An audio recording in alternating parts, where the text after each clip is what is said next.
Chapter 1. The Prelude. The telephone bell was ringing wildly, but without result, since there was no one in the room but the corpse. A few moments later there was.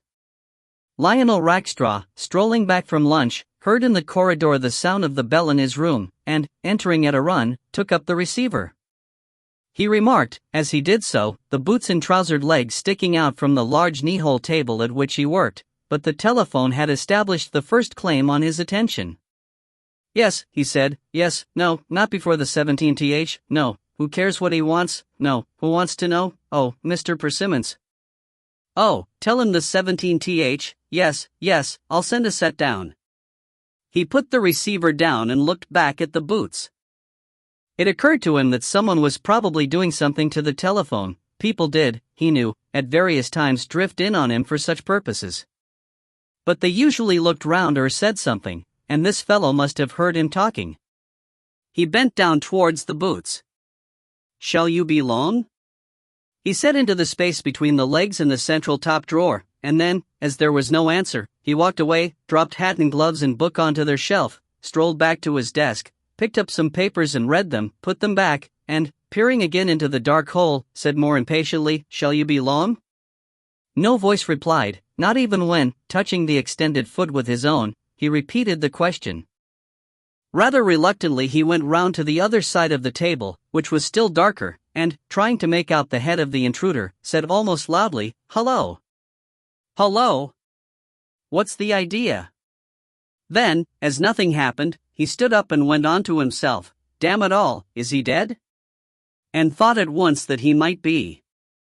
That dead bodies did not usually lie round in one of the rooms of a publisher's offices in London about 2:30 in the afternoon was a certainty that formed now an enormous and cynical background to the fantastic possibility. He half looked at the door which he had closed behind him, and then attempted the same sort of interior recovery with which he had often thrown off the knowledge that at any moment during his absence his wife might be involved in some street accident, some skidding bus or swerving lorry. These things happened. A small and unpleasant, if invisible, deity who lived in a corner of his top shelves had reminded him these things happened, and even now perhaps.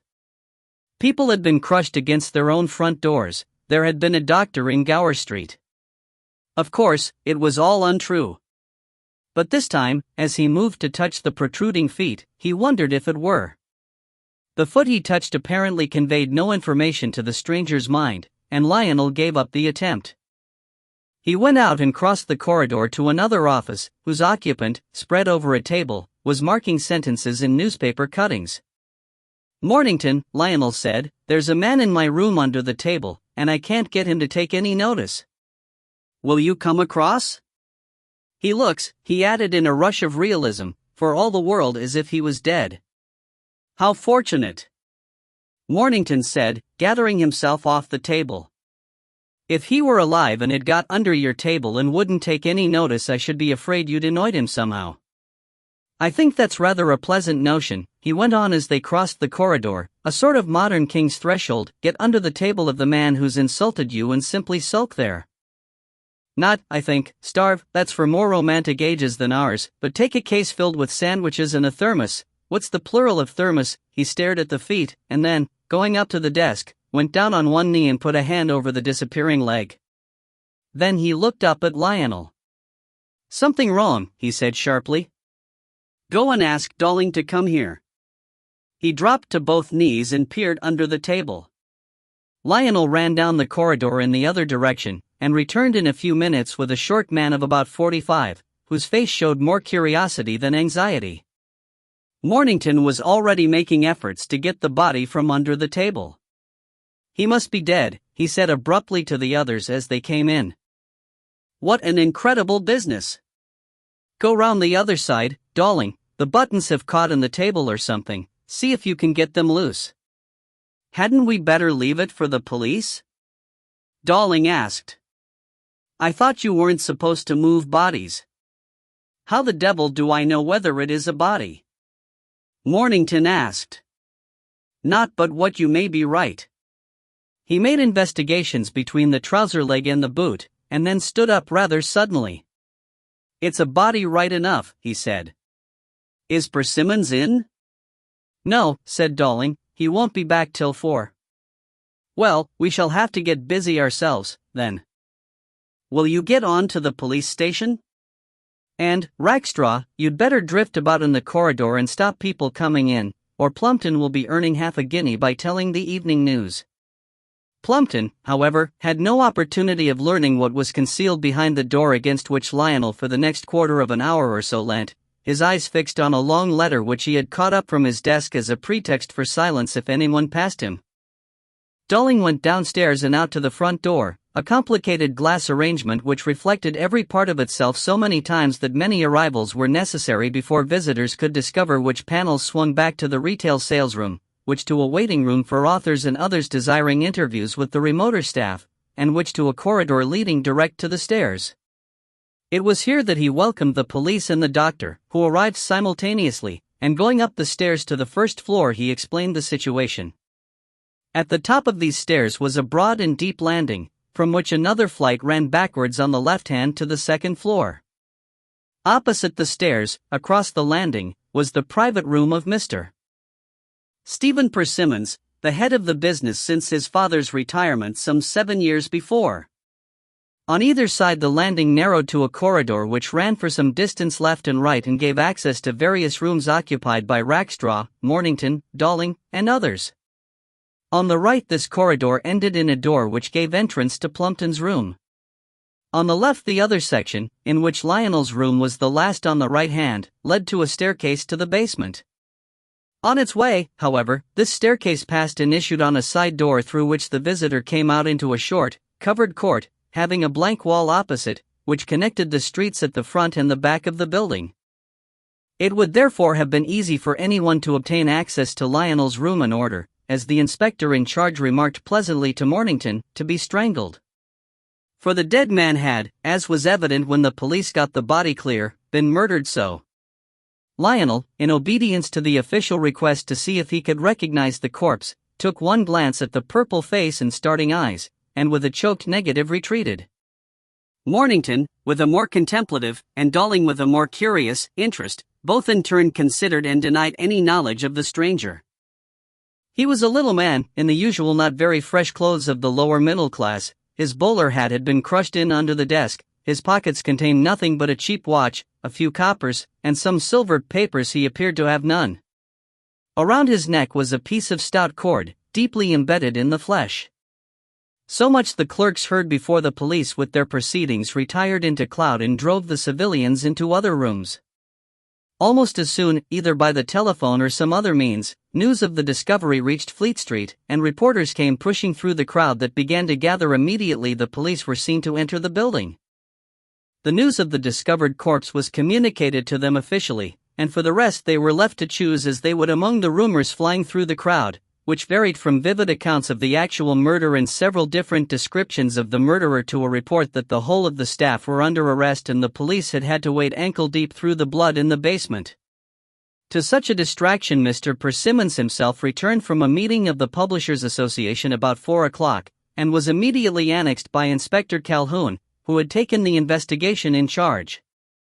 Stephen Persimmons was rather a small man, with a mild face apt to take on a harassed and anxious appearance on slight cause.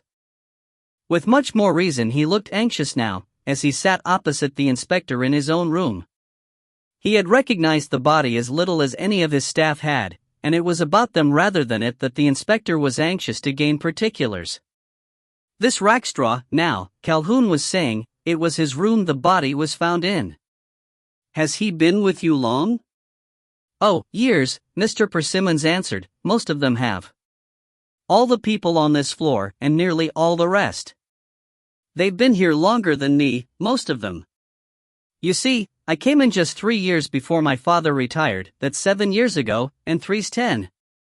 And Rackstraw was here before that? Oh, yes, certainly. Do you know anything of him? The inspector pressed. His address, now, ... Dolling has all that, the unhappy Persimmons said. He has all the particulars about the staff. I remember Rackstraw being married a few years ago. And what does he do here? Calhoun went on. Oh, He does a good deal of putting books through paper and type and binding, and so on. He rather looks after the fiction side. I've taken up fiction a good deal since my father went, that's why the business has expanded so. We've got two of the best-selling people today, Mrs. Clyde and John Bastable. Mrs. Clyde, the inspector brooded. Didn't she write The Comet and the Star? That's the woman. We sold 90,000, Persimmons answered. And what are your other lines? Well, my father used to do, in fact he began with, what you might call occult stuff. Mesmerism and astrology and histories of great sorcerers, and that sort of thing. It didn't really pay very well. And does Mr. Rackstraw look after that too? Asked Calhoun. Well, some of it, the publisher answered. But of course, in a place like this things aren't exactly divided just exactly. Mornington looks after some books. Under me, of course, he added hastily. And then he does a good deal of the publicity, the advertisements, you know. And he does the reviews. What, writes them? The inspector asked. Certainly not, said the publisher, shocked. Reads them and chooses passages to quote. Writes them. Really, Inspector? And how long has Mr. Mornington been here? Calhoun went on. Oh, years and years. I tell you they all came before I did. I understand Mr. Rackstraw was out a long time at lunch today, with one of your authors. Would that be all right? I dare say he was, Persimmons said, if he said so. You don't know that he was? Asked Calhoun. He didn't tell you? Really, Inspector, the worried Persimmons said again, do you think my staff ask me for an hour off when they want to see an author? I give them their work and they do it. Sir Giles Tumulty, the inspector said. You know him? We're publishing his last book, Historical Vestiges of Sacred Vessels in Folklore. The explorer and antiquarian, you know. Rackstraw's had a lot of trouble with his illustrations, but he told me yesterday he thought he'd got them through. Yes, I can quite believe he went up to see him. But you can find out from Sir Giles, can't you? What I'm getting at, the inspector said, is this. If any of your people are out, is there anything to prevent anyone getting into any of their rooms? There's a front way and a back way in and nobody on watch anywhere. There's a girl in the waiting room, Persimmons objected. A girl? The inspector answered. Reading a novel when she's not talking to anyone. She'd be a lot of good. Besides, there's a corridor to the staircase alongside the waiting room. And at the back there's no one. Well, one doesn't expect strangers to drop in casually, the publisher said unhappily. I believe they do lock their doors sometimes, if they have to go out and have to leave a lot of papers all spread out. And leave the key in, I suppose? Calhoun said sarcastically. Of course, Persimmons answered. Suppose I wanted something. Besides, it's not to keep anyone out, it's only just to save trouble and warn anyone going in to be careful, so to speak, it hardly ever happens. Besides. Calhoun cut him short. What people mean by asking for a government of businessmen, I don't know, he said. I was a conservative from boyhood, and I'm stauncher every year the more I see of business. There's nothing to prevent anyone coming in. But they don't, said Persimmons. But they have, said Calhoun. It's the unexpected that happens. Are you a religious man, Mr. Persimmons? Well, not exactly religious, the publisher said hesitatingly. Not what you'd call religious unpleasantly, I mean. But what? Nor am I, the inspector said. And I don't get the chance to go to church much. But I've been twice with my wife to a Sunday evening service at her Wesleyan church in the last few months, and it's a remarkable thing, Mr. Persimmons, we had the same piece read from the Bible each time. It ended up, and what I say unto you I say unto all, watch. It seemed to me fairly meant for the public. What I say unto you, that's us in the police, I say unto all, watch. If there was more of that, there'd be fewer undiscovered murders. Well, I'll go and see Mr. Balling. Good day, Mr. Persimmons. Chapter 2. The Evening in Three Homes. Adrian Rackstraw opened the oven, put the chicken carefully inside, and shut the door. Then he went back to the table, and realized suddenly that he had forgotten to buy the potatoes which were to accompany it. With a disturbed exclamation, he picked up the basket that lay in a corner, put on his hat, and set out on the new errand. He considered for a moment as he reached the garden gate to which of the two shops at which Mrs. Rackstraw indifferently supplied her needs he should go, and, deciding on the nearest, ran hastily down the road. At the shop, 3 potatoes, he said in a low, rather worried voice. Yes, sir, the man answered. 5 shillings, please. Adrian paid him, put the potatoes in the basket, and started back home. But as at the corner he waited for the trams to go by and leave a clear crossing, his eye was caught by the railway station on his left.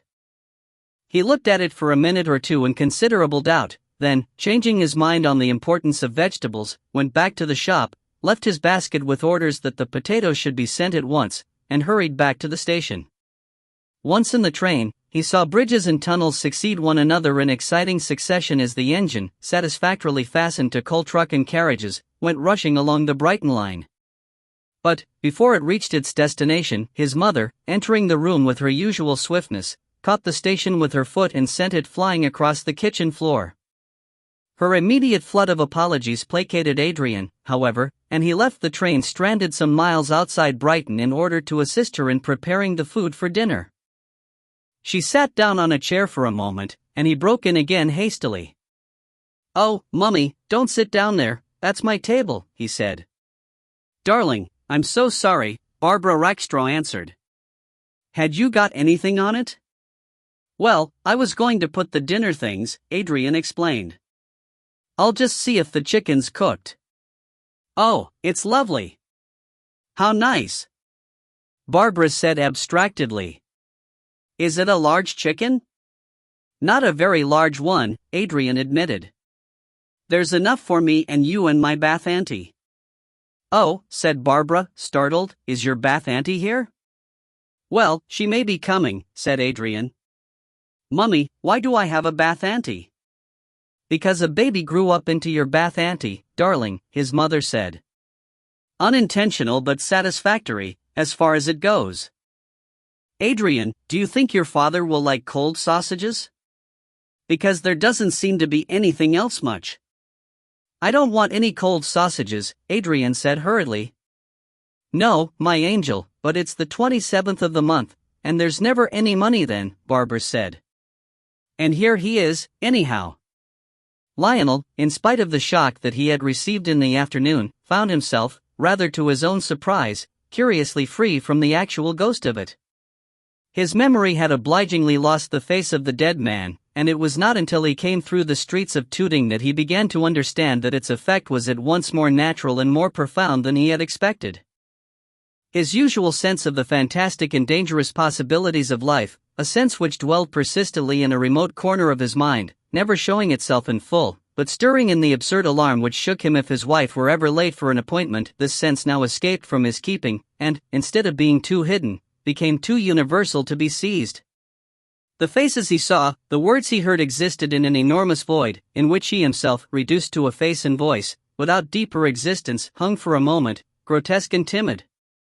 There had been for an hour some attempt to re-establish the work of the office, and he had annealed, before he left, a few memoranda which were brought to him. The L.R.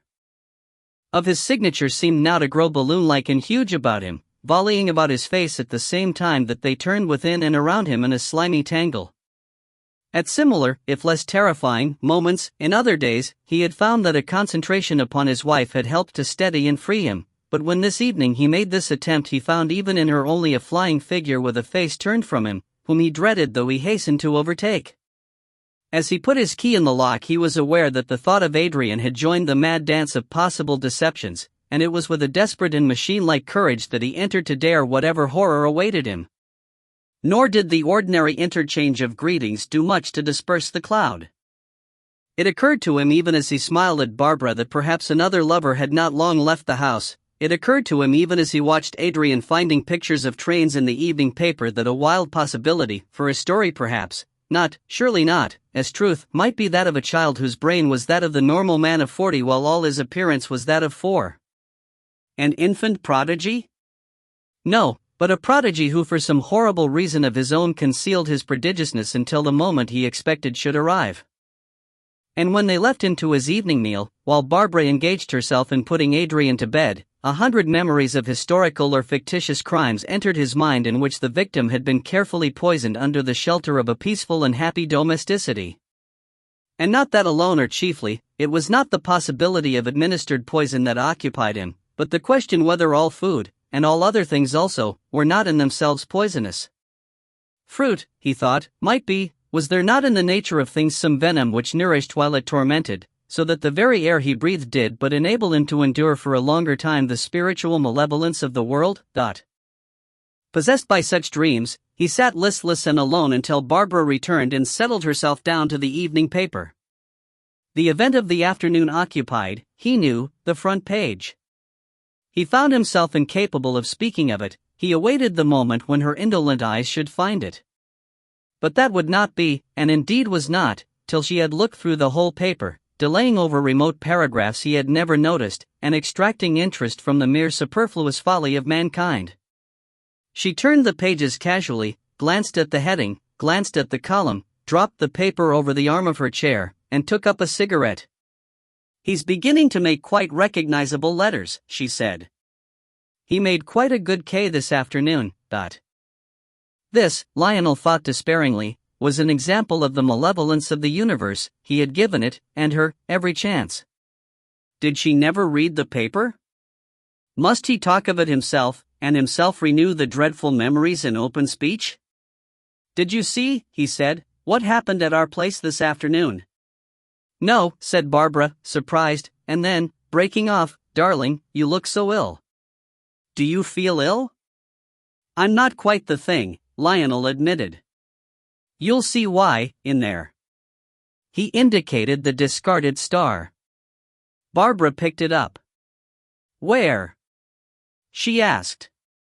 "Murder in City Publishing House." "That wasn't yours, I suppose?" "Lionel, it was." "Good heavens, where?" "In my office," Lionel answered, wondering whether some other corpse wasn't hidden behind the chair in which she sat Saturday. Of course, they had found that one this afternoon, but mightn't there be a body that other people couldn't find, couldn't even see? Barbara herself now, mightn't she be really lying there dead? And this that seemed to sit there opposite him merely a projection of his own memories of 1,000 evenings when she had sat so? What mightn't be true, in this terrifying and obscene universe? Barbara's voice, or the voice of the apparent Barbara, broke in. "But, dearest," she said, "how dreadful for you. Why didn't you tell me? You must have had a horrible time." She dropped the paper again and hurled herself on to her knees beside him. He caught her hand in his own, and felt as if his body at least was sane, whatever his mind might be. After all, the universe had produced Barbara. And Adrian, who, though a nuisance, was at least delimited and real in his own fashion. The fantastic child of his dream, evil and cruel and vigilant, couldn't at the same time have Adrian's temper and Adrian's indefatigable interest in things. Even devils couldn't be normal children at the same time. He brought his wife's wrist to his cheek, and the touch subdued the rising hysteria within him. It was rather a loathsome business, he said, and put out his other hand for the cigarettes. 2. Mornington had on various occasions argued with Lionel whether pessimism was always the result of a too romantic, even a too sentimental, view of the world, and a slightly scornful mind pointed out to him, while he ate a solitary meal in his rooms that evening, that the shock which he undoubtedly had felt was the result of not expecting people to murder other people. Whereas they naturally do, he said to himself. The normal thing with an unpleasant intrusion is to try and exclude it, human or not. So silly not to be prepared for these things. Some people, as De Quincey said, have a natural aptitude for being murdered. To kill or to be killed is a perfectly reasonable thing. And I will not let it stop me taking those lists round to the vicar's. He got up, collected the papers which he had been analyzing for reports on parochial finance, and went off to the vicarage of St. Cyprian's, which was only a quarter of an hour from his home. He disliked himself for doing work that he disliked, but he had never been able to refuse help to any of his friends, and the vicar might be numbered among them. Mornington suspected his Christianity of being the inevitable result of having moved for some time as a youth of 18 in circles which were, in a rather detached and superior way, opposed to it, but it was a religion which enabled him to despise himself and everyone else without despising the universe, thus allowing him at once in argument or conversation the advantages of the pessimist and the optimist. It was because the vicar, a hard-worked practical priest, had been driven by stress of experience to some similar standpoint that the two occasionally found one another congenial. That evening, however, he found a visitor at the vicarage, a round, dapper little cleric in gaiters, who was smoking a cigar and turning over the pages of a manuscript.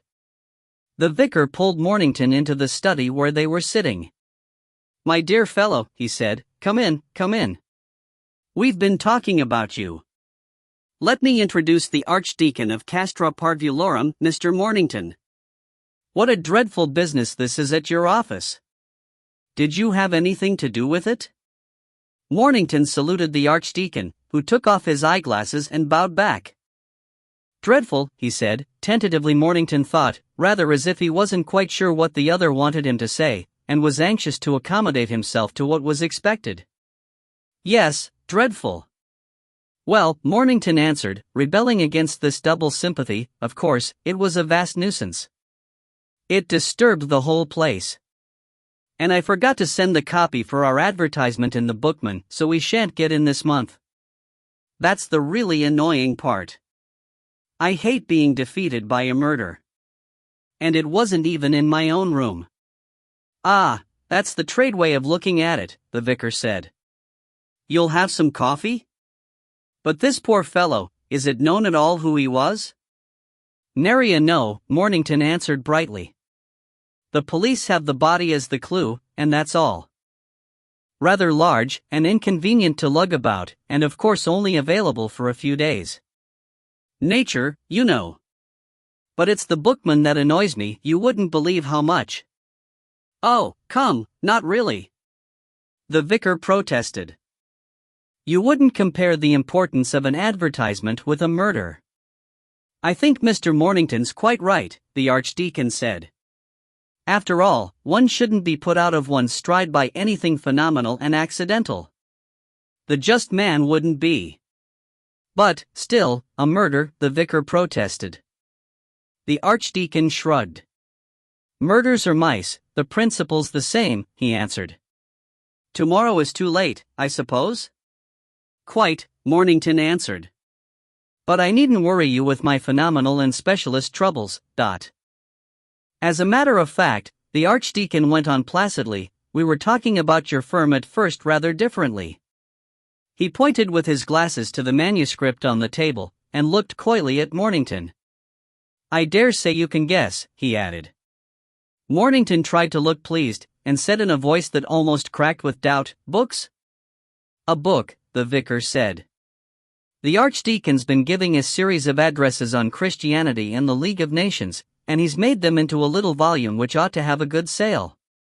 So, of course, I thought of you." "Thank you so much," Mornington answered.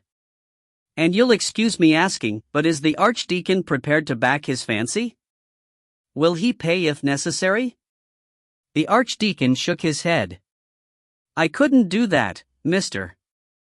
Mornington," he said. "It doesn't seem to me quite moral, so to speak. You know how they say a book is like a child. One has a ridiculous liking for one's own child, quite ridiculous. And that's all right. But seriously, to think it's better than other children, to push it, to back its being better, as you said, that seems to me so silly as to be almost wicked." He shook his head sadly at the manuscript. "On the general principle I don't agree with you," Mornington said. "If your ideas are better than others you ought to push them. I've no patience with our modern democratic modesty. How do you know the publisher you send it to is a better judge than you are? And, if he rejects it, what do you do? If I send it to all the publishers, the Archdeacon answered, and they all reject it, I think I should believe them. Securus judicat, you know. But it doesn't, Mornington said. Not by any manner of means. The orbis terrarum has to be taught its business by the more intelligent people. It has never yet received a new idea into its chaotic mind unless imposed by force, and generally by the sword. He picked up the MS and turned over the pages. The protocol and the pact, he read aloud, as stages in man's consciousness. Qualities and nationalities. Modes of knowledge in Christ and their correspondences in mankind. Is the League of Nations representative? I gather, he said, looking up, that this is at once specialist and popular. I don't for a moment suppose we shall take it, but I should like to have a look at it. May I carry it off now?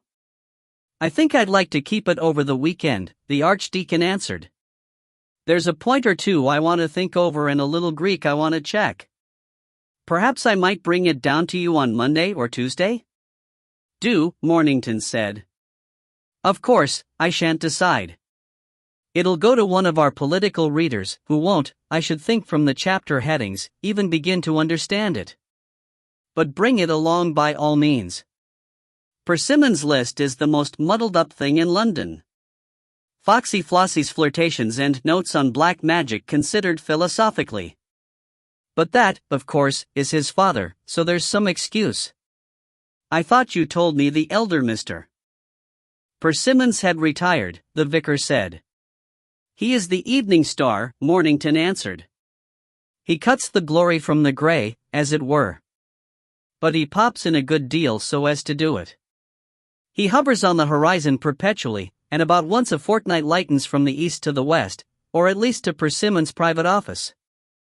A nice enough creature, with a perverse inclination towards the occult. I'm afraid, the vicar said gloomily, this interest in what they call the occult is growing. It's a result of the lack of true religion in these days and a wrong curiosity. Oh, wrong, do you think? Mornington asked. Would you say any kind of curiosity was wrong? What about job? Job? The Archdeacon asked. Well, sir, I always understood that where Job scored over the three friends was in feeling a natural curiosity why all those unfortunate things happened to him. They simply put up with it, but he, so to speak, asked God what he thought he was doing. The vicar shook his head. He was told he couldn't understand. He was taunted with not being able to understand, which isn't quite the same thing, Mornington answered. As a mere argument, there's something lacking perhaps, in saying to a man who's lost his money and his house and his family and is sitting on the dustbin, all over boils, look at the hippopotamus. Job seemed to be impressed, the Archdeacon said mildly. Yes, Mornington admitted. He was certainly a perfect fool, in one meaning or other of the words. He got up to go, and added, then I shall see you in the city before you go back to Castra Parvulorum, was it? What a jolly name! Unfortunately it isn't generally called that, the Archdeacon said. It's called in directories and so on, and by the inhabitants, Fardles. By Grimm's Law. Grimm's Law? Mornington asked, astonished. Wasn't he the man who wrote the fairy tales for the Parvuli? But why did he make a law about it? And why did anyone take any notice? I understand it was something to do with Indo-European sounds, the Archdeacon answered. The castra was dropped, and in Parvulorum the P became F and the V became D. And Grimm discovered what had happened. But I try and keep the old name as well as I can. It's not far from London. They say Caesar gave it the name because his soldiers caught a lot of British children there, and he sent them back to their own people. Then I don't see why Grimm should have interfered, Mornington said, shaking hands. Fardles, it sounds like an essay by Maurice Hewlett. Castra Parvulorum, it sounds like Rome. Well, good night, sir. Good night, vicar. No, don't come to the door. 3. Actually, at the moment when Mornington was speaking of him, the elder Mr. Persimmons was sitting in a comfortable chair in an Ealing flat, listening to his son's account of the afternoon's adventure. He was a large man, and he lay back watching Stephen with amused eyes, as the younger man grew more and more agitated over the incredible facts. "I'm so afraid it'll be bad for business," he ended abruptly. The other sighed a little and looked at the fire. "Business," he said. "Oh, I shouldn't worry about business. If they want your books, they'll buy your books." He paused a little, and added, "I called in to see you today, but you were out." "Did you?" his son said. "They didn't tell me." "Just as well," Mr. Persimmons answered, "because you needn't know now. You won't be called at the inquest. Only, if anybody ever asks you, say you'll ask me and find out. I tell you because I want to know what you are doing and saying." Stephen was looking out of the window, and a minute went by before he spoke. Then he said absently, "What did you want?" "Anything important, Dot?" "I wanted to talk about the balance sheet," his father answered. "There are a few points I don't quite understand. And I still incline to think the proportion of novels is too high. It fritters money away, merely using it to produce more novels of the same kind. I want a definite proportion established between that and the other kind of book. You could quite well have produced my intensive mastery instead of that appalling balderdash about Flossie. Stephen, are you listening?" "Yes," Stephen said half angrily. "I don't believe you mean to produce my book," his father went on equably. "Did you read it?" "Yes," Stephen said again, and came back into the room. "I don't know about it. I told you I didn't quite like it. I don't think other people would. Of course, I know there's a great demand for that sort of psychoanalytic book, but I didn't feel at all sure." He stopped doubtfully. "If you ever felt quite sure, Stephen," the older man said, "I should lose a great deal of pleasure." "What was it you didn't feel quite sure about this time?" "Well, all the examples and the stories," Stephen answered vaguely. "They're all right, I suppose, but they seem so funny." "Funny stories I have read, by Stephen Persimmons," his father jibed. "They weren't stories, Stephen. They were scientific examples." "But they were all about torture," the other answered. "There was a dreadful one about, oh, horrible. I don't believe it would sell." "It will sell right enough," his father said. "You're not a scientist, Stephen, Dot. And the diagrams and all that," his son went on. "It'd cost a great deal to produce." "Well, you shall do as you like," Persimmons answered. "But, if you don't produce it by Christmas, I'll print it privately." "That will cost a lot more money, Stephen. And anything else I write. If there are many more, it'll make a nasty hole in my accounts. And there won't be any sale then, because I shall give them away. And burn what are over.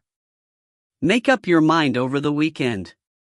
I'll come down next week to hear what you decide. All a gamble, Stephen, and you don't like to bet except on a certainty, do you?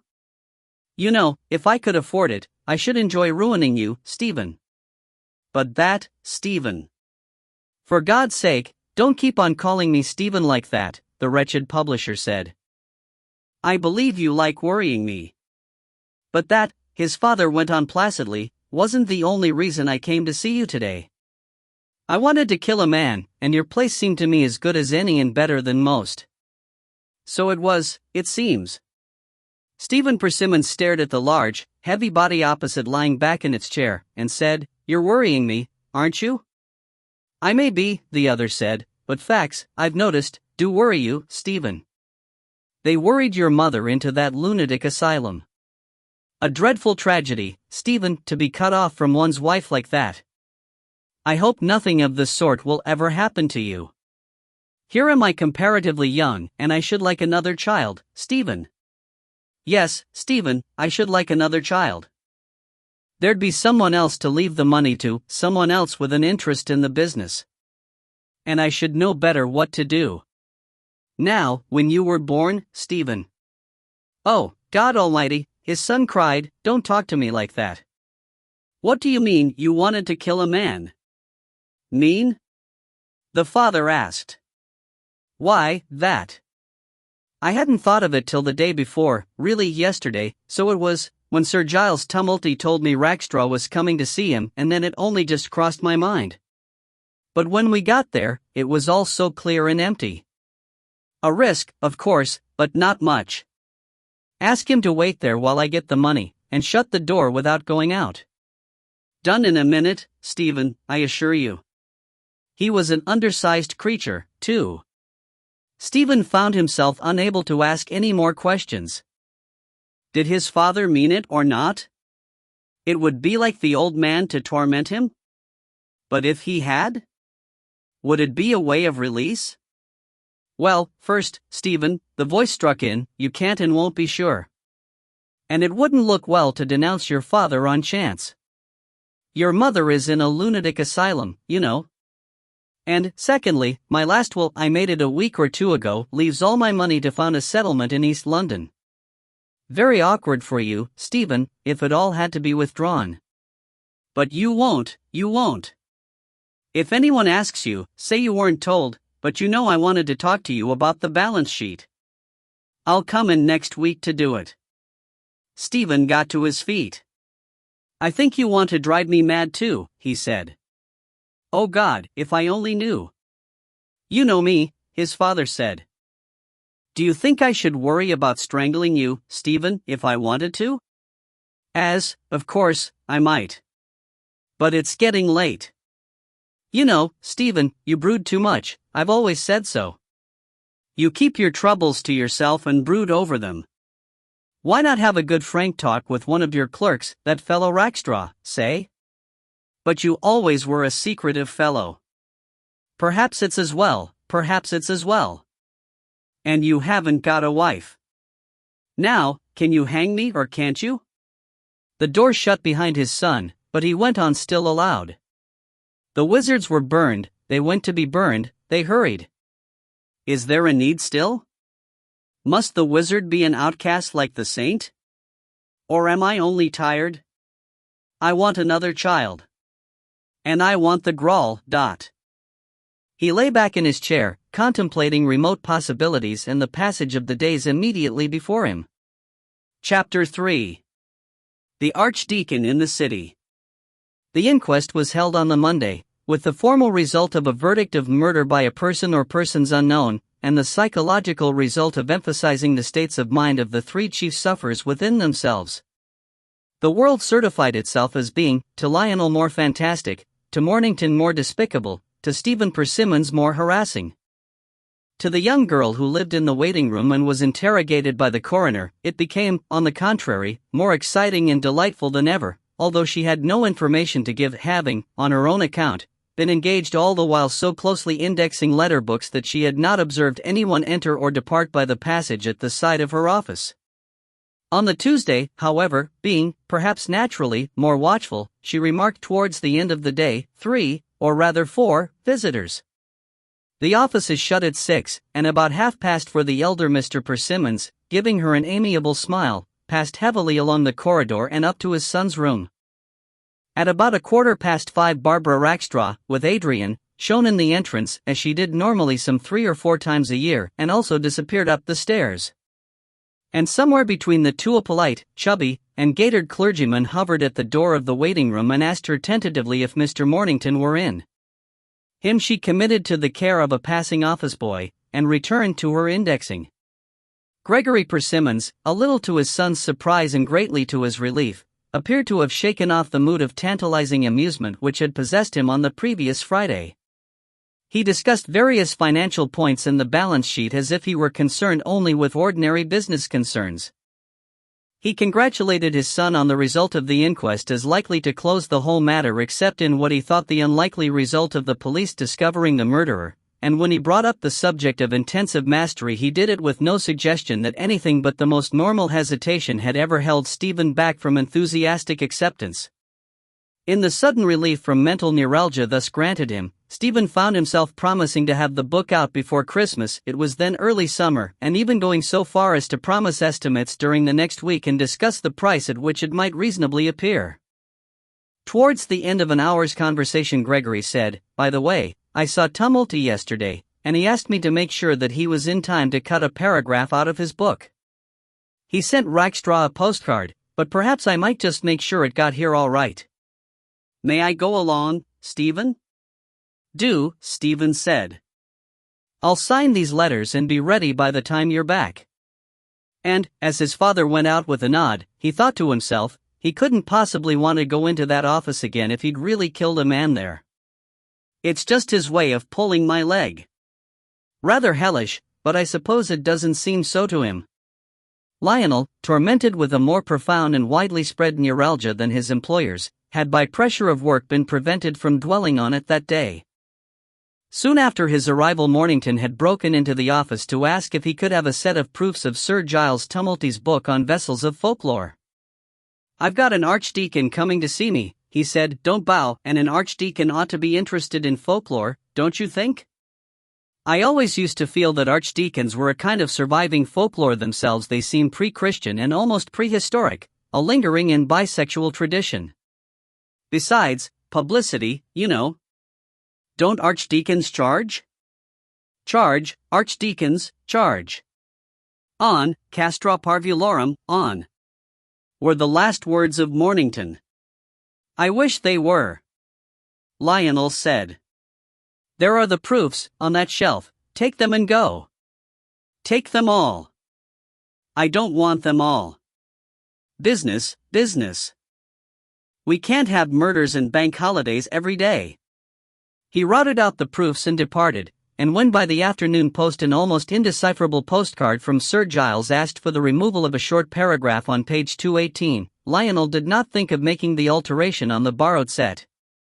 He marked the paragraph for deletion on the proofs he was about to return for press, cursing Sir Giles a little for the correction, which, however, as it came at the end of a whole division of the book, would cause no serious inconvenience and much more for his handwriting.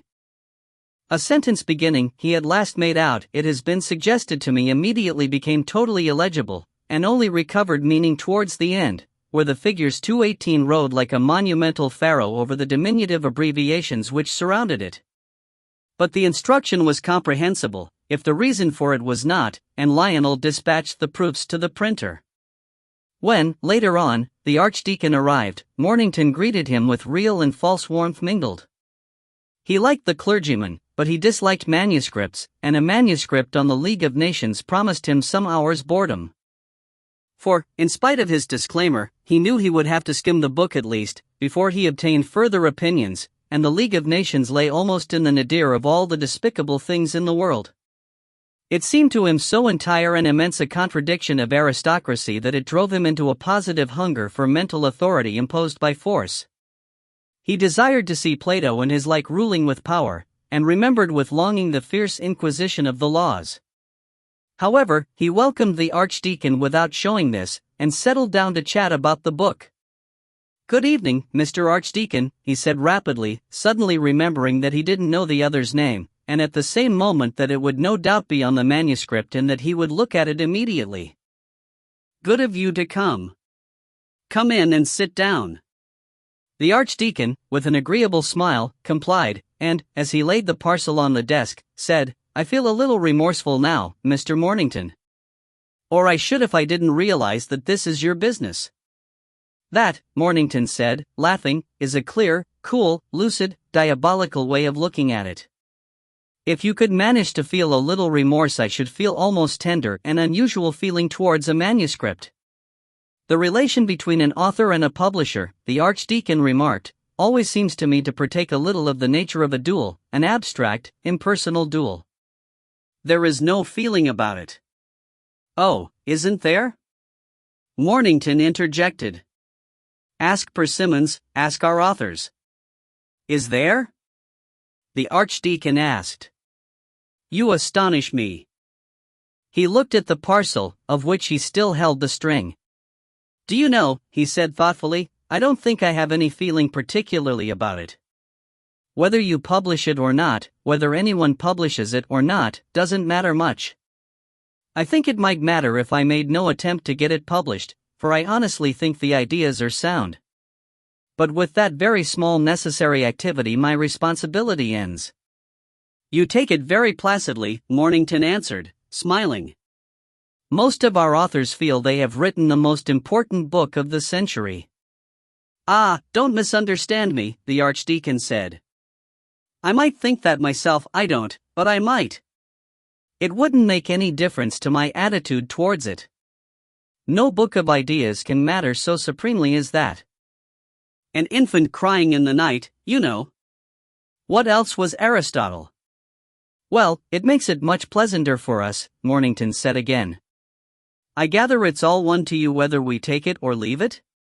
Entirely, the Archdeacon answered, and pushed the bundle towards him. I should, inevitably, be interested in your reasons so far as they bear stating. With this detachment, the other answered, undoing the parcel, I wonder you make any reservation. Could any abominable reason shatter such a celestial calm? The Archdeacon twiddled his thumbs. Man is weak, he said sincerely, and I indeed am the chief of sinners. But I also am in the hands of God, and what can it matter how foolish my own words are or how truly I am told of them? Pooh, mister. Mornington, you must have a very conceited set of authors. Talking about authors, Mornington went on, I thought you might be interested in looking at the proofs of this book we've got in hand. And he passed over Sir Giles's sacred vessels. The Archdeacon took them. It's good work, is it? He asked. I haven't had time to read it, the other said, but there's one article on the Grawl that ought to attract you. He glanced sideways at the first page of the MS, and read Christianity in the League of Nations, by Julian Davenant, Archdeacon of Castra Parvulorum. Well, thank God I know his name now, he reflected. Meanwhile the third visitor, with her small companion, had penetrated to Lionel's room. They had come to the city to buy Adrian a birthday present, and, having succeeded, had gone on according to plan to the office. This arrangement, as such arrangements by such people tend to be, had been made 2 or 3 weeks earlier, and the crisis of the previous Friday had made Lionel only the more anxious to see if Barbara's presence would in any way cleanse the room from the slime that seemed still to carpet it. He had been a little doubtful whether she herself would bear the neighborhood, but, either because in effect the murder had meant little to her or because she guessed something of her husband's feelings, she had made no difficulty, had indeed assumed that the visit was still to be paid. Adrian's persistent interest in the date stamp presented itself for those few minutes to Lionel as a solid reality amid the fantasies his mind made haste to induce. But Barbara's own presence was too much in the nature of a defiance to make him entirely happy.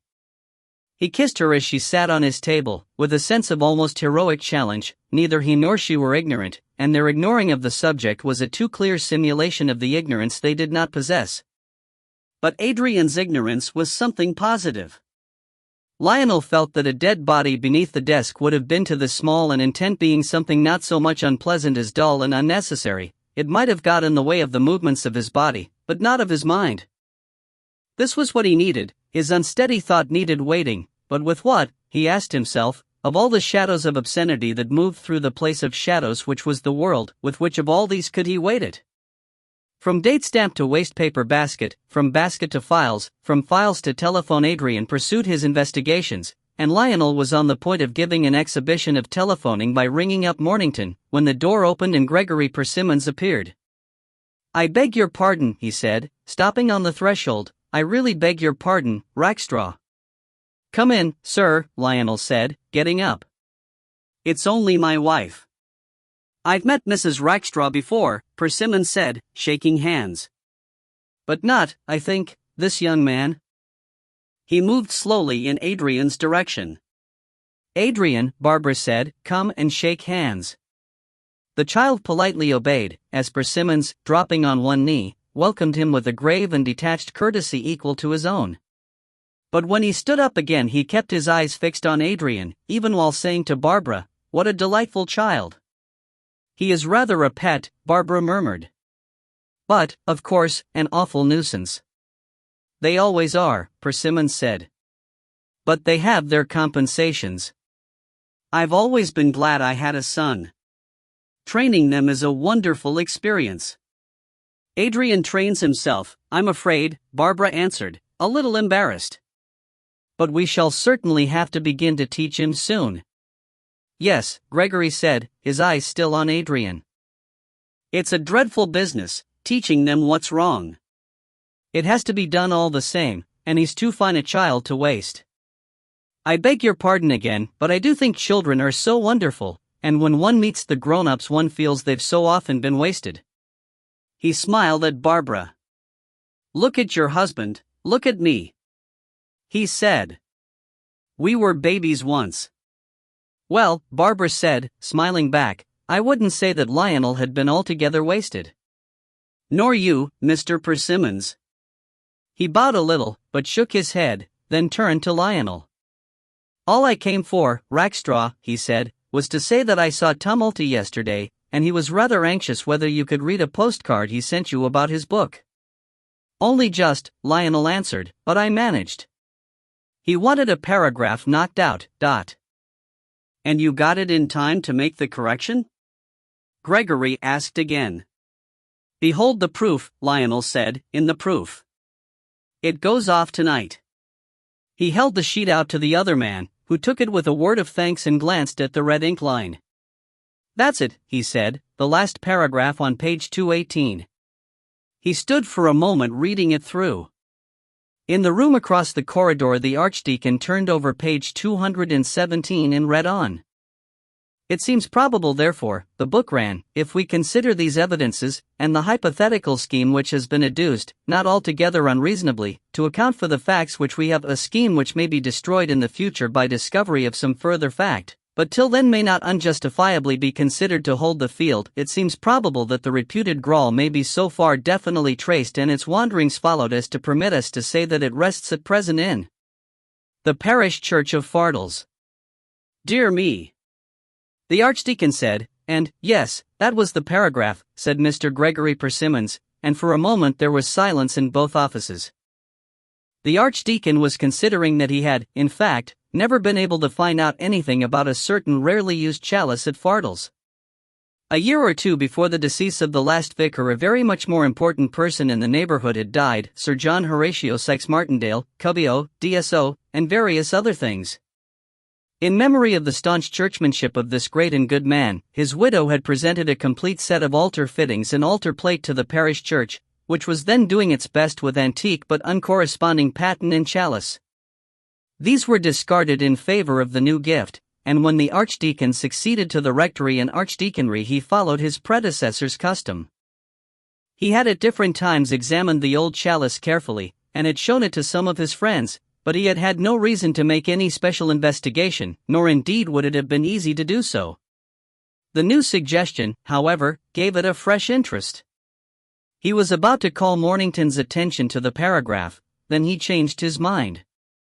There would be plenty of time when the book was out, lots of people, far too many, would hear about it then, and he might have to deal with a very complicated situation.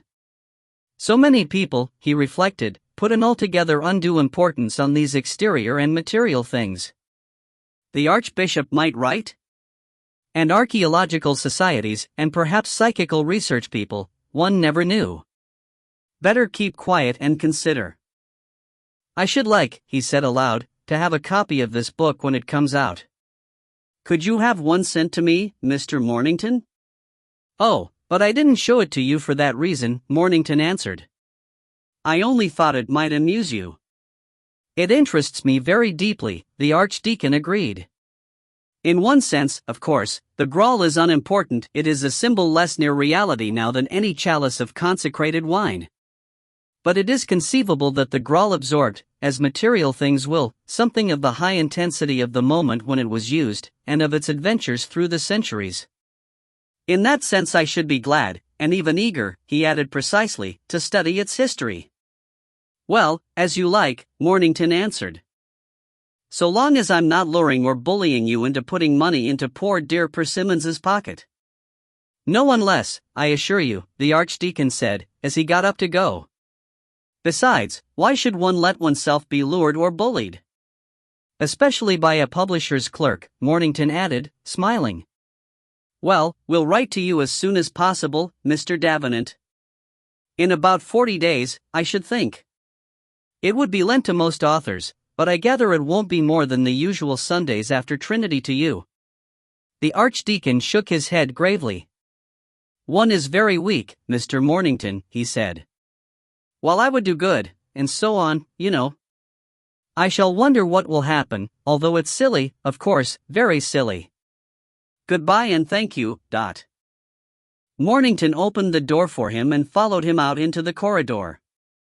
As they went along it they saw a group, consisting of Gregory and the Rackstraws outside Stephen Persimmons's room at the top of the stairs, and heard Gregory say to Barbara, "Yes, Mrs. Rackstraw, I'm sure that's the best way. You can't teach them what to want and go for because you don't know their minds. But you can teach them what not to do with just a few simple rules about what's wrong. Be afraid to do wrong, that's what I used to tell Stephen. Le Malurix." Mornington murmured as he bowed to the group, and let his smile change from one of respect to Gregory to one of friendliness for Barbara. The Archdeacon's foot was poised doubtfully for a moment over the first stair. But, if he had been inclined to go back, he changed his mind and went on towards the front door, with the other in attendance. "Yes," Barbara said, distracted by Mornington's passing, "yes, I expect you're right." "I suppose," Gregory remarked, changing the conversation, "that you've settled your holiday plans by now. Where are you going?" "Well, sir," Lionel said, "we weren't going away this year at all. But Adrian had a slight attack of measles a month or so ago, so we decided we ought to, just to put him thoroughly right. Only every place is booked up and we don't seem able to get anything." "I don't want to seem intrusive," Gregory said hesitatingly, "but if you really want a place, there's a cottage, not a very grand one, down near where I live. It's on my grounds actually, and it's quite empty just now, if it's any good to you." "But, Mr. Persimmons, how charming of you!" Barbara cried. "That would be delightful and just the thing. Where do you live, by the way?" "I've just taken a place in the country," Gregory answered, "in Hertfordshire, near a little village called Fardles." "Indeed, I've only just moved in. It belonged to a Lady Sykes Martindale, but she's been advised to go to Egypt for her health, and I took the house. So it's quite new to me. Adrian and I could explore it together." "How splendid!" Barbara said. "But are you quite sure, Mr. Persimmons? I did want to get away, but we were giving up hope. Are you quite sure we shan't be intruding?" "Not if you will let me see something of you there," Gregory assured her. "And, if Adrian liked me enough," he smiled at the boy, "you and your husband," a motion of his hand threw England open to their excursions. "It's very good of you, sir," Lionel began. "Nonsense, nonsense," the other answered. "There's the cottage and here are you. I'll write about it. When do you go, Rackstraw?" "July?" "I'll write in a week or two, then. And now I must go and look at more figures. Good night, Mrs. Rackstraw.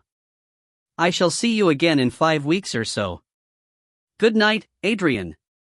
He bowed down to shake the small hand. "Good night, Rackstraw. I'm delighted you'll come." He waved his hand generally and departed. "What a divine creature," Barbara said, going down the stairs. "Adrian darling, we're really going away. Would you like to go into the country, Dot?" "Where is the country?" Adrian said. "Oh, out there," Barbara said. "Away from the streets. With fields and cows." "I don't like cows," Adrian said coldly. "I dare say you won't see any," Lionel put in. "It does seem rather fortunate, Barbara." "I think it's perfectly splendid," Barbara said joyously. "Can I take my new train?" Adrian asked.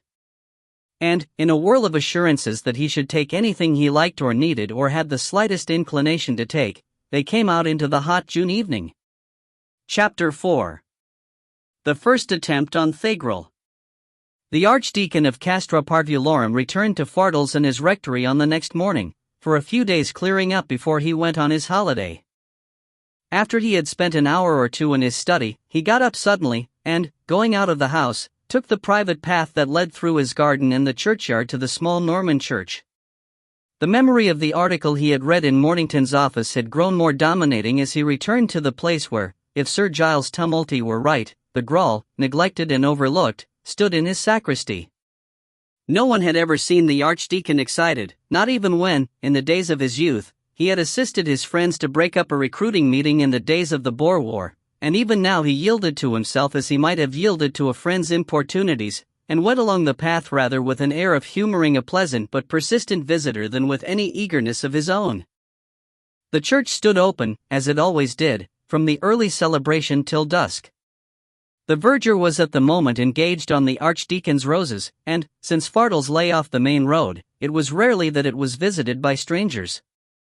Fardles itself indeed lay a little way distant from the church, the nearest houses being about a quarter of a mile off and the main street of the village beginning another quarter of a mile beyond them. The railway station formed the third corner of an equilateral triangle, with the village and the church at the angles of its base. On the other side of the base a similar triangle was formed by the grounds of the late Sir John Horatio Sykes Martindale's house. The house itself, Cully, as it was called, to the Archdeacon's secret and serious delight, and without any distress to the naturally ignorant Sir John, lay in the middle of its grounds, an enormous overbuilt place, of no particular age and no particular period. And beyond it, towards the apex of this second triangle, lay the empty cottage of which Mr. Gregory Persimmons had spoken to Lionel. The Archdeacon went into the church and passed on into the sacristy. He unlocked and opened the tall and antique chest in which the sacred vessels were kept, lifted one of them out, and, carrying it back into the church, set it upon the altar. Then he stood and looked at it carefully. It was old enough, that appeared certain; it was plain enough too, almost severe. The drinking cup itself was some 6 inches in depth, with a stem in proportion, and a small pedestal which was carried by slowly narrowing work up some distance of the stem. The whole was about 15 or 16 inches high. There were, so far as the Archdeacon could see, no markings, no ornamentation, except for a single line, about half an inch below the rim. It was made of silver, so far as he could tell, slightly dented here and there, but still apparently good for a considerable amount of use. It stood there on the altar, as it had done so many mornings, until the grief of Lady Sykes Martindale had enriched the late vicar's sacristy with a new gold chalice. And the Archdeacon stood and considered it. Of course, the thing was not impossible. He did not remember Sir Giles's article accurately enough to know the stages by which the archaeologist had traced the Grawl from Jerusalem to Fardles, here a general tradition, there a local rumor, a printed paragraph or an unpublished MS, even the remnants of an old tapestry or a carving in a remote town hall. He could see clearly that it might all be nothing but a fantasy of peculiar neatness, and he attached little importance to the vessel itself. But he was conscious that a great many people might attach a good deal of importance to it if there were any truth in the story. If it were the Grawl, what would they want to do with it? He considered with pleasure that at least it was in the hands of the officials of the church, and that there were some things that even officials of the church could not do. They could not, for example, sell it to a millionaire. But why, the Archdeacon asked himself, should he object to it being sold to a millionaire? He was about to restore the vessel to the sacristy when he asked himself this question, and stayed for a moment or two with it in his hands. Then he changed his mind, went and locked the door of the cabinet, and came back to the altar. "Ah, fair sweet lord," he said half aloud, "let me keep this thy vessel, if it be thy vessel, for love's sake, fair lord, if thou hast held it in thy hands, let me take it into mine. And, if not, let me be courteous still to it for thy sake, courteous lord, since this might well have been that, and that was touched by thee." He smiled a little, took up the chalice, and went back to the rectory. There he passed straight to his own pleasant bedroom and opened an inner door which led to a small room, once perhaps a dressing room. It was furnished now with a pallet bed, a hard chair or two, a table, and a kneeling desk. On one otherwise empty wall a crucifix hung, a small shelf in one corner held a few books, and there were one or two more on the table. The window in one of the pair of shorter walls looked out over the graveyard towards the church. The Archdeacon went across to the mantelshelf, set down his burden, looked at it for a minute or two, murmured a prayer, and went down to lunch. After lunch he walked for a little while in his garden. His locum tenens, a rather elderly clergyman whom the archdeacon thoroughly disliked, but who needed the money that the temporary post would bring him, was not due till the next day. The archdeacon felt a pain, slight but definite, at the idea that this tall, lean, harassed, talkative, and inefficient priest would sit in his chair and sleep in his bed, not so much that they were his chair and his bed as that it seemed a shame that such ready and pleasant things should be subjected to the invasion of human futility. He put out his hand and touched a flower, then withdrew it. "I am becoming sentimental," he thought to himself. "How do I know that a chair is full of goodwill, or a bed anxious to please? They may be, but they mayn't. Their life is hidden with Christ in God. Oh, give thanks to the God of all gods," he sang softly, "for his mercy endureth forever." "Mr. Davenant?" said a voice at his back. The archdeacon, a little startled, turned. A large man whose face he dimly remembered was looking over the garden gate. Yes," he said vaguely, "that is, yes. I am Mr. Davenant." "Mr. Archdeacon, I suppose I ought to say," the other went on agreeably. "I knew I was wrong as soon as I'd spoken." "Not at all," the archdeacon answered. "You wanted to see me? Come in, won't you?" He opened the gate for the stranger, who, as he entered, uttered a word of thanks and went on, "Well, I did, rather. My name is Persimmons, Gregory Persimmons. I just bought Cully, you know, so we shall be neighbors. But I understand from the village talk that you're going away tomorrow, and I didn't come today merely for a neighborly call." "Whatever the reason, the archdeacon murmured. "Shall we go inside, or would you rather sit down over there?" He indicated a garden seat among the flowers. "Oh, here, by all means," Persimmons said. "Thank you." He accepted a cigarette. "Well, the fact is, Mr. Archdeacon, I have come as a beggar and yet not a beggar.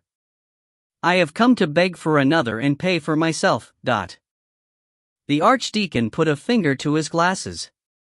The word Persimmons had taken him back to the previous day's visit to Mornington, and he was asking himself whether this was the voice that had been offering advice on how to train children. There was something about this last sentence also that offended him. "I know a priest," Persimmons proceeded, "who is in bad need of some altar furniture, especially the sacred vessels, for a new mission church he's starting. Now, I was talking to one and another down here, the grocer's an ardent churchman, I find.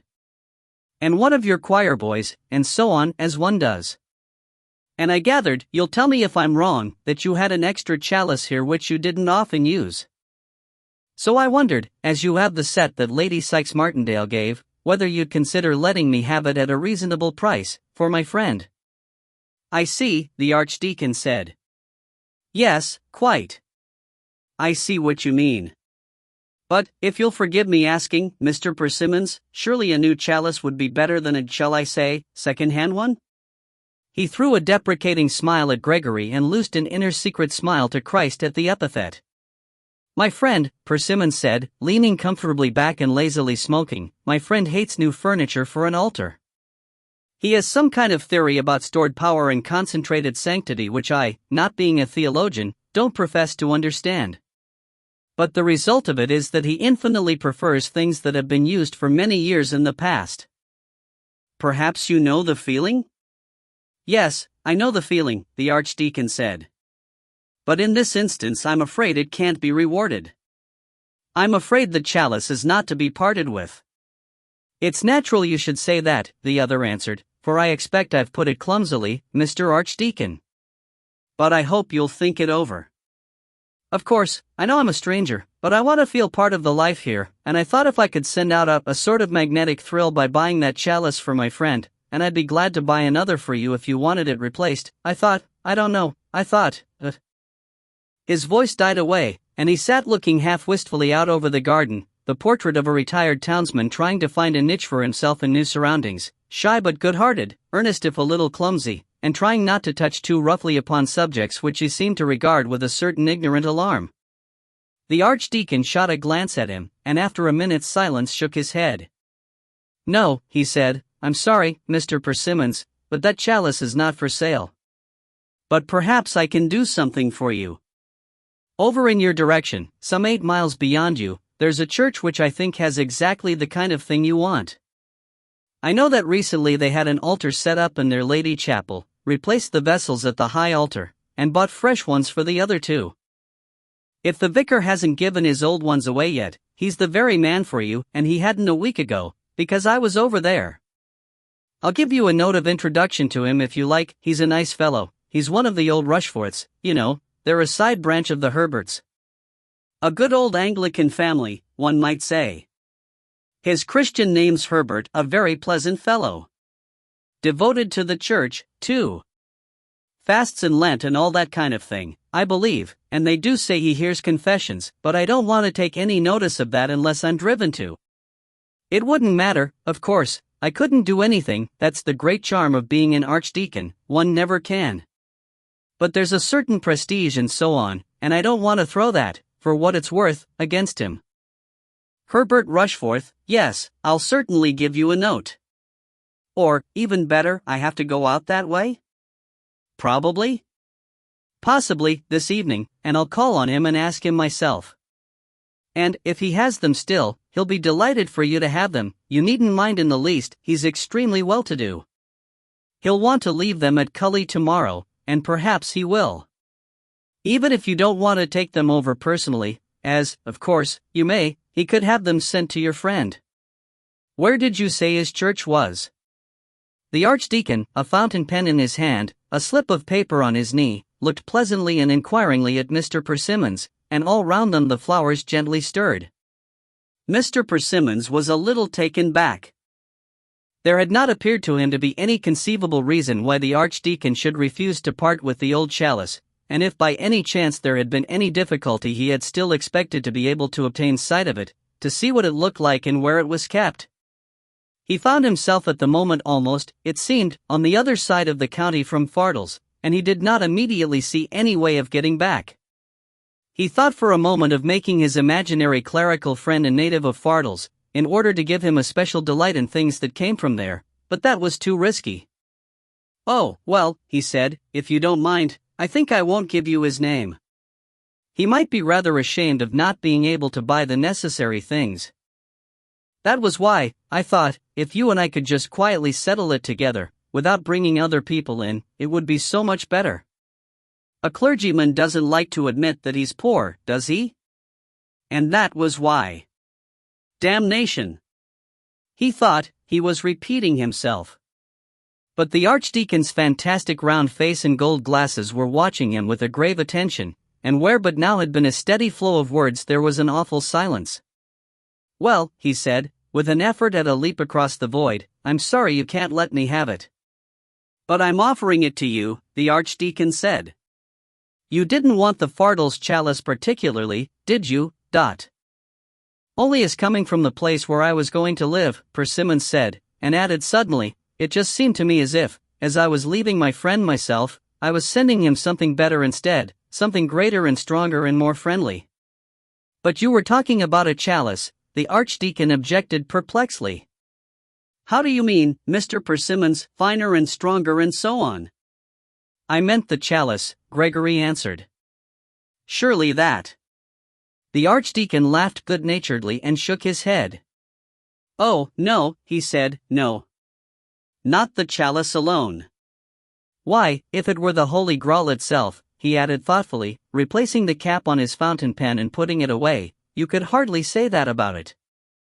He stood up, a little disappointed at not having noticed any self-consciousness about the other when he had mentioned the Grail. Well, he said, I must apologize, but you will understand I have some work to do. I'm going tomorrow, as you say. Will you forgive me? And shall I speak to Rushforth? If you will be so good, Persimmons answered. Or, no, don't let me take up your time. I will go and see him, if I may mention your name? Yes, I assure you I would rather. Good afternoon, Mr. Archdeacon. Good afternoon, the Archdeacon said. I shall see you often when I return, I hope. He accompanied his visitor to the gate, chatting amicably. But when Persimmons had gone he walked slowly back towards the house, considering the discussion thoughtfully. Was there a needy mission church?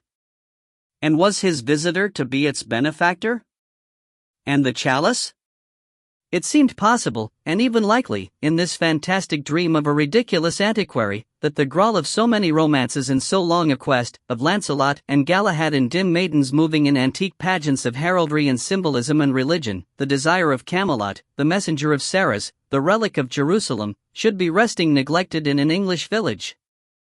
Fardles, he thought, Castra Parvulorum, the camp of the children, where else should the child himself rest?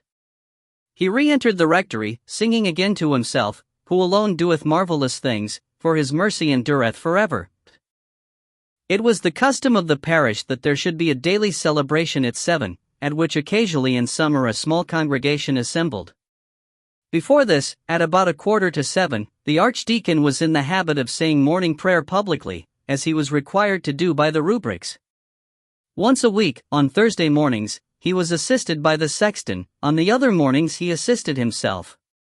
As, however, the sexton with growing frequency overslept himself, the Archdeacon preferred to keep the key of the church himself, and it was with this in his hand that he came to the west door about 6:30 the next morning. At the door, however, he stopped, astonished. For it hung open and wrenched from the lock, wrenched and broken and pushed back against the other wall. The Archdeacon stared at it, went closer and surveyed it, and then hastened into the church. A few minutes gave him the extent of the damage.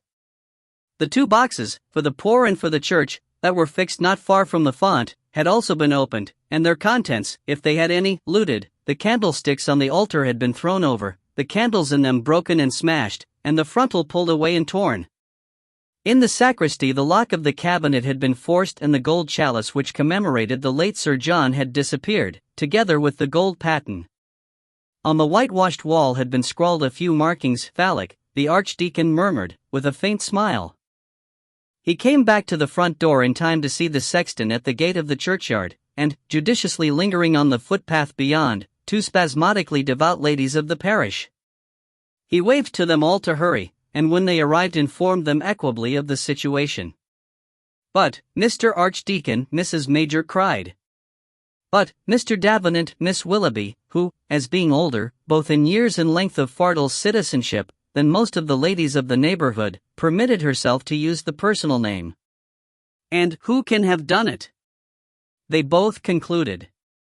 "Ah!" the Archdeacon said benignantly. "A curious business, isn't it?" "Isn't it sacrilege?" said Mrs. Major. "Was it a tramp?" asked Miss Willoughby. "What we want is Tolo," the sexton said firmly. "Tolo isn't at all bad at finding things out, though, being a Wesleyan Methodist, as he calls himself, he can't be expected to want to find out these bloody murderers." "I'll go and get him, shall I, sir?" "How fortunate my brother's staying with me," Mrs. Major cried out.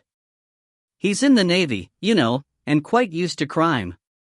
He even sat on a court-martial once." Miss Willoughby, out of a wider experience, knew better than to commit herself at once. She watched the Archdeacon's eyes, and, as she saw them glaze at these 2 suggestions, ventured a remote and disapproving hum. Even the nicest clergymen, she knew, were apt to have unexpected fads about religion. "No," the Archdeacon said, "I don't think we'll ask Tolo. And though, of course, I can't object to your brother looking at these damaged doors, Mrs. Major, I shouldn't like him to want to make an arrest. Sacrilege is hardly a thing a priest can prosecute for, not, anyhow, in a present-day court." But Mrs. Major and the sexton began. "The immediate thing," the Archdeacon flowed on, "is the celebration, don't you think? Jessamine," this to the sexton, "will you move those candlesticks and get as much of the grease off as you can? Mrs. Major, will you put the frontal straight? Miss Willoughby, will you do what you can to set the other ornaments right? Thank you, thank you. Fortunately the other chalice is at the rectory, I will go and get it." Then he paused a moment. "And perhaps," he said gravely, "as these 2 boxes have been robbed, we may take the advantage to restore something." He moved from one box to the other, dropping in coins, and a little reluctantly the 2 ladies imitated him. Jessamine was already at the altar. As the Archdeacon walked up to the house, he allowed himself to consider the possibilities. The breaking open of the west door pointed to a more serious attack than that of a casual tramp. Tramps didn't carry such instruments as this success must have necessitated. But, if a tramp were not the burglar, then the money in the boxes had not been the aim.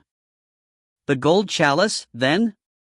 Possible, or the other chalice, the one of whose reputed history, except for that quarter of an hour in Mornington's room, he would have known nothing. Could that be the aim? After all, the man who wrote the book, what was his name, might have mentioned it to anyone, to a collector, to a millionaire, to a frenzied materialist. But one wouldn't expect them to try burglary at once. He saw in the distance the garden seat where he had sat and talked the previous afternoon. And had they? Or had they tried purchase? Persimmons, Stephen Persimmons, publisher, Christianity and the League of Nations, a mission church in need? Sacrilege, phallic scrawls. He came into the inner room where he had looked at the chalice before he went out that morning, and as he came in it seemed to meet him in sound. A note of gay and happy music seemed to ring for a moment in his ears as he paused in the entrance.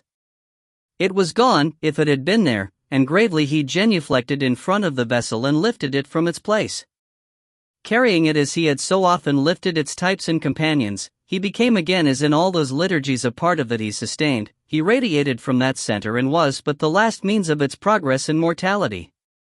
Of this sense of instrumentality he recognized, none the less, the component parts, the ritual movement, the priestly office, the mere pleasure in ordered, traditional, and almost universal movement. "Neither is this thou," he said aloud, and, coming to the garden door, looked round him. In the hall the clock struck 7, he heard his housekeeper moving upstairs. As he came out into the garden he saw on the road a few men on their way to work. Then suddenly he saw another man leaning over the gate as Persimmons had leant the previous afternoon, only this was not Persimmons, though a man not unlike him in general height and build. The man opened the gate and came into the garden, though not directly in the path to the churchyard gate, and on the sudden the Archdeacon stopped. "Excuse me, mister," a voice said, "but is this the way to Fardles?" He pointed down the road. "That is the way, yes," the Archdeacon answered. "Keep to the right all the way, dot." "Ah, thankee," the stranger said. "I've been walking almost all night, nowhere to go and no money to go with." He was standing a few yards off. "Excuse me coming in like this, but seeing a gentleman. Do you want something to eat?" the Archdeacon asked. "Ah, that's it," said the other, eyeing him and the chalice curiously. "Reckon you've never been 24 hours without a bite or sup." He took another step forward. "If you go round to the kitchen you shall be given some food," the Archdeacon said firmly. "I am on my way to the church and cannot stop. If you want to see me I will talk to you when I come back." He lifted the chalice and went on down the path and through the churchyard. "The mystery's celebrated," he returned, still carefully carrying the chalice, and set it out of sight in a cupboard in the breakfast room. When his housekeeper came in with coffee he asked after the stranger. "Oh yes, sir, he came round," she said, "and I gave him some food. But he didn't eat much, to my thinking, and he was off again in 10 minutes. Those folk don't want breakfast, money's what they're after. He wouldn't stop to see you, not after I told him you might get him a job. Money, that's what he wanted, not a job, nor breakfast, either." But the Archdeacon absurdly continued to doubt this. He had felt, all through the short conversation in the garden, that it was not himself, but the vessel that the stranger had been studying, and that not with any present recognition, but as if he were impressing it on his memory. His train went at 9:30, it was now 8:30. But the train was out of the question. He had to explain the state of the church to the locum tenens. He had to go over to Rushforth, not now for Persimmons, but for his own needs.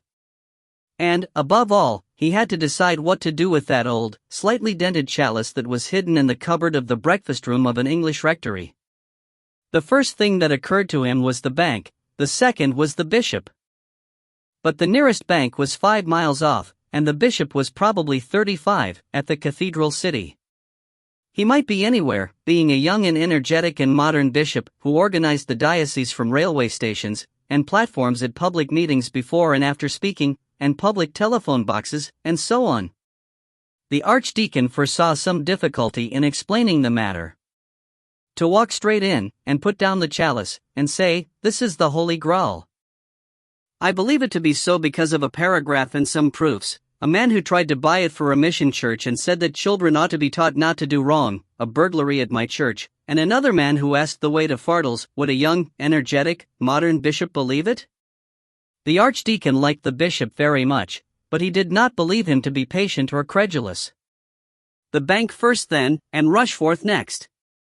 And, in a day or two, the bishop. Or rather first a telegram to Scotland. He sat down to write it, meaning to dispatch it from the station when he took the train to town. Then he spent some time in looking out a leather case which would hold the chalice, and had indeed been used for some such purpose before. He ensconced the Graal, if it were the Graal, therein, left a message with his housekeeper that he would be back some time in the afternoon, and by just after 9 was fitting his hat on in the hall. There came a knock at the door. The housekeeper came to open it. The archdeacon, looking over his shoulder, saw the stranger who had invaded his garden that morning standing outside.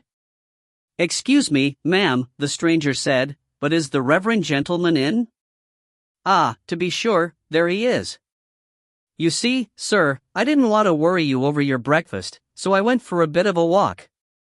But I hope you haven't forgotten what you said about helping me to find work." "It's work I want, sir, not idleness."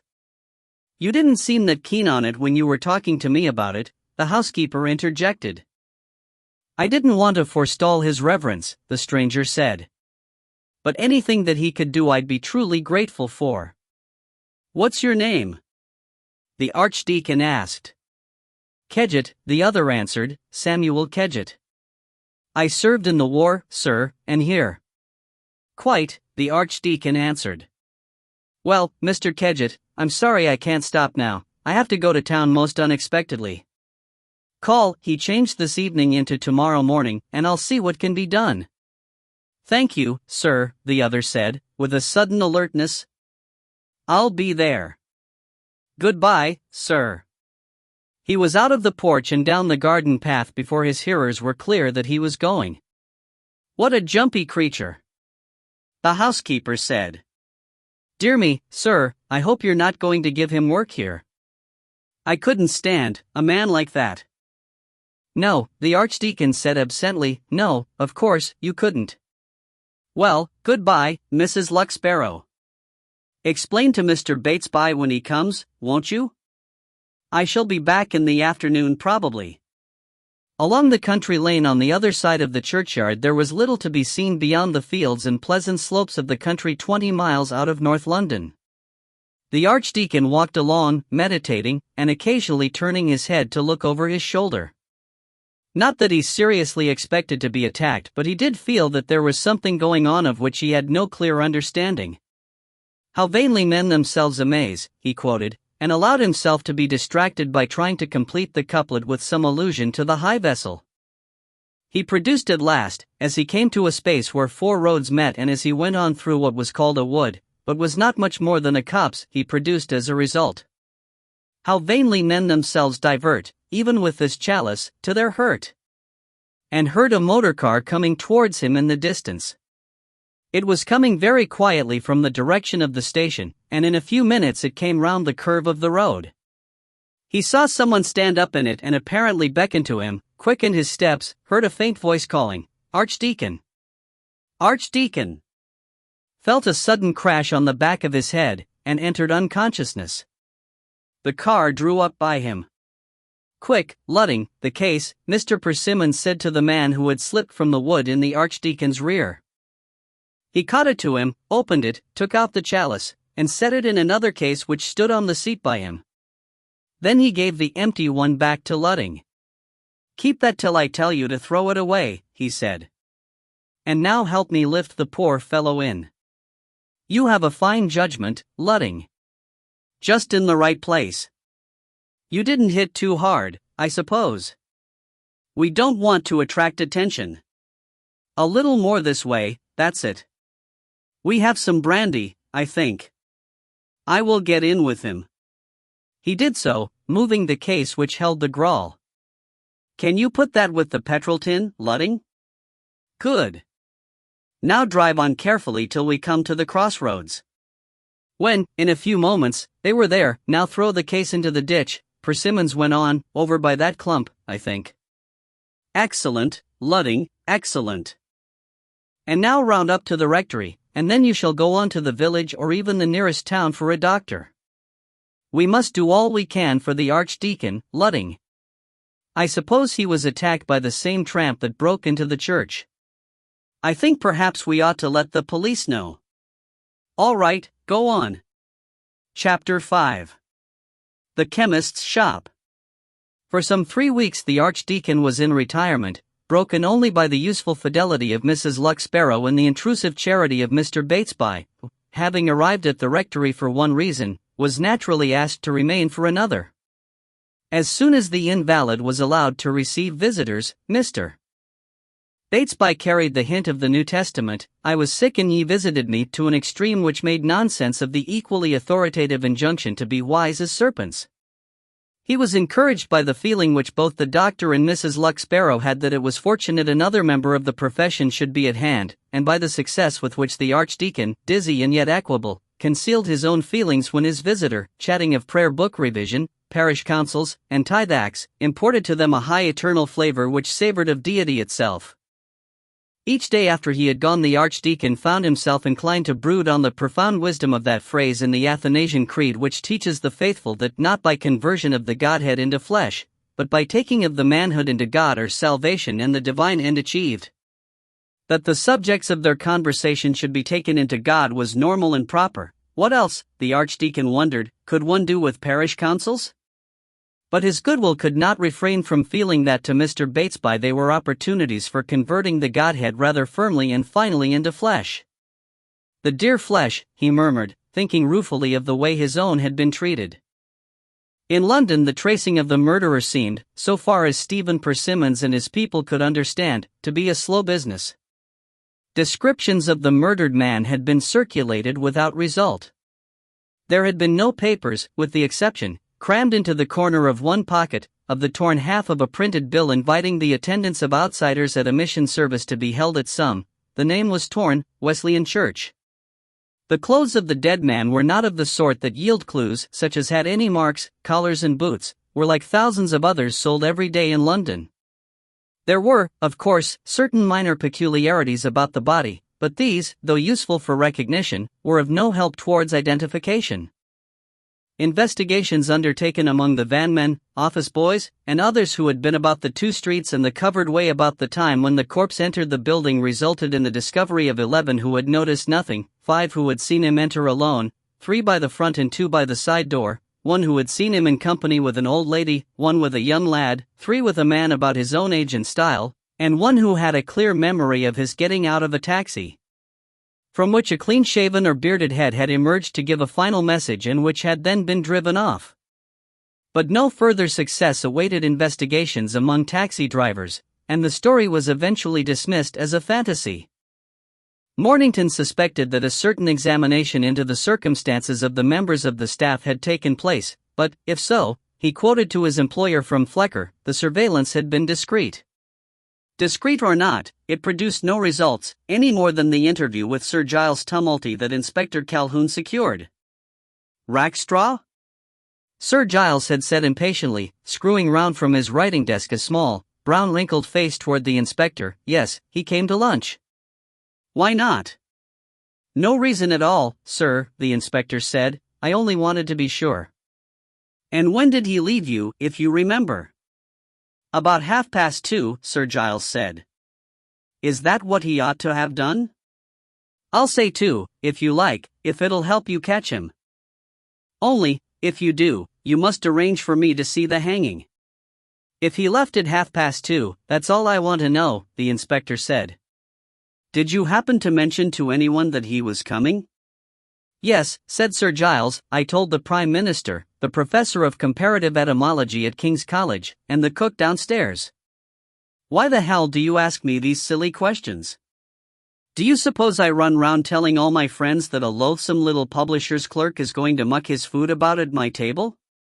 If you felt like that, the inspector said, holding down his anger, I wonder you asked him to lunch. I asked him to lunch because I'd rather him foul my table than my time, Tumulty answered. I had to waste an hour over him because he didn't understand a few simple things about my illustrations, and I saved it by working it in with lunch. I expect he charged overtime for it, so that he'd be 2 shillings to the good, one saved on his food and another extra pay. I should think he could get a woman for that one night. How much do you have to pay, policeman? The inspector at the moment felt merely that Sir Giles must be mad. It wasn't till hours afterwards that he became slowly convinced that the question was meant as an insult beyond reach of pardon or vengeance. At the time he stared blankly and said soberly, I'm a married man, sir. You mean you get her for nothing? Sir Giles asked. 2 can live as cheaply as 1, and your extras thrown in? Optimistic, I'm afraid. Well, I'm sorry, but I have to go to the Foreign Office. Come and chat in the taxi, that's what your London taxis are for. When I want a nice long talk with anyone I get in one at Westminster Abbey after lunch and tell him to go to the Nelson column. We nearly always get there for tea. Oh, goodbye, policeman. Come again someday. The immediate result of this conversation was to cause Calhoun to suspect Rackstraw more grievously than before. But no amount of investigation could prove the tale of the lunch unreliable or connect him in any way with an unexplained disappearance or even with any semi-criminal attitude towards the law.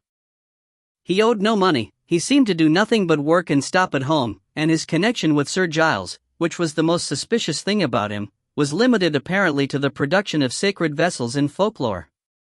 The inspector even went the length of procuring secretly through Gregory Persimmons an advance copy of this, and reading it through, but without any result. Another of the advance copies Mornington had sent personally to the Archdeacon, and a few days before the official publication, and some 4 weeks after the archidiaconal visit to the publishing house he had a letter in reply. Dear M.R. Mornington, the Archdeacon wrote, I have to thank you very much for the early copy of Sacred Vessels which you were good enough to send me. It is a book of great interest, so far as anything intellectual can be, and especially to a clergyman, who has, so to speak, a professional interest in anything sacred, and especially to anything which has a bearing on Christian tradition. I mean, of course, Sir Giles Tumulty's study of the possible history of the Holy Grail. There is one point upon which I should like information if you are able to give it to me, if it is not a private matter. This article on the Grail contained, when I glanced through it in the proofs you showed me, a concluding paragraph which definitely fixed the possibility, within the limitations imposed by the very nature of Sir Giles's research, of the Grail being identified with a particular chalice in a particular church. I have read the article as it now stands with the greatest care, but I cannot find any such paragraph. Could you tell me, 1, whether the paragraph was in fact deleted, 2, whether, if so, the reason was any graved out of the identification, 3, whether it would be permissible for me to get into touch with Sir Giles Tumulty on the subject? Please forgive me troubling you so much on a matter which has only become accidentally known to me through your kindness. I am a little ashamed of my own curiosity, but perhaps my profession excuses it in general and in particular. I hope, if you are ever in or near Castra Parvulorum, you will make a special point of calling at the rectory. I have 1 or 2 early editions, one of the Ascent of Mount Carmel, which might interest you. Yours most sincerely, Julian Davenant. Bless him, Mornington said to himself as, coiled curiously round his chair, he read the letter, bless him and damn him. I suppose Lionel will know. He dropped the letter on his desk, and was opening another, when Gregory Persimmons came into the office. After a few sentences had been exchanged, Stephen said, When do you go for your holidays, Mornington? I was going at the end of August, for some of them, anyhow, Mornington answered, if that fits in all right. It fitted in when I fixed it. But I'm only walking a little, so, if there's any need, I can easily alter it. The fact is, Stephen went on, I've been asked to go with some people I know to the south of France at the beginning of August, and I might stop 6 weeks or so if things didn't call me back. But I like you to be here while I'm away. The beginning of August, 6 weeks, Mornington murmured, and it's the 5th of July now. Well, sir, I'll go before or after, whichever you like. Rackstraw goes next Friday, and he'll be back by the end of the month. Are you sure it's convenient? Stephen asked. Entirely, the other said.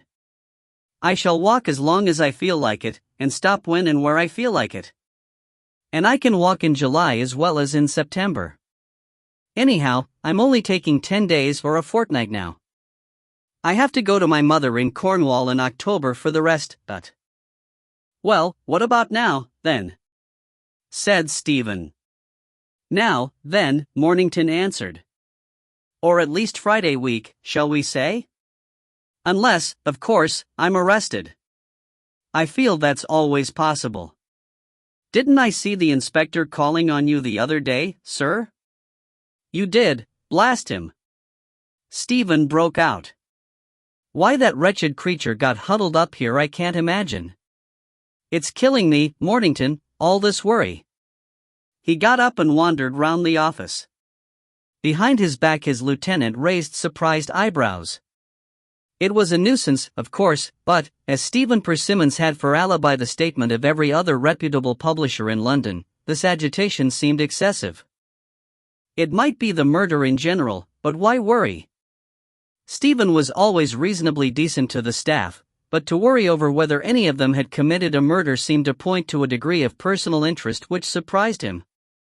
I know, he said sympathetically. You feel you'd like to murder the fellow just for having been murdered. Some people always muddle their engagements.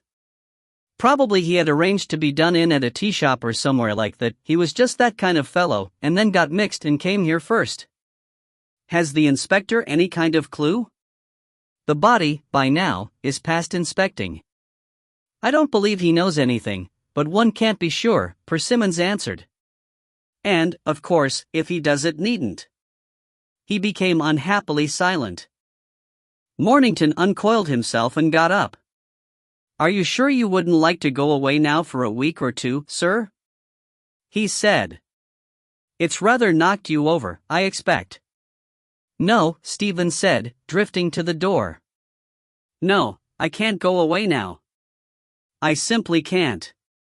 We'll leave it at that then. He disappeared. We seem to be leaving it at a very undefined that, Mornington thought to himself, as he went back to his letters. Stephen never was what the deceased would probably have called brainy. But he seems rather cloudy even for him. Later in the day he replied to the camp of the children. My dear Mr. Archdeacon. The fact is that the paragraph you refer to was cut out by Sir Giles Tumulty at the last moment. This puts us in a mild fix, because I suppose technically proofs in a publisher's office are private, till the book is published. And after, for that matter. I am given to understand by the people here who have met him that he is the nearest to a compound of a malevolent hyena and an especially venomous cobra that ever appeared in London, and I shrink therefore from officially confirming your remembrance of that paragraph. But you were here, and you saw the proofs, and, if you could conceal the unimportant fact that we showed them to you, write to Sir Giles by all means. This sounds as if I were proposing an immorality. But it only means that, while I can't officially say write, I am reluctant to say don't write. Your tact will no doubt discover the wise road. Personally, I hope you'll find out. Thank you for your invitation. I may conceivably turn up one day before the month ends. Did you have a pleasant time in Scotland? Yours very sincerely. K. H. Mornington. At the moment when this letter was being dictated, Sir Giles had, in fact, a visitor from Fardles sitting with him, not the Archdeacon, but Mr. Gregory Persimmons. They were speaking in subdued tones, both of them rather greedily, as if they each wanted something from the other, and the subject of their conversation might have eluded Mornington, had he heard it, for a considerable time. When Gregory had been shown in, Sir Giles got up quickly from his table. Well, he said. Gregory came across to him, saying, Oh, I've got it, a little more trouble than I thought, but I've got it. But I don't quite like doing anything with it, in fact, I'm not quite sure what it's best to do. Sir Giles pushed a chair towards him. You don't think, he said. What do you want to do? He sat down again as he spoke, his little eager eyes fixed on the other, with a controlled but excited interest. Persimmons met them with a sly anxiety in his own. "I want something else first," he said. "I want that address." "Pooh," Sir Giles said, "that won't help you. Tell me more about this other thing first. Do you notice anything about it? How does it affect you?" Gregory considered. "Not at all, I think," he said. "It's just an ordinary piece of work, with a curious smell about it sometimes."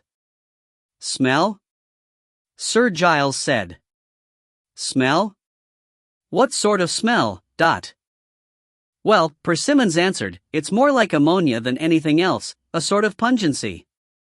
But I only notice it sometimes." "I knew a cannibal chief in Nigeria who said the same thing," Sir Giles said musingly.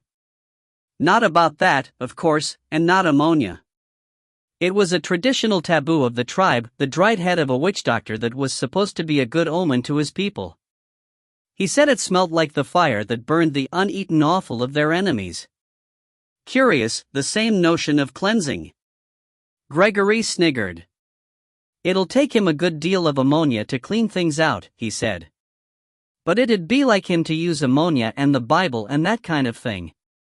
Sir Giles switched back to the subject. "And what are you going to do with it?" he asked alertly. Gregory eyed him. "Never mind," he said. "Or, rather, why do you want to know?" "Because I like knowing these things," Sir Giles answered. "After all, I saved it for you when you asked me, on condition that you told me about your adventures, or let me see them for myself. You're going mad, you know, Persimmons, and I like watching you." "Mad?" Gregory said, with another snigger. "You don't go mad this way. People like my wife go mad, and Stephen. But I've got something that doesn't go mad. I'm getting everything so." He stretched out both arms and pressed them downwards with an immense gesture of weight, as if pushing the universe before and below him. "But I want the ointment." "Better leave it alone," Sir Giles said tantalizingly. "It's tricky stuff, Persimmons. A Jew in Beira tried it and didn't get back. Filthy beast he looked, all naked and screaming that he couldn't find his way. That was 4 years ago, and he's screaming the same thing still, unless he's dead. And there was another fellow in Valparaiso who got too far to be heard screaming. He died pretty soon, because he'd forgotten even how to eat and drink. They tried forcible feeding, I fancy, but it wasn't a success, he was just continually sick. Better leave it alone, Persimmons." "I tell you I'm perfectly safe," Gregory said. "You promised, Tumulty, you promised." "My Lord God," Sir Giles said, "what does that matter? I don't care whether I promised or not, I don't care whether you want it or not, I only wonder whether I shall get more from—" He broke off. "All right," he said, "I'll give you the address, 94, Lord Mayor Street, Finchley Road. Somewhere near Tally Ho Corner, I think. Quite respectable and all that." The man in Valparaiso was a solicitor. It's in the middle classes one finds these things easiest. The lower classes haven't got the money or the time or the intelligence, and the upper classes haven't got the power or intelligence. Gregory was writing the address down, nodding to himself as he did so, then he looked at a clock, which stood on the writing table, pleasantly clutched in a dried black hand set in gold. "I shall have time today," he said. "I'll go at once." "I suppose he'll sell it me?" "Yes, of course he will, I can see to that." "It'll save you some time and energy," Sir Giles said, "if you mention me. He's a Greek of sorts, I've forgotten his name. But he doesn't keep tons of it, you know. Now, look here, Persimmons. This is 2 things you have got out of me, and I've had nothing in return. You'd better ask me down to wherever you hatch gargoyles. I can't come till after Monday because I'm speaking at University College then. I'll come next Wednesday. What's the station? Fardles? Send me a card to tell me the best afternoon train and have it met." Gregory promised in general terms to do this, and as quickly as he could got away. an hour after he had hunted out Lord Mayor Street. It was not actually quite so respectable as Sir Giles had given him to understand. It had been once, no doubt, and was now halfway to another kind of respectability, being in the disreputable valley between two heights of decency. There were a sufficient number of sufficiently dirty children playing in the road to destroy privacy without achieving publicity. Squalor was leering from the windows and not yet contending frankly and vainly with grossness. It was one of those sudden terraces of slime which hang over the pit of hell, and for which beastliness is too dignified a name. But the slime was still only oozing over it, and a thin cloud of musty pretense expanded over the depths below.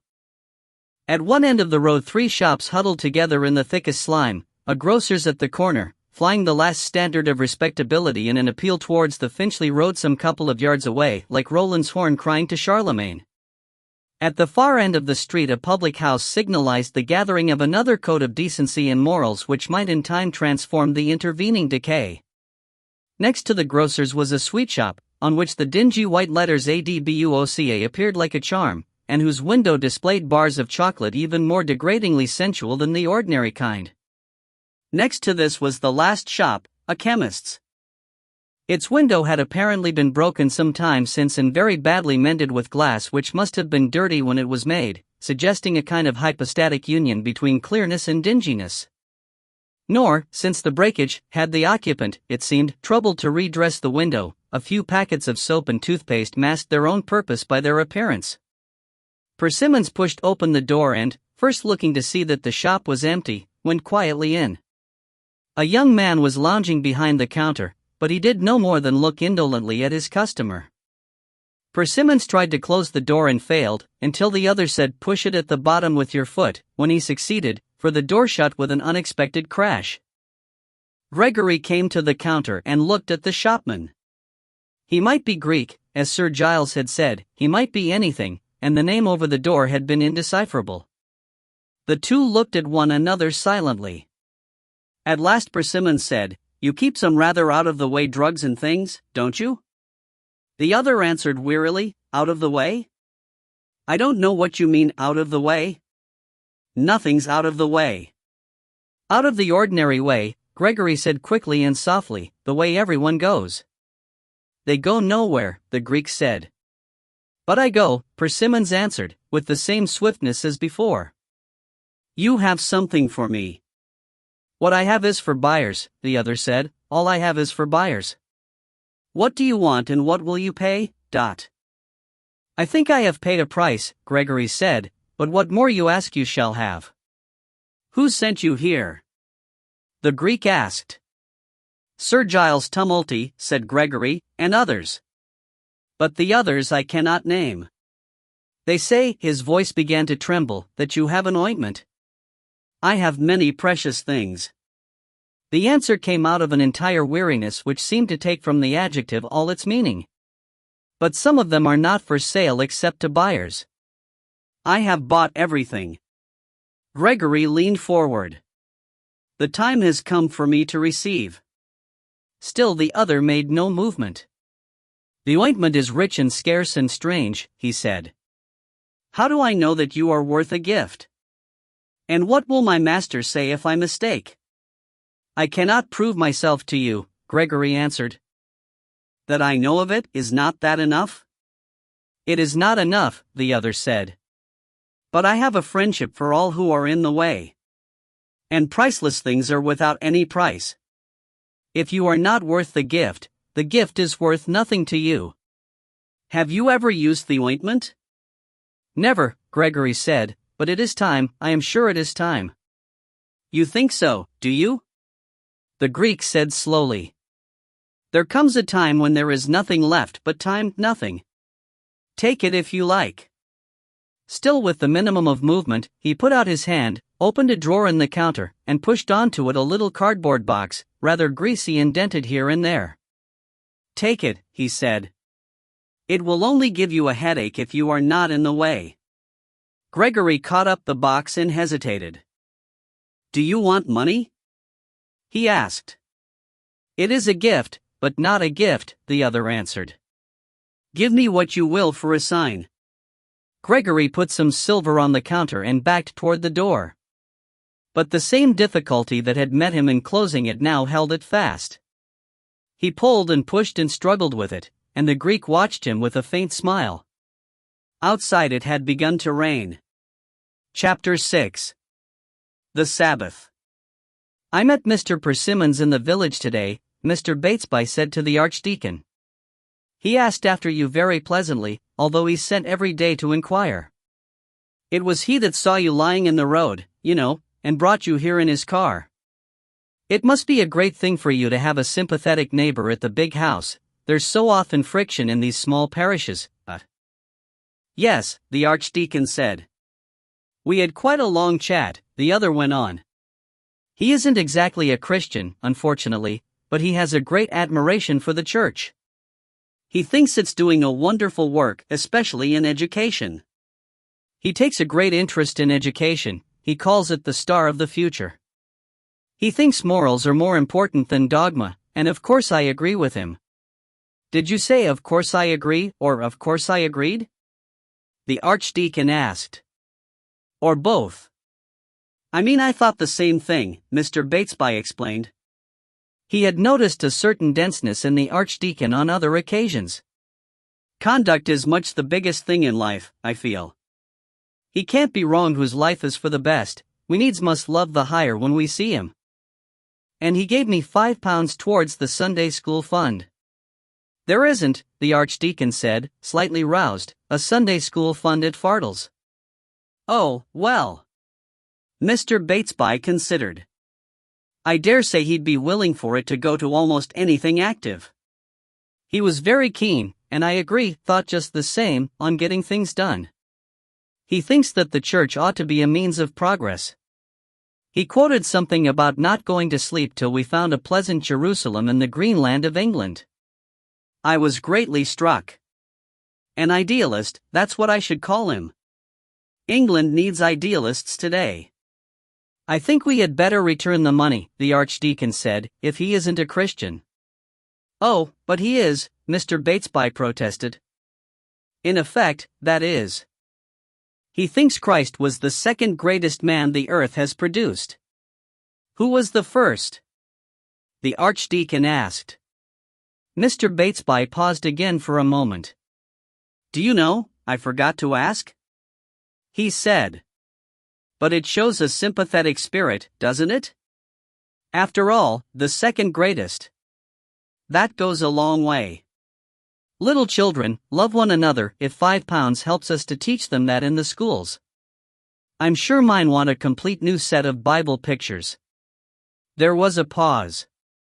The two priests were sitting after dinner in the garden of the rectory. The Archdeacon, with inner thoughts for meditation, was devoting a superficial mind to Mr. Batesby, who on his side was devoting his energies to providing his host with cheerful conversation. The Archdeacon knew this, and knew too that his guest and substitute would rather have been talking about his own views on the ornaments rubric than about the parishioners. He wished he would. He was feeling rather tired, and it was an effort to pay attention to anything which he did not know by heart.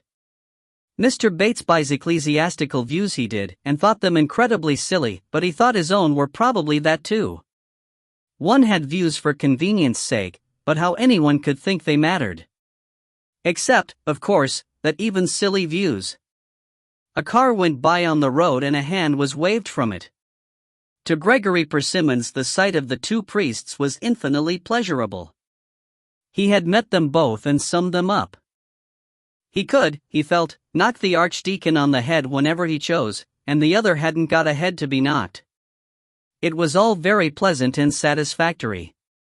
There had been a moment, a few days ago, in that little shop when he couldn't get out, and there seemed suddenly no reason why he should get out, as if he had been utterly and finally betrayed into being there forever. He had felt almost in a panic. He had known that feeling once or twice before, at odd times, but there was no need to recall it now. Tonight, something else was to happen. Tonight he would know what it all was of which he had read in his books, and heard from people who had funnily come into his life and then disappeared. Long ago, as a boy, he remembered reading about the Sabbath, but he had been told that it wasn't true. His father had been a Victorian rationalist. The Archdeacon, he thought, was exceedingly Victorian too. His heart beating in an exalted anticipation, he drove on to Cully. Mr. Batesby was asleep that night, and the Archdeacon was, in a Victorian way, engaged in his prayers, when Gregory Persimmons stood up alone in his room. It was a little after midnight, and, as he glanced out of the window, he saw a clear sky with a few stars and the full moon contemplating him. Slowly, very slowly, he undressed, looking forward to he knew not what, and then, being entirely naked, he took from a table the small greasy box of ointment and opened it. It was a pinkish ointment, very much the color of the skin, and at first he thought it had no smell. But in a few minutes, as it lay exposed to the air, there arose from it a faint odor which grew stronger, and presently filled the whole room, not overpoweringly, but with a convenient and irresistible assurance. He paused for a moment, inhaling it, and finding in it the promise of some complete decay. It brought to him an assurance of his own temporal achievement of his power to enter into those lives which he touched and twist them out of their security into a sliding destruction. £5 here, a clever jeer there, it was all easy.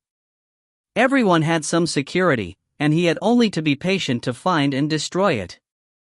His father, when he had grown old and had had a good deal of trouble, had been inclined to wonder whether there was anything in religion. And they had talked of it, he remembered those talks. It had been his first real experiment. He had suggested very carefully and delicately, to that senile and uneasy mind, that there probably was a God, but a God of terrible jealousy. God had driven Judas, who betrayed him, to hang himself, and driven the Jews who denied him to exile in all lands. And Peter, his father had said, Peter was forgiven. He had stood thinking of that, and then had hesitated that, yes, no doubt Peter was forgiven, unless God had taken a terrible revenge and used Peter to set up all that mystery of evil which was Antichrist in Torquemada and Smithfield in the Roman See. Before the carefully sketched picture of an infinite, absorbing, and mocking vengeance, his father had shivered and grown silent. And had thereafter died, trying not to believe in God lest he should know himself damned. Gregory smiled, and touched the ointment with his fingers. It seemed almost to suck itself upward round them as he did so. He disengaged his fingers and began the anointing. From the feet upwards in prolonged and rhythmic movements his hands moved backward and forward over his skin, he bowed and rose again, and again. The inclinations gradually ceased as the anointing hands grew higher, around the knees, the hips, the breast. Against his body the pink smears showed brightly for a moment, and then were mingled with and lost in the natural color of the flesh. All the while his voice kept up a slow crooning, to the sound of which he moved, pronouncing as in an incantation of rounded and liquid syllables what seemed hierarchic titles. He touched his temples and his forehead with both hands, and so for a moment stayed. His voice grew deeper and charged with more intensity, though the sound was not noticeably quicker, as he began the second anointing. But now it was only the chosen parts that he touched, the soles of the feet, the palms of the hands, the inner side of the fingers, the ears and eyelids, the environs of nose and mouth, the secret organs. Over all these again and again he moved his hands, and again ceased and paused, and the intensity died from his voice. For the third anointing was purely ritual. He marked various figures upon his body, a cross upon either sole, a cross inverted from brow to foot, and over all his form the pentagon reversed of magic. While he did so his voice rose in a solemn chant which entered with a strange power through those anointed ears, and flowed through his body as did the new faint light that seemed to shine through his closed eyelids.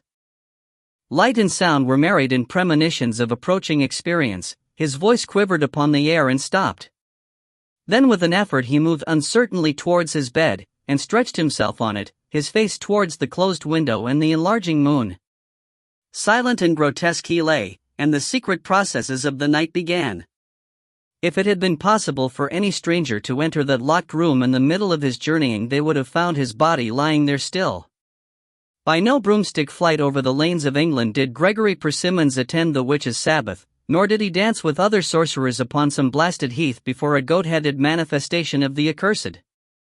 But scattered far over the face of the earth, though not so far in the swiftness of interior passage, those abandoned spirits answered one another that night, and that beyond them, which some have held to be but the precipitation and tendency of their own natures, and others for the equal and perpetual co-inheritor of power and immortality with good, that beyond them felt them and shook and replied, sustained and nourished and controlled.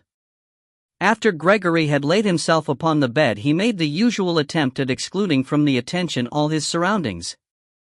But tonight the powerful ointment worked so swiftly upon him, stealing through all his flesh with a delicious venom and writhing itself into his blood and heart, that he had scarcely come to rest before the world was shut out. He was being made one with something beyond his consciousness. He accepted the union in a deep sigh of pleasure. When it had approached a climax, it ceased suddenly. There passed through him a sense of lightness and airy motion. His body seemed to float upwards, so unconscious had it become of the bed on which it rested. He knew now that he must begin to exercise his own intention, and in a depth beyond thought he did so. He commanded and directed himself towards the central power which awaited him.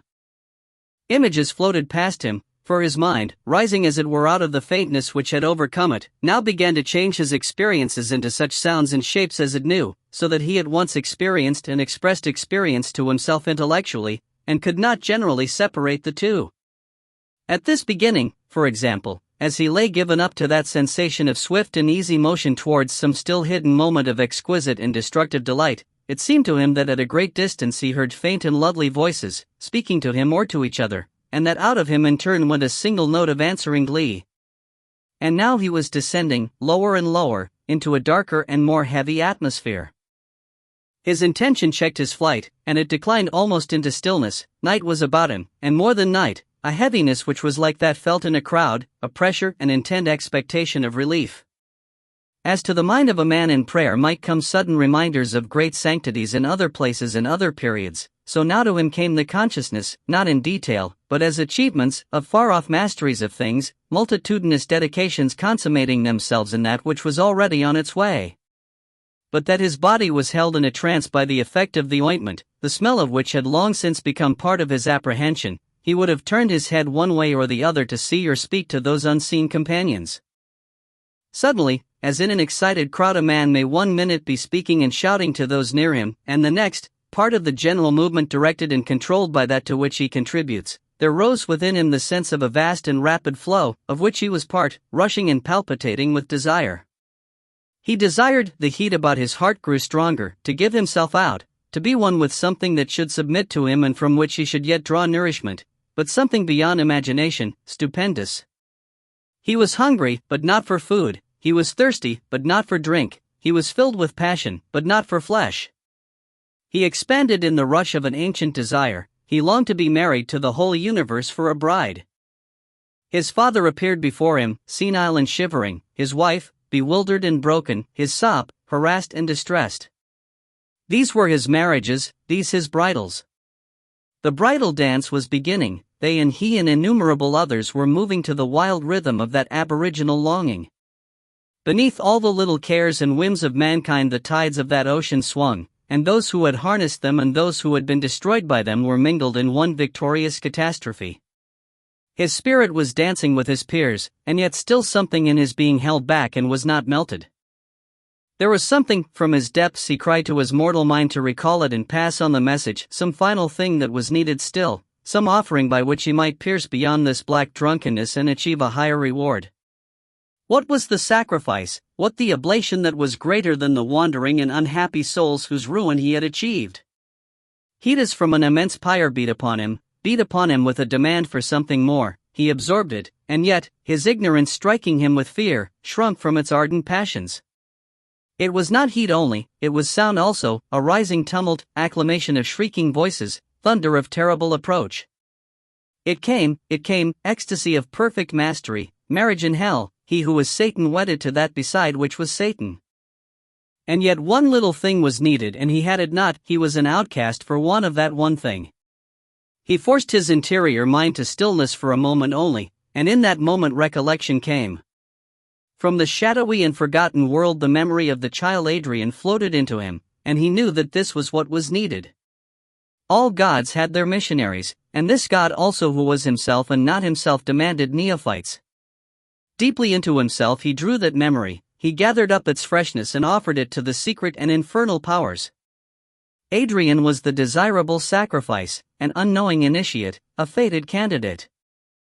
To this purpose the man lying still and silent on the bed, were caught up before some vast interior throne where the masters and husbands and possessors of the universe danced and saw immortal life decay before their subtle power, dedicated himself. The wraith of the child drifted into the midst of the dance, and at the moment when Adrian far away in London stirred in his sleep with a Mona-like moan broke out in another chamber. For the last experience was upon the accepted devotee, there passed through him a wave of intense cold, and in every chosen spot where the ointment had been twice applied the cold concentrated and increased. Nailed, as it were, through feet and hands and head and genitals, he passed utterly into a pang that was an ecstasy beyond his dreams. He was divorced now from the universe, he was one with a rejection of all courteous and lovely things. By the oblation of the child he was made one with that which is beyond childhood and age and time, the reflection and negation of the eternity of God. He existed supernaturally, and in hell. When the dissolution of this union and the return began, he knew it as an overwhelming storm. Heat and cold, the interior and exterior world, images and wraiths, sounds and odors, warred together within him. Chaos broke upon him. He felt himself whirled away into an infinite desolation of anarchy. He strove to concentrate, now on that which was within, now on some detail of the room which was already spectrally apparent to him, but fast as he did so it was gone. Panic seized him, he would have screamed, but to scream would be to be lost. And then again the image of Adrian floated before him, and he knew that much was yet to be done. With that image in his heart, he rose slowly and through many mists to the surface of consciousness, and as it faded gradually to a name and a thought he knew that the Sabbath was over and the return accomplished. "He's very restless," Barbara said to Lionel. "I wonder if the scone upset him." "There, darling, there." "He's probably dreaming of going away," Lionel answered softly. "I hope he won't take a dislike to the place or Persimmons or anything." "Hush, sweetheart," Barbara murmured. "All's well. All's well." Chapter 7. Adrian. The Archdeacon, as he considered matters, found himself confronted by several dilemmas as, for example, 1. Was the stolen chalice the Holy Grail or not? 2. Had it or had it not been taken from him on the supposition that it was? 3. Had Mr. Persimmons anything to do with the supposition or with the removal? 4. Ought he or ought he not to take an active interest in retrieving it? 5. If so, what steps ought he to take? He felt that, so far as the property itself was concerned, he was very willing to let it slip, grawl or no grawl. But he admitted that, if by any ridiculous chance Mr. Persimmons had had to do with its removal, he should have liked the suspicions he already entertained to be clear. On the other hand, it was impossible to call in the police. He had a strong objection to using the forces of the state to recover property. Besides, the whole thing would then be likely to become public. He was revolving these things in his mind as he strolled down the village one evening in the week after the Rackstraws had occupied the cottage on the other side of Cully. Except that Barbara, in a rush of grateful devotion, had come to the early Eucharist on the Sunday morning, and he had noticed her as a stranger. The Archdeacon knew nothing of their arrival. He had been diplomatically maneuvered by Mr. Batesby into inviting him to stop another week or two. Mr. Batesby thought the Archdeacon ought to go for a holiday. The Archdeacon thought that he would not trouble at present, for he felt curiously reluctant to leave the neighborhood of Cully and perhaps of the Grawl. As he came to the village he heard a voice calling him and looked up. Coming towards him was Gregory Persimmons, with a stranger. Gregory waved his hand again as they came up. "My dear Archdeacon," he said, shaking hands warmly, "I'm delighted to see you about again. Quite recovered, I hope. You ought to go away for a few weeks." "I owe you many thanks," the Archdeacon answered politely, "not only for rescuing me from the road and taking me to the rectory, but for so kindly and so often inquiring after me. It has really been very thoughtful of you." He substituted thoughtful for kind at the last minute with an eye on truth. Not a bit," Persimmons said. "So glad you're better. Have you met Sir Giles Tumulty by any chance?" "Sir Giles, meet the Archdeacon of Fardles, as they say elsewhere." "I hear you have been set on by tramps," Sir Giles said, as they shook hands. "Many about here?" As the Archdeacon began to reply, Barbara Rackstraw came along the road with Adrian on their way home, and Persimmons, with a word of apology, skipped aside to meet them. The Archdeacon slurred over the subject of tramps, and proceeded casually, "I have just been reading your last book, Sir Giles. Most interesting." He became indefinitely more pompous, a slight clericalism seemed to increase in him, "But, you know, that article on the Grawl, most interesting, most interesting.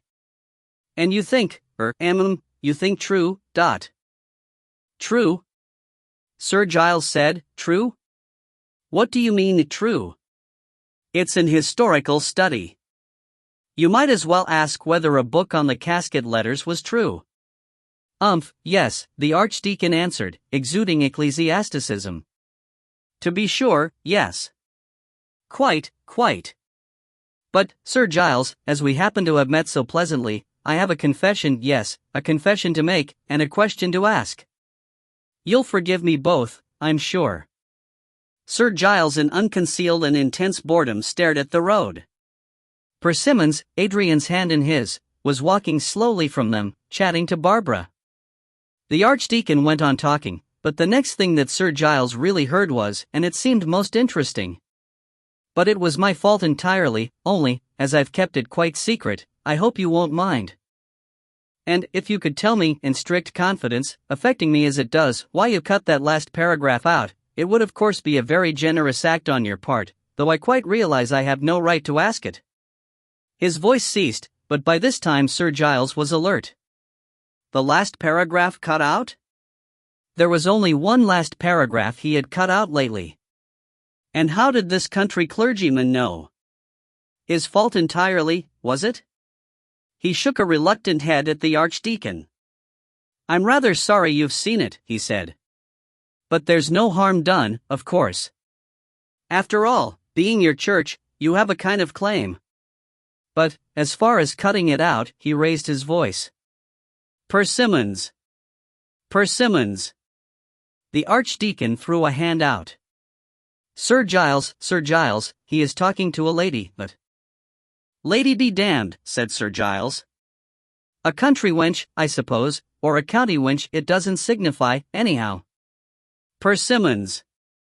Gregory made his farewells to Barbara and Adrian near a turn in the road and returned. "Yes?" he said. "Why such particular excitement?" Sir Giles grinned. "What do you think?" he said. "The Archdeacon saw that paragraph you made me cut out. So he knew it was his church the Grawl was in. And it was Persimmons, he added to the priest, who wanted it taken out. He pretended the evidence wasn't good enough, but that was all nonsense. Evidence good enough for anybody." From the turn in the road Adrian shouted a final goodbye, and Gregory, remembering his work, turned and waved before he answered. Then he smiled at the Archdeacon, who was looking at him also with a smile. Sir Giles grinned happily, and a bicyclist who passed at the moment reflected bitterly on the easy and joyous time which such people had in the world. "Dear me," the Archdeacon said. "And was that the cause of the needy mission church, Mr. Persimmons?" "Well," Persimmons said, "I'm afraid it was. I have been something of a collector in my time, and once I understood from Sir Giles what your old chalice might be, I couldn't resist it." "It must be a wonderful thing to be a collector," the Archdeacon answered gravely.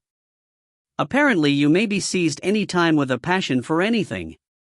Have you a large collection of chalices, Mr. Persimmons?" "None at all, since I didn't get that," Gregory answered. "To think it's in the hands of some thief now, or a pawnbroker perhaps." "Have you put the police on the track yet, Archdeacon?" "No," the Archdeacon answered. "I don't think the police would find it. The police sergeant here believes in letting his children run more or less wild, and I feel sure he wouldn't understand my clues. Well, good day, Sir Giles." "Good day, Mr. Persimmons."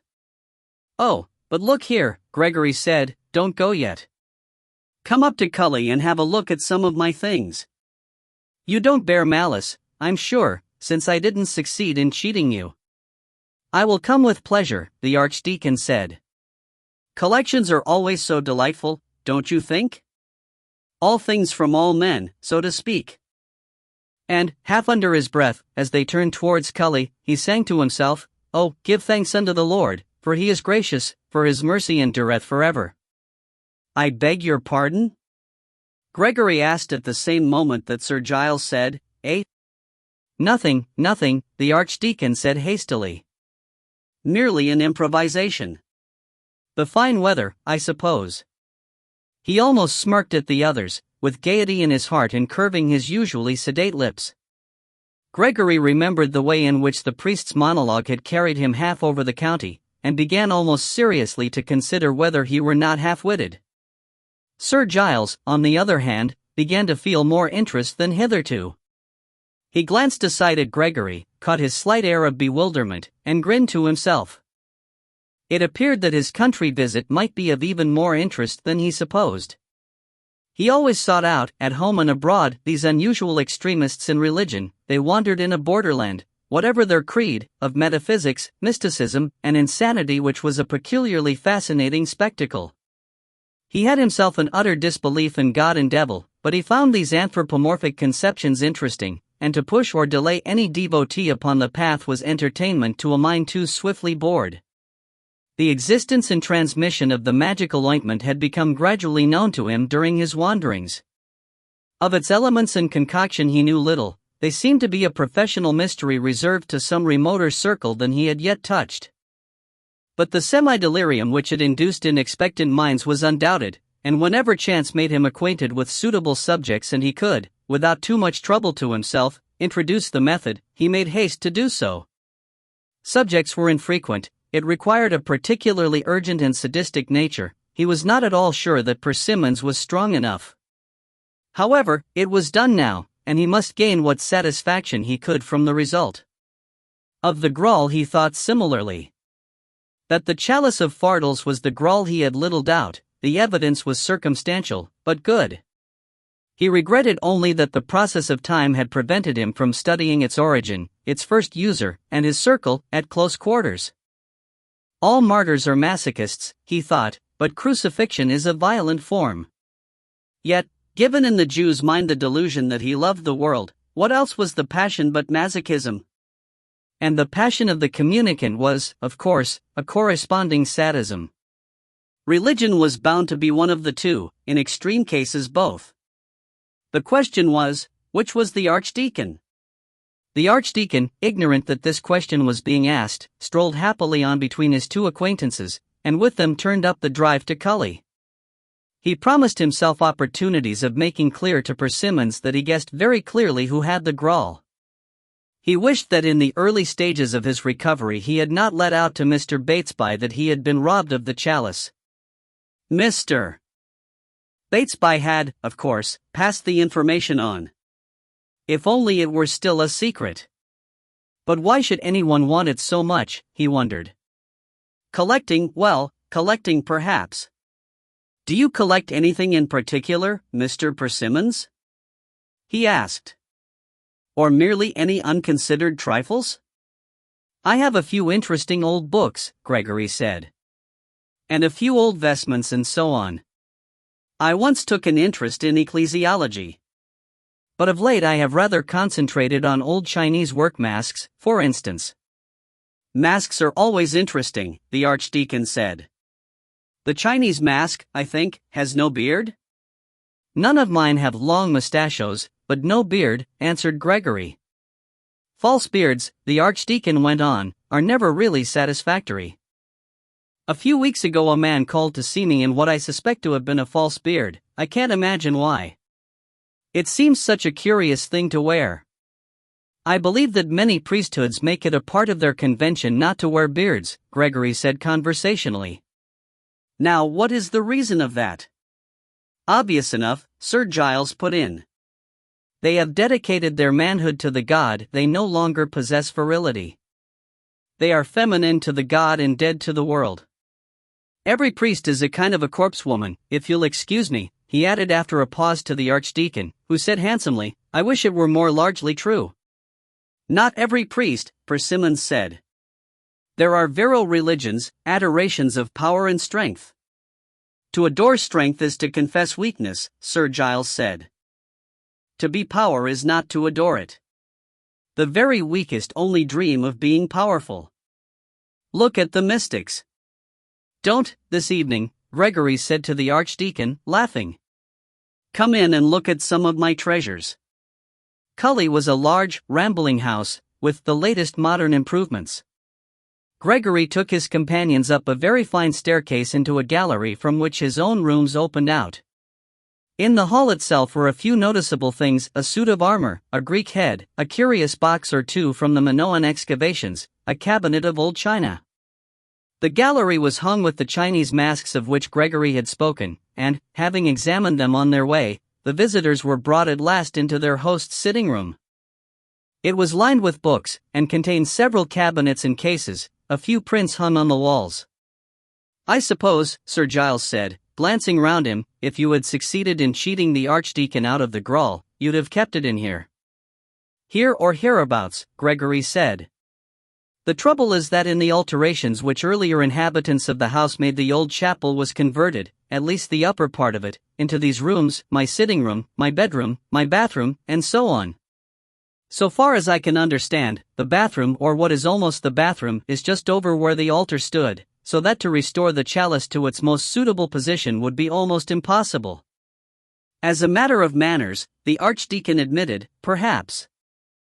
But surely not more so than achieving it, if I may say so, by throwing dust in the eyes of its keeper.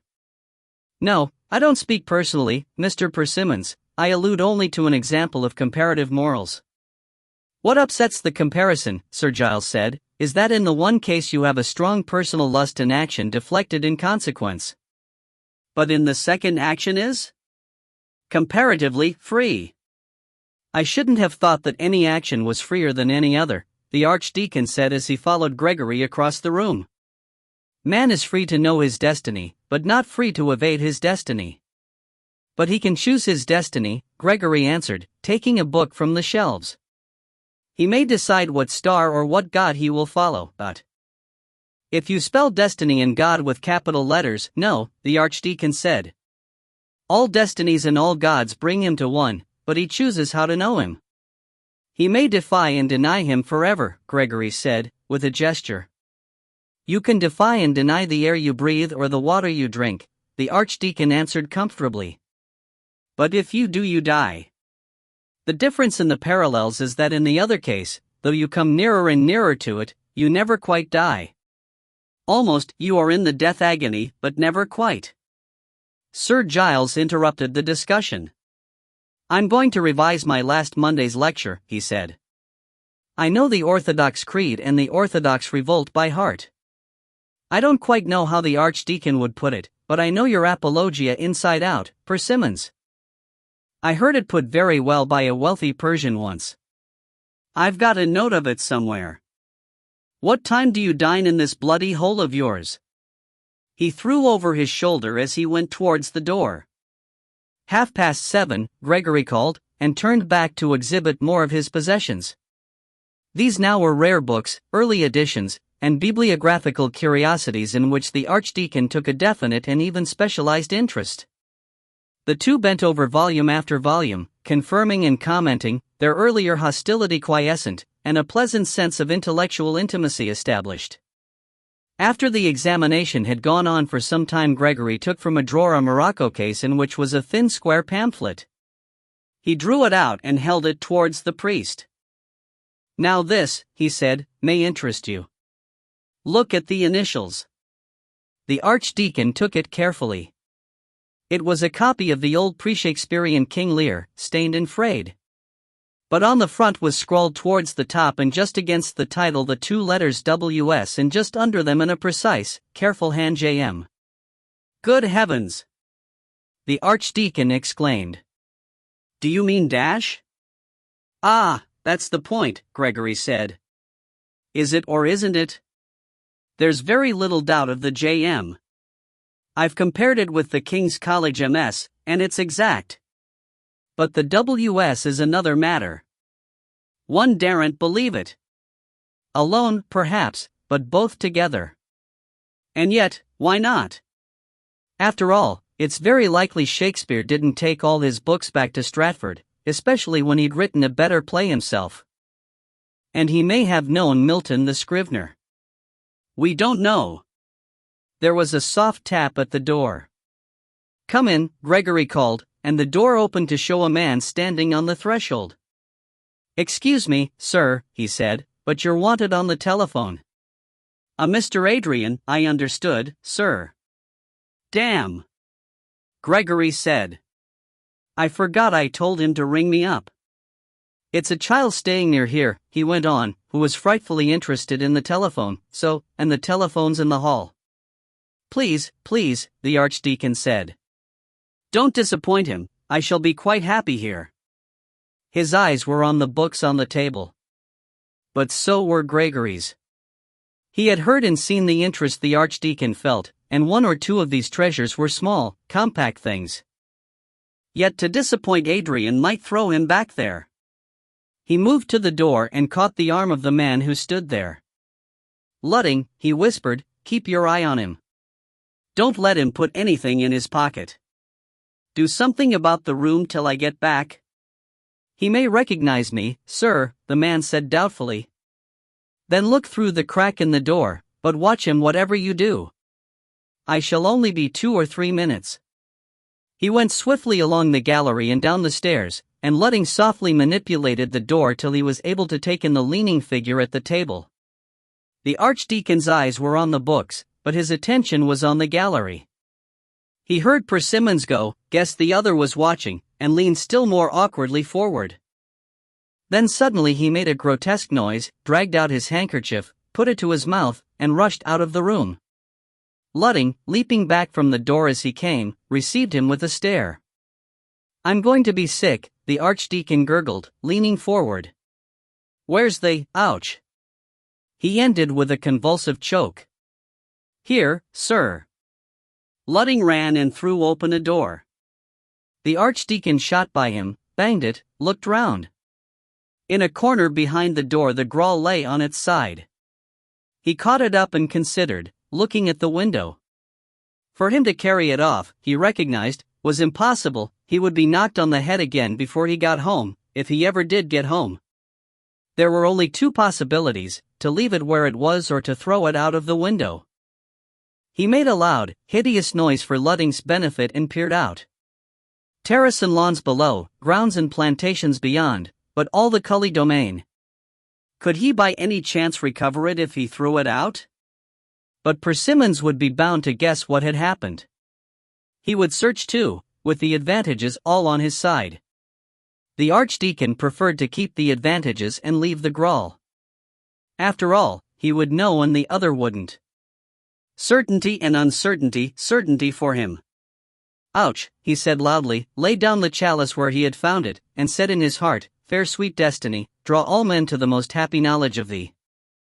He leant against the wall for a minute till he heard a soft whispering outside, then he pulled the chain loudly, opened the door, and came rather staggeringly out. As he did so, Ludding slipped past him into the little room. "My dear Archdeacon!" Gregory cried sympathetically. "I'm so sorry." But his eyes went hurrying past the other, after Ludding, and for the moment while the servant was absent he stood between his guest and the stairs. Ludding was out almost immediately, and behind the priest's back nodded at his master. Gregory, with a little sigh, looked directly at the Archdeacon, who looked as sorry for himself as his inexperience could contrive. "It's the screwing myself up," he said faintly. "It's nothing, my stomach's a weak thing, Mr. Persimmons. But I think perhaps I had better be getting home." "Bring the car round, Ludding," Gregory said. "Yes, I insist." "Are you sure you won't stop here a little while?" "No, really, the Archdeacon said, his reluctance sounding like weakness. "I'll just get out into the air." "Do," Gregory exclaimed. "Take my arm." And with murmurs and distressed ejaculations and gentle protests the two dropped to the hall. It was later in the evening, when dinner was over and the two were alone, that Gregory told Sir Giles of the incident. "It may have been true," he said doubtfully, "but I didn't quite like it." But he hadn't touched the cup. I went back to see. He'll know it's there, Sir Giles explained. He may know it as much as he likes, Gregory answered. I'll get a whole pedigree for that cup. Stephen gave it to me, I think. It's his word against half a dozen I can arrange for, if he makes a fuss. And a clergyman accusing his good Samaritan of theft because he's got a chalice which the clergyman, after a knock on the head, thinks he recognizes. Oh, no, Tumulty, it wouldn't do. What should you have done if he'd taken it? Sir Giles asked. Taken it back. I saw that when I was coming upstairs after that beastly baby had been taken away from the telephone, Gregory said spitefully. Violence, real violence, wouldn't have been necessary. Taken it back and written to the chief constable. Who'd have wanted it traced, probably, said Sir Giles. And would have found out about that damned book. Who was the accursed imbecile who let him see it? Some fool at my son's, Gregory said. But I'll have the pedigree all right. Don't worry, Tumulty. Don't worry. Sir Giles cried. Who the hell are you talking to, Persimmons? Don't worry. Me worry over your bastard murders, indeed. The thing that'll keep you safe is that no one with more brains than a gutter-bred snipe like that Archdeacon would think your collection of middle-class platitudes worth adding to. Chinese masks, you might be a Jew financier. And, anyhow, what do you want to do with the thing? Ah, now that's important, Gregory said. I didn't quite know at first, but I do now. I'm going to talk to the child. Sir Giles asked. Say it's what we think it is, it's been as near the other center as anything in this world can get, Gregory went on. And it's been kept pretty deep down in that world all the time. It's close to the place where all things meet and all souls, anyhow, they're souls. And I can get at that baby there, the real baby, and make the thing easy up here. Not at first altogether perhaps, but I shall do it. I shall make the offering there when he agrees, till we go to the Sabbath together. You do talk pretty? Persimmons, Sir Giles said. You believe that this damn grawl is more use than that coffee cup? I think it is the great chalice of their initiation, Gregory answered. And I think we can use it, I and my people. I can meet Adrian there and separate and draw and convert him.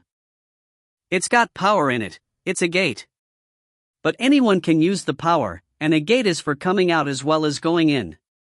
Pretty, Sir Giles murmured, his head on one side.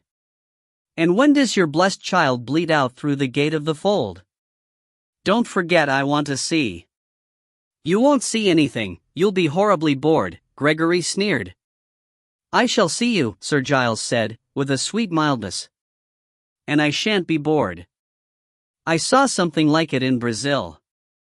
But there they killed a slave. Are you going to kill Ludding, by any chance? Don't be a fool, Gregory said. Well, come, if you like. I don't mind, all this cleverness of yours is such universes away that it won't interfere. Only I warn you, absolutely nothing'll happen. Don't die, that's all I ask, Sir Giles said.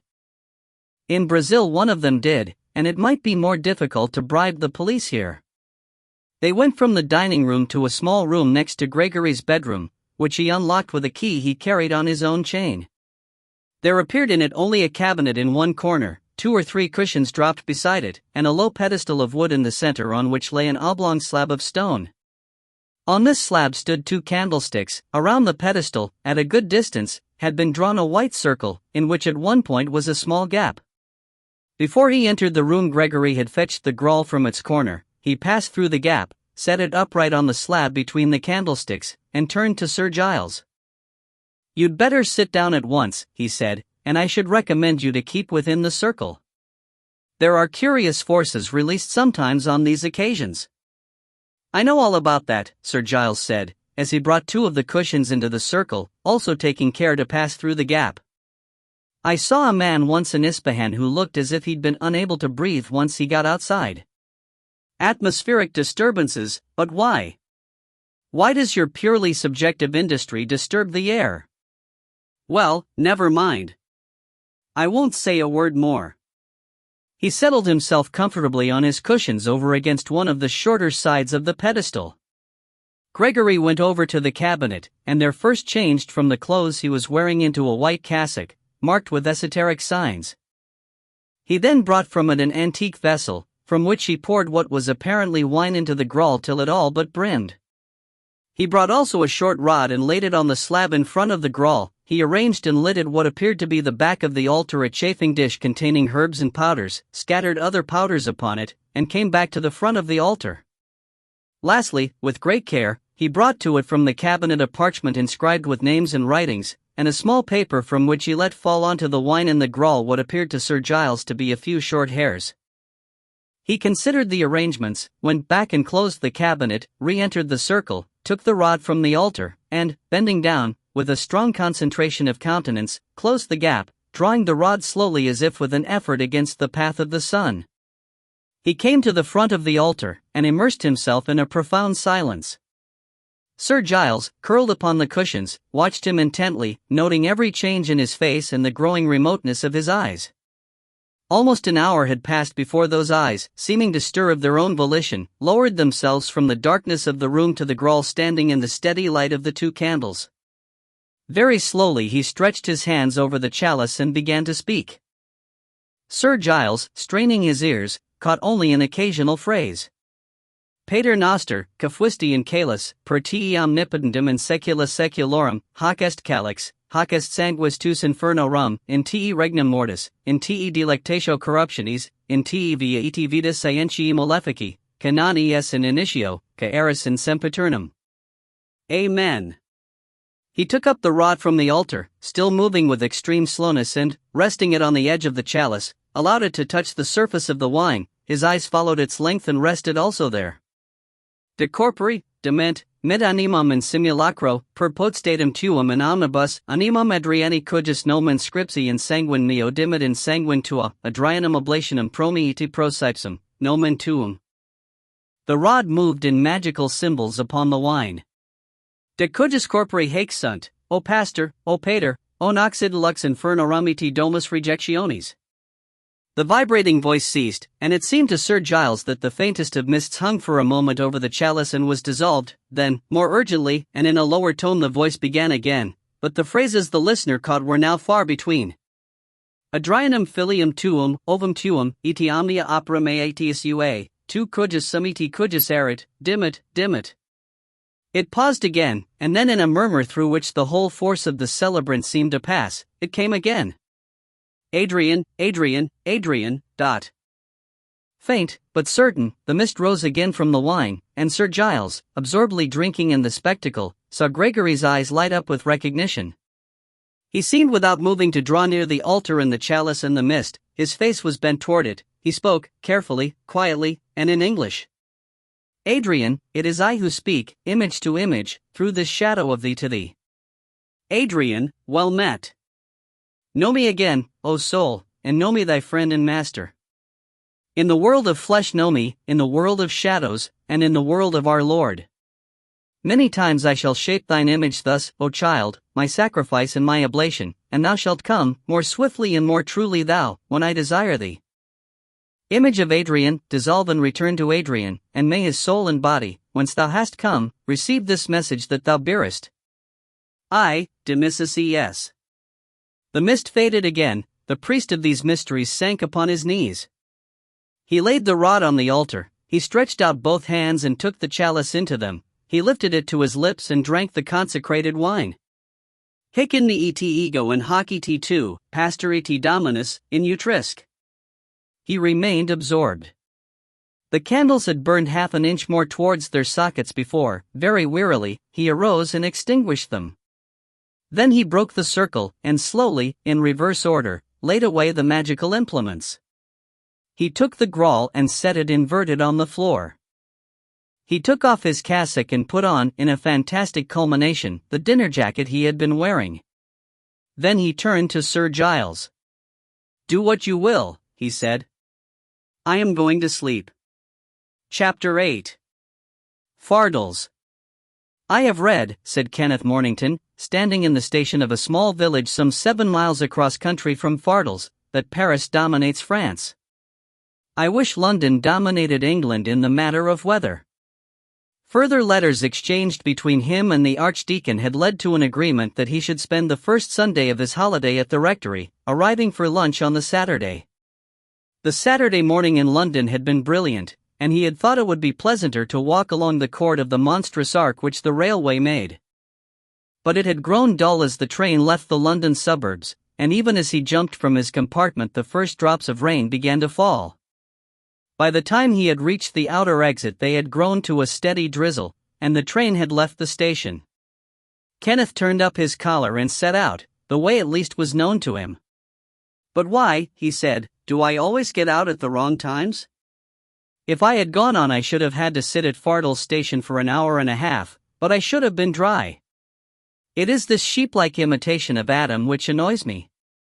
Adam got out at the wrong time. But he was made to by the railway authorities. "I will write," he thought, and took to a footpath, the diary of a man who always got out at the wrong time, beginning with a caesarean operation. "And let the angel whom thou still hast served tell thee Macduff was from his mother's womb untimely ripped." A modern Macduff, one might call it. And death? He might die inopportunely, before the one in advance had been moved on, so that all the angels on the line of his spiritual progress found themselves crowded with 2 souls instead of the one they were prepared for. Agitation in heaven. Excursionist unable to return. Trains to paradise overcrowded. Strange scenes at the stations. Seraph Michael says rules to be enforced. Stations, stages, it sounds like theosophy. Am I a theosophist? Oh, Lord, it's worse than ever. I can't walk to a strange rectory through 7 miles of this. In a distance he discerned a shed by the side of the road, broke into a run, and, reaching it, took shelter with a bound which landed him in a shallow puddle lying just within the dark entrance. "Oh, damn and blast!" he cried with a great voice. Why was this bloody world created? As a sewer for the stars, a voice in front of him said. Alternatively, to know God and to glorify Him forever. Kenneth peered into the shed, and found that there was sitting on a heap of stones at the back a young man of about his own age, with a lean, long face, and a blob of white on his knee which turned out in a few minutes to be a writing pad. "Quite," Kenneth said. "The 2 answers are not, of course, necessarily alternative. They might be consanguineous?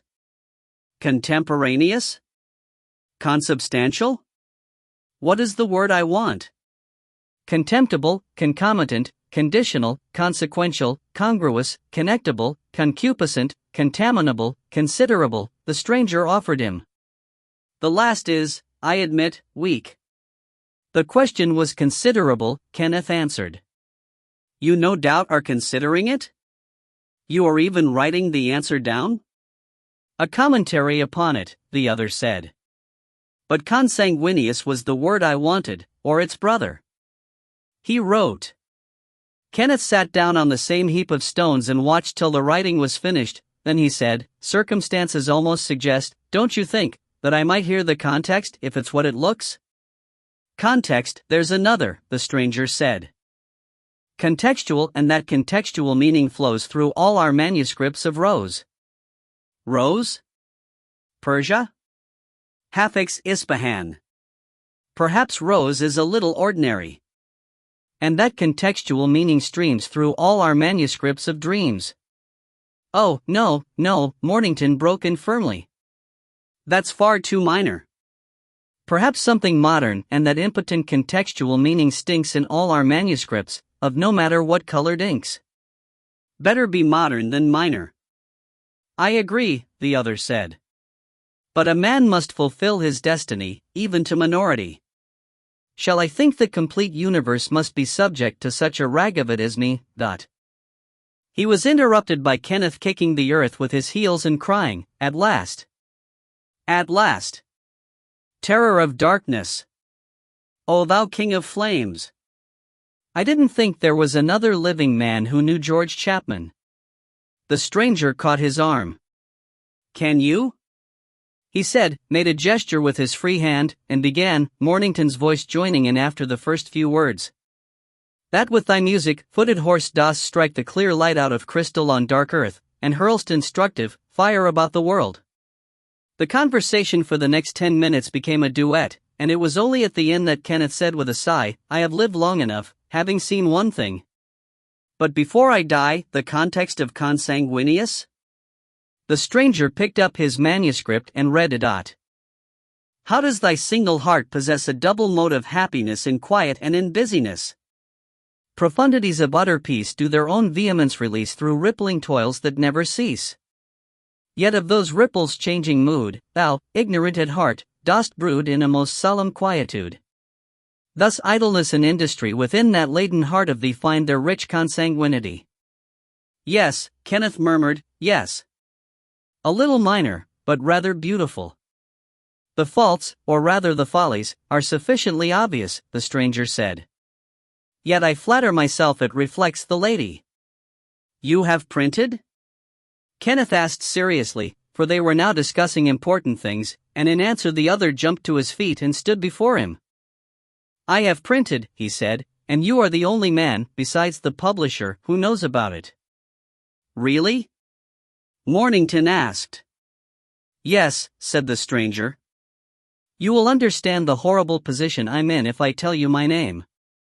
I am Aubrey Duncan Peregrine Mary Delisle de Strange, Duke of the North Ridings, Marquis of Craigmullen and Plessing, Earl and Viscount, Count of the Holy Roman Empire, Knight of the Sword and Cape, and several other ridiculous fantasies. Mornington pinched his lip. Yes, I see, he said. That must make it difficult to do anything with poetry. Difficult, the other said, with almost a shout. It makes it impossible. Oh well, come, Kenneth said, impossible? You can publish, and the reviews at least won't flatter you. It isn't the reviews, the Duke said. It's just chatting with people and being the fellow who's written a book or two, not very good books, but his books, and being able to quote things, and so on. How can I quote things to the people who come to see me? How can I ask the bishop what he thinks of my stuff or tell him what I think of his? What will the Earl my cousin say about the Sitwells? No, quite, Mornington answered, and for a few minutes the two young men looked at one another. Then the Duke grinned. It's so silly, he said. I really do care about poetry, and I think some of my stuff might be almost possible. But I can never find it anywhere to live for more than a few days. Anonymity? Kenneth asked. But that wouldn't help, Dot. Look here, the Duke said suddenly, are you going anywhere in particular? No. Why not come up to the house with me and stop a few days? Mornington shook his head regretfully. I have promised to stop with the Archdeacon of Fardles over the weekend, he said. Well, after then? The Duke urged. Do, for God's sake, come and talk Chapman and Blunden with me. Look here, come up now, and I'll run you over to Fardles in the car, and on Monday morning I'll come and fetch you. Kenneth assented to this, though he refused to leave his shelter. But within some half an hour the Duke had brought his car to the front of the shed and they were on the way to Fardles. As they drew near the village, approaching it from the cottage side of Cully, they passed another car in a side turning, in which Mornington seemed to see, as he was carried past, the faces of Gregory Persimmons and Adrian Rackstraw. But he was in a long controversy with the Duke on the merits of the laureate's new prosody, and though he wondered a little, the incident made hardly any impression on his mind. The Archdeacon, it appeared, knew the Duke was rather detachedly acquainted with the Archdeacon. The detachment was perhaps due to the fact, which had emerged from the few minutes' conversation the three had together, that the Duke of the North Ridings was a Roman Catholic, hence the sword and cape, so far as his obsession with poetry and his own misfortunes left him leisure to be anything. But he promised to come to lunch on Monday, and disappeared. I forgot Batesby, the Archdeacon said suddenly to Mornington, as the car drove off. Dear me. I'm afraid the Duke and he won't like one another. Batesby's dreadfully keen on reunion, he has a scheme of his own for it, an admirable scheme, I'm certain, if only he could get other people to see it in the same way. I should have thought the same thing was officially true of the Duke, Mornington said as they entered the house. But only because he's part of an institution, the Archdeacon said, and one can more easily believe that institutions are supernatural than that individuals are. And an institution can believe in itself and can wait, whereas an individual can't. Batesby can't afford to wait, he might die. At lunch Mornington had Mr. Batesby's scheme of reunion explained at length by its originator. It was highly complicated and, so far as Kenneth could understand, involved everyone believing that God was opposed to communism and in favor of election as the only sound method of government. The Archdeacon remarked that discovering the constitution of the Catholic Church was a much pleasanter game than tennis, to which he had been invited that afternoon. Though they know I don't play, he added plaintively. So I was glad you were coming, and I had an excuse. How do you get exercise? Kenneth asked idly. Well, actually, I go in for fencing, the Archdeacon said, smiling. I used to love it as a boy romantically, and since I have outgrown romance I keep it up prosaically. The constitution of the Catholic Church occupied the lunch so fully that not until Mr. Batesby had gone away to supervise the lads' Christian cricket club in his own parish, some 10 miles off, did Kenneth see an opportunity of talking to his host about Christianity and the League of Nations. And even then, when they were settled in the garden, he found that by the accident of conversation the priest was already chatting about the deleted paragraph of sacred vessels in folklore. Who? He asked suddenly, arrested by a name. Persimmons, the Archdeacon answered. I wonder if he had anything to do with your firm. I seem to remember seeing him the day I called on you. But if it's the man who's taken a house near here called Mullins or Juggins or something, of course he's something to do with our firm, Mornington cried. He's Stephen's father, he used to be the firm. Does he live at Buggins? He lives at Cully, the Archdeacon said, which may be what you mean. But how do you know he wanted the paragraph out? Kenneth demanded. Because Sir Giles told me so, confirmed by the fact that he tried to cheat me out of the Grawl, and the other fact that he eventually had me knocked on the head and took it, answered the Archdeacon. Kenneth looked at him, looked at the garden, looked across at the church. I am not mad, he murmured, my pulse doth temperately keep time. Yes, it does. These are the thingamybobs, you are my what d'ye call it.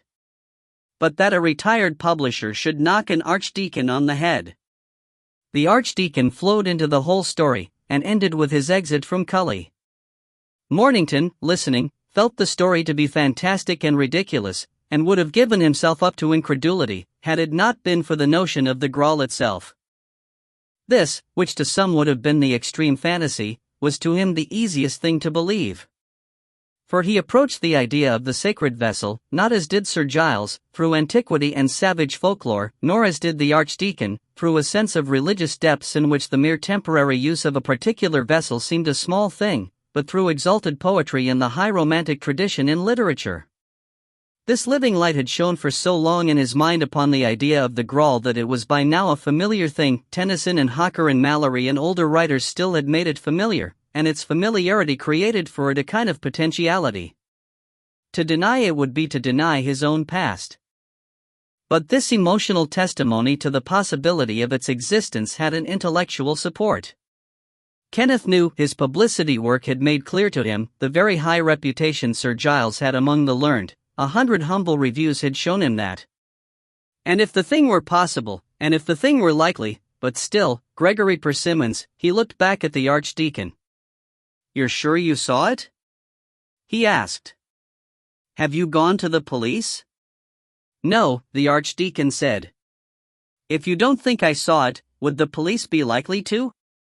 I do, Kenneth said hastily. But why should he want it? I haven't any idea, the priest answered. That's what baffles me too. Why should anyone want anything as much as that? And certainly why should anyone want the Grawl? If it is the Grawl? He talked to me about being a collector, which makes me pretty sure he isn't. Kenneth got up and walked up and down. There was a silence for a few minutes, then the Archdeacon said, however, we needn't worry over it. What about me and the League of Nations? Yes, Kenneth said absently, sitting down again. Oh, well, Stephen simply leapt at it. I read it, and I told him about it, and I suggested sending it to one of our tame experts. Only I couldn't decide between the political expert and the theological. At least, I was going to suggest it, but I didn't have time. By an archdeacon? By an Orthodox archdeacon? Oh, take it by all means, by all manner of means. He positively tangoed at it. This is very gratifying, the archdeacon answered, and the haste is unexpected. Stephen, Kenneth went on, has a weakness for clerical books. I've noticed it before. Fiction is our standby, of course, but he takes all the manuscripts by clergymen that he decently can. I think he's a little shy of some parts of our list, and likes to counterbalance them. We used to do a lot of occult stuff, a particular kind of occult. The standard work on the Black Mass and that sort of thing. That was before Stephen himself really got going, but he feels vaguely responsible, I've no doubt. Who ran it then? The archdeacon asked idly. Gregory, Mornington answered. He stopped suddenly, and the two looked at one another. Oh, it's all nonsense, Mornington broke out. The Black Mass, indeed. The Black Mass is all nonsense, of course, the archdeacon said, but nonsense, after all, does exist. And minds can get drunk with nonsense. Do you really mean, Mornington asked, that a London publisher sold his soul to the devil and signed it away in his own blood and that sort of thing? Because I'm damned if I can see him doing it. Lots of people are interested in magic, without doing secret incantations under the new moon with the aid of dead men's grease. You keep harping on the London publisher, the other said. If a London publisher has a soul, which you're bound to admit, he can sell it if he likes, not to the devil, but to himself. Why not? He considered. I think perhaps, after all, I ought to try and recover that chalice. There are decencies. There is a way of behaving in these things. And the Graal, if it is the Graal, he went on, unusually moved, was not meant for the greedy orgies of a delirious tomtit. Tomtit! Mornington cried. If it could be true, he wouldn't be a tomtit. He'd be a vulture. Well, never mind, the priest said. The question is, can I do anything at once? I've half a mind to go and take it. Look here, said Mornington, let me go and see him first. Stephen thought it would look well if I called, being down here. And let me talk to Lionel Rackstraw. He spoke almost crossly. Once a silly idea like this gets into one's mind, one can't see anything else. I think you're wrong, Dot. I don't see, then, what good you're going to do, the archdeacon said. If I'm mad. Wrong, I said, Kenneth put in. Wrong because being hit on the head has affected my mind and my eyes, which is almost the same thing as being mad. If I'm demented, anyhow, you won't be any more clear about it after a chat with Mr. Persimmons on whatever he does chat about.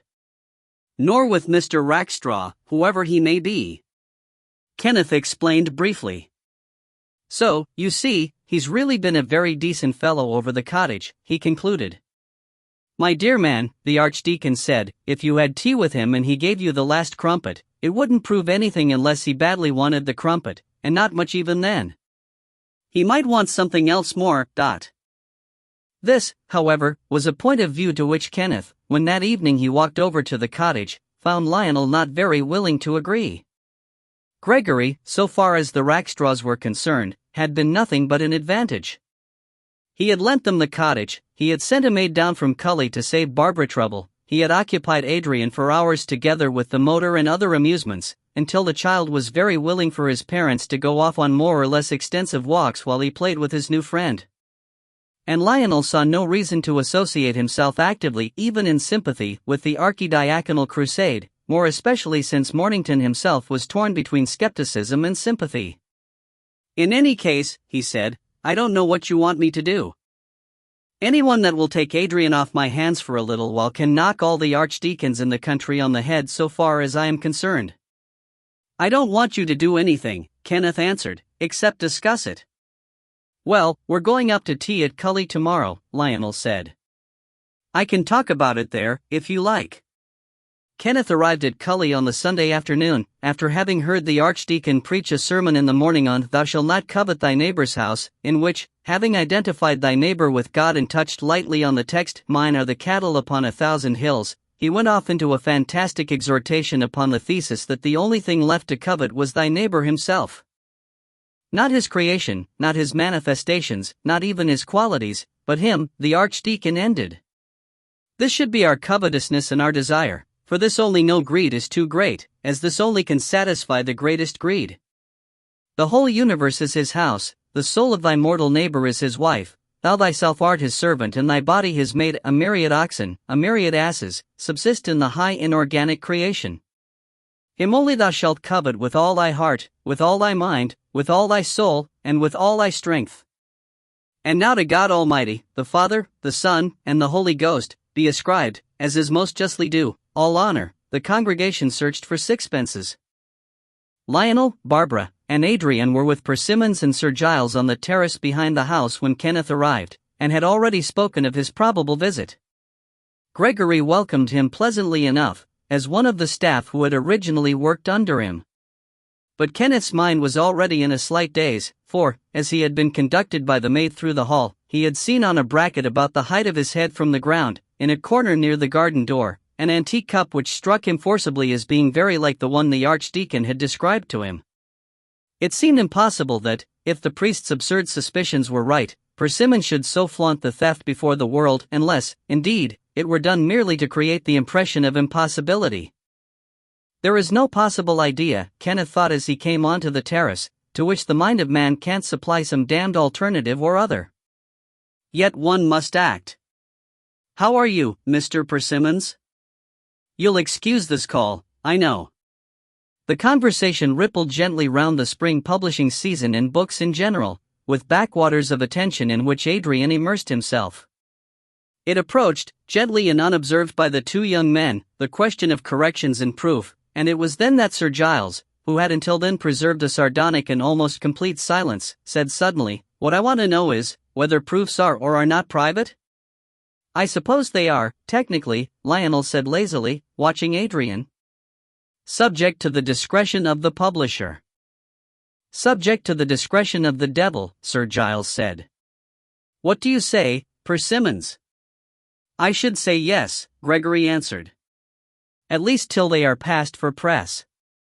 "I ask," Sir Giles said pointedly, "because my last proofs were shown to an outsider before the book was published. And if one of these gentlemen was responsible, I want to know why." "My dear Tumulty, it doesn't matter," Gregory in a quiet, soothing tone put in. "I asked you not to mention it, you know."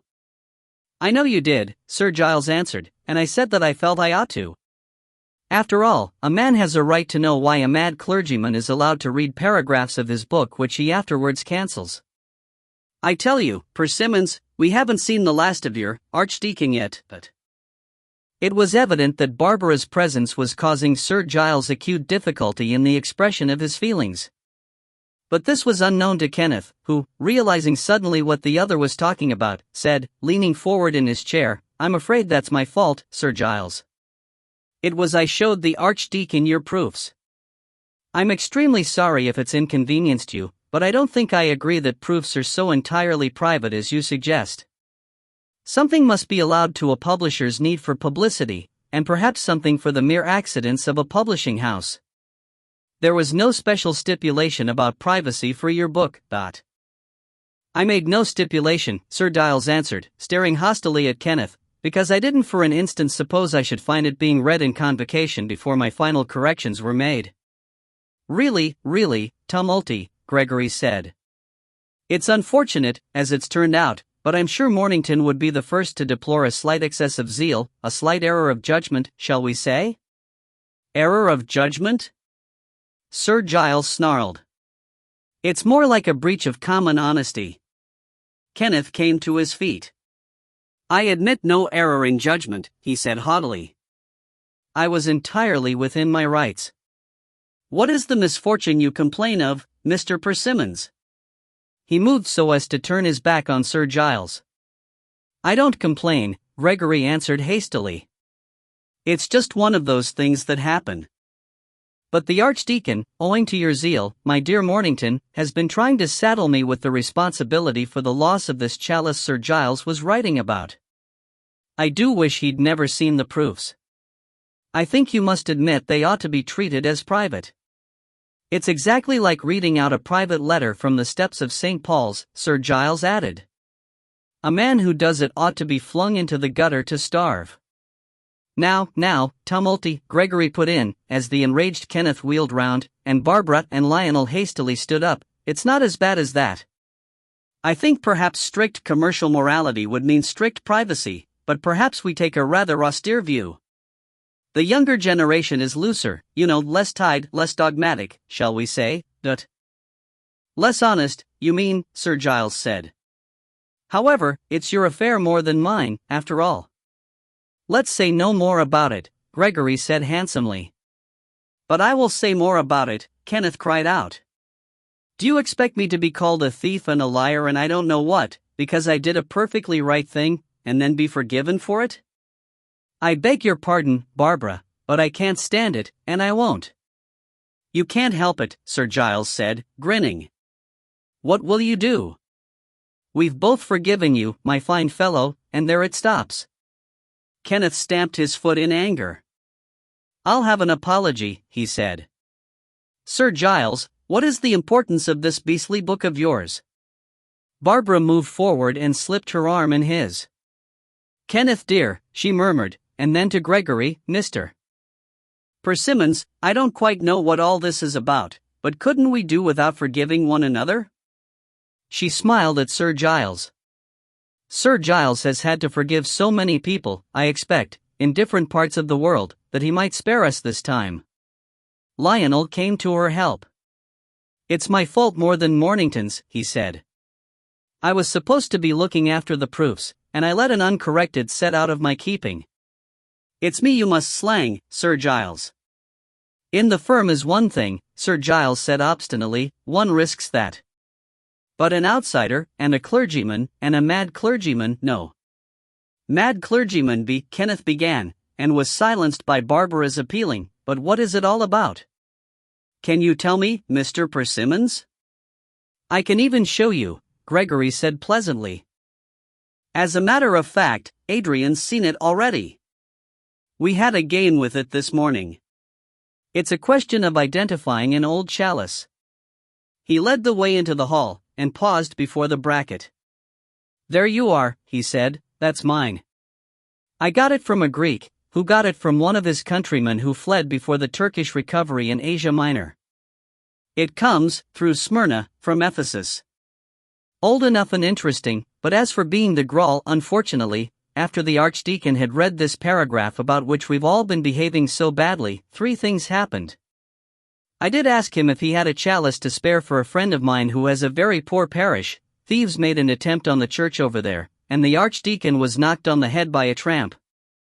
He seems to think that this proves conclusively that I was the tramp and that this is his missing chalice.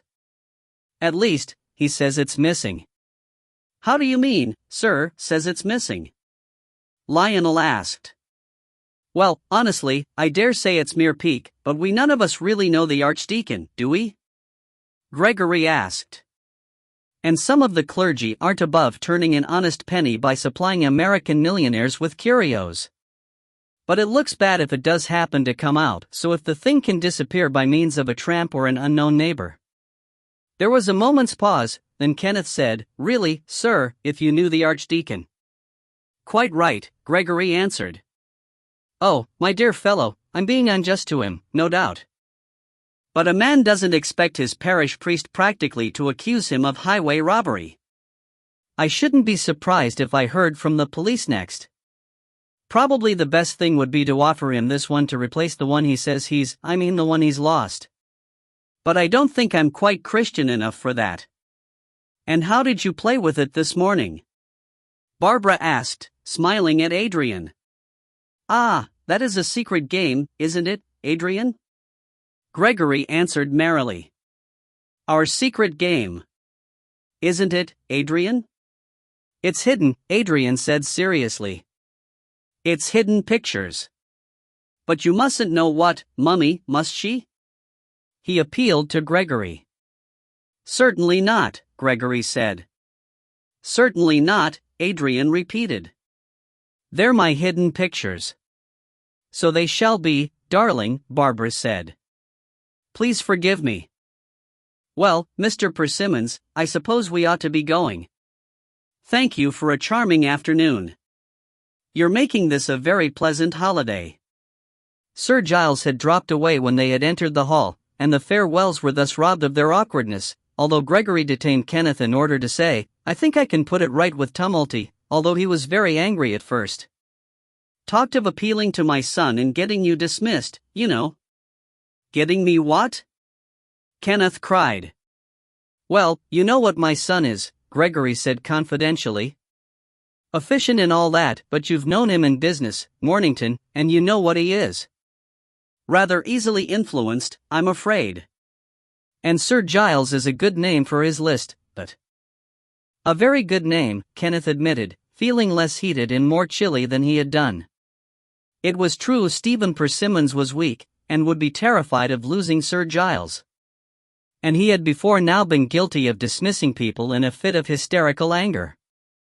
But I've no doubt it's all right, Gregory went on, watching the other closely, no doubt at all. Let me know if anything goes wrong. I've a great regard for you, Mornington, and a word, perhaps, and keep the Archdeacon quiet, if you can. It would be worth your while. He waved his hand and turned back into the house, and Kenneth, considerably more disturbed than before, walked slowly back to the rectory. Chapter 9. The Flight of the Duke of the North Ridings. When the Duke's car arrived outside the rectory about 12 on the Monday, its driver saw at the gates another car, at the wheel of which sat a policeman whom he recognized. Hello, Puttenham, he said. Is the chief constable here then? Inside, Your Grace, Constable Puttenham answered, saluting. Making inquiries about the outrage, I believe. The Duke, rather annoyed, looked at the rectory. He disliked the chief constable, who had taken up the business of protecting people, developed it into a hobby, and was rapidly making it a mania and a nuisance, at least, so it appeared to the Duke. He remembered now that at a dinner at his own house some few days before the chief constable had held forth at great length on a lack of readiness in the public to assist the police, as exemplified by the failure of the Archdeacon of Fardles to report to them one case of sacrilege and one of personal assault. It had been objected that the Archdeacon had been confined to his bed for some time, but now that he had preached again the chief constable had obviously determined to see what his personal investigation and exhortation could do. The Duke hesitated for a moment, but it occurred to him that Mornington might welcome the opportunity of escaping, and he strolled slowly up to the door. Introduced into the study, he found the chief constable in a high state of argumentative irritation, Mornington irrationally scornful of everything, and the Archdeacon, for all he could see, much as usual. How do, Ridings, the chief constable said, after the priest had greeted his visitor. Perhaps you may help me to talk sense. The Archdeacon here says he's lost a chalice, and won't help the proper authorities to look for it. But I don't want them to look for it, the Archdeacon said, if you mean the police. You asked me if I knew what the hypothetical tramp or tramps were looking for, and I said yes, the old chalice that used to be here. You asked me if it had disappeared, and I said yes. But I don't want you to look for it, The Duke began to feel that there might be something satisfying about even an Anglican priest. There were few things he himself would like less than to have the chief constable looking for anything he had lost.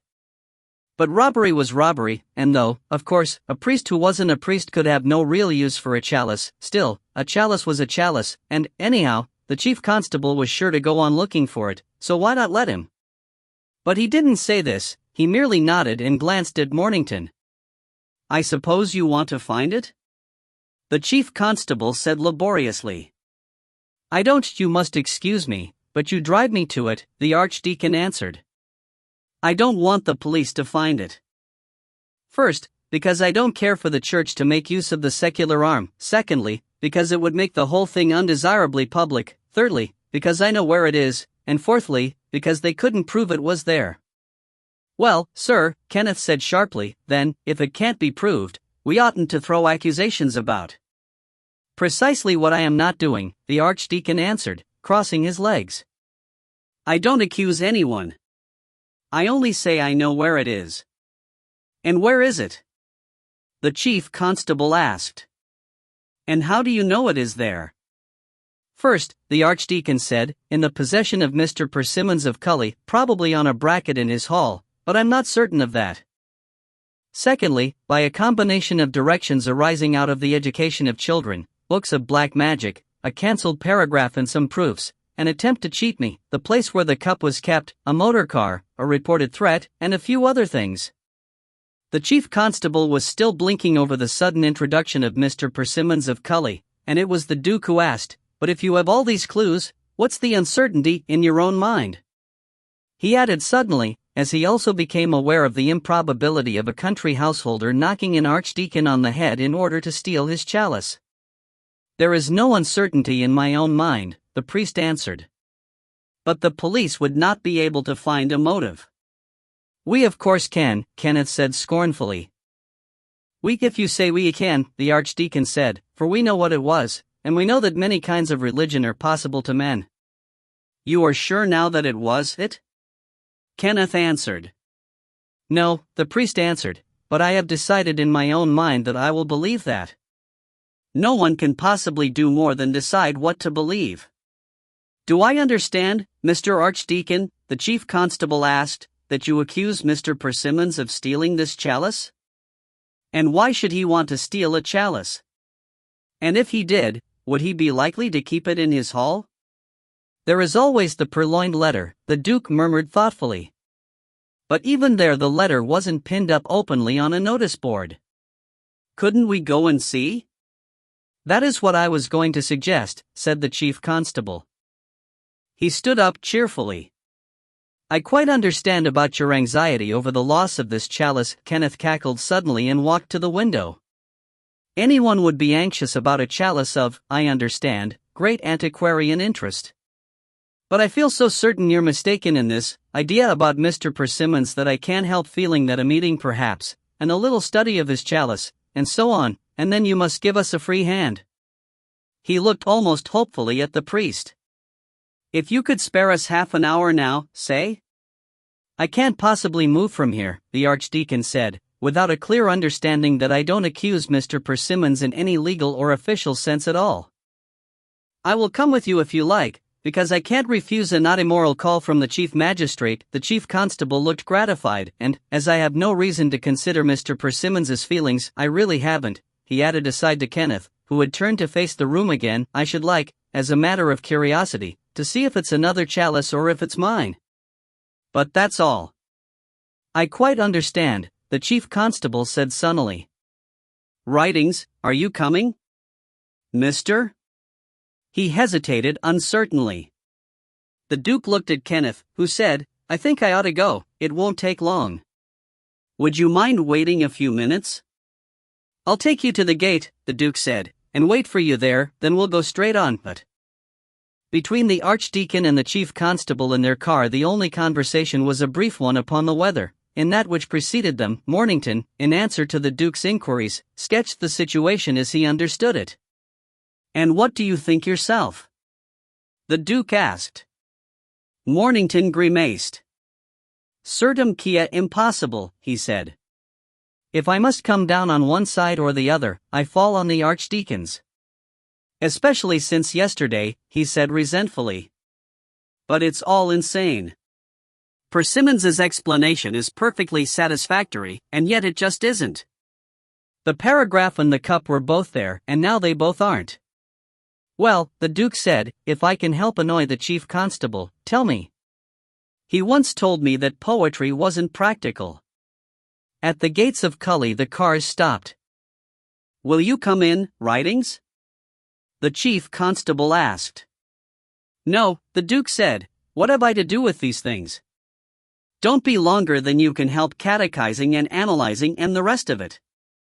He watched them out of sight, took a writing pad from his pocket, and settled down to work on a drama in the Greek style upon the Great War and the fall of the German Empire. The classic form appeared to him capable at once of squeezing the last drop of intensity out of the action and of presenting at once the broadest and most minute effects. The scene was an open space behind the German lines in France. The time was in March 1918, the chorus consisted of French women from the occupied territory, and the deus ex machina was represented by a highly formalized essay. Dennis, whom the Duke was engaged in making as much like Phoebus Apollo as he could. He turned to the gods' opening monologue. Out of those habitable fields which are nor swept by fire nor venomous with war, but, being disposed by. He brooded over whether to say Zeus or God. Meanwhile, Gregory received his guests with cold politeness, to which a much warmer courtesy was opposed by the Archdeacon. "It isn't my fault that we're here," the priest said, when he had introduced the chief constable. "Colonel Conyers insisted on coming. He's looking for the chalice that was stolen."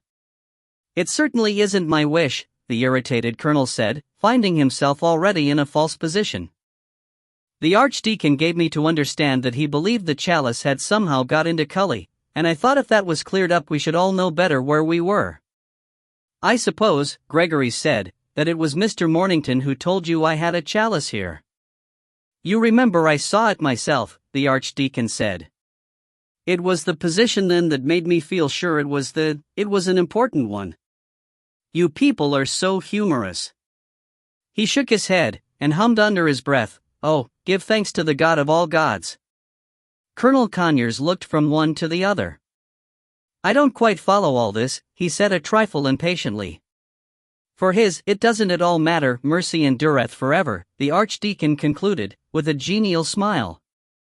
He seemed to be rising moment by moment into a kind of delirious delight. His eyes moved from one to the other, changing from mere laughter as he looked at the colonel into an impish and teasing mischief for Persimmons, and showing a feeling of real affection as they rested on Kenneth, between whom and himself there had appeared the beginnings of a definite attraction and friendship. Gregory looked at him with a certain perplexity. He understood Sir Giles's insolent rudeness, though he despised it as Giles despised his own affectation of smoothness. But he saw no reason in the Archdeacon's amusement, and began to wonder seriously whether Ludding's blow had affected his mind. He glanced over at Mornington. There at least he had power, and understood his power. Then he looked at the chief constable and waited. So for a minute or two they all stood in silence, which the colonel at last broke. "I thought," he began, rather pointedly addressing himself to Persimmons, "that if you would show us this chalice of yours it would convince the Archdeacon that it wasn't his." "With pleasure," Gregory answered, going towards the bracket and followed by the others. "Here it is. Do you want to know the full history?" "I had it," he began, repeating what Kenneth had heard the previous day. Colonel Conyers looked at the priest. "Well," he said. The Archdeacon looked, and grew serious. His spirit felt its own unreasonable gaiety opening into a wider joy. Its dance became a more vital but therefore a vaster thing. Faintly again he heard the sound of music, but now not from without, or indeed from within, from some non-spatial, non-temporal, non-personal existence. It was music, but not yet music, or if music, then the music of movement itself, sound produced, not by things, but in the nature of things. He looked, and looked again, and felt himself part of a moving river flowing towards some narrow channel on a ripple of which the grawl was as a gleam of supernatural light. "Yes," he said softly, "it is the cup." Gregory shrugged, and looked at the chief constable. "I will give you the address of the man from whom I bought it," he said, "and you can make what inquiries you like, if you think it necessary." The colonel pursed his lips, and said in a lowered voice, "I will tell you if it's necessary. But I'm not sure the identification is sufficiently valuable. I understand the Archdeacon had an accident to his head some time ago. Unfortunately, it was I who found him lying in the road and brought him home, and I think that's confused the idea of robbery with me," Gregory continued, also in a subdued voice. "It's very unfortunate, and rather embarrassing for me. I don't want to appear unneighborly, and if it goes on I shall have to think about selling the house. He's an old resident, and I'm a new one, and, of course, people would rather believe him if I gave him this chalice, but I should be sorry to part with it. I like old things, but I don't like them enough to half kill a clergyman to get them. I'm in your hands, Colonel. What do you advise? The Colonel considered. Kenneth had walked a little distance away, so as not to appear to overhear their talk. The Archdeacon was still gazing at the chalice as if in a trance. But now he was conscious of some slight movement on his own part towards which he was impelled. He knew the signs of that approaching direction, and awaited it serenely. By long practice he had accustomed himself in any circumstances, in company or alone, at work or at rest, in speech or in silence, to withdraw into that place where action is created. The cause of all action there disposed itself according to that will which was its nature, and, so disposing itself, moved him easily as a part of its own accommodation to the changing wills of men, so that at any time and at all times its own perfection was maintained, now known in endurance, now in beauty, now in wisdom, now in joy. There was no smallest hesitation which it would not solve, nor greatest anxiety which it did not make lucid. In that light other things took on a new aspect, and the form of Gregory, where he stood a few steps away, seemed to swell into larger dimensions. But this enlargement was as unreal as it was huge. The sentences which he had altered a few days back on denying and defying destiny boomed like unmeaning echoes across creation.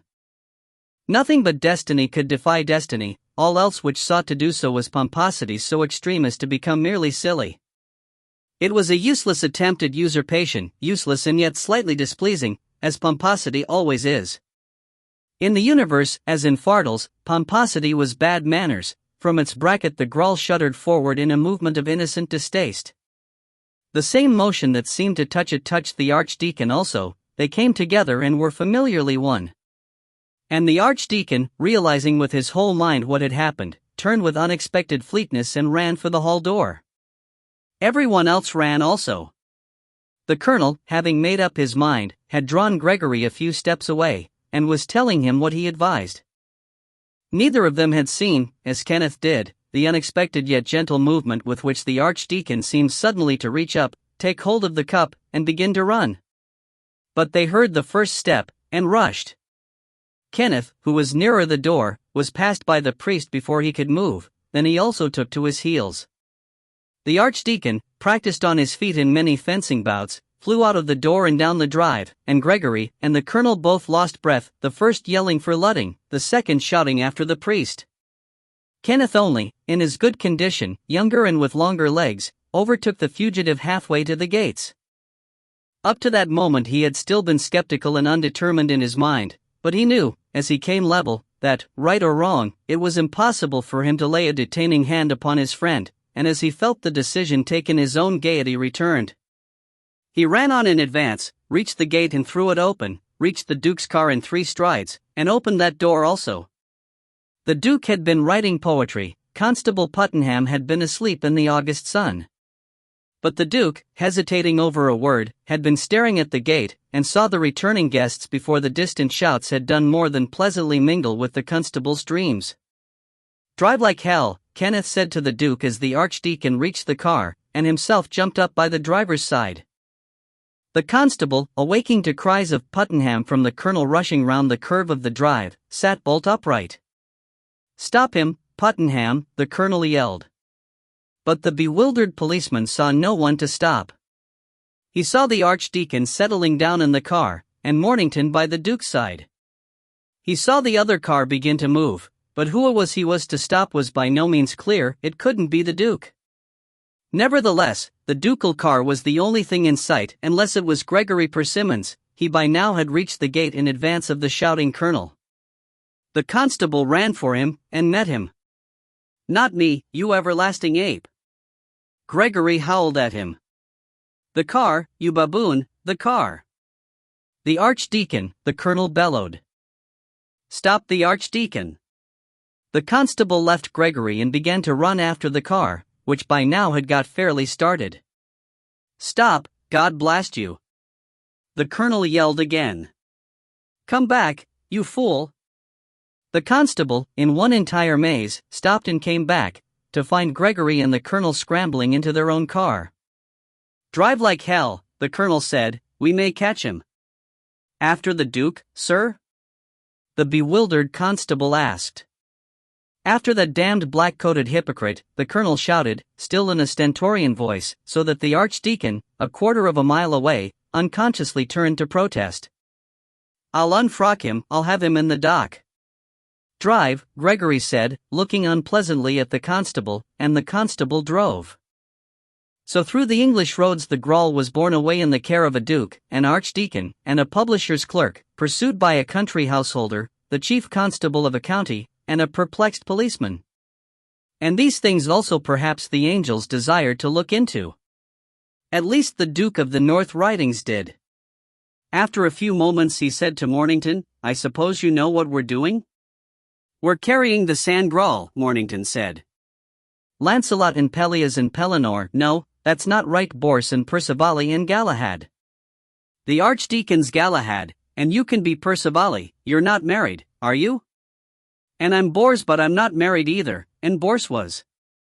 "It doesn't matter, you must be Percivali, because you're a poet." "And Bors was an ordinary workaday fellow like me." On to Sarah's. He looked back over his shoulder. "Sorry as," he cried to the car behind. "We shall meet at Carbonek." "What in God's name are you singing about?" the Duke asked. Mornington was about to reply when the archdeacon, leaning forward, said with a slight formality, "I couldn't take advantage of your kindness, my lord, unless you knew the circumstances." "I don't want to rush you." "Really?" the Duke said, manipulating a corner. "Oh, really? Well, I'm not objecting, but damn the dog, there seems to be a slight rush somewhere. Perhaps it's the people behind." "Mornington, stop laughing and tell me where I'm to drive to." "But, indeed," the archdeacon protested, "I'd rather you put me down then." "No, look here," Kenneth said, pulling himself together, "it's all right really. Honestly, Ridings. The archdeacon has got the Grawl there." "The Grawl?" the Duke said, and again, in a voice that rejected the idea still more strongly, "The Grawl?" "The Grawl," Kenneth assured him. "Mallory?" "Tennyson, Crétin de Troyes, Miss Jessie Weston. From romance to reality, or whatever she called it. That's what's happening, anyhow. I give you my word, Ridings, that it's really serious." The Duke spared him a glance. An hour's conversation on literature between two ardent minds with a common devotion to a neglected poet is a miraculous road to intimacy. Mornington went on explaining as quietly and as clearly as was possible, and at last the Duke said, shrugging his shoulders, "Well, if you say so, but where are we going, Kenneth looked back at the archdeacon, then changed his mind and said, "Where are we going now, anyhow?" "London as straight as we can," the Duke answered. "Humph," said Kenneth. "I suppose you've got a house there?" "Of sorts," the Duke answered. "Well, let's go there, and we can tell you the whole thing in full." "Unless they telephone to the police on the way?" Over his shoulder he offered the archdeacon the question. "I don't think he'll do that," the priest said. "He wants it kept quiet too." "They can't stop us without arresting us," the Duke said thoughtfully, "if I refuse to stop." Arrest of the Duke of the North Ridings and the Archdeacon of Fardles. Strange story. Is the Holy Grawl in England? Evidence by a retired publisher. By God, Ridings, they daren't stop us!"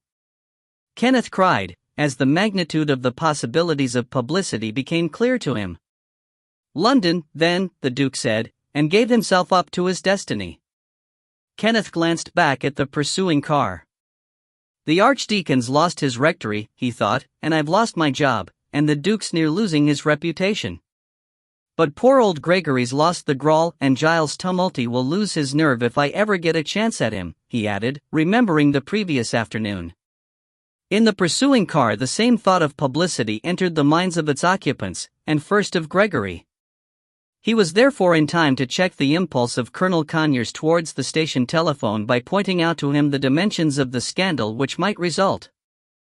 "In the courts it's bound at best to be a drawn battle. I may recover the chalice, but a lot of people will believe the Archdeacon all the clerical party." Whereas, if we can only get hold of the Duke and explain matters, it's quite likely he'll see how strong my case is. Is he a great friend of the Archdeacon's? I didn't know they even knew each other, the chief constable said. The Duke's a Roman Catholic, all his family are. He's in with the Norfolks, too, his mother was a Howard. It makes this freak of his all the more surprising. That damned clergyman must have bamboozled him somehow. As they rushed on, however, Gregory began to recover his poise. The Duke was the only unknown quantity in the Allied opposition, and he found it impossible to believe that the Duke was unpersuadable. He had other resources after all. There was Sir Giles, who had a good deal of curious knowledge of hidden circles, for it was at his advice that a visit had been paid on the Saturday to the Greek in the chemist's shop. Sir Giles had insisted that a pedigree could be more easily and more certainly created there than by a reliance on the less effective Stephen. With this, and the police if necessary behind him, he smiled at the car in front, which maintained a steady space between them. It escaped, as a white hart of heaven, before the pursuing hounds escaped for a while, but hardly, and with little hope. The teeth were gnashing behind at it, already the blood showed here and there on the white coat, already the pursuer felt the taste in his mouth. Mornington should suffer, that was clear, and the Archdeacon, but how was not yet clear. And the Grawl should be withdrawn again into the seclusion of a frozen sanctuary. They approached London, still with the distance varyingly, but on the whole steadily maintained. They entered it, and ran down towards the West End. The Duke kept the car at as great a speed as possible, and stopped it at a house in Grosvenor Square. Mornington sprang out and opened the door for the Archdeacon, who got out, still holding the Grawl, and the three ran to the front door, which opened before them. The Duke pushed the other two in, and, with his arms in theirs, led them on through the hall, saying over his shoulder as he did so, "If anyone calls, Thwaites, I am not at home." "Very good, Your Grace," the footman said, and went calmly to the door as footsteps sounded before it. "Writings, writings." The colonel called, and found his way blocked as the Duke and his friends disappeared in the indistinct shadows. "His Grace is not at home, sir," the footman said. "Damn it, man, I saw him!" the colonel cried. "I am sorry, sir, but his Grace is not at home." "I am the chief constable of Hertfordshire," Colonel Conyers raged. "I represent the police." "I am sorry, sir, but his Grace is not at home." Gregory touched the colonel's arm. "It's no use," he said. "We must write, or I must call presently." "It's perfectly monstrous," the colonel cursed. "The whole thing's insane and ridiculous. Look here, my man, I want to see the Duke on important business." "I am sorry, sir, but his Grace is not at home." "Come with me," Gregory said. "Let's make sure of my right first and enforce it afterwards." "You'll hear more of this," the colonel said threateningly. "It's no use standing there and telling me these lies. Tell Writings I'm going to have an explanation, and the sooner he lets me hear from him the better. I've never been treated like this before in my whole life." "I'm sorry, sir, but his Grace, The colonel flung away, and Gregory went with him. The footman closed the door, and, hearing the bell, went to the library. "Have they gone?" the Duke asked. "Yes, Your Grace." One of the gentlemen seemed rather annoyed. "He asked you to write to him explaining." The three looked at one another. "Very well, Thwaites," the Duke said. "I'm not at home to anyone till after lunch, and see that we have something to eat as soon as possible." Then, as the servant left the room, he sat down and turned to the priest. "And now," he said, "let's hear about this Grawl." Chapter 10. The second attempt on the Grawl. Inspector Calhoun, summing up the situation of the Persimmons investigations, found himself inclining towards three trails, though he was conscious of only one, and that the remnants of the Wesleyan Mission Bill. The prospects of this fragment producing anything were of the slightest, but he would have done what could be done sooner had he not been engaged in checking and investigating the movements of the staff of Persimmons. His particular attention was by now unconsciously fixed on two subjects, Lionel Rackstraw and Stephen Persimmons. For the first, Sir Giles was responsible, for the second, absurdly enough, the adequacy of the alibi. Where few had anything like a sufficient testimony to their occupation during the whole of one particular hour, it was inevitable that the inspector should regard, first with satisfaction but later almost with hostility, the one man whose time was sufficiently vouched for by almost an excess of evidence. His training forbade this lurking hostility to enter his active mind. Consciously he ruled out Stephen, unconsciously he lay in ambushed expectation. The alibi, in spite of himself, annoyed him by its perfection, and clamored, as a mere work of art, to be demolished. He regarded Stephen as the notorious Athenian D. Aristides. Unconscious, however, of this impassioned frenzy, the inspector spent an hour or more going through the files of the Methodist Recorder and investigating the archives of the Methodist Bookroom. He found that during the few weeks preceding the murder 3 missions had been held in London at Wesleyan churches, at Ealing, at East Ham, and near Victoria. He achieved also a list of some 7 churches in the country which fitted his demands, ranging from Manchester to Canterbury. He expected no result from this investigation, which, indeed, he undertook merely to satisfy a restless conscience. It might be worthwhile asking the various ministers whether they had heard of any unexpected disappearance in their districts, but the chance was small. The inspector thought it more than likely that the disappearance had been explained and arranged for, and his mind returned slowly to a sullen hatred of Sir Giles and a sullen satisfaction with Stephen Persimmons as he rode back on a bus to his home. The two emotions working with him led, however, to an unexpected if apparently unprofitable piece of news. For they drove him to a third interview with Stephen, ostensibly to collect a few more details about the staff and the premises, actually to mortify his heart again by the sight of the one man who could not have committed the murder. The conversation turned at last on Sir Giles, and Stephen happened to say, while explaining which of his books the firm had published and why, "But of course he knows my father better than me. Indeed, he's staying with him now."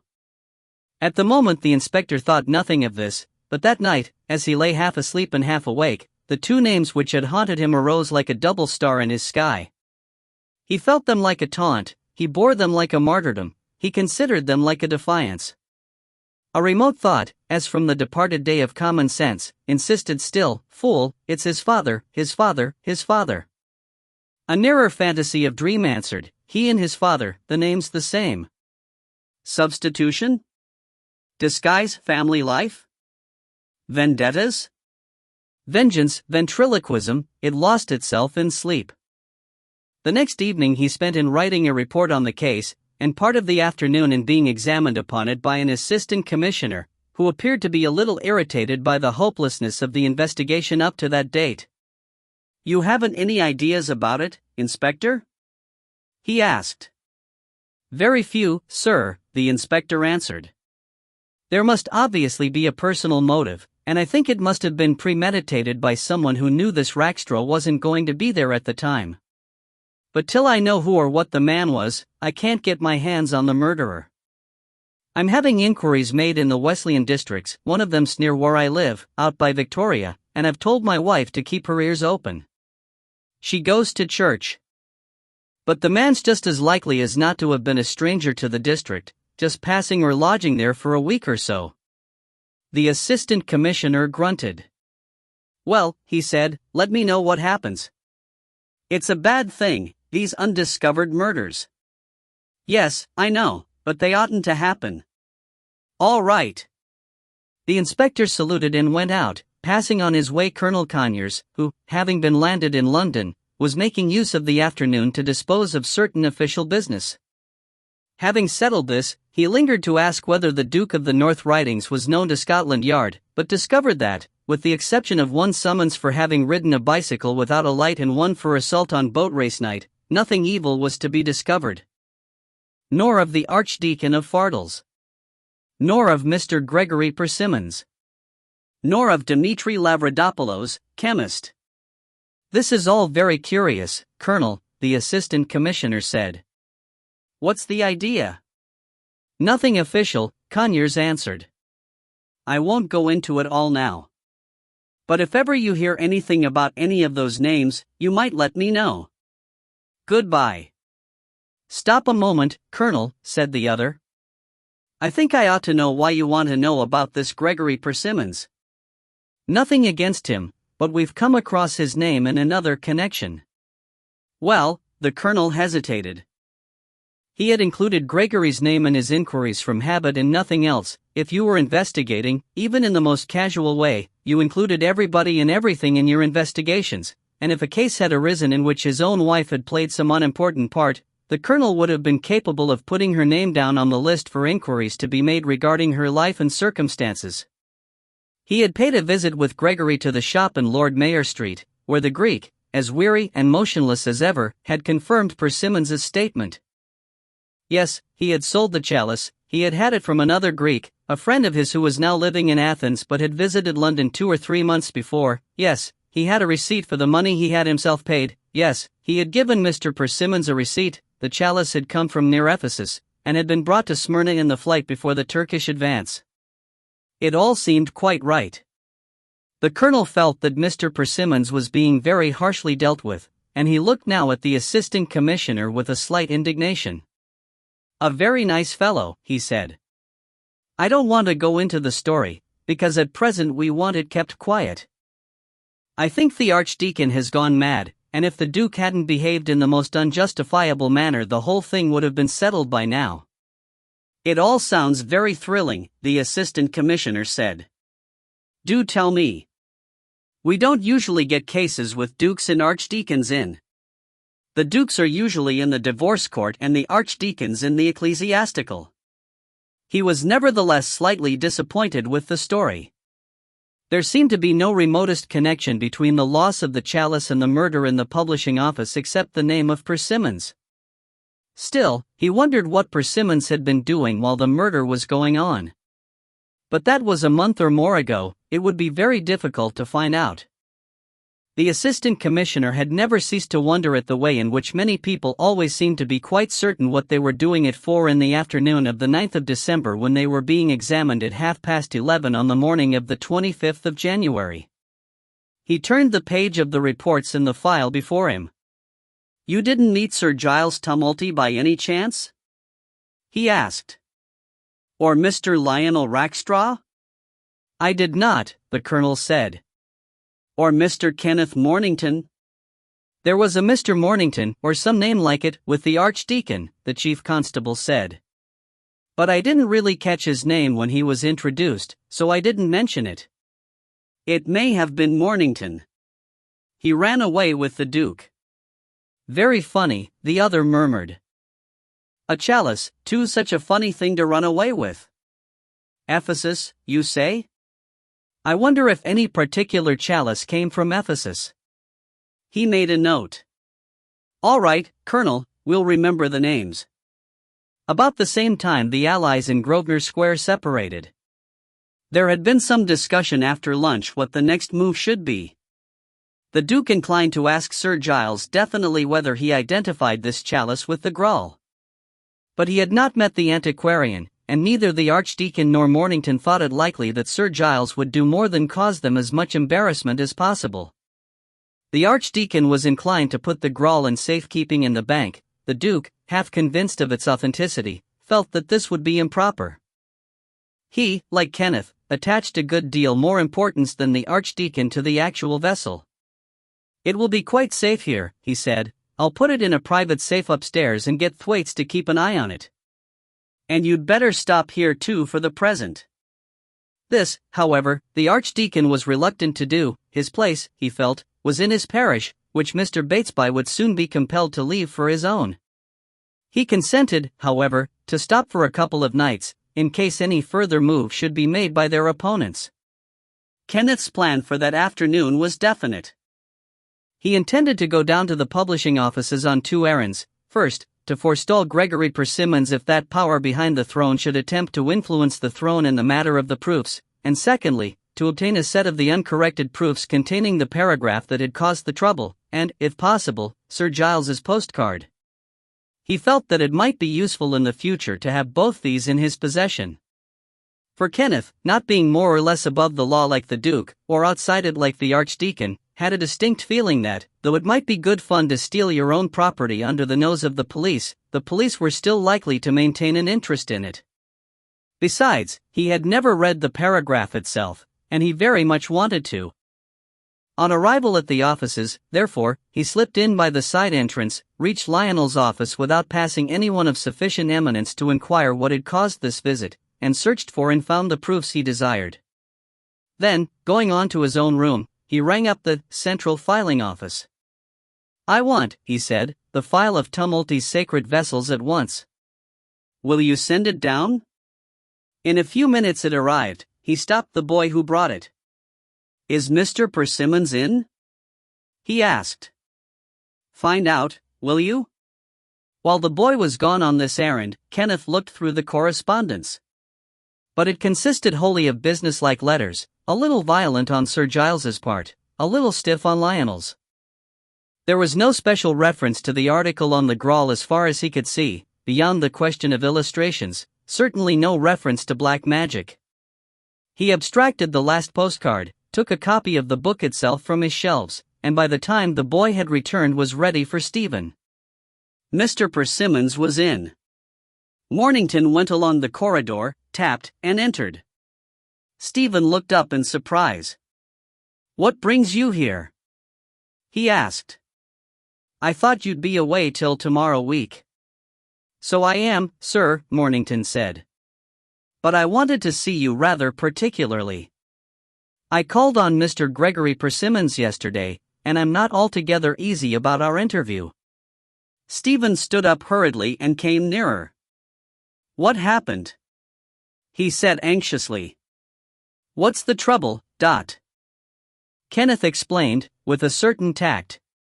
He didn't blame Gregory at all, but he made it clear that Sir Giles and Gregory between them wanted blood, and that after the morning's chase Gregory was likely to want it more than ever, and he hinted as well as he could that he expected Stephen to stand up for the staff. Unfortunately, the prospect seemed to cause Stephen a good deal of uneasiness.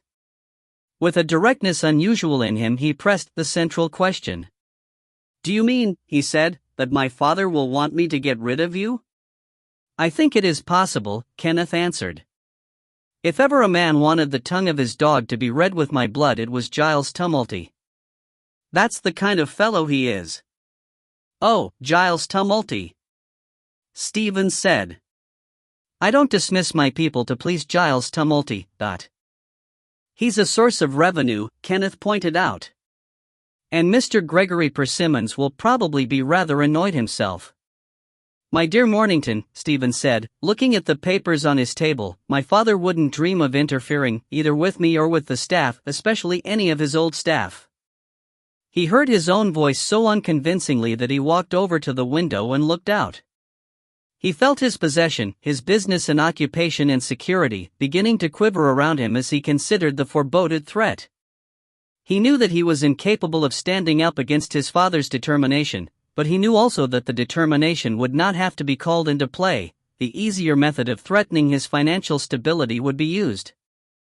His father, Stephen had long felt, never put forward more power than was sufficient to achieve his object. It was the vaster force in reserve which helped to create that sense of laziness emanating from the elder Persimmons, as a man who pushes a book across with a finger seems more indolent than one who picks it up and lays it down in a new place.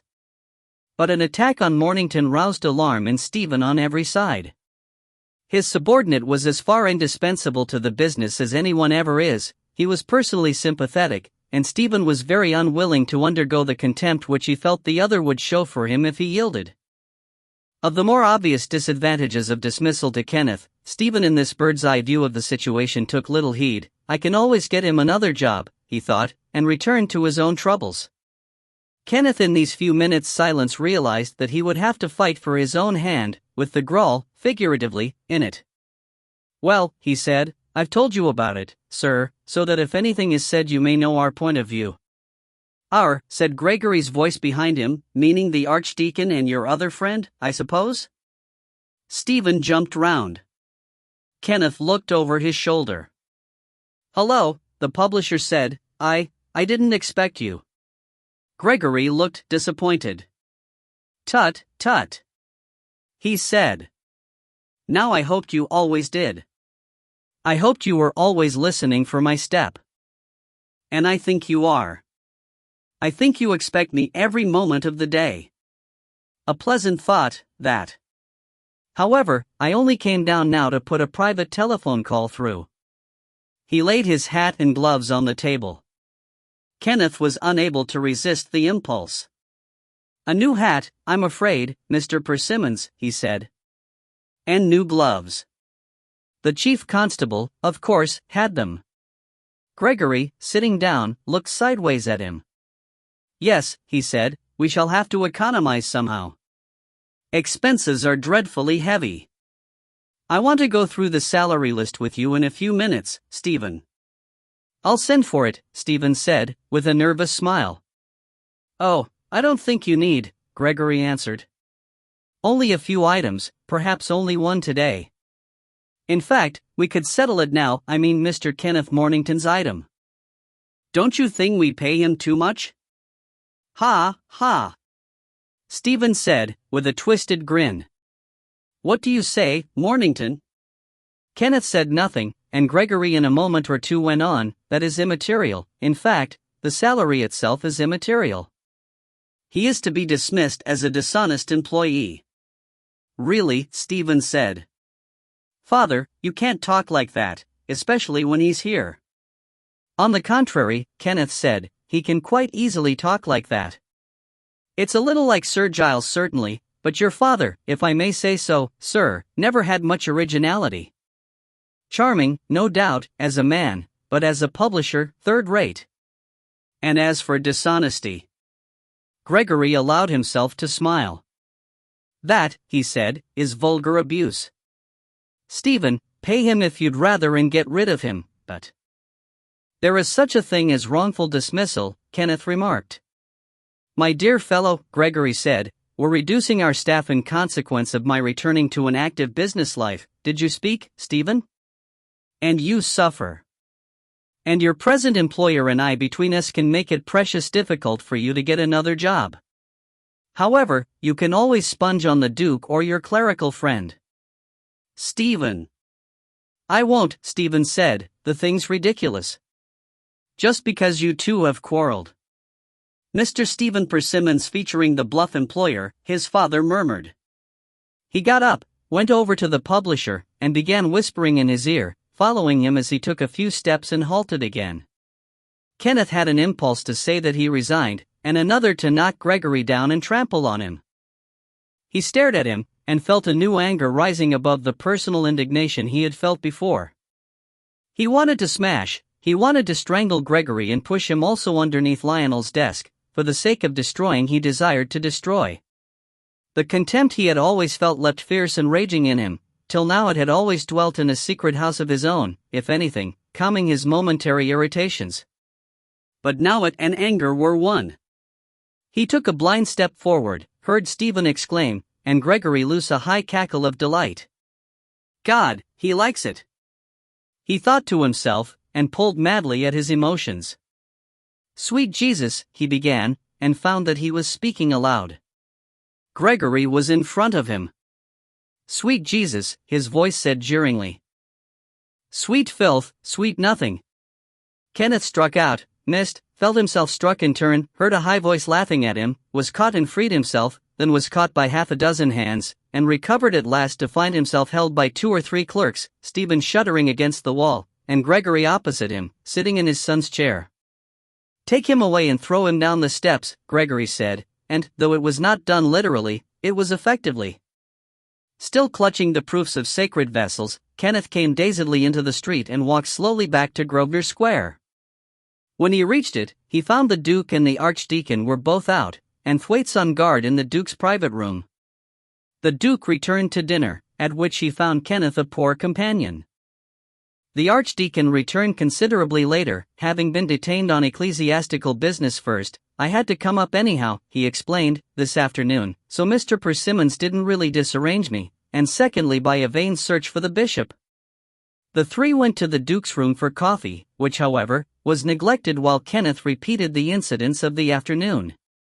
The removal of the proofs, which was a mild satisfaction, led to the employment question, on which both his hearers, more moved, began to babble of secretaries, and from that to an account of the riot.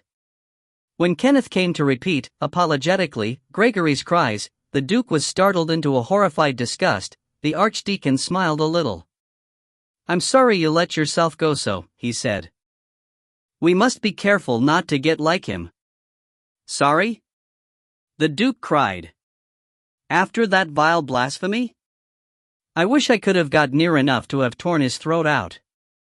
"Oh, really, the Archdeacon protested. "Let us leave that kind of thing to Mr. Persimmons." "To insult God," the Duke began. "How can you insult God?" the Archdeacon asked. "About as much as you can pull his nose."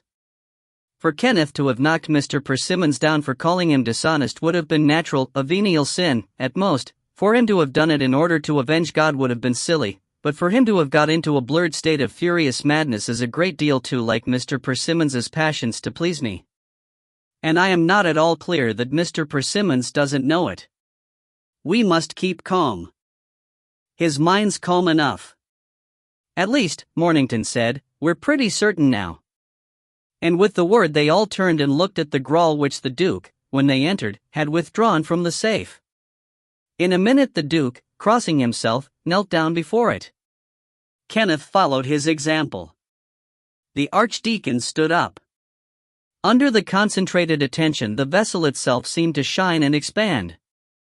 In each of them differently the spirit was moved and exalted, most perhaps in the Duke. He was aware of a sense of the adoration of kings, the great tradition of his house stirred within him. The memories of proscribed and martyred priests awoke. Masses said swiftly, and in the midst of the fearful breathing of a small group of the faithful, the ninth Duke who had served the Roman pontiff at his private mass, the Roman order he himself wore, the fidelity of his family to the faith under the anger of Henry and the cold suspicion of Elizabeth, the duels fought in Richmond Park by the 13th Duke in defense of the honor of Our Lady, when he met and killed 3 antagonists.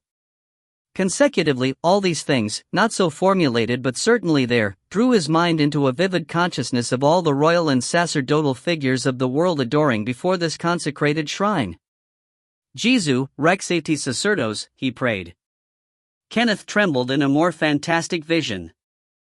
This, then, was the thing from which the awful romances sprang, and the symbolism of 1,000 tales. He saw the chivalry of England riding on its quest, but not a historical chivalry, and, though it was this they sought, it was some less material vision that they found. But this had rested in dreadful and holy hands, the Prince Emmanuel had so held it, and the apostolic chivalry had banded themselves about him. Half in dream, half in vision, he saw a grave young god communicating to a rapt companionship the mysterious symbol of unity. They took oaths beyond human consciousness. They accepted vows plighted for them at the beginning of time. Liturgical and romantic names melted into one cycle: Lancelot, Peter, Joseph, Percivale, Judas, Mordred, Arthur, John Bar Zebedee, Galahad, and into these were caught up the names of their makers: Hawker and Tennyson, John, Malory, and the medievals. They rose, they gleamed and flamed about the divine hero, and their readers too. He also, least of all these. He was caught in the dream of Tennyson, together they rose on the throbbing verse. And down the long beam stole the holy grawl, rose-red with beatings in it. He heard Malory's words: the history of the Sangreal, the wish is a story chronicled for one of the truest and the holiest that is in this world. The deadly flesh began to behold the spiritual things. Fair Lord, commend me to Sir Lancelot my father. The single tidings came to him across romantic hills. He answered with the devotion of a romantic and abandoned heart. The Archdeacon found no such help in the remembrances of kings or poets. He looked at the rapt faces of the young men, he looked at the vessel before him. "Neither is this thou," he breathed, and answered, "Yet this also is thou." He considered, in this, the chalice offered at every altar, and was aware again of a general movement of all things towards a narrow channel. Of all material things still discoverable in the world, the grawl had been nearest to the divine and universal heart. Sky and sea and land were moving, not towards that vessel, but towards all it symbolized and had held. The consecration at the mysteries was for him no miraculous change. He had never dreamed of the heavenly courts attending Christ upon the altar. But in accord with the desire of the Church expressed in the ritual of the Church, the sacred elements seemed to him to open upon the divine nature, upon Bethlehem and Calvary and Olivet, as that itself opened upon the center of all. And through that gate, upon those tides of retirement, creation moved. Never so clearly as now had he felt that movement proceeding, but his mind nevertheless knew no other vision than that of 1,000 dutifully celebrated mysteries in his priestly life, so in not otherwise all things returned to God. When their separate devotions ceased, they looked at one another gravely. "There's one thing," the Duke said. "It must never be left unwatched. We must have an arranged order, people whom we can trust." "Intelligent people whom we can trust," the Archdeacon said. "In fact, an order," Kenneth murmured. "A new table. A new table," the Duke cried. "And a mass every morning." He stopped short and looked at the Archdeacon. "Quite so," the priest said, not in answer to the remark. The Duke hesitated a moment, then he said politely, "I don't want to seem rude, sir, but you see that since, quite by chance, it has come into my charge, I must preserve it for. But, writings," Kenneth said in a slightly alert voice, "it isn't in your charge. It belongs to the Archdeacon." "My dear fellow," the Duke impatiently answered, "the sacred and glorious scrawl can't belong. And obviously it is in my charge. I don't want to press my rights and those of my church, but equally I don't want them abused or overlooked." "Rights?" Kenneth asked. "It is in the hands of a priest." "That," the Duke answered, "is for the Holy See to say. As it has done." The two young men looked at one another hostilely. The Archdeacon broke in. "Oh, children, he said. "Did either of you ever hear of Cully or Mr. Gregory Persimmons? It being, legally, my dear Duke, my property, I should like Mr. Persimmons not to get hold of it until I know a little more about him. But, on the other hand, I will promise not to hurt anyone's feeling by using it prematurely for schismatic mysteries. A liqueur glass would do as well." Kenneth grinned. The Duke acknowledged the promise with a bow, and rather obviously ignored the last remark. It was already very late, midnight had been passed by almost an hour. The Archdeacon looked at his watch and at his host. But the Duke had returned to his earlier idea. "If we three can share the watch till morning," he said, "I will bring Thwaites in, he is one of our people. And there are certain others. It is 1 o'clock now, say 1 to 7, 6 hours. Archdeacon, which watch will you take?" The Archdeacon felt that a passion for relics had its inconveniences, but he hadn't the heart to check its ardor. "I will take the middle, if you like," he said, normally accepting the least pleasant, "that will be 3 to 5. Mornington, . "Whichever you like," Kenneth answered. "The morning? Very well," the Duke said. "Then I will watch now." They were at the door of the room, and, as they exchanged temporary good nights, the Archdeacon glanced back at the sacred vessel. He seemed to blink at it for a moment, then he took a step or two back into the room, and gazed at it attentively. The two young men looked at him, at it, at each other. Suddenly the priest made a sudden run across the room and took the scroll up in his hands. It seemed to move in them like something alive.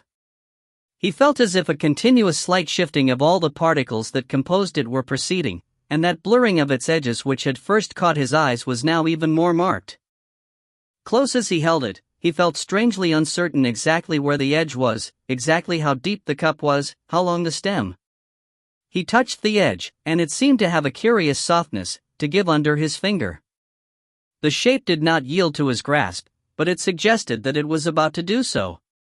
It quivered, it trembled, now here, now there, its thickness accumulated or faded, now it seemed to take the shape of his fingers, now to harden and resist them. The Archdeacon gripped it more firmly, and, keeping his eyes on it, turned to face the others. "Something is going on," he said, almost harshly. "I do not know what. It may be that God is dissolving it, but I think there is devilry. Make yourselves paths for the will of God." "But what is it?" the Duke said amazedly. "What harm can come to it here? What can they do to its hurt?" "Pray," the Archdeacon cried out, "pray, in the name of God. They are praying against him tonight." It crossed Kenneth's mind, as he sank to his knees, that if God could not be insulted, neither could he be defied, nor in that case the procession and retrogression of the universe disturbed by the subject motion of its atoms. But he saw, running out like avenues, 1,000 metaphysical questions, and they disappeared in the excitement of his spirit. "Against what shall we pray?"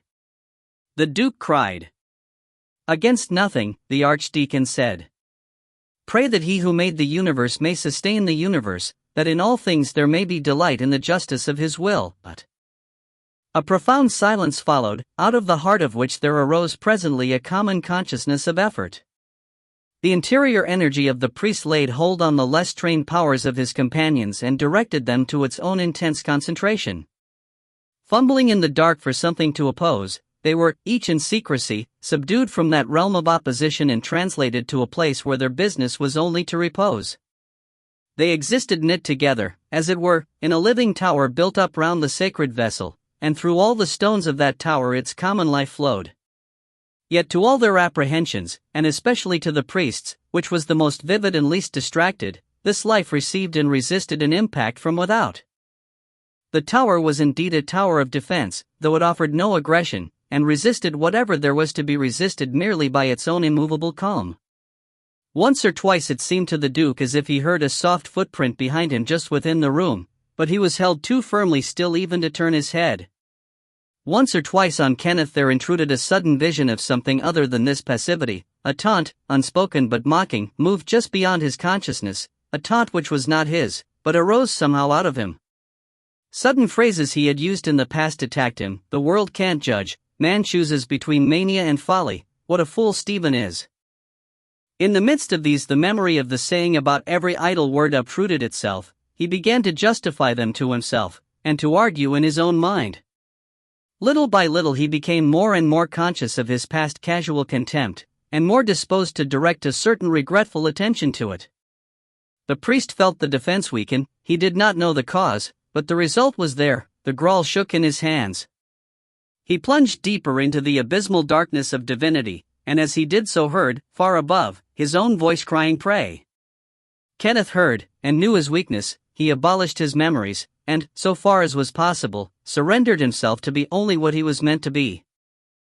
Yet the attack went on, to one a footstep, a whisper, a slight faint touch, to another a gentle laugh, a mockery, a reminder, to the third a spiritual pressure which not he but that which was he resisted. The Graal vibrated still to that pressure, more strongly when it was accentuated, less and less as the stillness within and amidst the three was perfected. Dimly he knew at what end the attack aimed. Some disintegrating force was being loosed at the vessel. Not conquest, but destruction, was the purpose, and chaos the eventual hope. Dimly he saw that, though the spirit of Gregory formed the apex of that attack, the attack itself came from regions behind Gregory. He saw, uncertainly but sufficiently defined, the radiations that encompassed the Graal and the fine arrows of energy that were expended against it. Unimportant as the vessel in itself might be, it was yet an accidental storehouse of power that could be used, and to dissipate this material center was the purpose of the war. But through the three concentrated souls flowed reserves of the power which the vessel itself retained, and gradually to the priest it seemed, as in so many celebrations, as if the Graal itself was the center, yet no longer the Graal, but a greater than the Graal. Silence and knowledge were communicated to him as if from an invisible celebrant. He held the cup no longer as a priest, but as if he set his hands on that which was itself at once the mystery and the master of the mystery. But this consciousness faded almost before it was realized. His supernatural mind returned into his natural, leaving only the certainty that for the time at least the attack was ended. Rigid and hard in his hands, the Graal reflected only the lights of the Duke's study. He sighed and relaxed his hold, glancing at his two companions. The Duke stood up suddenly and glanced round him. Kenneth rose more slowly, his face covered with a certain brooding melancholy. The Archdeacon set the Graal down on the table. "It is done," he said. "Whatever it was has exhausted itself for the time. Let us go and rest." "I thought I heard someone here," the Duke said, still looking around him. "Is it safe to leave it?" "I think it is quite safe," the Archdeacon said. "But what has happened?" the Duke asked again. "Let us talk tomorrow," the priest said very wearily. "The Graal will guard itself tonight." Chapter 11. The Ointment. The afternoon which had preceded the supernatural effort to destroy the Grawl had been made use of by Mr. Gregory Persimmons to pay 2 visits. The first had been with the Chief Constable of Hertfordshire to the shop in Lord Mayor Street. But after the visit was made and the information acquired Colonel Conyers and he had parted in the Finchley Road, the Colonel to go to Scotland Yard in a chance taxi, he ostensibly for the Tube at Golders Green. Once the Colonel had disappeared, however, Gregory returned as swiftly as possible to the shop. The Greek had resumed his everlasting immobility, but, though he said nothing, his eyes lightened a little as he saw the other again come in. "Do you know what has happened?" Gregory asked in that subdued tone to which the place seemed to compel its visitors. "It seems they have recovered it," the Greek said and looked askew at a much older man who had just come into the shop from a small back room. The newcomer was smaller than the Greek, and much smaller than Gregory. His movements were swift and his repose alert. His bearded face was that of a Jew. "You heard?" the Greek said. "I heard," the stranger answered. He looked angrily at Gregory. "How long have you known this?" he asked, with a note of fierceness. Known what?" Gregory said, involuntarily falling back a step. "Known that they had it? Why, he only took it this morning." "Known that it was that," the other said. "What time we have wasted." He stepped up to the Greek and seized him by the arm. "But it isn't too late," he said. "We can do it tonight." The Greek turned his head a little. "We can do it if you like," he acquiesced. "If it is worthwhile." "Worthwhile?" The Jew snapped at him. "Of course it is worthwhile. It is a stronghold of power, and we can tear it to less than dust." "I do not understand you, Dmitri." "It doesn't matter," Dmitri answered. "You will understand one day.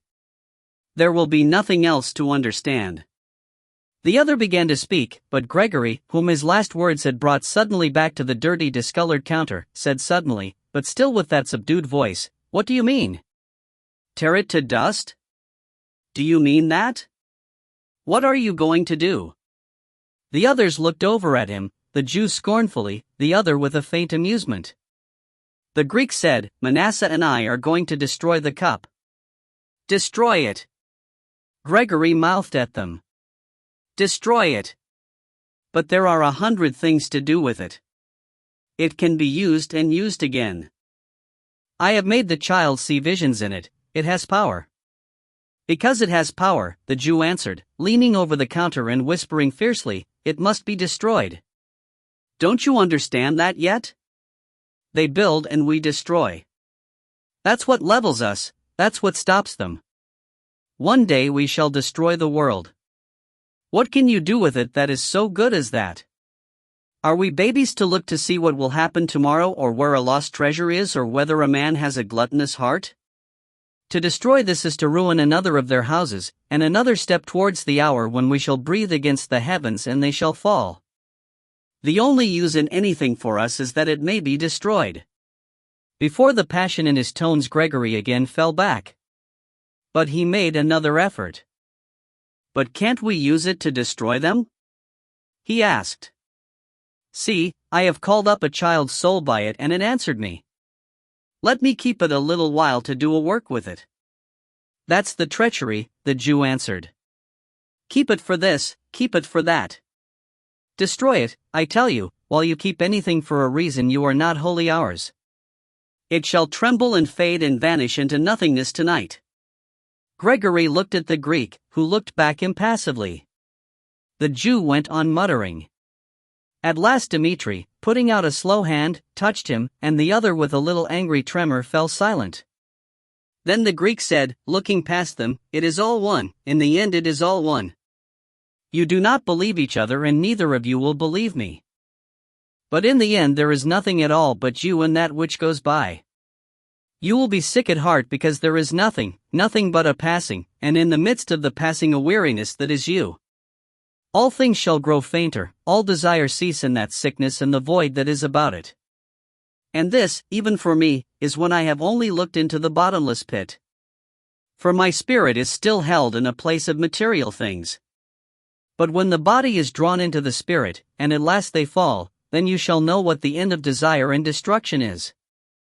I will do what you will while you will, for the time comes when no man shall work. Manasseh sneered at him. When I knew you first, he said, you did great things in the house of our God. Will you go and kneel before the cup and weep for what you have done? I have no tears and no desire, the Greek said. I am weary beyond all mortal weariness, and my heart is sick and my eyes blind with the sight of the nothing through which we fall. Say what you will do and I will do it, for even now I have power that is not yours. I will bring this thing into atoms and less than atoms, Manasseh answered. I will cause it to be as if it had never been. I will send power against it, and it shall pass from all knowledge and be nothing but a memory. So, the Greek said. And you? He asked Gregory.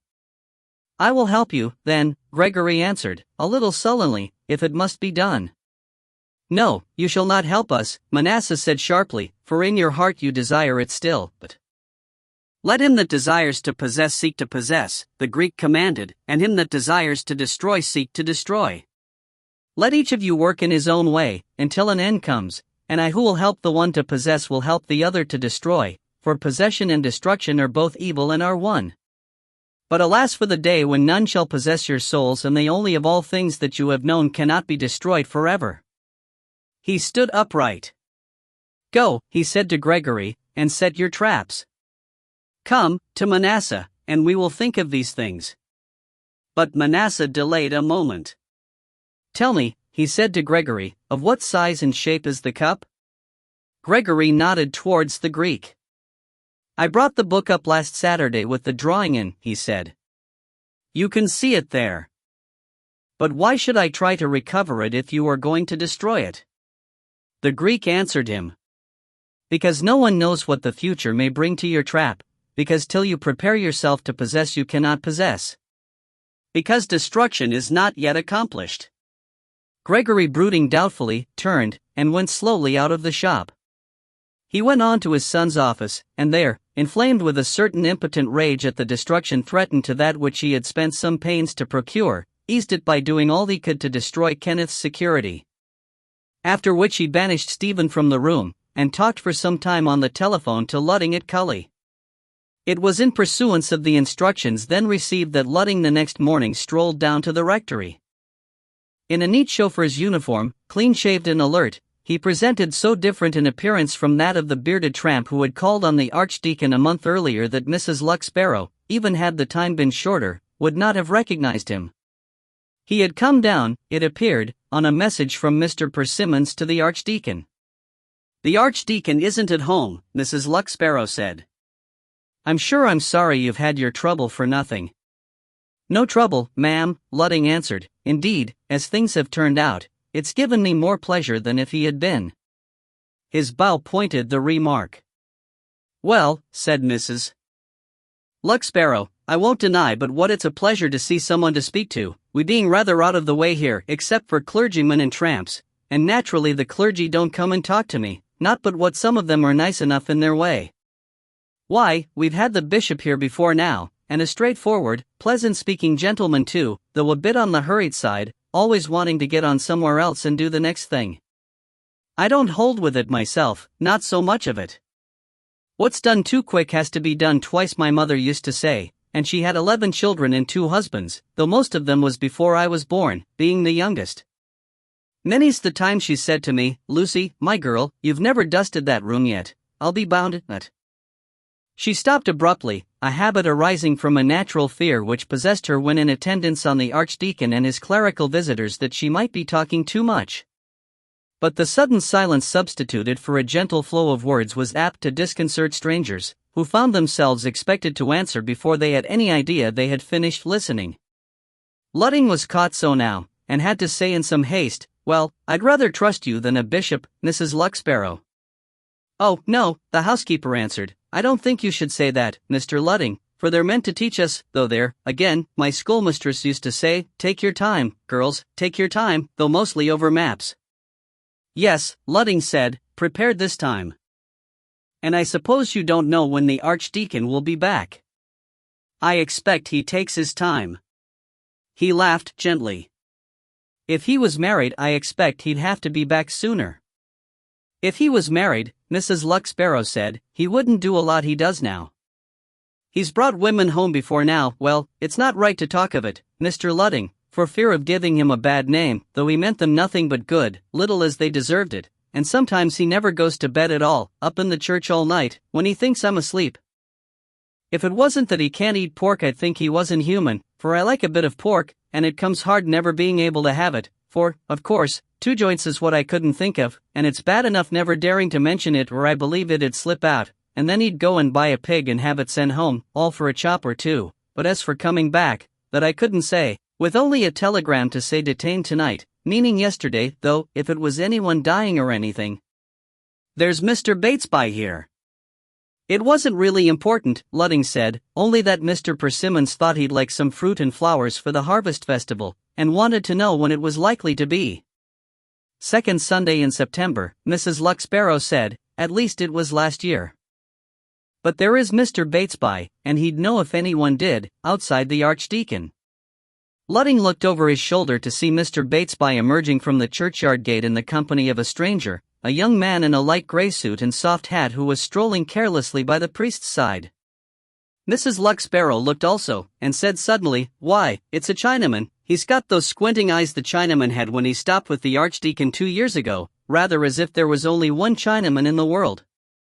Ludding, however, as the two came nearer, doubted Mrs. Luck-Sparrow's accuracy. There seemed nothing Chinese about this stranger's full face. It was perhaps a little dark, a kind of Indian, the chauffeur thought vaguely. Shrines, Mr. Batesby was saying, shrines of rest and peace, that's what our country churches ought to be, and are, most of them. Steeped in quiet, church and churchyard, all asleep, beautifully asleep. And all round them the gentle village life, simple, homely souls. Some people want incense and lights and all that, but I say it's out of tune, it's the wrong atmosphere. True religion is an inward thing. It's so true, isn't it? The kingdom of God is within you. Just to remember that, within you. It cometh not by observation, the stranger said gravely. True, true, Mr. Batesby assented. So what do we want with candles, Dot?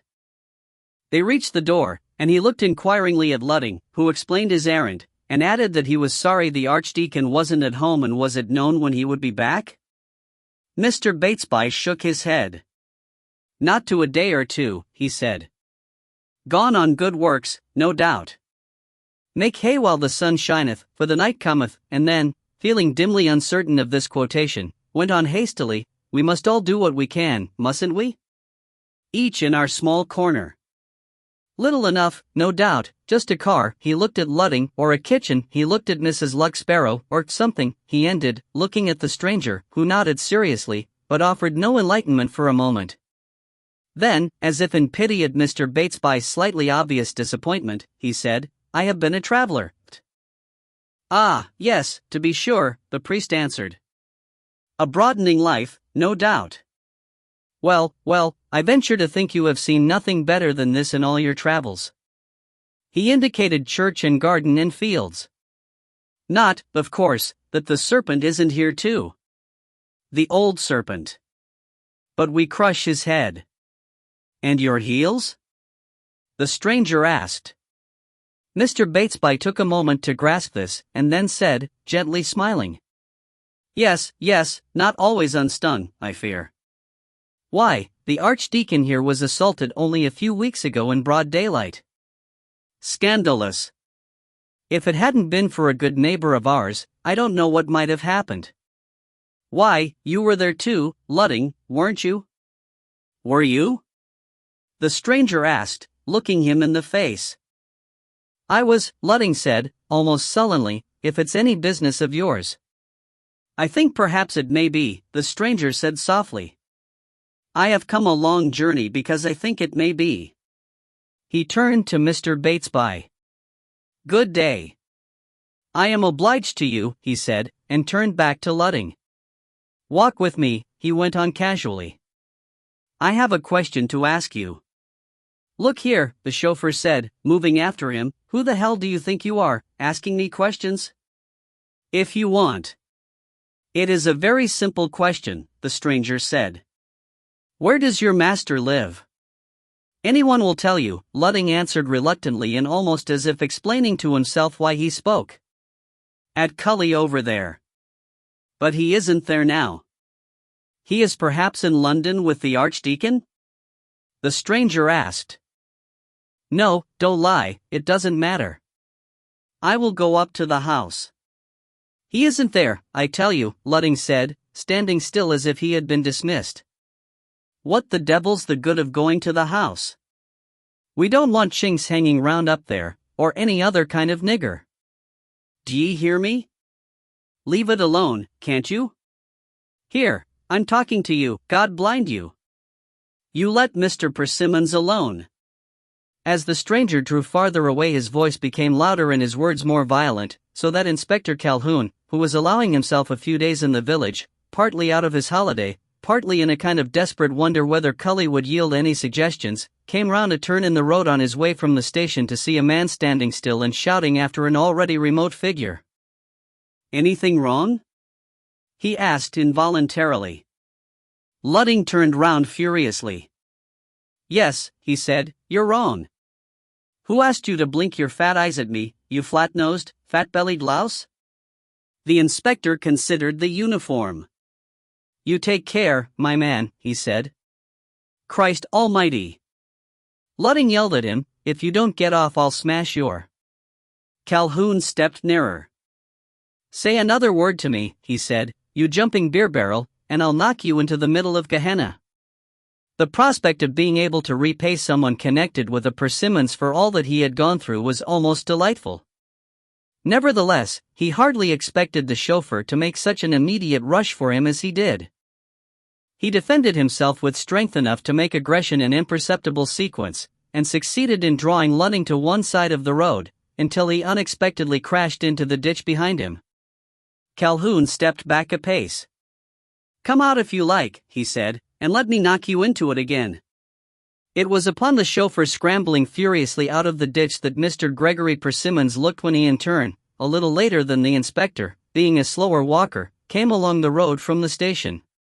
He had paid his visit to Lord Mayor Street that morning, to find Manasseh almost beside himself with enraged disappointment, and only too anxious to take any steps for recovering the Graal. The Greek had taken little part in their discussion. The effort of the night had left him so exhausted physically that he was lying back in a chair with closed eyes, and only now and then threw a suggestion to the others. Gregory's chief difficulty was to insist on maintaining the friendly relations with the Rackstraws that were essential to his designs on Adrian, and might, he recognized, already have been endangered by the break with Mornington. This, however, he hoped to arrange. Judicious explanations and promises might do much, and Adrian's own liking for him was a strong card to play. At last he had compelled Manasseh to see his aim, and then a fresh proposal had been made. Manasseh with the Greek would concern themselves with securing the Graal, and Gregory was to get hold of Adrian within the next few days. Then, Manasseh said, "We can take the hidden road to the east." "The hidden road?" Gregory asked. Manasseh smiled knowingly. "Ah," he said, "you've a lot to learn yet. Ask your friend Sir Giles, he knows about it, I expect. Ask him if he's ever been to the furniture shop in Amsterdam or the picture dealer in Zurich. Ask him if he knows the boat builder in Constantinople and the Armenian ferry. You are only on the edge of things here in London. The vortex of destruction is in the east. I have seen a house fall to fragments before a thought and men die in agony because the will overcame them. Bring the child and come, and we will go into the high places of our God." In the subtle companionship that existed between them, Gregory felt the hope in his heart expand. "In 3 days from now I will be with you," he said. "By Friday night I will bring the child here." With this purpose and a plan formed in his mind, he had returned to Fardles, to find his chauffeur struggling out of the ditch in the face of a contemptuous enemy.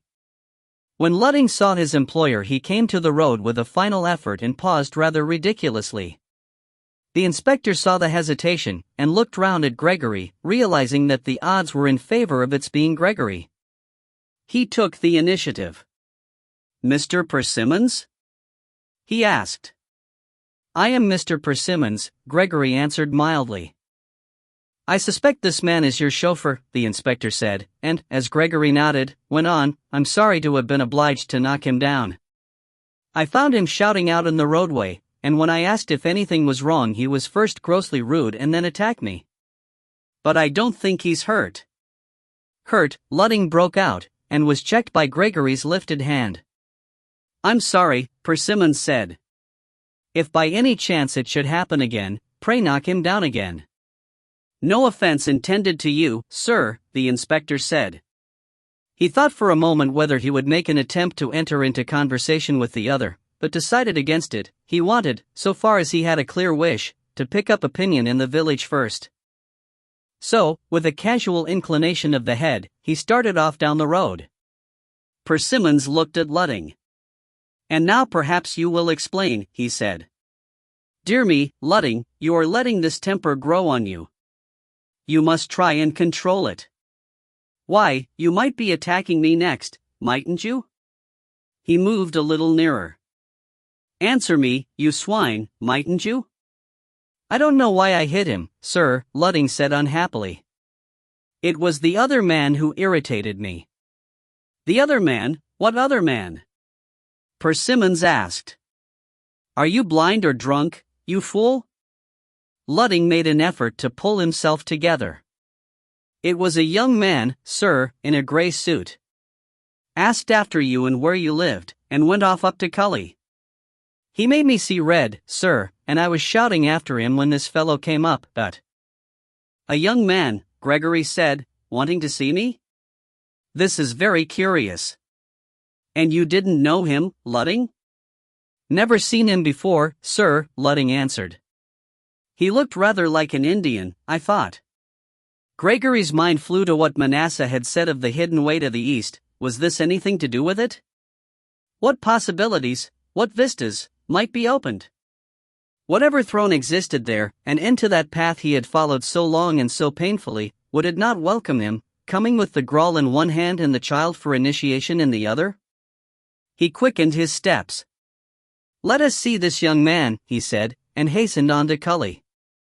Followed by Ludding, he came to the gates and up the drive, down which he had rushed 24 hours before. As he rounded the turn from which Colonel Conyers had shouted at the constable, he met the stranger face to face, and all three of them stood still. Gregory's first impression was that Ludding had been merely romancing when he spoke of the stranger being an Indian. The face that confronted him was surely as European as his own.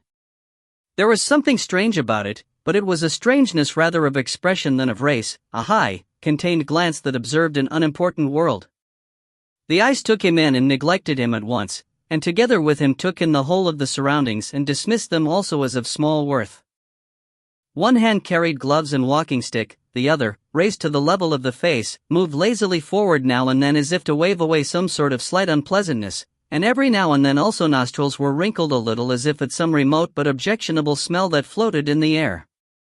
He had the appearance of being engaged upon a tiresome but necessary business, and this was enhanced as he paused on the drive and allowed his glance to dwell on Gregory. "You want me?" Persimmons said, and the instant that he spoke became conscious that he actively disliked the stranger, with a hostility that surprised him with its own virulence. It stood out in his inner world as distinctly as the stranger himself in the full sunlight of the outer, and he knew for almost the first time what Manasseh felt in his rage for utter destruction. His fingers twitched to tear the clothes off his enemy and to break and pound him into a mass of flesh and bone, but he knew nothing of that external sign, for his being was absorbed in a more profound lust. It aimed itself in a thrust of passion which should wholly blot the other out of existence, and again its young opponent's upraised and open hand moved gently forward and downward, as if, like the angel by the walls of Dis, he put aside the thick and noisome atmosphere of his surroundings. "No," he said coldly, "I do not think I want you, but—" "What are you doing here, then?" Gregory asked thickly. "Why are you wandering about my house?" "I am studying the map," the stranger said, "and I find this a center marked on it." My servants shall throw you out, Gregory cried. I do not allow trespassers. You have no servants, the other said, you have only slaves and shadows. And only slaves can trespass, and they only among shadows. You are mad, Gregory cried again. Why have you come to my house? I have not entered your house, the stranger answered, for the time is not yet. But it is not that which you should fear, it is the day when you shall enter mine. Ludding, encouraged by his master's presence, took a step forward. The stranger threw him a glance and he stopped. His anger was so intense, however, that it drove him into speech. Who are you, coming here and talking like this? He said. Who the hell are you? Yes, Gregory said, tell us your name. You have damaged my property, you shall pay for it. The other moved his hand outward again and smiled. My name is John, he said, and you know some, I think, that know me. Gregory thought of his enemies. That pestilent priest, perhaps? He sneered, or the popinjay of a duke. Are these your friends? Or is the duke too vulgar for you? What kings have you in the house of which you brag? 70 kings have eaten at my table, the stranger said. You say well, for I myself am king and priest and sib to all priests and kings. He dropped his hand and moved leisurely forward. Gregory inevitably stepped out of his direct path. As he passed, Ludding the chauffeur put a hand out towards his shoulder. But he didn't somehow lay hold, and with an equal serenity of gait the stranger went on and at length passed out of the gates. Gregory, pulsating with anger too bitter for words, turned sharply and went on to the house. And the chauffeur, cursing himself, drifted slowly to the garage. By the afternoon, however, Gregory had recovered his balance, or, rather, his intention. Whether the stranger was a wandering lunatic or whether he had some real link with the three fools who had carried off the Graal he did not know, and, anyhow, it did not matter. His immediate business was with the Rackstraws, and an hour before tea he went down towards the cottage to find them. They were a little distance from it among some trees. Barbara was reading Mr. Wotehouse's latest Jeeves book, and Lionel, stretched on the ground, was telling Adrian the adventures of Odysseus the Wise, the far-travelled. The story broke off when Gregory appeared. Have you been to London? Adrian asked. Darling, Barbara murmured. Well, Jessie said he had, Mummy, Adrian protested. Jessie was the maid from Cully. Jessie was perfectly right, Gregory answered. I have been to London, and I have come back. In London, Adrian, they have large trains and many soldiers. He paused. I have a large train in London, Adrian soliloquized. It has a guard's van with luggage in. I saw a train, Gregory said, which belongs to your London train.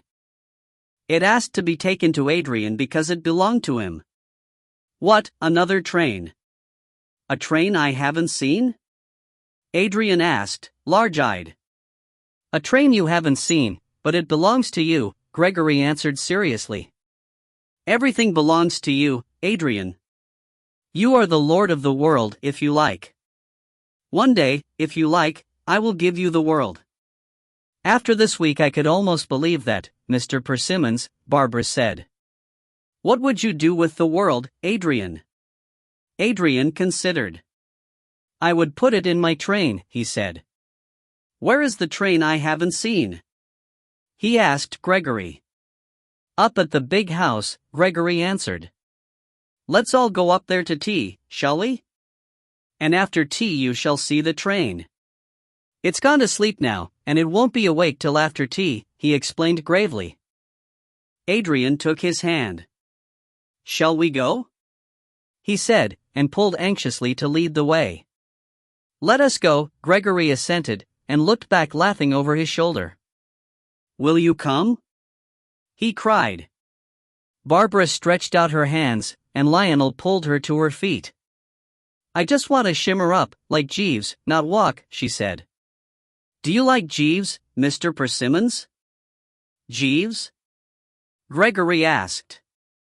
I don't think I know it or him or them. Oh, you must, Barbara cried. When I get back to London, I'll send you a set. It's a book, or a man in a book, Lionel interrupted. Barbara adores it. Well, so do you, Barbara said. You always snigger when you read him. That is the weakness of the flesh, Lionel said. One shouldn't snigger over Jeeves any more than one should snivel over Othello. Perfect art is beyond these easy emotions. I think Jeeves, the whole book, preferably with the illustrations, one of the final classic perfections of our time. It attains absolute being. Jeeves and his employer are one and yet diverse. It is the Don Quixote of the 20th century. I must certainly read it, Gregory said, laughing. Tell me more about it while we have tea. After the meal, the four of them climbed to the gallery in Mr. Persimmons's room, where the train was marvelously arrayed and arranged. Adrian gave himself up to it, with Barbara assisting. Gregory took Lionel over to the bookcases. Presently, however, they were recalled by calls from the train, and found that somewhere in the complicated mechanism a hitch had occurred. Gregory examined it, turning the engine over in his hands. Then he said, I think I see what the fault is. He fiddled with it for a minute or two, then he looked at Barbara with a smile. Would you mind holding it, Mrs. Rackstraw? He asked. I just can't get the right bit past the screw with one hand. Barbara took it willingly, and Gregory pushed and thrust at the mechanism for a minute or two. Then he altered the position of his left hand so that it lay lightly over Barbara's fingers and thrust again with his right. There was a slip, a jangle, an oath from Gregory, a light shriek from Barbara, an exclamation from Lionel, then the engine had dropped to the floor, while the men stared at a long scratch on the inside of Barbara's wrist and lower arm from which the blood was already oozing. My dear Mrs. Rackstraw, I am so sorry, Gregory exclaimed. Do please forgive me. Does it hurt you much? Heavens, no. Barbara said. Lend me your handkerchief, Lionel, mine isn't big enough. Don't worry, Mr. Persimmons, it'll be all right in a few minutes if I just do it up. Oh, but you must put something on it, Gregory said. Look here, I've got some ointment here, only a patent medicine, I admit. I forget what they call it, not Zambuk, but something like it. Anyhow, it works rather well. He had gone across to a drawer, and now produced a small round wooden box, which he held out to Barbara. And there's some rag somewhere, here it is. Barbara wrinkled her nose as she took the box. What a funny smell, she said. Thank you so much. But I've got Vaseline at home. Don't wait, Gregory said, put some on now and do it up. He turned to Adrian. Still, he said, I put the engine right. But it oughtn't to have had a sharp edge like that. I must take it back next time I'm in town. Half an hour slipped away. Then Lionel, turning by accident to put a book down on the table, sought his wife's face. Barbara, he said suddenly, do you feel ill? She was lying back in her chair, and as he spoke she looked across at him, at first unrecognizingly. Then she said, speaking dizzily, Lionel, is that you? I'm fainting or something, I don't know where I am. Lionel. Lionel was across the room and by her side, even as Gregory, who was sitting on the floor by Adrian, rose to his feet. Persimmons glanced at his guest, went across and pressed the bell, and returned. Rackstraw was speaking as quietly as he could, to soothe her. But she sat up suddenly and began to scream, her eyes blind to everything round her, her hands thrusting away from her. Lionel! Lionel! Oh, God! Oh, God! Lionel! Lionel threw a look towards Gregory. Adrian! He said. Gregory turned to the child, who, startled and horrified, was beginning to cry, picked him up with murmured consolations and encouragements, and went quickly to meet Ludding at the door. Mrs. Rackstraw is ill, he said. Telephone to the doctor, and then come back. I may want you. He'll be here as quickly if you telephone as if you go down in the car, won't he? Hurry! Ludding vanished, and Gregory, going with Adrian into the next room, produced a parcel of curious shape, which he presented to the child. But Adrian heard, even through the closed doors, the spasmodic shrieks that came from the next room, and clung despairingly to Gregory. Then amid the cries they heard movements and footsteps, a chair falling, and Lionel's voice on a quick note of command. Adrian began to scream in alarm, and Ludding, on his return from the telephone, was sent to find the maid Jessie, between whom and Adrian a pleasant friendship had ripened. She carried him off to her own quarters, and Gregory ran into the next room. There Barbara had collapsed again into a seat, in which she was writhing and twisting, at intervals crying out still for Lionel. "But, my darling, I'm here," he said, tortured beyond any of his own visionary fears. "Can't you see me? Can't you feel me?" He took her hands. By the long alliance of their bodies, knit by innumerable light touches of impatience or of delight, some kind of bridge seemed to be established. Barbara's hands closed on his, and her voice grew into a frenzy of appeal. "Save me, Lionel, save me. I can't see you. Come to me, Lionel." Lionel looked back at Gregory. "What on earth's happened?" he said in a low voice. "Can't we do anything? I've sent for the doctor," Gregory answered in equally subdued tones. "We can't do anything but hang on till he comes. Adrian's with Jessie. Try her with the child's name." Barbara had relapsed again into comparative silence, though her frame was shuddering and trembling in the moment's exhaustion. Gregory, from behind Lionel, considered her thoughtfully. The operation of the ointment would have, he supposed, some sort of parallel to his own experience. But where in him, it had released and excited his directing purpose to a fuller consummation in Barbara Rackstraw, who probably drifted through the world like most people, neither for God nor for his enemies. It was more likely simply to define and energize the one side, without giving it entire separation and control. All with which he had felt himself one would be to Barbara an invader, a conqueror, perhaps even an infernal lover. She would feel it in her body, her blood, her mind, her soul. Unless indeed she also became that, though since without her definite intention, so without her definite control. Then, instead of calling for Lionel, would she shriek at him? How funny. He picked up the box of ointment and dropped it into his pocket. There was another more harmless box in the drawer, if inquiries were made. Almost another quarter of an hour had passed since the crisis had begun. Gregory saw no necessity for it ever to end. In himself the ointment had been a means to a certain progress and return, but Barbara had no will to either, and might, it seemed to him, exist forever in this divided anguish of war. He wondered very much what the doctor would say. Suddenly Barbara moved and stood up. Her voice began again its despairing appeals to God and Lionel, but her limbs began to dispose themselves in the preliminary motions of a dance. Gently at first, then more and more swiftly, her feet leapt upon the carpet, her arms tossed themselves in time to unheard music.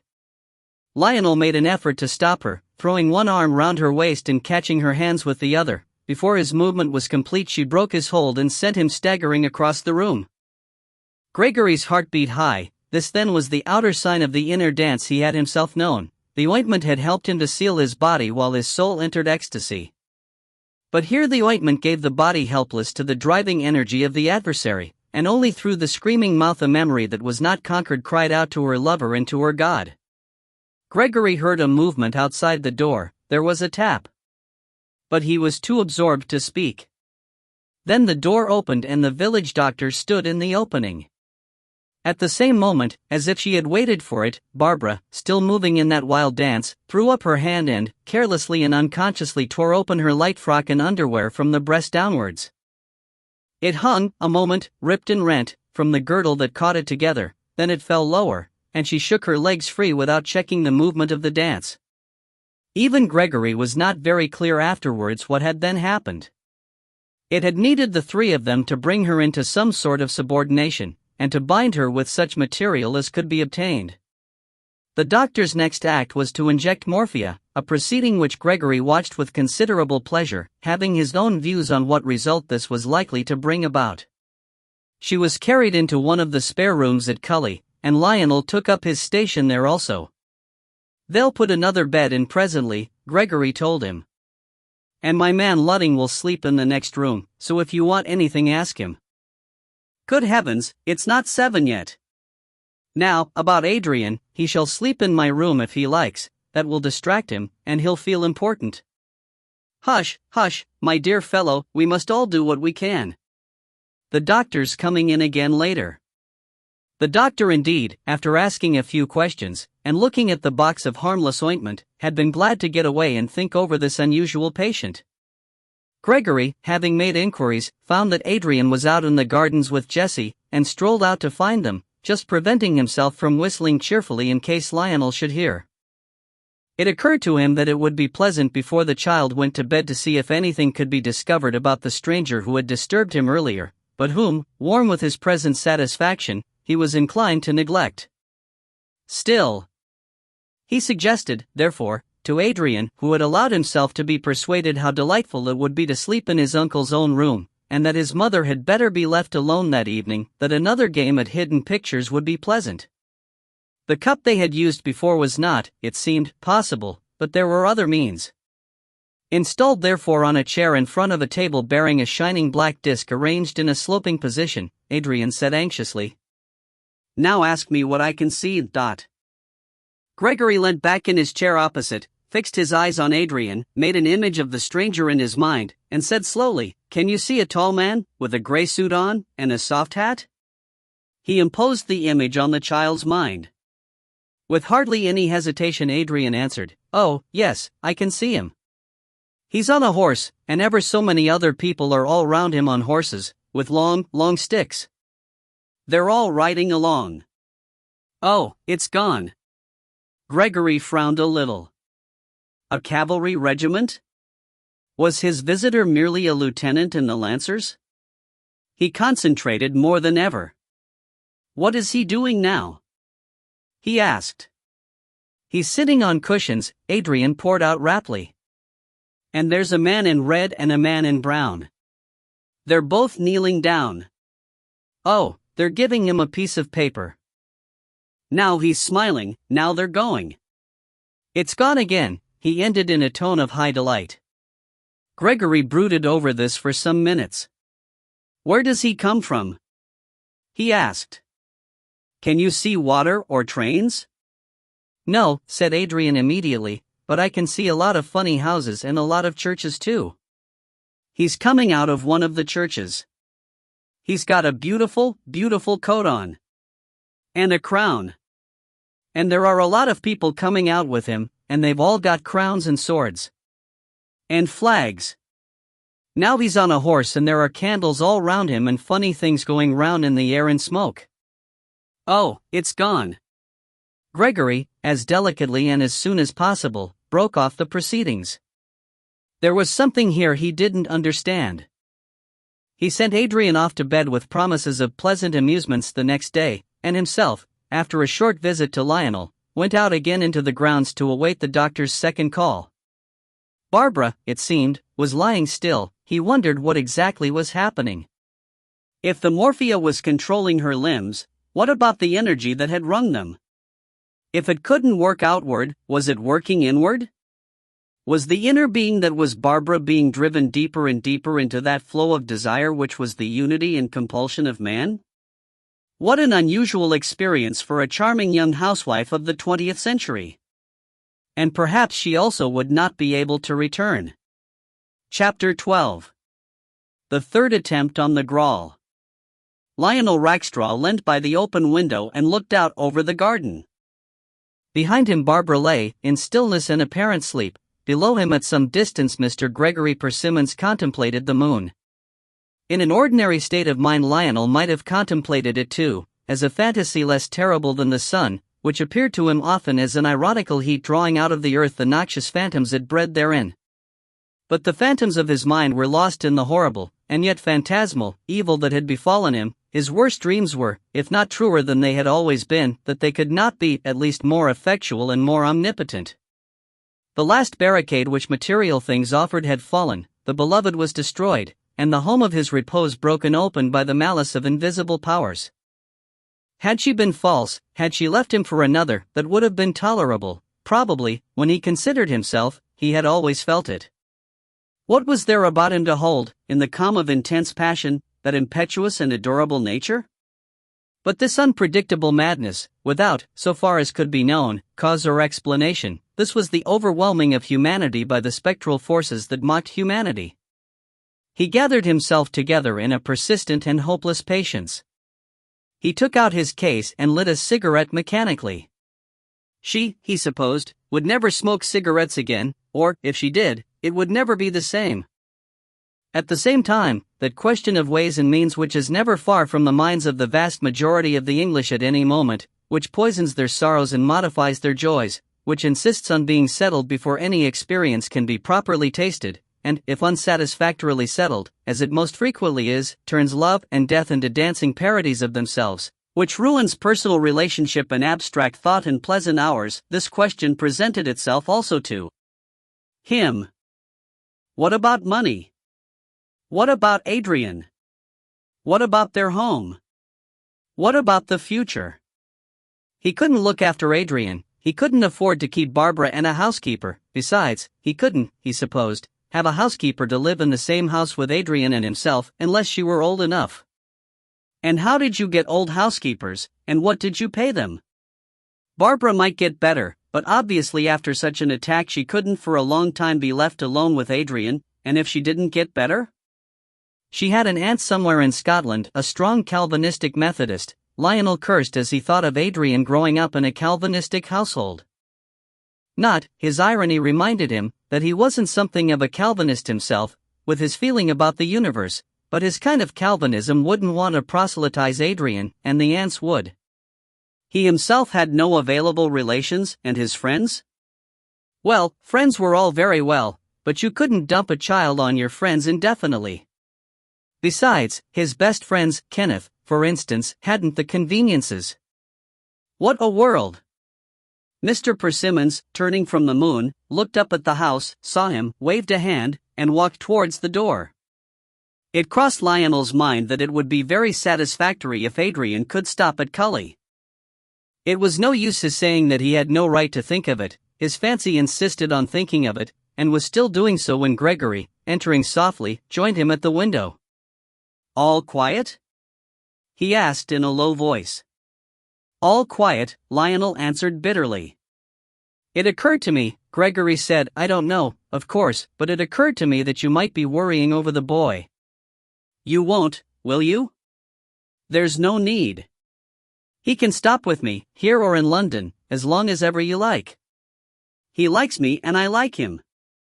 "It's very kind of you," Lionel said, feeling at once that this would solve a problem, and yet that the solving it would leave him with nothing but the horror of things to deal with. Even such a worrying question as what to do with Adrian was a slight change of torment. But that, he reflected somberly, was selfish. Selfish, good heavens, selfish. And, after a long pause he said again, "It's very kind of you." "Not a bit," Gregory answered. "I should even, in a sense, like it. And you must be free. It's most unfortunate. It seems sometimes as if there was an adverse fate in things lying in ambush." "Ambush?" Lionel asked, relieved yet irritated at being made to talk. What did people like Gregory know of adverse fate?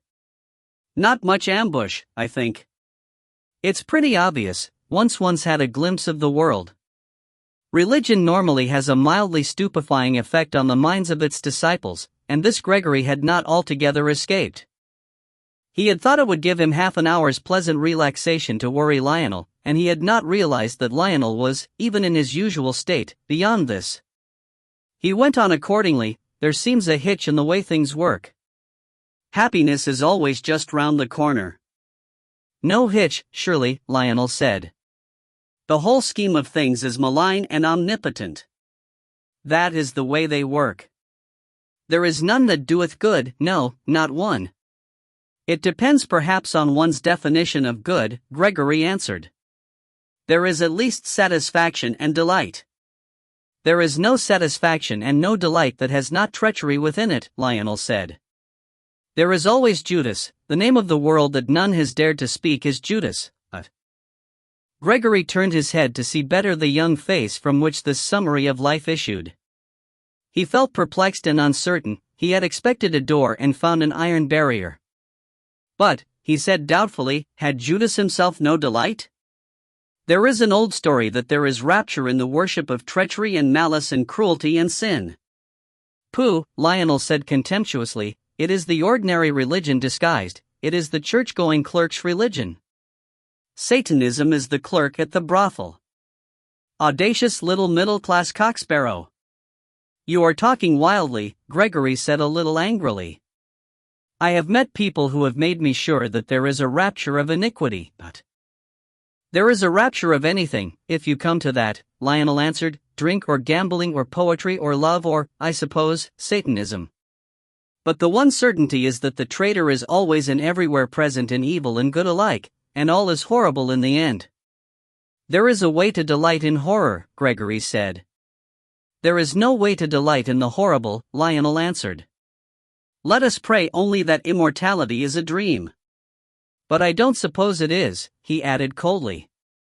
A silence fell upon them, and Gregory was suddenly conscious that he felt a trifle sick. He felt dizzy, he shut his eyes and leant against the wall to save himself lurching. Lionel's face, as it looked out over the garden, frightened him. It was like a rock scene very far off. He opened his eyes and studied it again, then he glanced back over his shoulder at Barbara lying on the bed. This was Cully. Adrian was asleep in his room. He had overthrown Barbara's mind. And now he was driven against something else, something immovable, something that affected him as if he had found himself suddenly in a deep pit of smooth rock. Lionel, who had been pursuing his own thoughts, began to speak suddenly, in the high voice of incantation with which he was given to quoting poetry. Which way I fly is hell, myself am hell, and in the lowest deep a lower deep still gaping to devour me opens wide, to which the hell I suffer seems a heaven. Gregory stamped his foot, and managed to change it into a mere shifting of position. After all, he wasn't going to quarrel with Lionel just now, though if he had time he would smash him into splinters. A clerk at a brothel. Well, he said, there's just one thing I should like to say. If the doctor doesn't seem much good when he comes, I have been thinking that I know an old man in London who's seen some curious things and has funny bits of knowledge. I'll get him on the telephone tomorrow and ask him to come down. He mayn't be any good, but he may. It's really very kind of you, Lionel said. But how can anyone do anything? Well, we shall see, Gregory answered cheerfully. Hello, there is the doctor. And Sir Giles. Shall we go and meet them? Sir Giles, who had been out all day on an antiquarian visit, had run into the doctor at the gates. They walked up the drive a little distance apart, and at the door he made to annex Persimmons, who, however, put him aside till he had spoken with the doctor. A new examination of the patient brought no new light. The doctor, who refused to stay for the night, but promised to call again in the morning, went off. Lionel returned to his vigil, and Gregory, having patted him on the shoulder, and said cheerfully, well, don't despair. We'll ring up old Manasseh first thing, went off with Sir Giles to his own room. What's the idea? Tumulty asked. And who is old Manasseh, anyhow? Ah, you don't know everyone yet, Gregory answered in high glee. Pity you weren't here, you'd have liked to see how Mrs. Rackstraw went on. Quite unusual, for an English lady. Unusual for an English doctor, too. Did you think he was a bit bewildered, Tumulty? But you'll meet Manasseh in the morning. Coming down, is he? Sir Giles asked. Well, there's someone else down here too. Yes, Gregory said. The masquerading fellow in grey? Now, if you can tell me who he is. I knew you'd go mad, Sir Giles said, with satisfaction. What fellow in grey? I don't know what hell's clothes he was wearing, something from his own suburban tape twister, I expect. Why suburban? Gregory asked. He didn't look to me like the suburbs. And what did he mean by his name being John? His name may be Beelzebub, Sir Giles answered, but the man is the lump-cheeked inspector who's trying to find out who committed the murder. He's down here. Gregory stared. "What, that?" he said. "Why, I thought they dropped all that." "There's absolutely nothing to show. What does he want here?" "Probably either me or you," Sir Giles answered. "Well, I told you at the beginning, Persimmons, I'm going to damn well see to it he doesn't have me. I don't care what insane May dance you get up to, but I'm not going to be dragged in.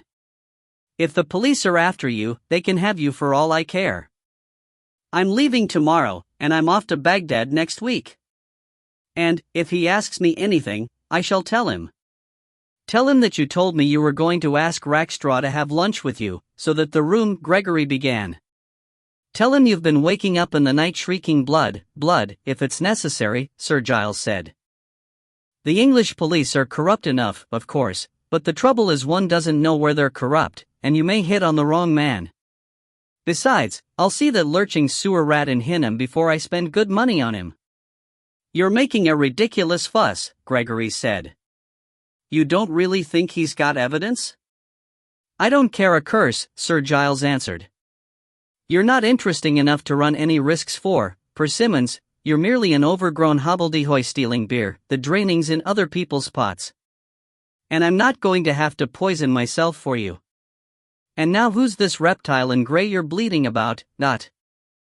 Gregory had grown used to neglecting half of Sir Giles's conversation, but for a moment he remembered Lionel's remark earlier in the evening, and looked nastily across at the other. However, he pulled himself in, and said carelessly, "Oh, a mad fellow we met in the drive. Talked like a clergyman and said he knew 70 kings." "Only 70? Sir Giles asked. "No other introduction?" "I didn't like him," Gregory admitted, and he made ludding foam at the mouth.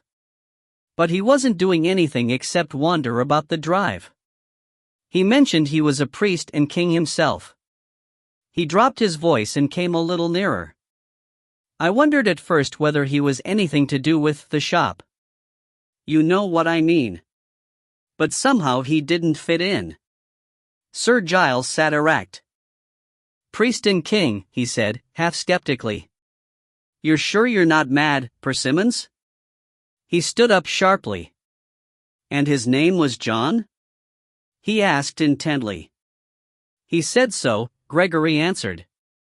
"But John what?"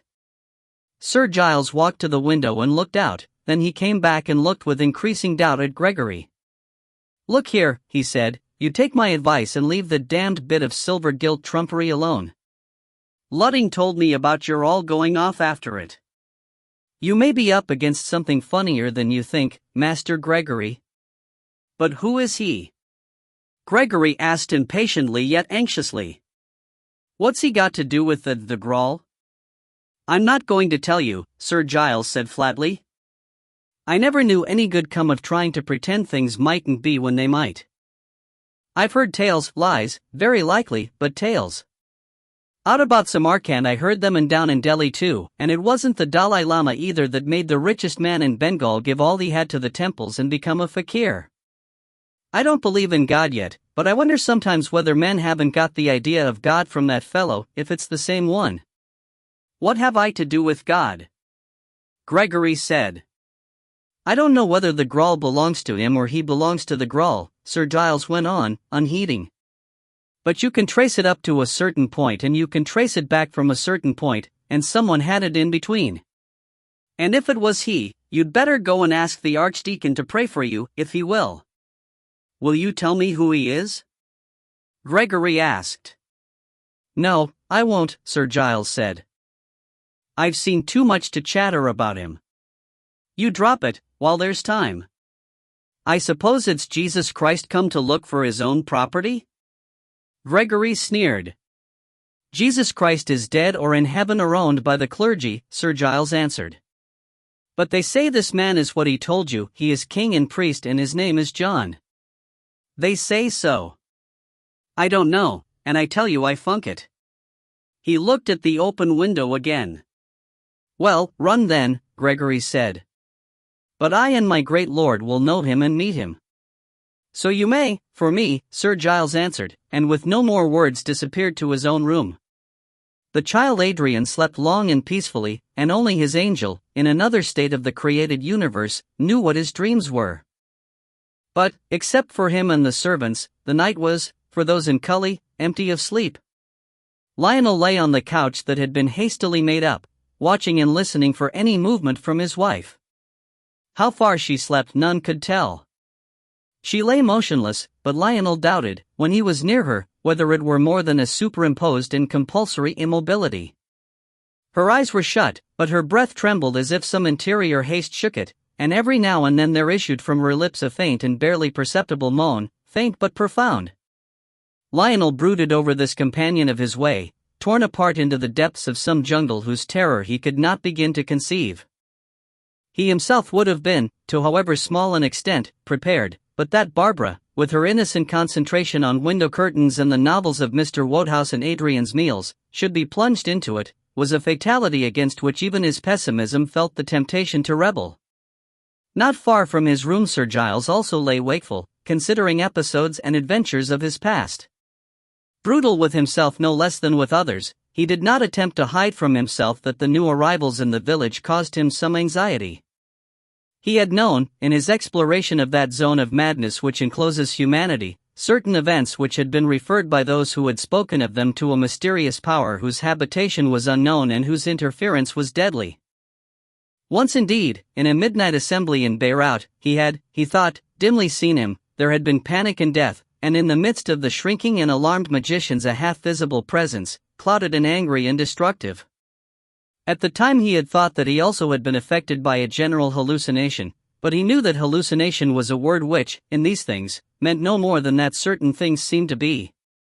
Whether they were or not, he promised himself again to leave England as soon as possible, and to leave Cully certainly tomorrow. Gregory, after some consideration, had dismissed Sir Giles's warnings as, on the whole, silly. Things were going very well. By the next night he hoped that both the Grawl and Adrian would be, for a while, in his hands or those of his friends.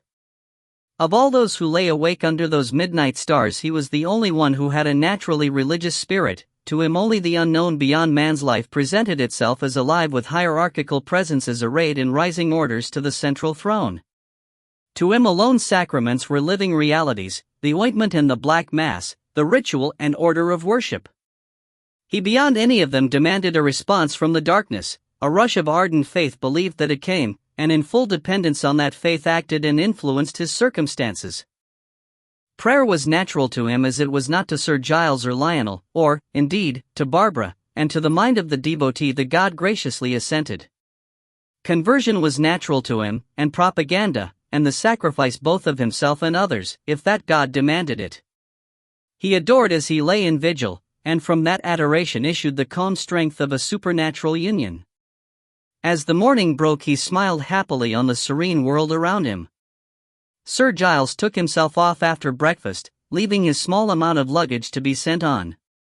Gregory and Lionel left Ludding to call them if Barbara moved. A nurse was to arrive later and went to the telephone in the hall. There, after some trouble, Gregory got through to his desired number and, Lionel gathered, to the unknown Manasseh. He explained the circumstances briefly, urging the other to take the next train to Fardles. "What?" he asked in a moment. "Yes, Cully, near Fardles. Well, anything in reason, anything, indeed, what?" "I don't understand." "Yes, I know you did, but the point is, that I haven't." "Yes, though I don't know how you knew, but I can't." "Oh, nonsense." "No, but look here, Manasseh, this is serious. The patient's had some sort of fit or something, but you can't mean it." "Oh, well, I suppose so. But, Manasseh, but you wouldn't." "No, stop." He put the receiver back slowly and turned very gravely to Lionel. "This is terrible," he said. "You know that chalice I had? Well, I knew Manasseh wanted it. He thinks he can cure Mrs. Rackstraw, and he offers to try, if I'll give him the chalice, but—" "Oh, well," Lionel said insincerely, "if he wants that, I suppose it's very valuable?" "Too valuable for me to buy, I mean?" "My dear fellow," Gregory said, "you should have it without a second thought. Do you suppose I should set a miserable chalice against your wife's health? I like and admire her far too much. But I haven't got it. Don't you remember I told you yesterday? But we've been through a good deal since then. The Archdeacon's bolted with it. He insists that it is his, though Colonel Conyers is quite satisfied that it isn't, and I really think the police might be allowed to judge. He and Kenneth Mornington and a neighbor of mine bolted with it out of my own house, if you please. And now, when I give anything for it, I can't get hold of it. He stamped his foot in the apparent anger of frustrated desire. The little violence seemed to break Lionel's calm. He caught Gregory's arm. But must your friend have that? He cried. Won't anything else in heaven or hell please him? Will he let Babs die in agony because he wants a damned wine cup? Try him again, try him again. Gregory shook his head. He'll ring us up in an hour, he said, in case we can promise it to him. That'll give him time to catch the best morning train to Fardles. But what can I do? I know the Archdeacon and Mornington have taken it to the Duke's house. But they're all very angry with me, and how can I ask them for it? He looked up suddenly. But what about you? He said, almost with excitement. You know Mornington well enough. I daren't even speak to him. There was a row about that book yesterday at the office, and he misunderstood something I said. He's rather, well, quick to take offense, you know. But he knows your wife, and he might be able to influence that Archdeacon. They're very thick. Get on the phone to him and try. Try anything to save her now. He wheeled round to the telephone and explained what he wanted to the local exchange, then the two of them waited together. Manasseh's a hard man, Gregory went on. I've known him cure people in a marvelous way for nothing at all, but if he's asked for anything he never makes any compromise. And he doesn't always succeed, of course, but he does almost always. He works through the mind largely, though he knows about certain healing drugs he brought from the East. No English doctor would look at them or him, naturally, but I've never known an English doctor succeed where he failed. Understand, Rackstraw, if you can get the Archdeacon to see that he's wrong, or to give up the chalice without seeing that he's wrong, it's yours absolutely. But don't waste time arguing. I know it's no good my arguing with Manasseh, and I don't think it's much good your arguing with the Archdeacon. Tell Mornington the whole thing, and get him to see it's life or death, or worse than life or death. Beg him to bring it down here at once and we'll have it for Manasseh when he comes. There you are, thank God they've been quick. In a torrent of passionate appeal Lionel poured out his agony through the absurd little instrument. At the other end Kenneth stood listening and horrified in the Duke's study. The Duke himself and the Archdeacon waited a little distance. But what's the matter with Babs? Kenneth asked. I don't understand. Nobody understands, Lionel answered desperately. She seems to have gone mad, shrieking, dancing, I can't tell you. Can you do it? Kenneth, for the sake of your Christ. After all, it's only a chalice, your friend can't want it all that much. Your friend seems to want it all that much, Kenneth said, and bit his lips with annoyance. No, sorry, Lionel, sorry. Look here, hold on. No, of course, you can't hold on. But I must find the Archdeacon and tell him. He held up a hand to stop the priest's movement. Tell me, what's Babs doing now? Lying down with morphia in her to keep her quiet, Lionel answered. But she's not quiet, I know she's not quiet, she's in hell. Oh, hurry, Kenneth, hurry. Considerably shaken, Mornington turned from the telephone to the others. It's Barbara Rackstraw, Li said, paused a moment to explain to the Duke, and went on. Gregory's been doing something to her, I expect. Lionel doesn't know what's the matter, but she seems to have gone mad. And that creature has got a doctor up his sleeve who can put her right, he thinks, but he wants that. He nodded at the Grawl, which stood exposed in their midst, and went over the situation again at more length to make the problem clear. Even the Archdeacon looked serious. The Duke was horrified, yet perplexed. But what can we do? He asked, quite innocently. Well, Kenneth said restrainedly, Lionel's notion seemed to be that we might give him the Grawl. Good God! The Duke said.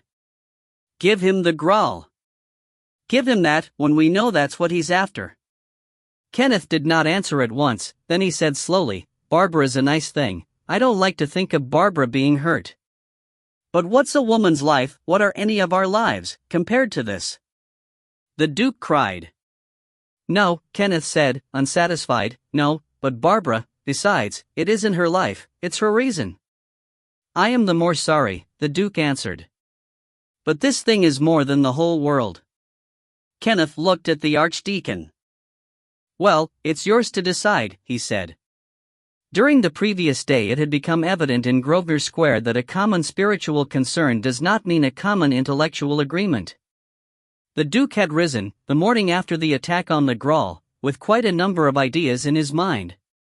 The immediate and chief of these had been the removal of the Grawl itself to Rome, and its safe custody there.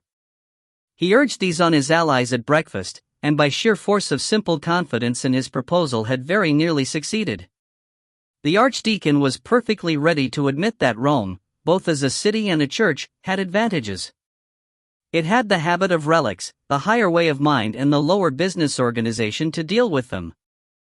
Rome was as convenient as Westminster, and the Apostolic See more traditional than Canterbury. But he felt that even this relic was not perhaps so important as Rome would inevitably tend to make it. And he felt his own manners concerned. "It would rather feel like stealing my grandmother's lustres from my mother to give to my aunt," he explained diffidently, noted the Duke's sudden stiffening, and went on hastily, "Besides, I am a man under authority. It isn't for me to settle. The bishop or the archbishop, I suppose. The Judicial Committee of the Privy Council is the final voice of authority still, isn't it?" The Duke pointedly asked. "I know Southend is a Jew and one or two others are notorious polygamists unofficially, but the Privy Council, as everybody knows, has no jurisdiction," Mornington began. "There we go again," the Archdeacon complained. "But, anyhow, so far as the suggestion is concerned, mere movement in space and time isn't likely to achieve much. It couldn't solve the problem, though it might delay it." "Well, what do you propose to do?" the Duke asked. "I don't know that I really thought of doing anything," the Archdeacon answered. "It would be quite safe here, wouldn't it? Or we might simply put it in a dispatch case and take it to the left luggage office at Paddington or somewhere."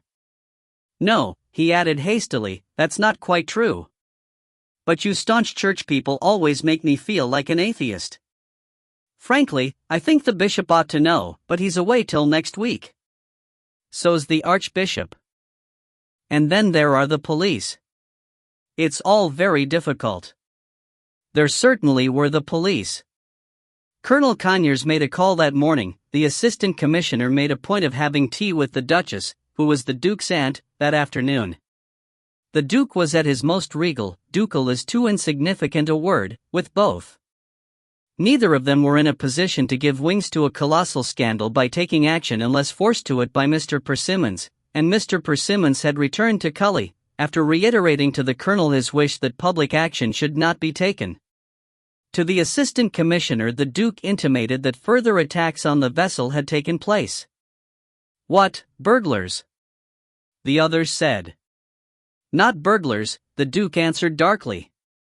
"More like black magic, dot." "Really?" the Assistant Commissioner said, slightly bewildered. "Oh, quite. Did anything happen?" "They tried to destroy it by willing against it," the Duke said.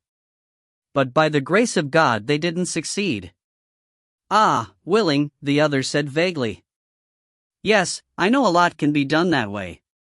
Though Baudouin is rather against it, I believe." You didn't see anything?" "I thought I heard someone," the Duke answered.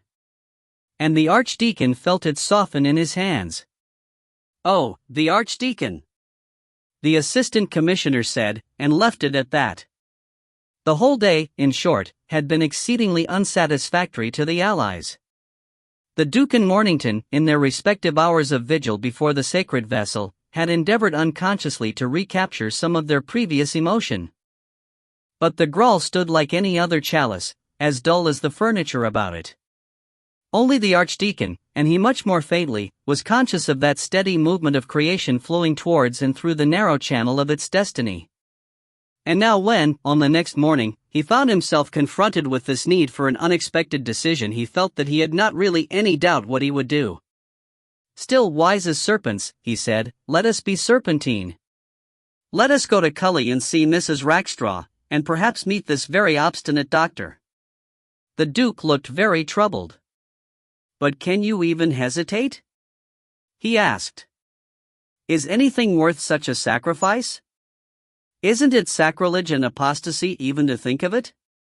"I do not think of it," the Archdeacon said. "There is no use in thinking of it and weighing one thing against another.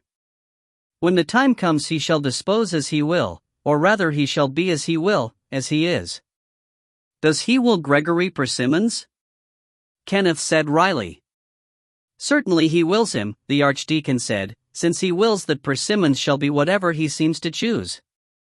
That is not technically correct perhaps, but it is that which I believe and feel and know." "He wills evil, then?"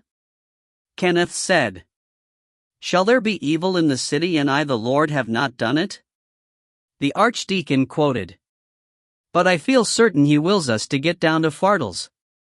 And of the rest we will talk later.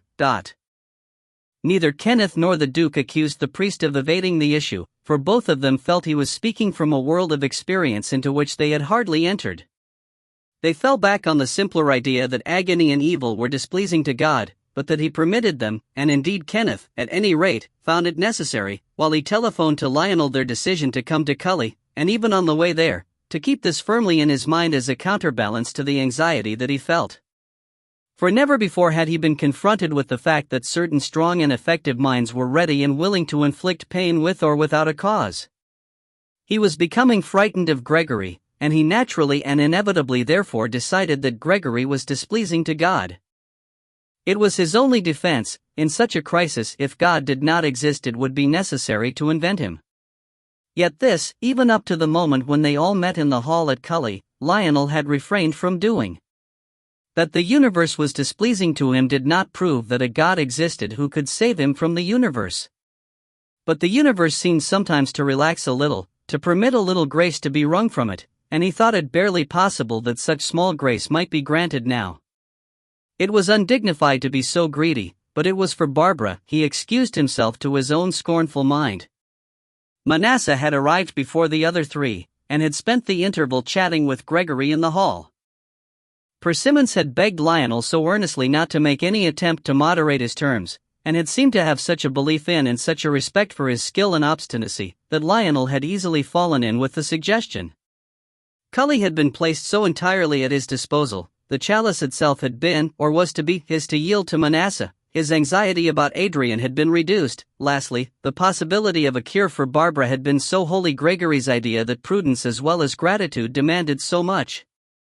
He remained therefore, rather to the annoyance of the nurse, who had come by the same train as Manasseh, in Barbara's room, wondering whether the occasional flicker of movement he seemed to discern in her was real or only the suggestion of his own hope or fear. Manasseh chatted with Gregory, and as the two paced the hall their sympathy with Lionel and Barbara seemed considerably lightened. "It only needs two things," Gregory said. "You must be firm when the other people come, and you ought to be able to do something to make Rackstraw think his wife is getting over it." "Trust me to be firm," Manasseh answered. "As for the other, I think I can do that too. I've got some stuff that will send her into the heaviest sleep she's ever known. Morphia's nothing to it. And it'll last for 48 hours or so. By then we can be away." "I wonder if we've done wisely, after all," Gregory said. "But I don't altogether trust the way things are shaping here. They carry heavy guns, with the Duke, and Tumulty tells me the police haven't dropped that killing yet." "What, Pattison?" Manasseh asked in surprise. "But Dmitri told me that he thought you'd managed that very well." "He was sent to you, wasn't he?" "He was sent from within," Gregory said. "It was made clear to me that I must kill, and he happened to be getting difficult. He did a pretty little piece of forgery for me once and played up well. But a few months ago he came across a Wesleyan mission preacher and began to get troublesome. I was going to send him to Canada, but the other chance seemed too good to lose. So it was that. Manasseh looked at him approvingly. You will find soon, he said, that possession is nothing besides destruction. We will go together to the east, and take the child and the cup with us. And we will leave this madness behind us, and perhaps something else. We will talk with Dmitri. I should like to leave a memory of us with that priest. There was a ring at the front door. Ludding, who had been told to be in attendance, came through to open it.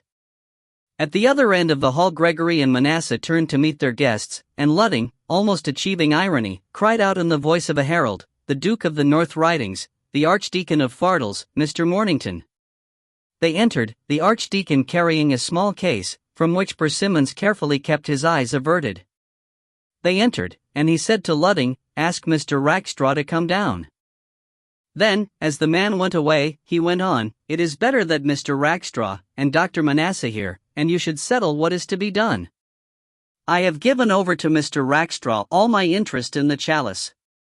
The Archdeacon bowed formally and looked at Manasseh. Immediately afterwards Lionel came down the stairs to join them, nodded to Kenneth, and was introduced by Gregory to Manasseh. Then Persimmons went on, "I'll leave you to discuss it for a few minutes. But one way or another the thing should be settled at once." He turned away up the stairs and along the corridor from which Lionel had come. He went, indeed, straight to the room where Barbara lay, chatted for a moment or two with the nurse, who was about to dress the wound, and then went over to the bed, where he paused to look down on her. "Poor dear," he said thoughtfully, "and on her holiday, and in such glorious weather. It seems to make it worse somehow, doesn't it, sir?" The nurse said, Mr. Persimmons of Cully being obviously an important personage. Gregory shook his head and sighed. "Yes," he said, "it's very sad, very. And we have fine country here, too. You know it, no? Oh, you must. In your breaks you'll use my car as much as you want, won't you? Now, over there," he went on, drowning the nurse's hesitating thanks, "they say you can almost see the top of the spire of Norwich Cathedral, but—" "Norwich?" the nurse said, surprised and turning to look out of the window. "They say," Gregory said, half laughing, and running his finger down the long, unhealed wound twice and again. "But I admit I've never seen it. However, I mustn't delay you now. Perhaps you'll let me take you for a run one afternoon." He smiled, nodded, left the room, and strolled back along the corridor to the top of the stairs. "Moral decency demands it," the Duke was saying. "I am not concerned with all that," Manasseh answered, more truthfully than any but Gregory knew. "I have told you that from what Mr. Persimmons has told me I am sure I can heal Mrs. Rackstraw. But I must have my price. Unless I have it I will not act." "There are English doctors," the Duke said coldly. "Yes," Manasseh said, "you have tried one." "Well, as you like." Gregory frowned. It was the Duke again, he supposed. But he himself dared not interfere, that would probably make matters worse, for he was suspect to all save Lionel. Well, he would have Adrian, anyhow, the other must be tried for again. But another 5 minutes might make a difference, he hoped Manasseh wouldn't rush things. Lionel and Kenneth were speaking together, the Archdeacon was imperceptibly drawn in, and the other two awaited their decision. "I cannot buy it," Lionel broke out, "I have no possible excuse for asking for it." "I ought not to have told you even. But I have told you, and there is an end to it." "No, but, Lionel," Kenneth began. "Mr. Rackstraw," the Archdeacon interrupted, "the end to it is very simple. For myself, I would not have delayed so long. I would give up any relic, however wonderful, to save anyone an hour's neuralgia. Man depends too much on these things. But, having friends, I felt only—" He stopped. For from above the shrieks that had shaken Cully the previous night had suddenly begun again. The nurse came flying to the stairs, crying, "She's up, and I can't hold her. Help! Help!"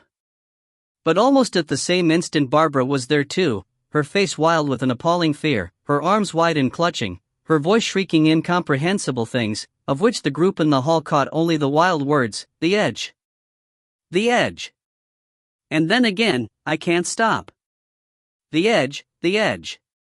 Gregory sprang as if to check her. She was past him and rushing down the stairs. Lionel and Kenneth met her as she came, and were flung aside by the irresistible energy that held her. The Duke, horrified, took an unintentional step back and crashed into the Archdeacon, so that Manasseh ran forward alone towards the foot of the stairs. The voice now was beyond description terrible, and still she cried, "The edge, the edge." And still was hurled blindly forward. And then, at the very height of the agonizing moment, when it seemed that some immediate destruction must rend her whole being, of a sudden the voice faltered and stopped. As Manasseh closed upon her she paused, stumbled, and in one long gentle movement seemed to collapse towards the floor. He had her before she reached it, but, as his eyes momentarily met Gregory's, there appeared in them a great perplexity. In a second or two they were all around her. Lionel and Kenneth moved with her to one of the long seats scattered about the hall and laid her gently down, and Manasseh bent over her. She seemed, as she lay there, almost as if asleep in that half-repose, half-collapse, which follows prolonged strain. A few tears crept from her closed eyes, her body shook a little, but as if from the mere after-effects of agony, not in the stiff spasms of agony itself. Manasseh straightened himself, and looked round at the others. "I think it is over," he said. "It will need time and patience, but the will is caught and brought back. Her mind will now be safe, now or presently, I cannot tell, to a few days. There may be another slighter outbreak, but I do not think so." He drew a small bottle from his pocket. "Give her 2 drops of this, not more, in a wineglass of water when she wakes, and once every 12 hours afterwards. I will come down again the day after tomorrow." Kenneth giggled hysterically. Manasseh's speech had an insane likeness to any doctor concluding a visit. Of course, doctors were all the same, but the Archdeacon's black case, the anguish they had seen in Barbara's face, seemed to demand a more exalted conclusion.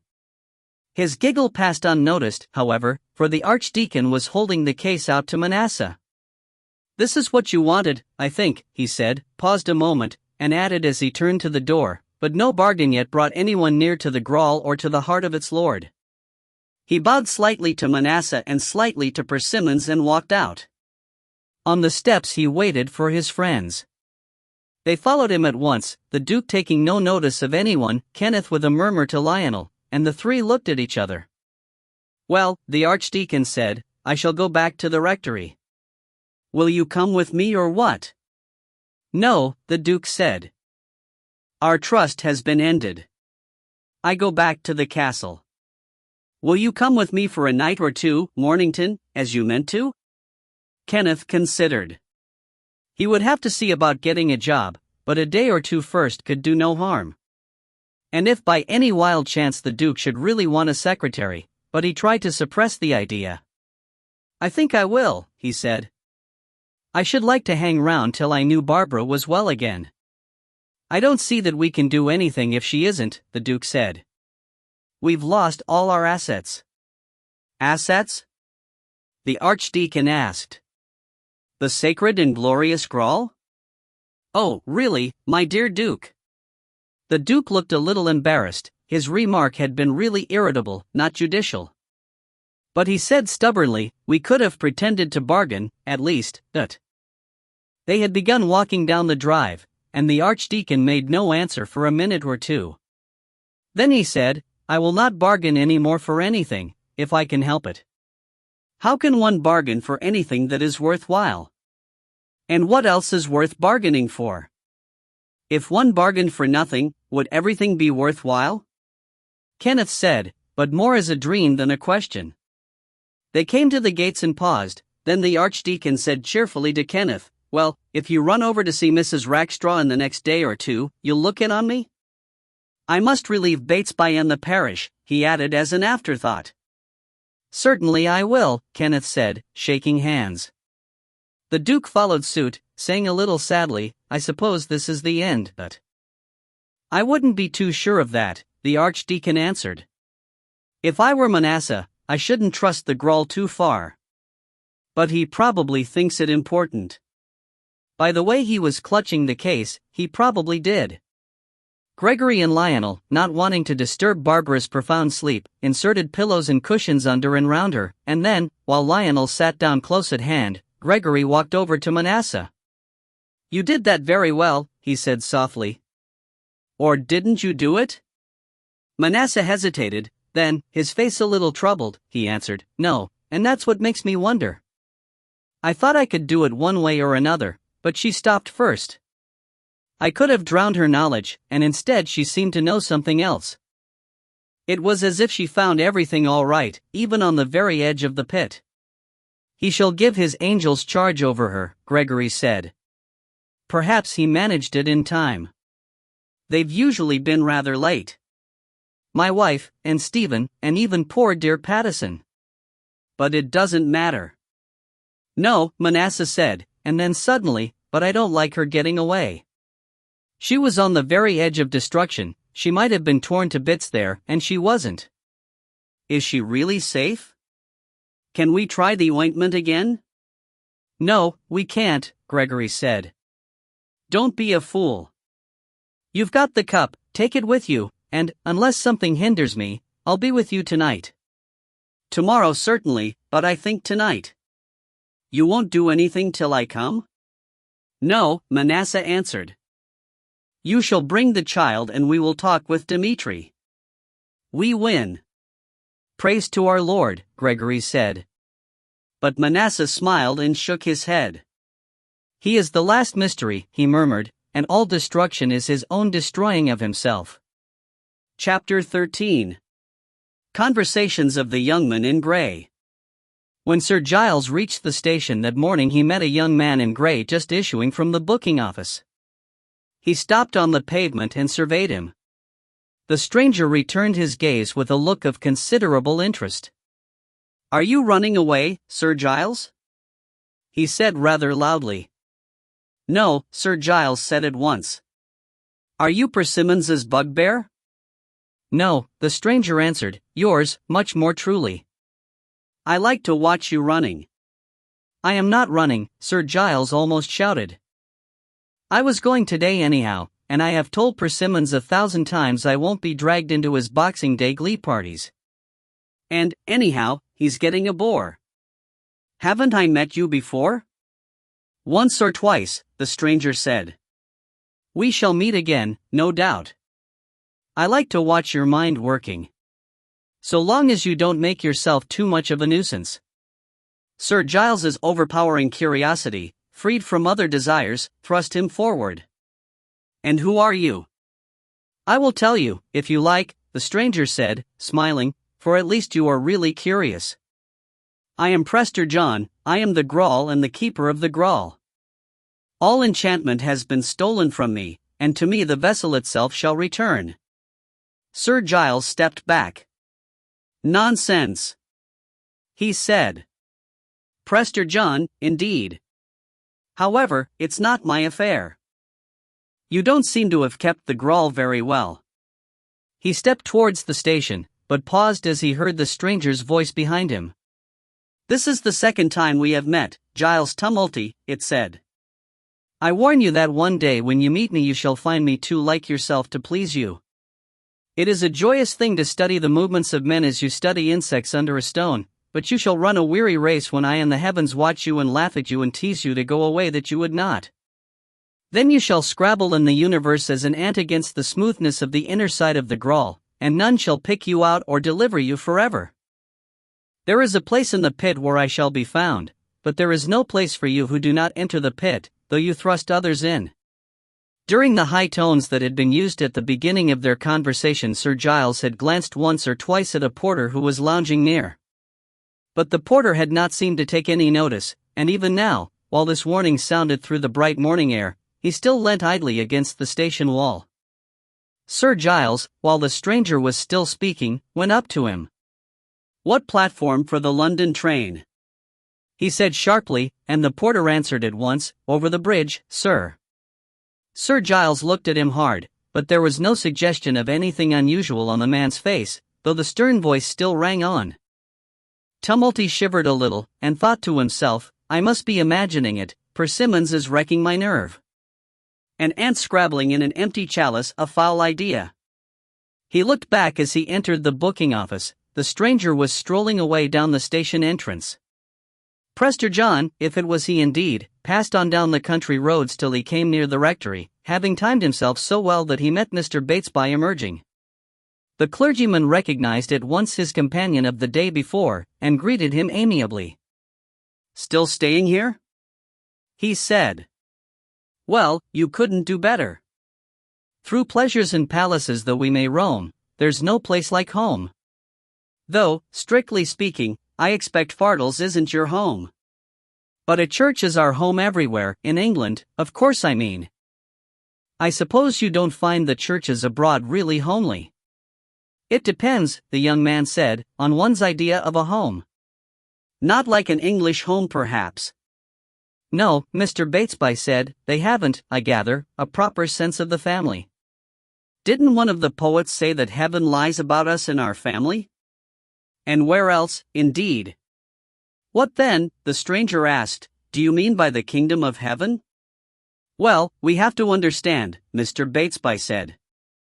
As Ludding had increased in brutality, and Gregory in hatred, so, in conversation with the stranger, Mr. Batesby's superior protectiveness seemed to increase. He became more than ever a guide and guard to his fellows, and the teaching church seemed to walk, a little nervously and dragging its feet, in the dust behind him. "We have to understand. Of course, some take it to mean the church, but that's very narrow. I tell my young people in confirmation classes the kingdom of heaven is all good men and women, of course, and women." "Just that. Simple perhaps, but helpful." "And good men," the other said, "are?" "Oh, well, good men, one knows good men," Mr. Batesby said. "By their fruits, you know. They do not kill. They do not commit adultery. They are just kind and honest and thrifty and hardworking, and so on. Good, after all, one feels goodness. The kingdom of heaven is to be felt among the honest and industrious?" the stranger asked. "And yet it's true. The church is indeed marvelously protected from error." "Yes," Mr. Batesby agreed. "The faith once delivered. We can't go wrong if we stick to the old paths. What was good enough for St. Paul is good enough for me.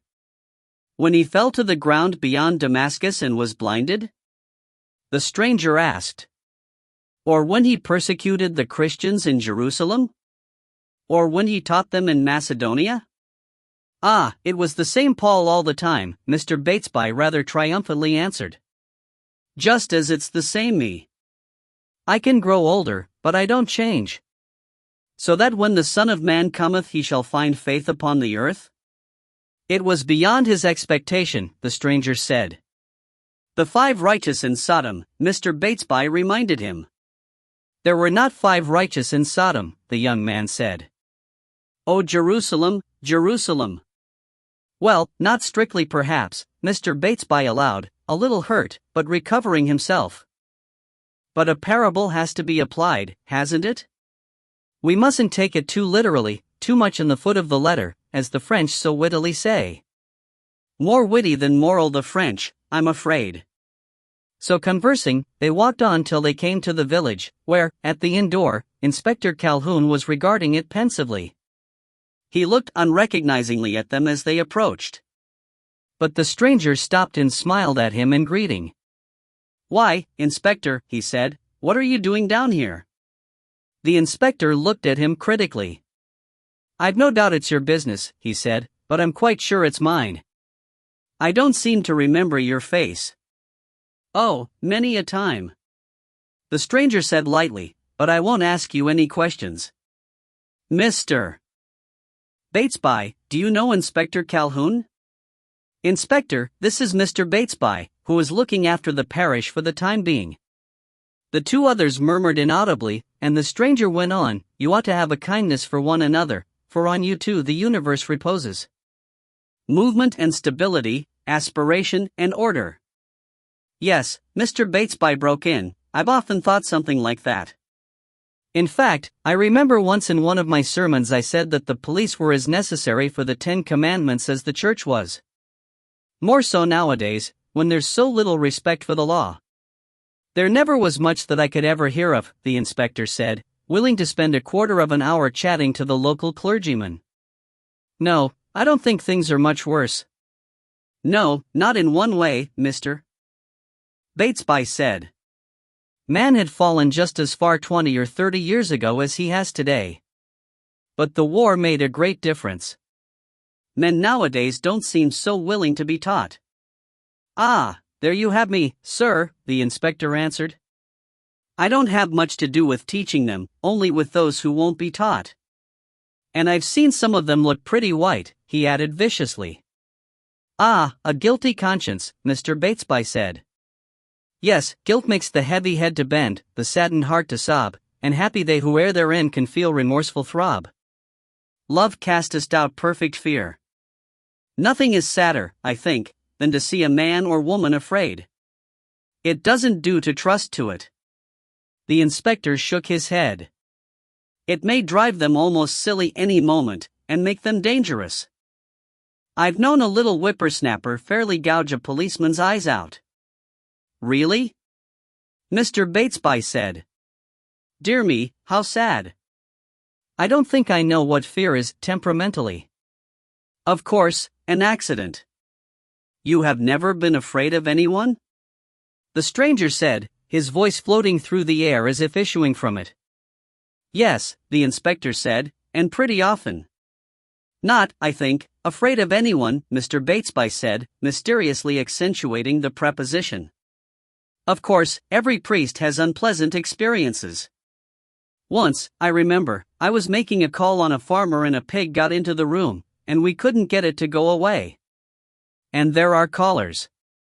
Callers are the devil of a nuisance, the inspector remarked. You see, you can get rid of them, the clergyman said. But we have to be patient. Offend not one of these little ones, lest a millstone is hanged about his neck. Patience, sympathy, help. A word in season bringeth forth his fruit gladly. The air stirred about him to the question. And do these 'cause you fear? Oh, not fear. By no means fear. Mr. Batesby said.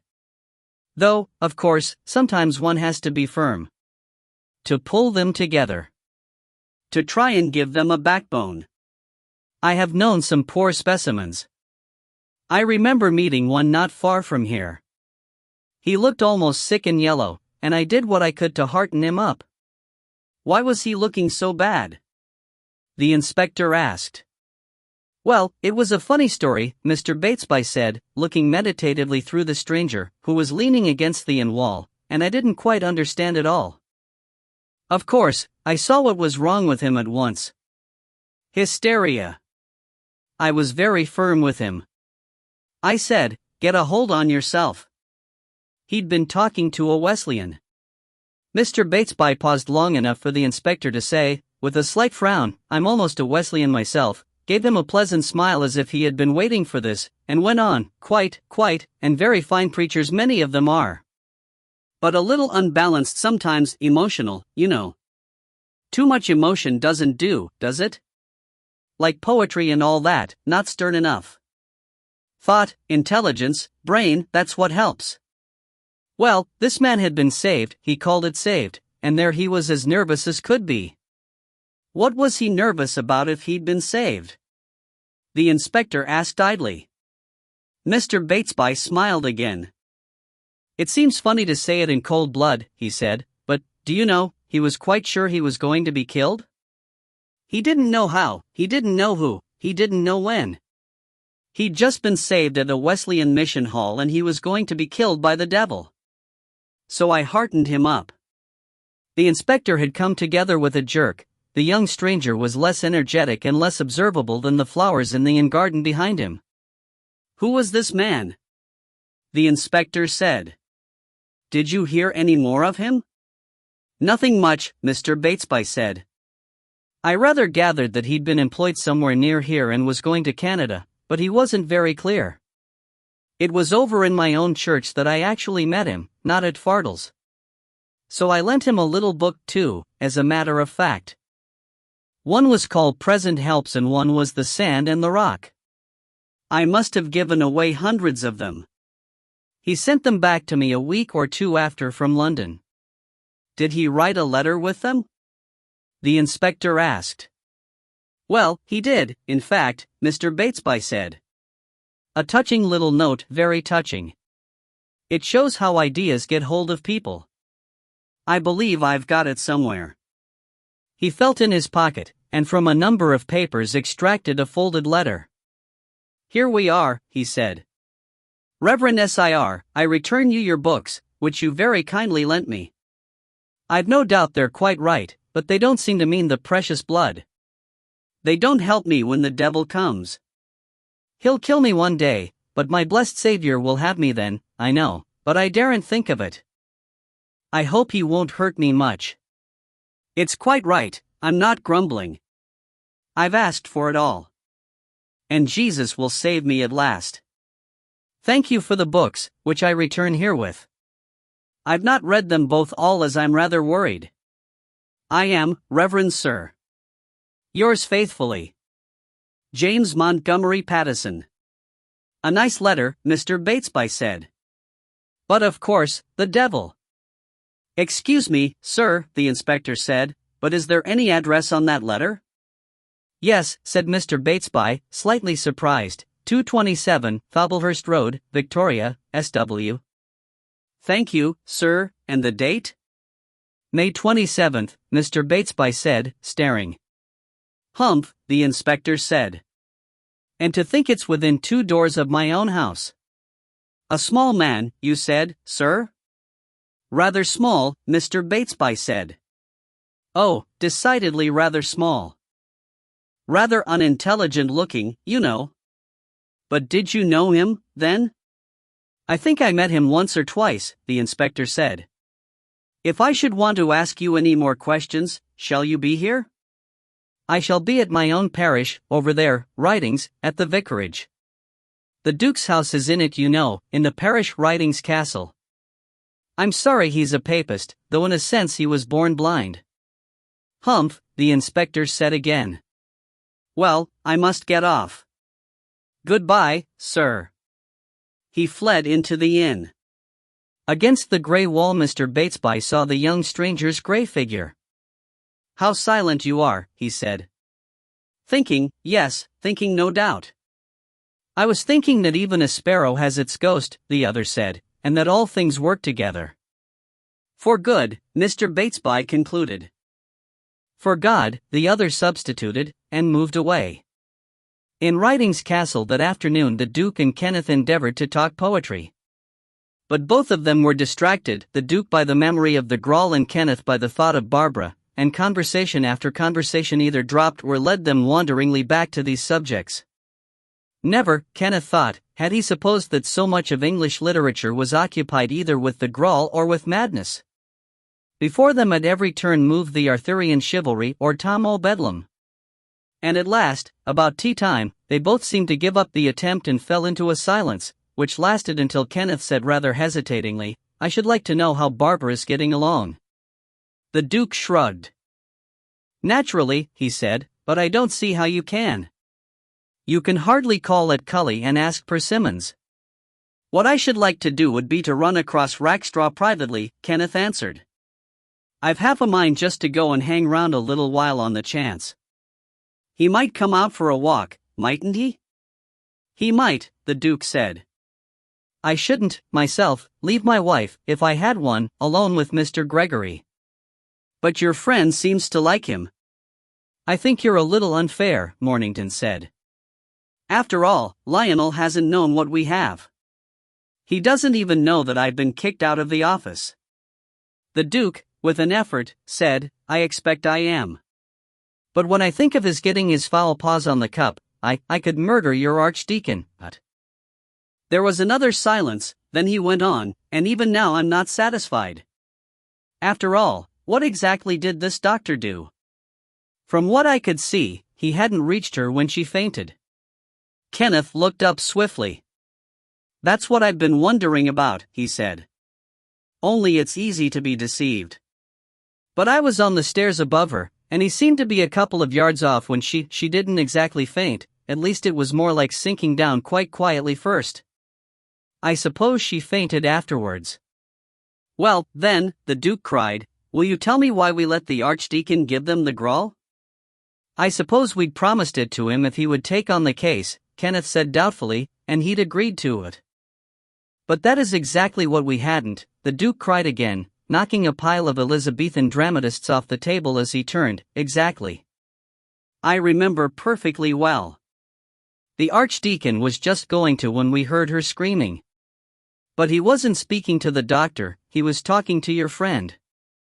And even so, he hadn't said more than that he wouldn't have delayed so long if something or other.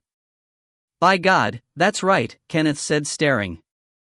But, if it hadn't been promised him and if he didn't help Barbara, what? Precisely, the Duke said. What's he doing with it? There was another short pause. In another sense, Kenneth said, what's he doing with it? Is he with Persimmons? Is it all a put-up job? Or will Persimmons and he fight for it? No, that's not likely. Then it must have been all arranged. Well, what about getting it back? The Duke asked. Yes, Kenneth said doubtfully. More easily said than done, don't you think? We don't even know where this doctor comes from or went to. Unless, he hesitated. Unless? The Duke asked. Unless, when the chief constable was talking to Persimmons on Monday, the day before yesterday, by heaven, I couldn't help hearing something of what they said, and Gregory gave him an address. I remembered it because it was so absurd, 3 Lord Mayor's Street, in London somewhere. But I don't quite know what we can do about it. We can't go there and just ask for it. Can't we? The Duke said. Can't we, indeed? We can go and see what sort of place it is, and whether this Dr. Manasseh hangs out there. And, if he does, we can tell him it belongs to us, and if he makes any objection we can take it. We, at least the Archdeacon, did it before. He'll bring the police in, Kenneth demurred. He must, this time. And if he does? The Duke asked. Let me get the gruel in my hands for time enough to get it over to Thwaites or someone, and it shall be in Rome before the police can guess what's happening. And there are no extradition treaties yet with the Vatican. I suppose there aren't, Kenneth said, arrested by this idea. What a frightful joke. But what about us? We should be sent to prison for burglary perhaps, first offenders and all that sort of thing. And the bishops ought to rally, and yours too. I should leave a statement for the Cardinal Archbishop of Westminster. My father is supposed to have had something to do? Indirectly, with getting him the hat. But it probably won't be there. Kenneth objected again. Then we're no worse off, they won't distrust us more, and they certainly won't call in the police, the Duke answered. Of course, if it's still at Cully, perhaps your friend might know. Look here, Mornington, let's go over and see if we can drop across him. He jumped up and went to the door. Rather to relieve their irritation than because they wanted to, they set out to walk, after the Duke had flung abroad a general warning that he might have to go to London that night, and came at last to where a private road entered the grounds of Cully and, a little farther on, passed near the cottage of the Rackstraws. Nothing, as the Duke pointed out, was more natural than that Kenneth should wish to see his friend or should hesitate to call at the front doors of Cully. But, as they passed the private road, they saw Lionel and Barbara in the lane before them. Hello, Kenneth said, this is surprising and delightful. I didn't expect you to be rambling round like this. Is all well again? I'm rather tired and rather lazy, Barbara said happily. But otherwise I'm very comfortable, thank you. The devil you are. Kenneth said, staring at her, with a smile. I expected you to be in bed at least. I seem to have slept on cushions in Mr. Persimmons's hall till about 4, but I woke up feeling quite normal, Barbara answered. But what a business! She spoke lightly, but her face grew whiter as she referred to it. It's all over, anyhow, Lionel said hastily. I shall screw another week's holiday out of Stephen, Kenneth, and we'll go to the seaside or something for a few days, without Adrian. What's going to happen to Adrian? Kenneth asked. He's going to stop here, Lionel answered. He's got very fond of one of the maids here, and he adores Gregory, and his motors and telephones and Chinese masks and things. And Gregory's willing to have him? Kenneth asked. Loves him, he says, Lionel answered. Good luck to them both. I don't want another 24 hours like the last. Of course, we must see this doctor fellow again first, that will be the day after tomorrow, but... Do you really think it was he that helped you, Babs? Kenneth said. Lionel looked at his wife. Well, Babs doesn't know, he said, not being in a state then to notice such things. And I don't know. If it wasn't him, what was it? And yet he was some way off and didn't seem to have a chance to do anything. I can't tell you anything, Barbara said gravely, for I don't know. There was nothing but a darkness of the most dreadful pressure and the edge of the pit I was falling towards. Nothing could stop me, and just as I fell, no, it's all right, Lionel, I don't mind this part, just as I fell I was entirely all right. I fell into safety. I was just quite happy. I can't tell you, it was just being swallowed up by peace. And I don't know, like recognizing someone, when one says, oh, joy. There's someone or other. I knew him at once. The three young men considered her gravely. After a minute she went on, so that now to look back on it's like having had a tooth out, unpleasant but small. I don't mind talking of it. But when I was there it seemed as if things so wicked I could never have thought of them had got their claws into me. You could never have thought of them. Lionel scoffed tenderly. She smiled at him, and then, as she leaned against the gate of the Cully grounds she unconsciously stretched her arms out along the top bar on either side. So, her feet close together, her palms turned upward, her face towards the evening sky, she seemed to hang remote, till Kenneth said sharply, Don't, Babs, you look as if you were crucified. She brought her eyes down to meet his without otherwise moving, then, looking past him, she came together suddenly, took a step forward, and cried out, Oh, joy! And stopped, laughing and embarrassed. Her companions looked round in surprise. Behind them, as they stood clustered by the gate, stood an ordinary-looking young man smiling recognition at Barbara. She blushed as she shook hands, but, with her usual swiftness, raced into an apology. It's extraordinarily silly, but I can't remember your name. But I'm so pleased you're here. Do forgive me and tell me, Dot.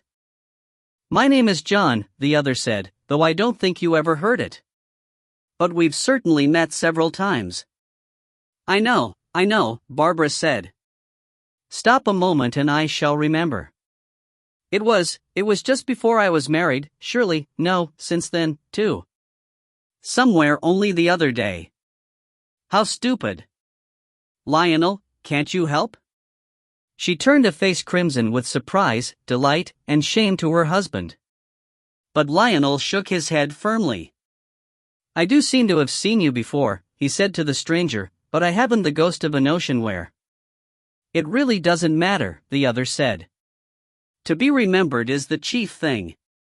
I think I have met these other gentlemen too, but...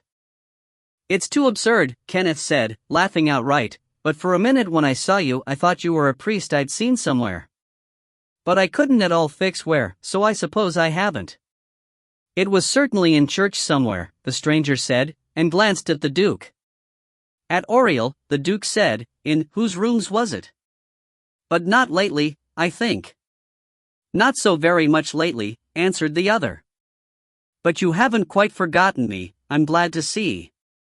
I don't understand it at all, Barbara, still flushed and excited, answered. I feel as if it were only today. You weren't at the house, were you? She asked doubtfully. The stranger smiled back. I know Mr. Persimmons, and he will know me better soon. But don't worry. How's Adrian, Dot? Very well, thank you, Lionel said, and rather hesitatingly looked at Barbara. Babs, don't you think you ought to get back? My wife's not been very well," he added to the stranger, "and I don't want her to get it all excited. You understand, I'm certain." The young man smiled again. "I understand very well indeed," he answered. "But there is no more danger for her here. Believe certainly that this universe also carries its salvation in its heart." He looked at Barbara. "We have met in places that shall not easily be forgotten," he said, "before you were married, and since, and today also. Sleep securely tonight, the gates of hell have no more power over you. And you, my Lord Duke, because you have loved the thing that is mine, this also shall save you in the end. Only remember that in your heart as well as your house you shall keep vigil and prayer till the master of the Grawl shall come." He came a step nearer to Kenneth. "But for you I have no message," he said, "except the message of the Grawl. Surely I come quickly. Tonight thou shalt be with me in paradise." He moved backward, and, as they involuntarily glanced at each other, seemed to step aside, so that no one was quite certain which way he had gone. Or, rather, Lionel and the Duke were not certain. Barbara was gazing at Kenneth with rapt eyes. "It was he that was at the edge of the pit today," she breathed. "Tonight. Oh, Kenneth." Kenneth stood silent for a minute or two, then he said only, "Well, good night, Babs," as she gave him both her hands.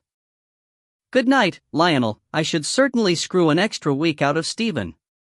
He laid his hand on the Duke's arm.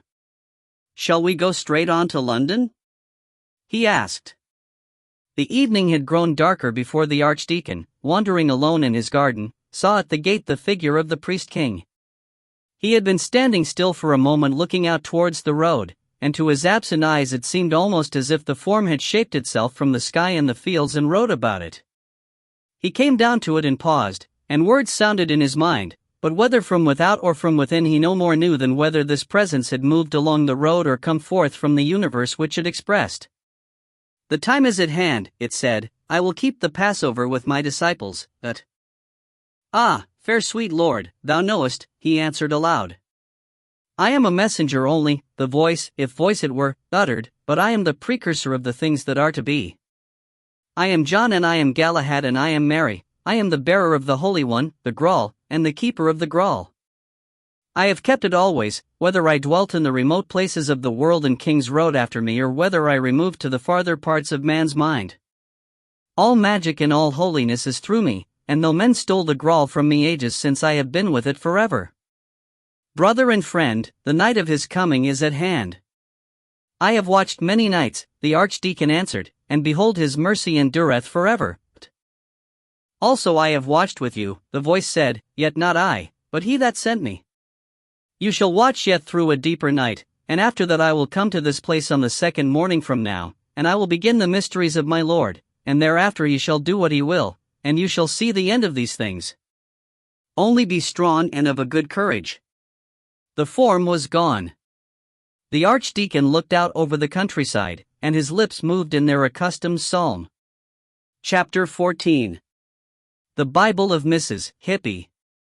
As the inspector was carried back to London in the first available train, he found himself slipping from side to side on the smooth ice of his uncertain mind.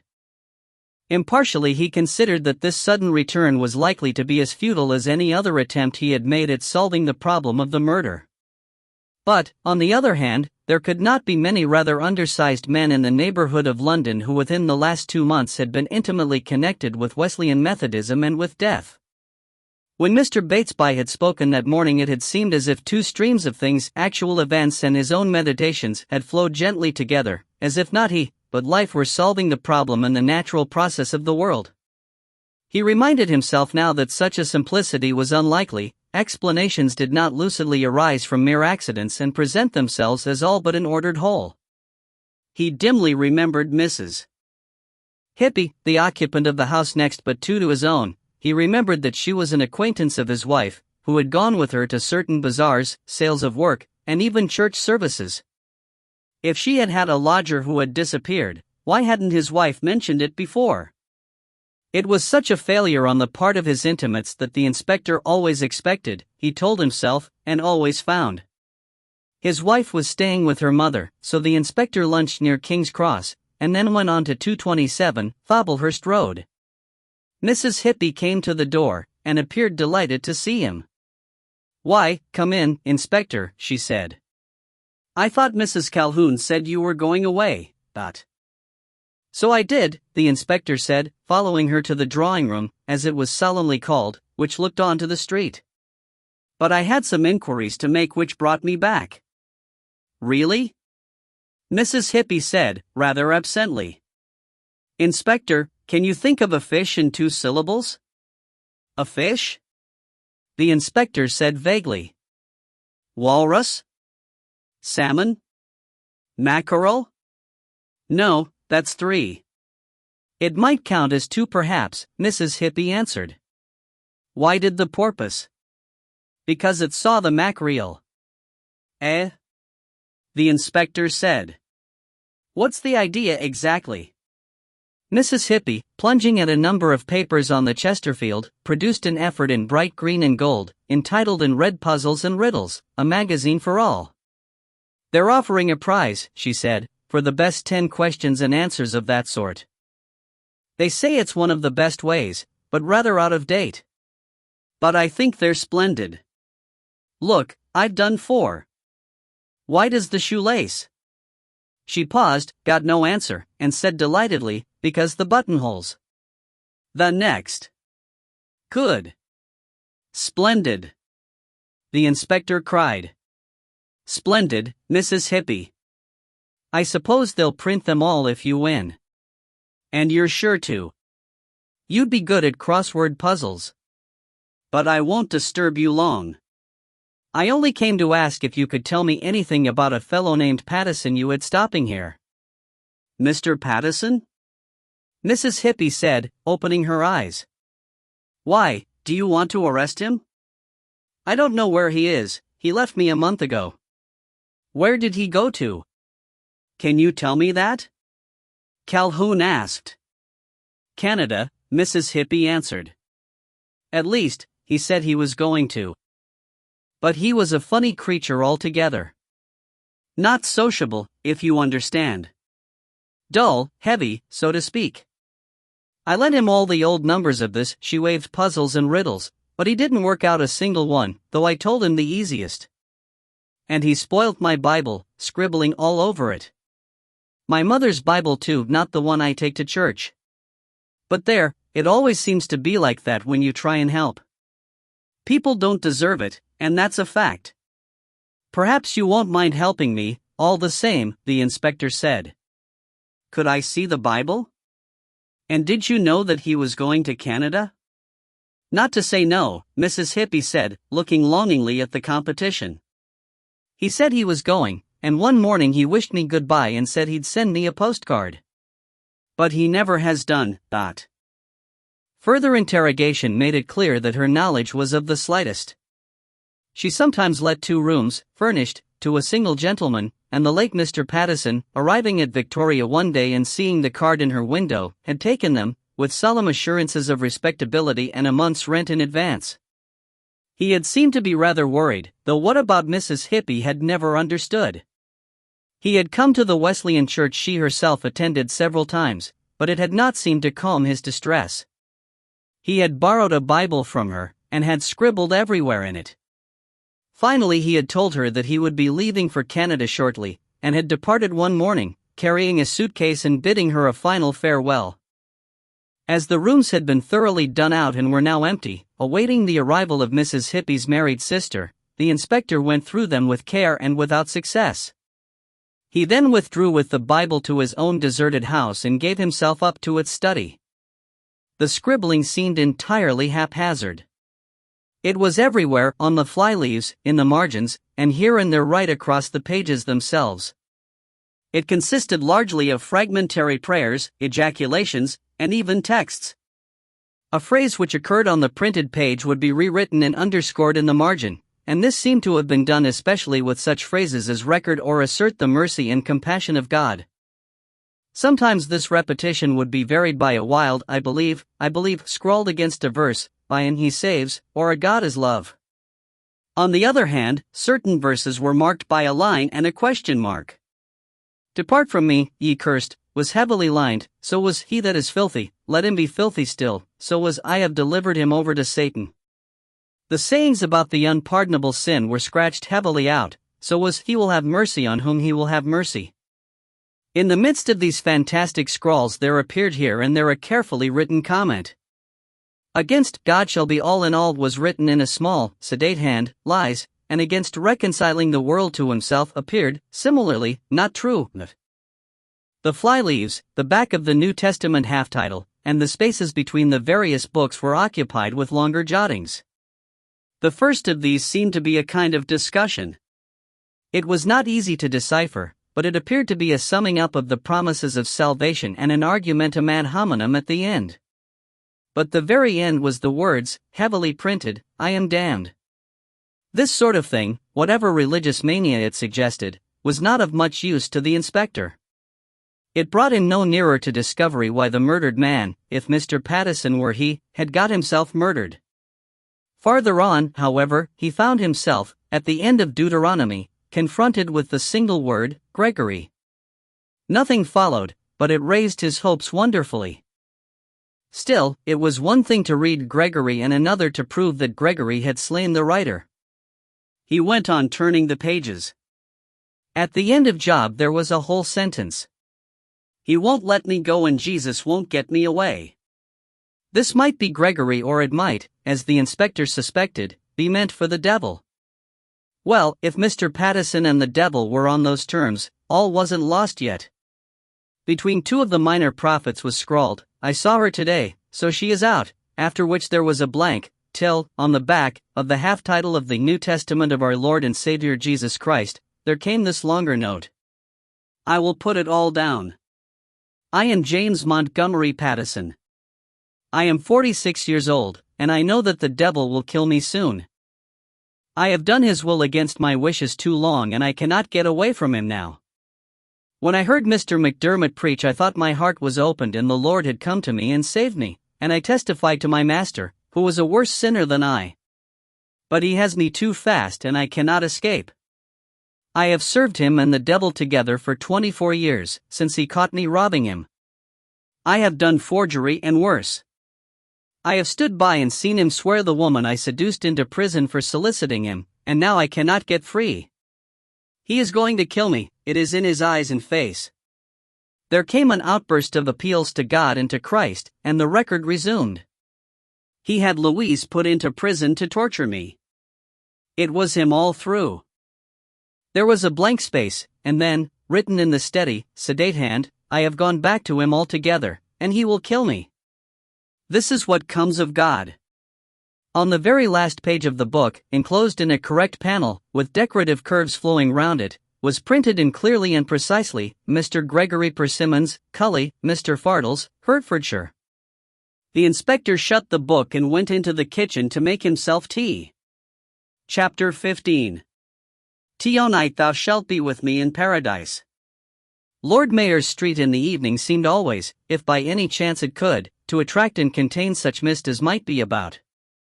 A faint vapor made the air dim, especially round the three shops, and caused passers-by to remark regularly either that the evening was a bit misty or that the evenings were drawing in or that there might be something of a fog by the morning.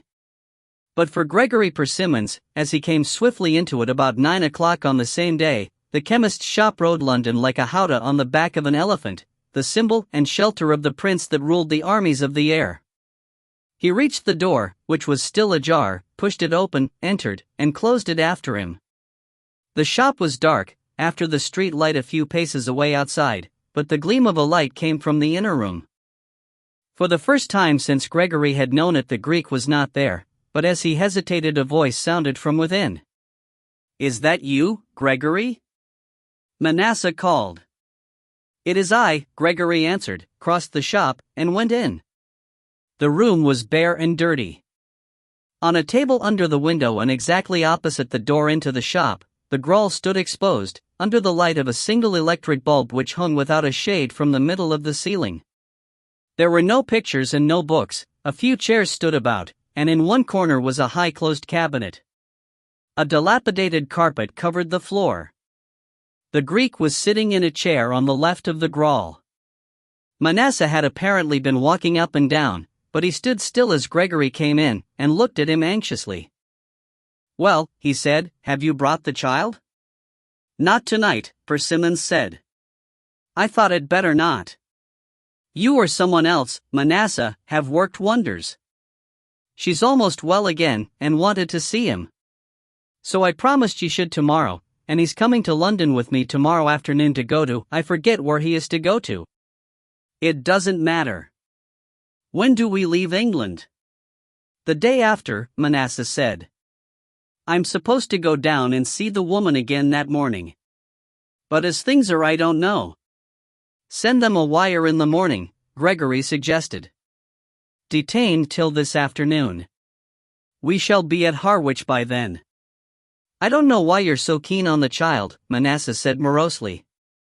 "You won't have him interfered with at all, even to make the journey easier, but—" "The journey will be all right," Gregory said. "Jessie's coming too. Jessie is the girl who looks after him. It's quite safe, she doesn't know exactly, but she will come. She's got no relations near at hand, she's a sensuous little bitch, and she has her wanton eyes on Mr. Persimmons of Cully. She'll hope to be compromised, I know her. And she knows she may have to go on a journey, but not where or why." Manasseh nodded. "But why take him?" He insisted. "Because I owe him for a debt to the Sabbath," Gregory answered. "Because we haven't often the chance of such a pure and entire oblation. It's wonderful the way he's taken to me, and I think we shall make him a lord of power before we have done." "Isn't that worth more than sending him silly? And Jessie can be dropped anywhere if she's inconvenient." He walked across, to the table. "And what about you?" he asked. "Do we take this with us, or do you still want to destroy it now?" "No," Manasseh said. "I have thought of it, and we will take it." "There may be something in what you said." "What I said?" Gregory asked, whistling softly as he surveyed the cup. "We may be able to use it for destruction, to destroy through it," Manasseh said. "I have dreamt that we might learn to destroy earth and heaven through it, or at least all intelligible experience of them among men. It is death as well as life, and who knows how far death may go. They talk of their masses, you talk of your black mass, but there may be such a mass of death said with this as shall blast the world forever. But you and I are not great enough for that." Gregory answered softly, "I think you may be right, Manasseh. Bear with me, for I am young in these things. I know the current of desire in which all things move, and I have guided it a little as I will. But I see there are deeper things below." He looked at the Greek. "And what do you say," he asked, "who are older than we?" The Greek answered, his eyes fixed on the Grawl, "All things are indivisible in one. You cannot wholly destroy and you cannot wholly live, but you can change mightily and forever as any of our reckoning goes. Even I cannot see down infinity. Make it agreeable to your lusts while the power is yours, for there are secret ways down which it may pass even now and you shall not hold it." Gregory smiled, and filliped the Grawl with a finger. "Do you know," he said, "I should like to annoy the Archdeacon a little." He stood still suddenly and cried out, "And there is a way by which it may be done. I have tried it, and I know. This is the circle of all souls, and I will gather them and marry them as I please. I will bring them from this world and from another, and I will bind the lost with the living till the living itself be lost." Manasseh moved nearer to him. "Tell me," he said, "you have a great thought." "I have a thought that is pleasant to my mind," Gregory said, "and this is what we will do. There went out from among us lately by my act a weak, wretched, unhappy soul that sought to find its God and in its last days returned to me and was utterly mine. It was willing to die when I slew it, and in the shadows it waits still upon my command. We will draw this back, and we will marry it to this priest, body and soul, so that he shall live with it by day and by night, and come indeed in the end to know not which is he. And let us see then if he will war against us for the Grawl." "This you can do if you will," Manasseh said, "for I have seen spirits recalled, though not by means of the Grawl." "But can you bind it so closely to the priest?" Assuredly you can, the Greek said, if you have the conditions. But they are exact. You must have that body here into which you will bring that soul in contact. I do not know if it could be done at a distance, but I do not think it has been done, and I am sure you have no time to try. And you must have that soul at your command, and I think you have. And you must have a means of passage, and you have it in this cup. And you must have a very strong desire, and this you have, both of you, for this is at once possession and destruction. And you are the better for knowing the worst, and this I do, and I will set my power with yours if you choose. We must have the body here, Gregory said. But will he come? I do not see why he should not come if he is asked, the Greek said. Cannot Manasseh bring him with some tale of the woman, that? Tomorrow night is the last night we can be sure of having in England, Manasseh answered, if we wish to escape with both the Grawl and the child. But he might come for that. They were silent, standing or sitting around the cup, or it seemed to await their decision in a helpless bondage. They were still silent some minutes later when a sudden knock sounded on the door of the shop. Gregory started, and both he and Manasseh glanced inquiringly at the Greek, who said casually, it may be someone for medicine or it may be they have followed Gregory. Go you, Manasseh. If they ask for me, tell them I am away from home tonight, and if for Gregory, tell them he is not here. Manasseh obeyed, pulling the door to behind him. Gregory smiled at the Greek. Do you really give them medicine? He asked.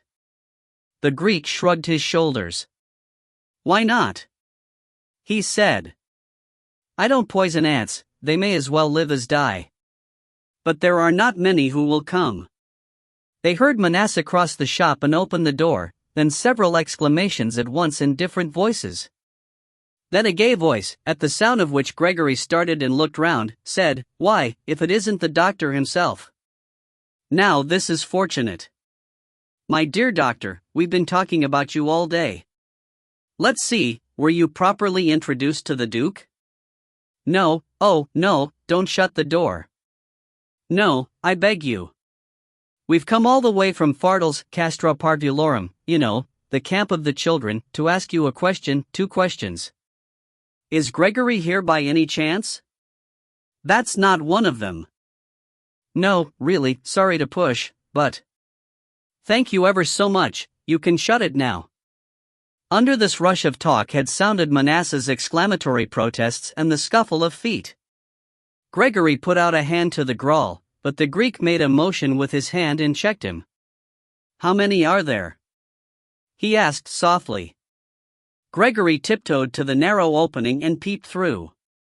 2, I think, he whispered, returning. Mornington and the Duke. I can't see or hear anyone else. Hadn't we better move that? The Greek turned a face of sudden malignity on him. Fool, he said, will you always run from your enemies? He stood up as he spoke and began to move the few chairs noiselessly back against the wall. In the shop, Mornington was plying Manasseh with conversation.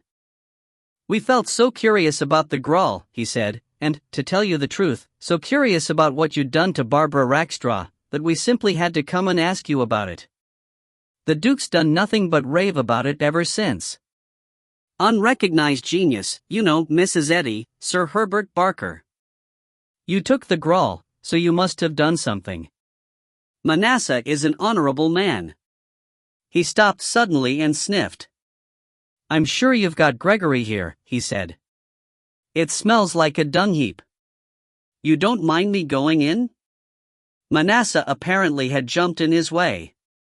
There was a slight scuffle, then Kenneth said pleasantly, Hold him, writings. Bring him along too and let's look round it. The Greek stooped down, took hold of the carpet, wrenched it from the occasional nail that held it down, and flung it to one side of the room. The floor beneath was marked with what looked like chalk and 2 broad parallel lines running from about 2/3 of the depth of the room to the 2 posts of the communicating door. At the end of the room these 2 lines were joined by a complicated diagram, which Gregory seemed to recognize, for he caught his breath and said, Will it hold him? The Greek threw a cushion on the floor between the diagram and the table on which the Grawl stood, and sank down on it. "This is our protection," he said. "Call to Manasseh that he does not enter, for this is the way of death. I have charged these barriers with power, and they shall wither whoever comes between them. Open the door, stand aside, and be still." Gregory went to the door and drew it open by reaching to the top till the handle came within reach. He seized it and pulled it back till the whole entrance lay open between the equal lines. The Greek peered forward into the little dark shop, and saw dimly Kenneth's figure opposite him at the same time that Kenneth saw the Grawl. "My dear writings, he's been admiring it," Mornington said. "The workmanship, probably. It was Ephesus, I fancy, that the dear delightful Gregory told us it came from. There's a gentleman here sitting on the floor who may be the carrier. Hobson, you know, and John what you may call him, and that very disastrous Christmas thing of Dickens's. Or perhaps they've been having their favorite food. The Grawl, I remember, in a charming way always provided you with that. What is yours, Doctor? Something Eastern, no doubt. Rice? What a horrible thing to waste the Grawl on."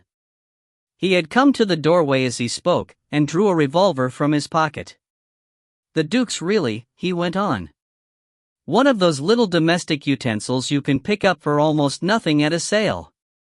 Have you got him, writings? There seems to be a pavement artist somewhere in this establishment. The most original little sketches adorn the floor." "Take care," the Duke's voice cried. "There is hell near us now, Dot." "I think it very likely," Kenneth said, "but you can't expect me to think much of hell if Gregory is one of its kings." He took 2 or 3 swift steps into the room, flung a quick glance behind him lest he should be attacked from the wall he passed, and, even as he did so, staggered and put his hand to his heart. The Duke heard him gasp, and, still clutching Manasseh, pushed forward, to see what was happening. Kenneth had reeled to one of the white lines and was stumbling blindly, now forward, now backward, drawing deep choking breaths. The Greek had thrust his face out, and as the Duke saw it in the full light he gave a little gasp of dismay. For the face that he saw looked at him from a great distance and yet was itself that distance. It was white and staring and sick with a horrible sickness. He shut his eyes before this evil. All the gorgeous colors and pomps of sin of which he had been so often warned had disappeared. The war between good and evil existed no longer, for the thing beneath the Grawl was not fighting but vomiting. Once he realized that his eyes were closed, he forced himself to open them, saw Kenneth almost fall across the space between the lines, and called to him. Then he flung Manasseh from him to the floor, cried out on God and the Mother of God, and sprang forward, but as he reached the doorway he felt his strength oozing from him. Hollows opened within him, he clutched at the doorpost, and, as he touched it, seemed to feel this also drag him sideways and downward. He crashed to the floor while Kenneth, gathering all his life's energy together, forced himself 2 steps nearer his aim, moaned as even that energy failed, dropped to his knees, and at last, choking and twisting, fell dead on the diagram before the Greek. Manasseh had got to his feet, but he remained leaning against the door of the shop as Gregory against the wall of the inner room. The Duke, unable to move, lay prostrate across the threshold. So, as they watched, they saw the body of the dead man shiver and lift itself a little, as if moved by a strong wind. Gradually there appeared, rising from it, a kind of dark cloud, which floated upwards and outwards on all sides, and was at last so thick that the form itself could no longer be discerned. Manasseh watched with eyes of triumph.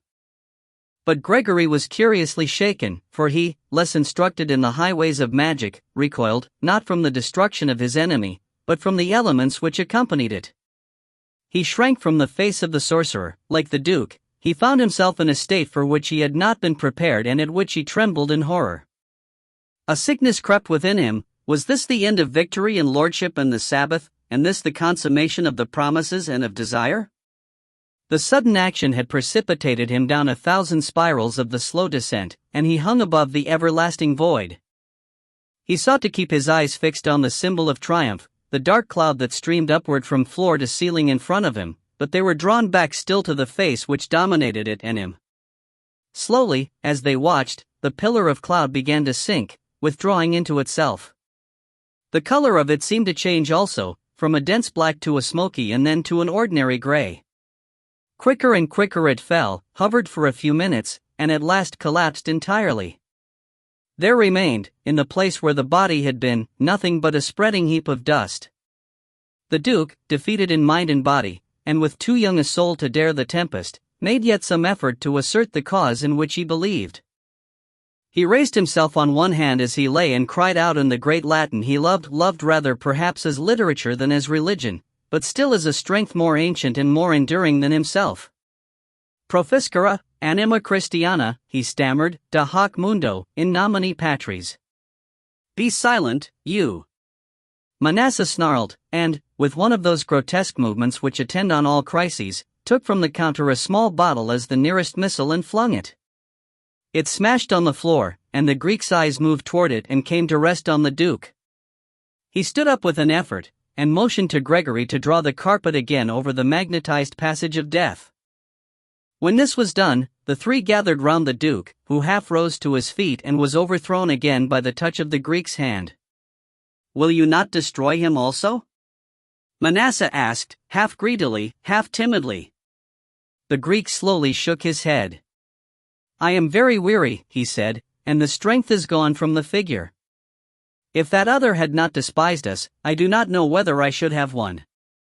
And, since he is here, unless you will kill him yourself, you should use him for what you desire to do." "How can we use him?" Gregory asked, meditatively prodding the Duke with his foot, his momentary fear gone. "Let him write and tell this priest whom you hate that he and the Graal are here and that which was the other, and that he must come quickly to free them." But will he write?" Gregory asked. "Certainly he will write," the Greek said, "or one of us will write with his hand." "Do you write then?" Manasseh said, "for you are the greatest among us." "I will do it if you wish," the Greek said. "Lift him partly up, and give me pencil and paper."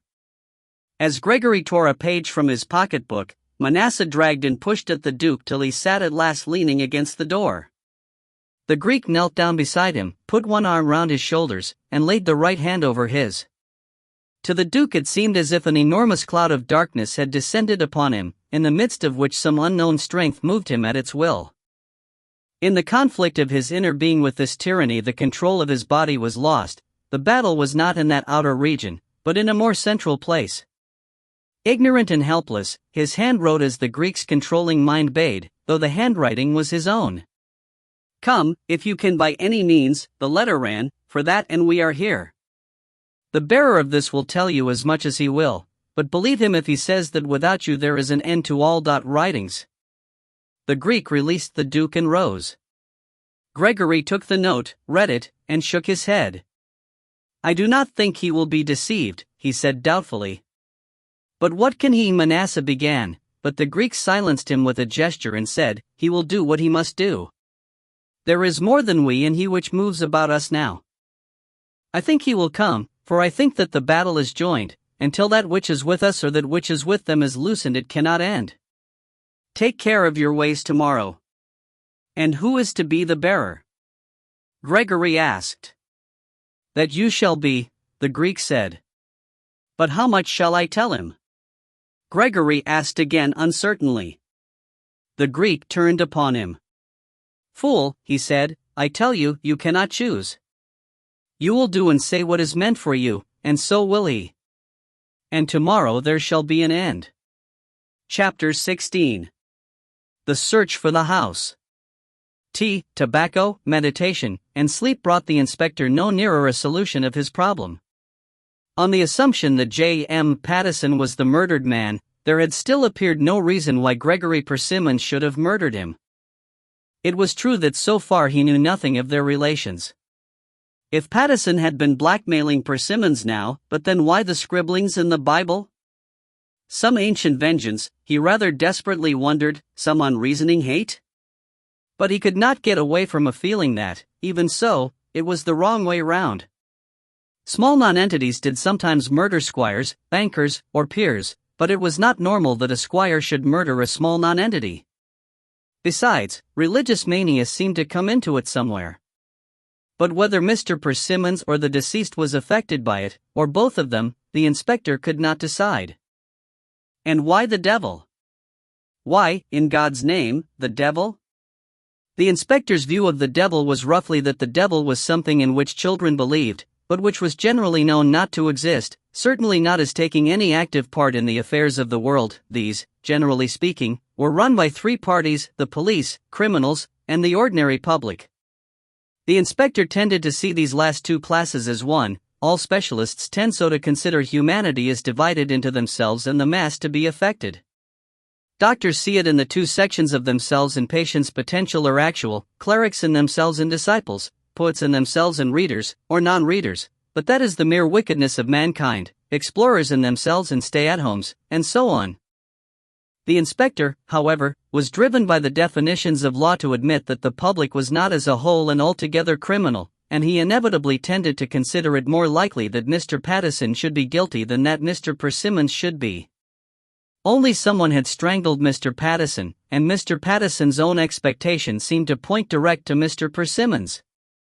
Calhoun went over in his mind the incidents which had led him to this point: his failure to connect anyone directly with the crime, his irritation with Stephen Persimmons and Lionel Rackstraw, his anger with Sir Giles, his discovery of Gregory's connection with Stephen and Sir Giles, his not very hopeful descent on Fardles.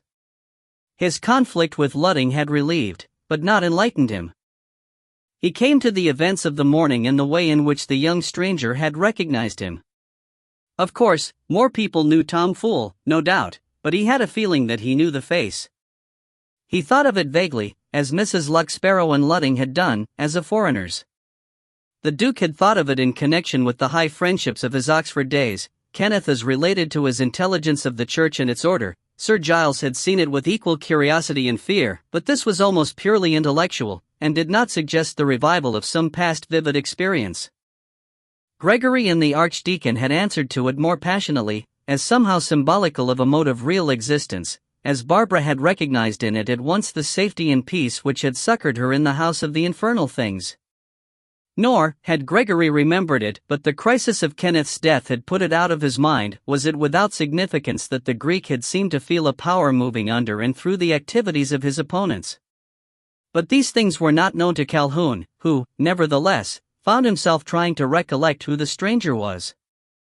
He had met foreigners enough in his life, and he was driven at last to believe that it must have been on a visit of the Infanta of Spain some time before that their meeting had taken place. He had interviewed enough members of the Spanish police then for more than one face to have been seen and since forgotten, till chance rediscovered it. Chance also had directed the conversation with Mr. Batesby to fear and his past experiences, and so to the appeal of the late James Montgomery Pattison. At least, chance and the stranger between them, for it had been he who had asked the occasional helming question. He tried to consider whether this stranger could have had anything to do with the murder, but found himself foiled, when his mind brought the assumed Spaniard into relation with any other being. One of them faded and was gone. It was chance, of course, and chance had done him a good turn up to a point, anyhow. He took his troubles to the assistant commissioner the next morning, who listened to his report carefully, and seemed disposed to make further inquiries. On Monday, he said, Colonel Conyers mentioned Gregory Persimmons to me as having taken part with him in a curious little chase after a chalice which had been more or less stolen by the Duke of the North Ridings and the Archdeacon of Fardles. This Persimmons assured us he wouldn't prosecute, and that made it very difficult for us to move. But I went to tea with the Duchess on Tuesday and had a chat with the Duke. And did he admit that he'd stolen it? The astonished inspector asked. Well, he seemed to think it really belonged to the Archdeacon, the assistant commissioner answered, but he was rather stiff about it, told me he had reason to believe that the most serious attempts were being made to obtain possession of it, and even talked of magic. Talked of what? The inspector asked, more bewildered than before. Magic, the chief said. The Arabian Nights, Inspector, and people being turned into puppy dogs. All rubbish, of course, but he must have had something in his mind, and connected with Persimmons apparently. I had Professor Ribblestone Ridley tell me what's known about Ephesian chalices, but it didn't help much. There seem to be 4 or 5 fairly celebrated chalices that come from round there, but they're all in the possession of American millionaires, except one which was at Keith. I did wonder whether it was that a lot of these Russian valuables are drifting over here. But I still don't see why the Duke should have bolted with it, or why Persimmons should have refused to get it back. Unless Persimmons had stolen it. Could the deceased Pattison have been mixed up in some unsavory business of getting it over? Bolsheviks, sir? The inspector asked, with a grin. I know, the assistant commissioner said. Still, Wolf, there are Bolshevik affairs of the kind, I suppose it's possible, Calhoun allowed. But, then, did Pattison mean the Bolsheviks by the devil? His chief shook his head. Religion plays the deuce with a man's sanity, he said regretfully. Your clergyman told you he thought he was saved, and in that state there's nothing people won't say or do. It might be one of the American chalices, the inspector submitted. It might, the other said. But we should have been warned of the theft from New York, probably. It might also be the Holy Grail, which Ribblestone Ridley says, according to some traditions, came from Ephesus. The Holy Grail, the inspector said doubtfully. Hadn't that something to do with the Pope?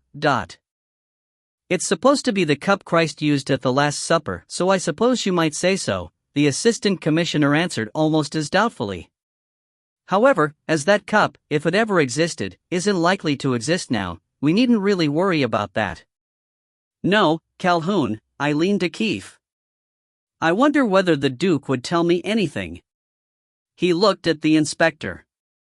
Would you like to go and ask him? He finished. Well, sir, I'd rather you did, Calhoun said. I like to have some hold on people when what I'm asking them is as vague as all that. It seems to help things on. The assistant commissioner looked at the telephone. I wonder, he said. We don't know much, do we? A chalice and a Bible and a clergyman. What an infernally religious case this is getting. And an archdeacon on the outskirts. Perhaps Persimmons has killed the archdeacon by now, he added hopefully as he took off the receiver. The Duke, it appeared, when he got through to the butler, was not in London. He had been up for 2 nights, but had returned to the country on Wednesday? Yesterday morning. He had been accompanied, this one it was understood who was inquiring, by the Archdeacon of Fardles and a Mr. Mornington. They had both returned with the Duke. Should Mr. Thwaites be called to the telephone? Mr. Thwaites was, no, not His Grace's secretary, no, nor His Grace's valet, a sort of general utility man to His Grace, in the best sense, of course. The commissioner hesitated, but he didn't want to seem to be asking questions about the Duke, and decided to try Riding's Castle first. He asked for the trunk call, and sat back to wait for it. It all seems to be mixed up together, sir, Calhoun said. There was a Mr. Mornington at those publishing offices. It may be another man, of course, but there's a Persimmons and a Mornington there, and a Persimmons and a Mornington here. And a Bible all written over with Persimmons there, and a chalice that Persimmons stole or had stolen here, the other said. Yes. It's odd. And a corpse there. We only want a corpse here to make a nice even pattern, but Scotland Yard not being usually kept waiting for its trunk calls, they had not broken the few minutes' silence by any further remarks before the housekeeper at Castle Ridings had been notified that she was wanted at the telephone. No, the Duke was not in the country. He and Mr. Mornington had left for London last night. By train, the car had been away for a day for some minor repairs. No, nothing was known of His Grace's return. He had said he should be at Grosvenor Square. What had the Duke's movements been yesterday? He and Mr. Mornington had arrived, unexpectedly, for lunch. They had gone out walking in the afternoon, and the Duke had said they might not be back. Where had they gone? She did not know. She had heard the Duke say something about a Mrs. Rackstraw to Mr. Mornington after he had told her they might not be back. Yes, Rackstraw. Could she give any message? The assistant commissioner rang off and looked at the inspector, who was in a state of some excitement. That damned Rackstraw, he said. He's always coming in. He lunches out with Sir Giles Tumulty and a man gets killed in his room. The Duke goes out to call on his wife and the Duke disappears. I wonder if we've got the other corpse, his chief said. I think, Calhoun, we might go and see what this Thwaites fellow can tell us. It's all right, no doubt, but I don't seem quite to like it. Thwaites, when at Grosvenor Square he was summoned to the presence, seemed at first, if not recalcitrant, at least reluctant. He disclaimed any knowledge of the Duke's whereabouts. He thought His Grace would not be at all pleased if they were brought into publicity. Why? Well, he had an idea that His Grace wished for privacy. Yes, he admitted gradually, he had seen a chalice in the Duke's possession on Monday. Considering that on the Monday night he had been awakened to watch in front of it after the other three had retired, content to believe the Archdeacon's assertion that the attack had failed, this was a restrained way of putting it. But it had been indicated to him that the Duke desired secrecy, and secrecy Thwaites was trying to maintain. But he became anxious when he heard of the disappearance, or at least of the non-appearance, of his master, and admitted more than he altogether meant. He admitted that the chalice was not now in London. The Duke and his friends had taken it with them on the Wednesday. This was Thursday, he pointed out, to himself as well as the visitors, so the Duke's absence had not yet lasted for much over 12 hours, not so very long. Say 4 o'clock to 12:20, the inspector said. Well, not 24, Thwaites answered. Only a night, you might say. Not so long, but what, if His Grace was busy with something, he mightn't easily be away. Does the Duke often stay away without warning? The Assistant Commissioner asked. Not often, Thwaites admitted, but it had been known. He had gone for a sort of a joyride once and not been back for the whole 24 hours. Still, His Grace had been very anxious about something private, he didn't know what, but something to do with the chalice, on the Monday and Tuesday. The Duchess, Thwaites thought, had not been told, since the Duke was not much in the habit of telling his aunt anything, and he very strongly dissuaded the visitors from making any inquiries there. Her Grace, he hinted, was a notorious chatterbox, and the incidents they were investigating would be discussed in 1,000 drawing rooms. If inquiry must be made, let it be conducted by the police along their own channels. It was, however, exactly the method of conducting it which was annoying the Assistant Commissioner. He exhorted Thwaites to let him know immediately the Duke returned, or if news of him arrived, and to report to him by telephone every 2 hours if the Duke had not returned. He then withdrew with the inspector. Well, he said when they were in the street again, I think you'd better go back to Fardles, Calhoun, and see if you find out anything there. You might, in the circumstances, have a chat with the Archdeacon, and keep an eye on Persimmons's movements. I'll send another man down to help you. There's only one other thing that occurs to me. When Colonel Conyers was up on Monday, he asked about the Duke and the Archdeacon and the others, and also about some North London Greek who had got Persimmons this accursed chalice. I'll put a man onto him. Ring me up later and tell me what's happened. Towards evening the Assistant Commissioner received 3 telephone reports. The first was Thwaites, with the usual "Nothing has happened, sir. His Grace has not returned and we have received no information."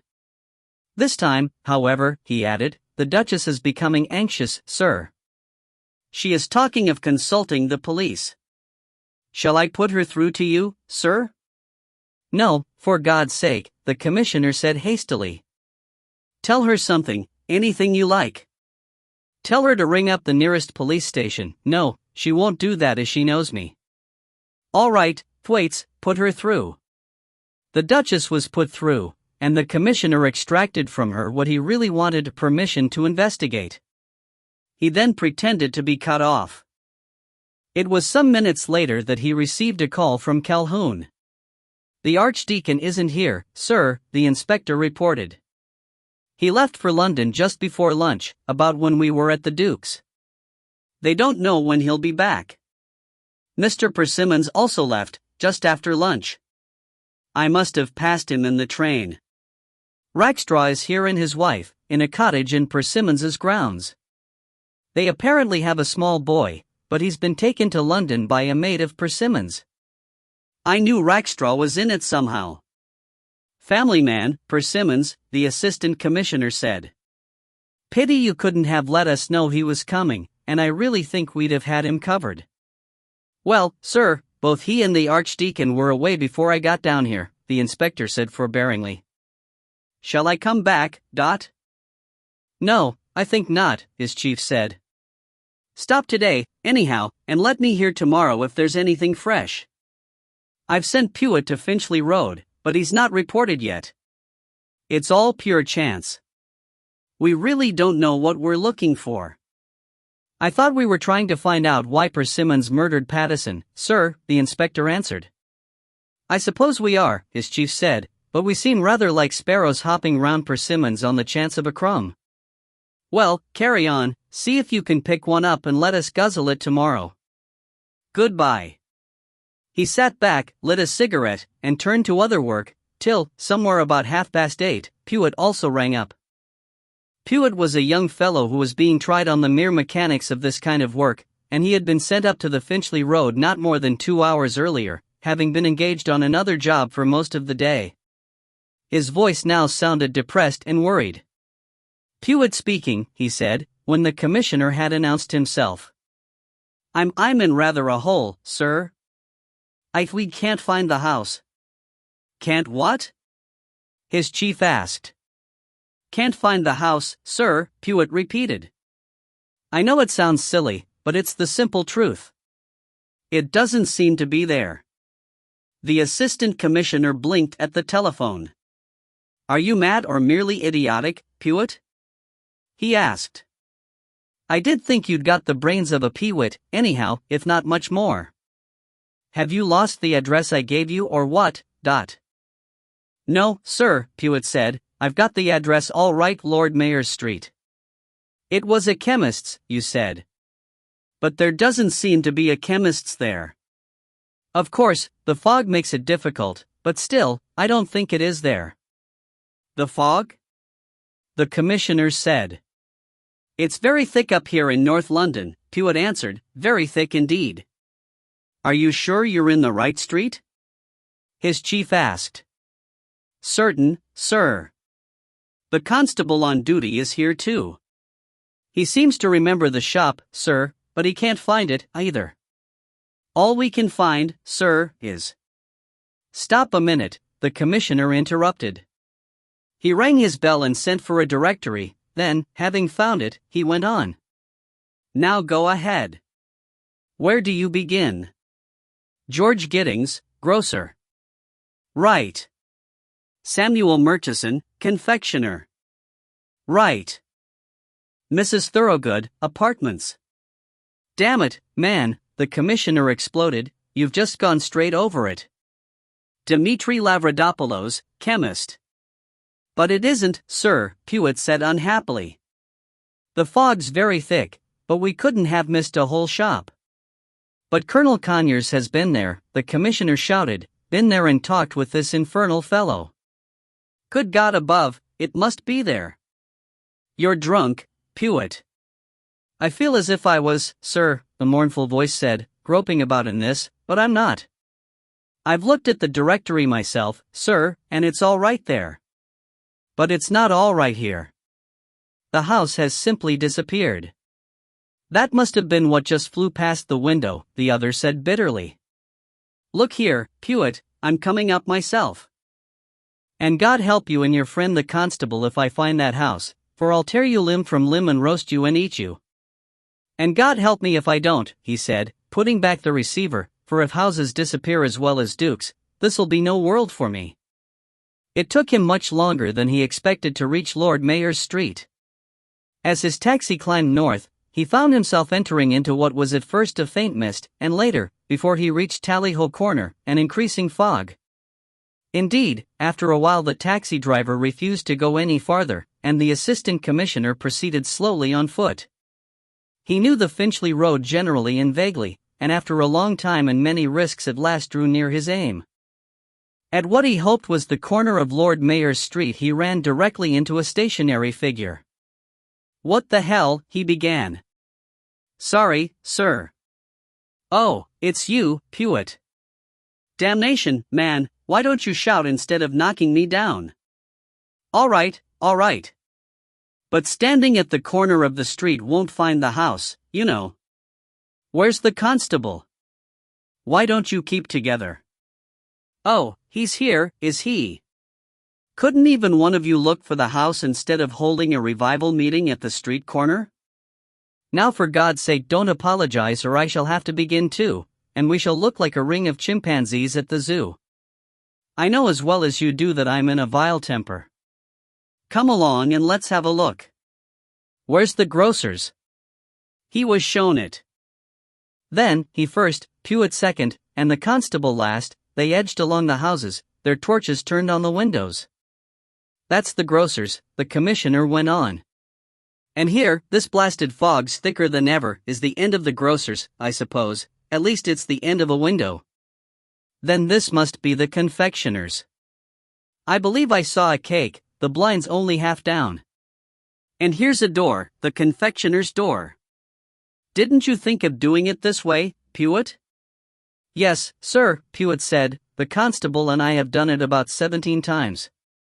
The assistant commissioner, neglecting this answer, pushed ahead. And this is the end of the confectioner's second window, he said triumphantly. And here's a bit of wall, more wall, and here's a gate. He stopped uncertainly. Yes, sir, Pewitt said, that's Mrs. Thorogood's gate. We called there, sir, but she's an old lady and rather deaf, and some of her lodgers are on their holiday and some haven't got home from work yet. And we couldn't quite get her to understand what we were talking about. We tried again a little while ago, but she wouldn't even come to the door. The assistant commissioner looked at the gate, or rather, at the fog, for the gate was invisible. So was the constable, he could just discern a thicker blot that was Pewitt. He felt the gate, undoubtedly it was just that. He stood still and recalled to his mind the page he had studied in the directory. Yes, between Murchison the confectioner and Mrs. Thorogood, apartments, it leapt to his eye, Dmitri Lavradopoulos, chemist. Have you tried the confectioner? He asked. Well, sir, he wouldn't do more than talk out of the first-floor window, Pewitt said, but we did try him. He said he knew what kind of people went round knocking at doors in the fog. He swore he'd got 2 windows, and he said the chemist was next door. But somehow we couldn't just find next door.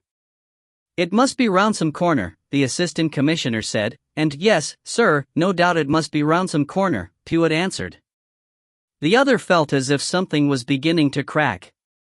Everything seemed disappearing. The Duke had not come home, nor Mornington, whoever he might be, the Archdeacon and Gregory Persimmons had left home. And now a whole house seemed to have been swallowed up. He went slowly back to the corner, followed by his subordinates, then he tried again, very slowly, and crouched right against the windows. On either side of the confectioner's door was a strip of glass without blinds, and he dimly discerned in each window, within an inch and a half of his nose, scones and buns and jam tarts. Certainly the farther one no more than the first belonged to a chemist. And yet for the second time, as he pushed beyond it, he felt the rough wall under his fingers and then the iron gate. The directory and Colonel Conyers must both be wrong, he thought, there could be no other explanation. Lavradopoulos must have left, and the shop been taken over by the confectioner. But it was on Monday Colonel Conyers had called, and this was only Thursday. Besides, the confectioner had said that the chemist's was next door. He felt the wall again, it ought to be there. What do you make of it, Pewitt? He asked. Out of the fog Pewitt answered, I don't like it, sir, he said. I dare say it's a mistake, but I don't like that. It isn't natural. I suppose you think the devil has carried it off, the assistant commissioner said, and thought automatically of the Bible he had studied that morning. He struck impatiently at the wall. Damn it, the shop must be there, he said. But the shop was not there.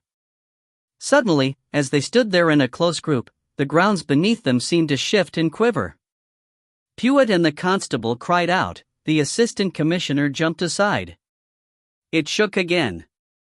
Good God, he cried, what in the name of the 7 devils is happening to the world? Are you there, Pewitt? For his movement had separated them. He heard some sort of reply, but knew himself alone and felt suddenly afraid. Again the earth throbbed below him, then from nowhere a great blast of cool wind struck his face. So violent was it that he reeled and almost fell. Then, as he regained his poise, he saw that the fog was dissolving around him. A strange man was standing in front of him. Behind him the windows of a chemist's shop came abruptly into being. The stranger came up to him.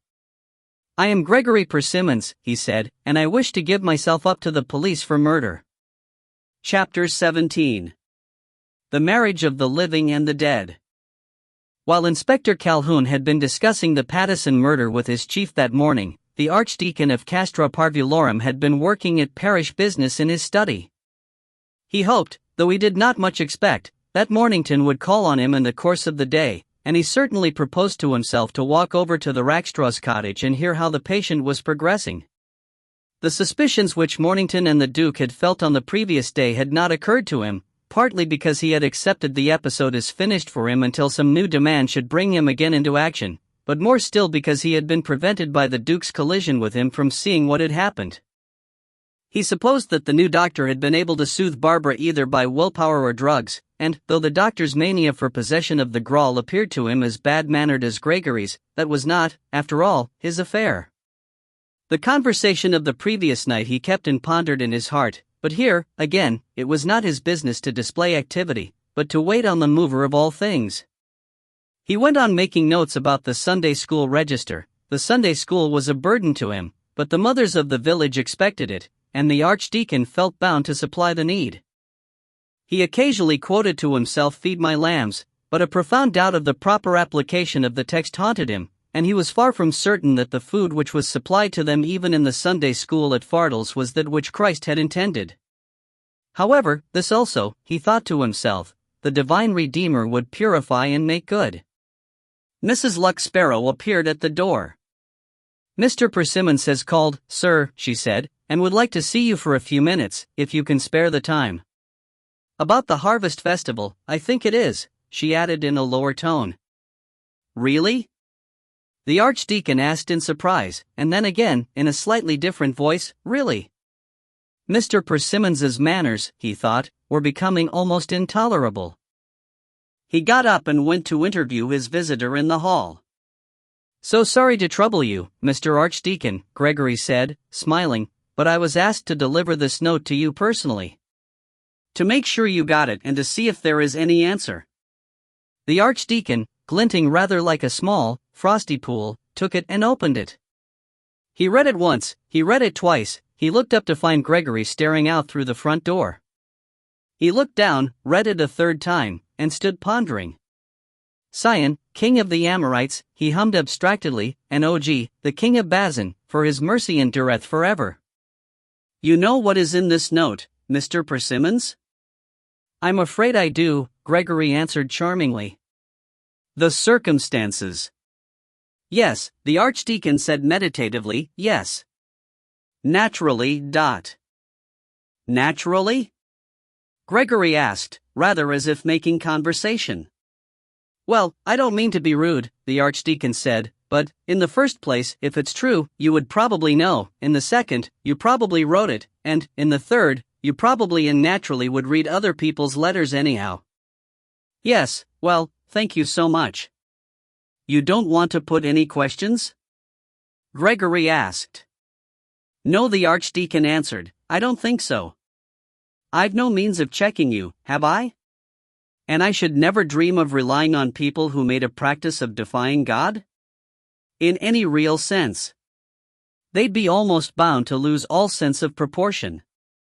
"Well," Gregory said, "you must do as you will. But I can tell you that what is written there is true. We have them in our power and we can slay them in a moment. That will save them a good deal of trouble, won't it?" The Archdeacon said. "Are you sure they want me to interfere? To die now. 'Twere now to be most happy." "Ah, you talk," Gregory said, unreasonably enraged. "But do you think either of those young men wants to die? Or to see the vessel for which they die made into an instrument of power and destruction?" "I would tell you what I am going to do if I knew," the Archdeacon answered, "but I do not know. You are forgetting, however, to tell me where I shall come if I come." Gregory recovered himself, gave the address, reached the door, remarked on the beauty of the garden, and disappeared. The Archdeacon went back to his study, shut the door, and gave himself up to interior silence and direction. Gregory went on to Cully. The slight passage at arms with the priest had given him real delight, but as he walked he was conscious of renewed alarms stirring in his being, alarms not so much of fear as of doubt. He found that by chance he was now in touch with 2 or 3 persons who found no satisfaction in desire and possession and power. No power of destruction seemed to satisfy Manasseh's hunger, no richness of treasure to arouse the Archdeacon's. And as he moved in these unaccustomed regions he felt that what was lacking was delight. It had delighted him in the past to overbear in torment, but Manasseh's greed had never found content. And delight was far too small a word for the peace in which the Archdeacon moved. A sky of serenity overarched Gregory when he thought of the priest against which his own arrows were shot in vain. He saw it running from the east to the west, he saw below it, in the midst of a flat circle of emptiness, the face of the Greek spewing out venom.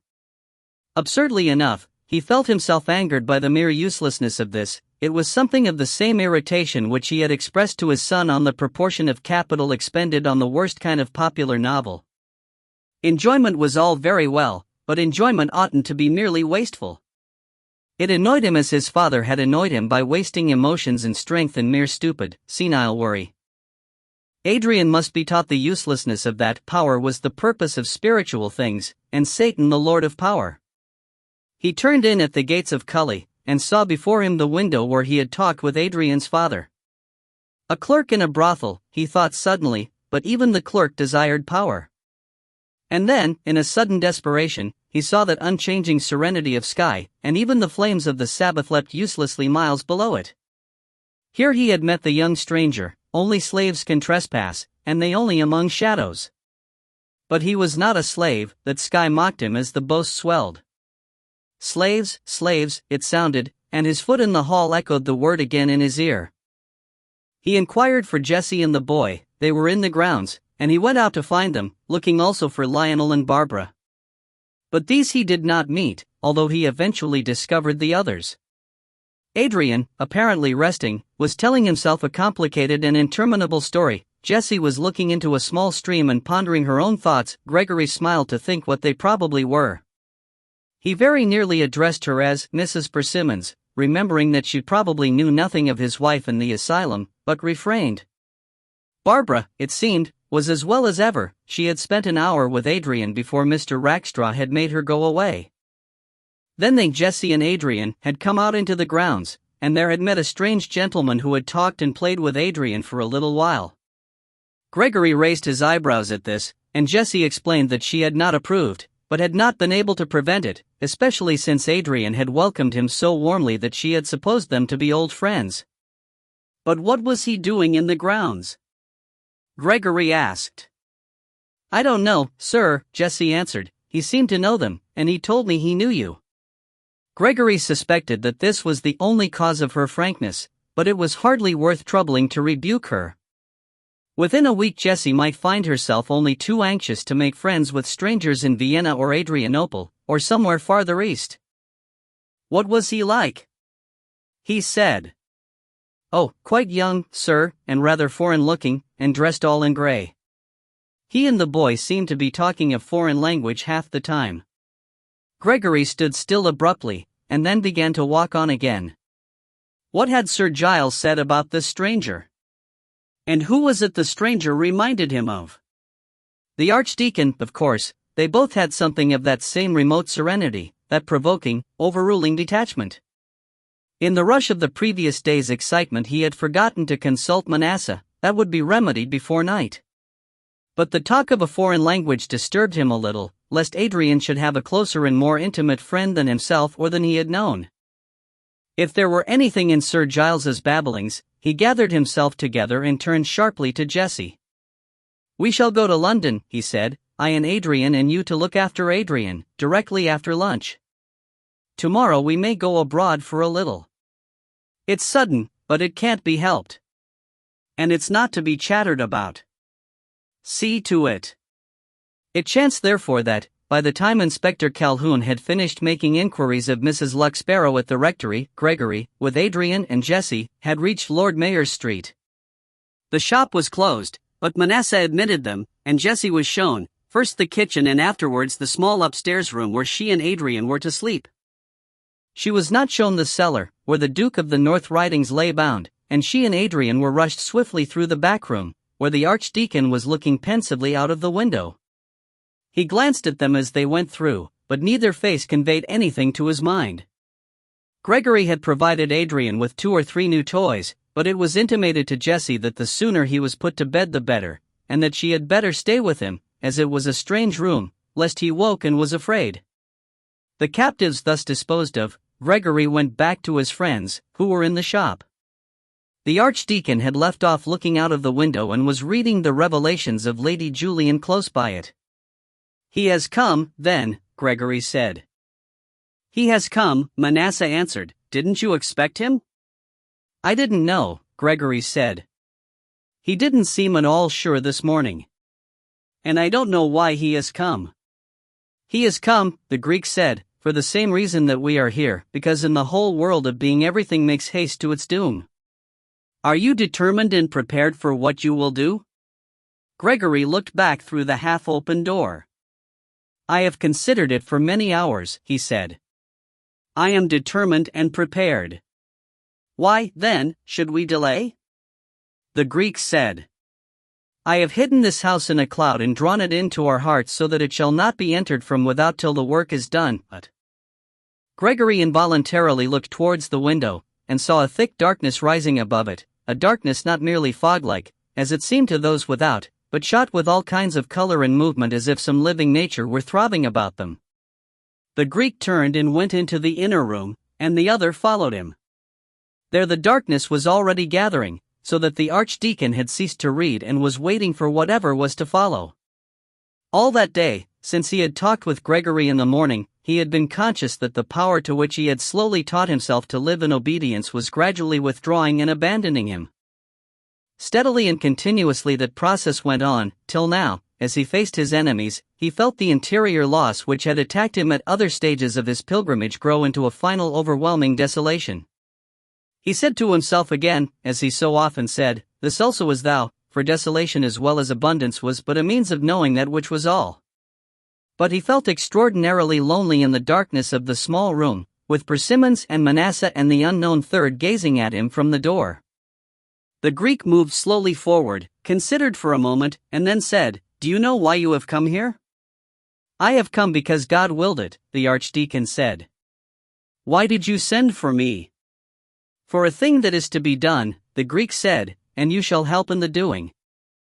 As he spoke, Manasseh caught the priest's arm with a little crow of greedy satisfaction, and Gregory laid hold of his other shoulder. "You shall help in the doing of it," the Greek said, smiling for the first time since Gregory had known him, with a sudden and swift convulsion. "Take him and bind him and lay him down." It was quickly done. The Archdeacon was unable to resist, not so much because of the greater strength of his opponents as because that interior withdrawal of energy had now touched his body and he was weakening every moment. He was stretched on the ground, and Manasseh tore at his clothes till his breast was bare. Then the Greek lifted the gruel from the table by the window and set it on the priest, and still the darkness increased and moved and swirled around them. The Archdeacon heard voices above him, heard Gregory say, "Are there no markings and ceremonies?" And the Greek answer, "We are retired beyond such things. There is only one instrument, and that is the blood with which I have filled the cup. There is only one safeguard, in the purpose of our wills. For your part, remember the man you slew, keep his image in your mind and let it be imposed on this man's being. For through this Manasseh and I will work." The darkness closed entirely over, and as the Archdeacon lay he knew for a while nothing but the waste of an obscure night. Then there became known to him within it 3 separate points of existence and energy about him, from each of which issued a shaft of directed power.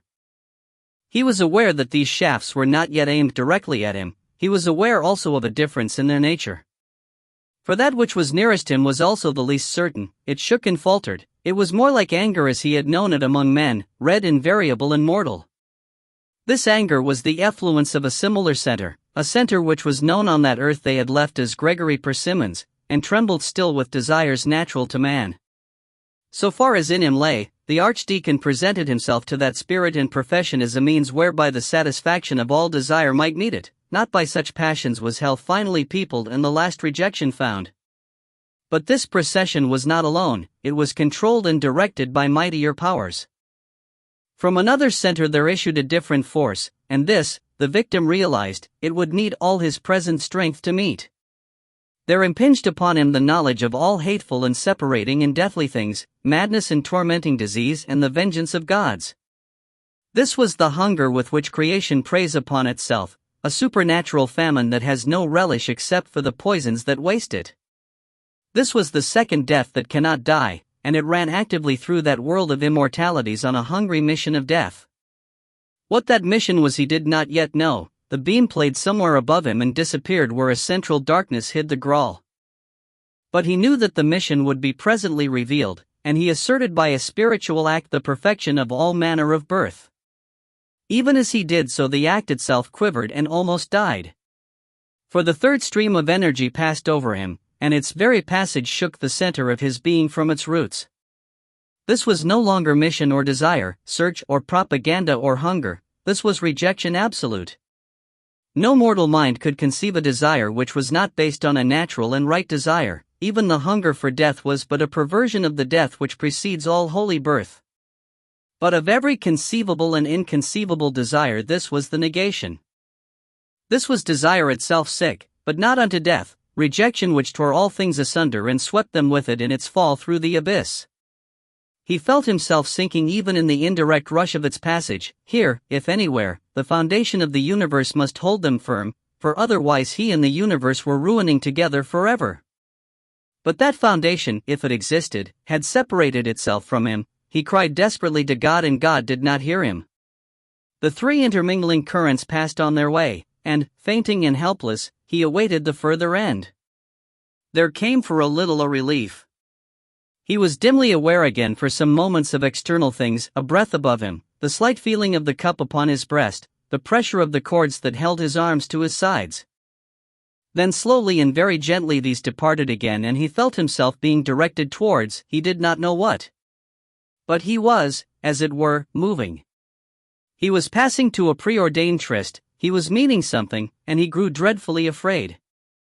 Marriage awaited him, and the darkness above him took shape and he knew that another existence was present, an existence that hated and strove against this tryst as much as he hated and strove against it, but which was driven as he was remorselessly driven. Nearer and nearer, through ages of time, they were brought, desire and death and utter rejection gathered their victims from the various worlds and drew them into union. His body became aware again of the Graal, and from the Graal itself the visitation came. He felt that no longer the Graal but a human being was there. He saw a weak, anxious, and harassed face look on him despairingly. He saw it float about him, and his very consciousness, which had taken in all these things up to then, began to feel them differently. Some entry was being forced into that which was he, in that vessel which had held the blood which is the potentiality of all he and this other were to be wrecked in each other forever. Then this knowledge itself was withdrawn and no function of his being recorded anymore. It was at this moment, when he had been driven beyond consciousness, that the masters of the work above him concentrated their utmost resources for the purpose they had in hand. The Graal vibrated before them in the intensity of their power. In obedience to the Greek's direction, Gregory had concentrated his consciousness upon that being whom he had, not so very long ago, slain, partly for safety, partly for mere amusement, partly as an offering to his God. He set before himself the thought of the wretched man's whole life, from the moment when the discovery of small thefts had put him in his power, through his years of service and torment, through the last effort towards freedom, through the last deliberate return.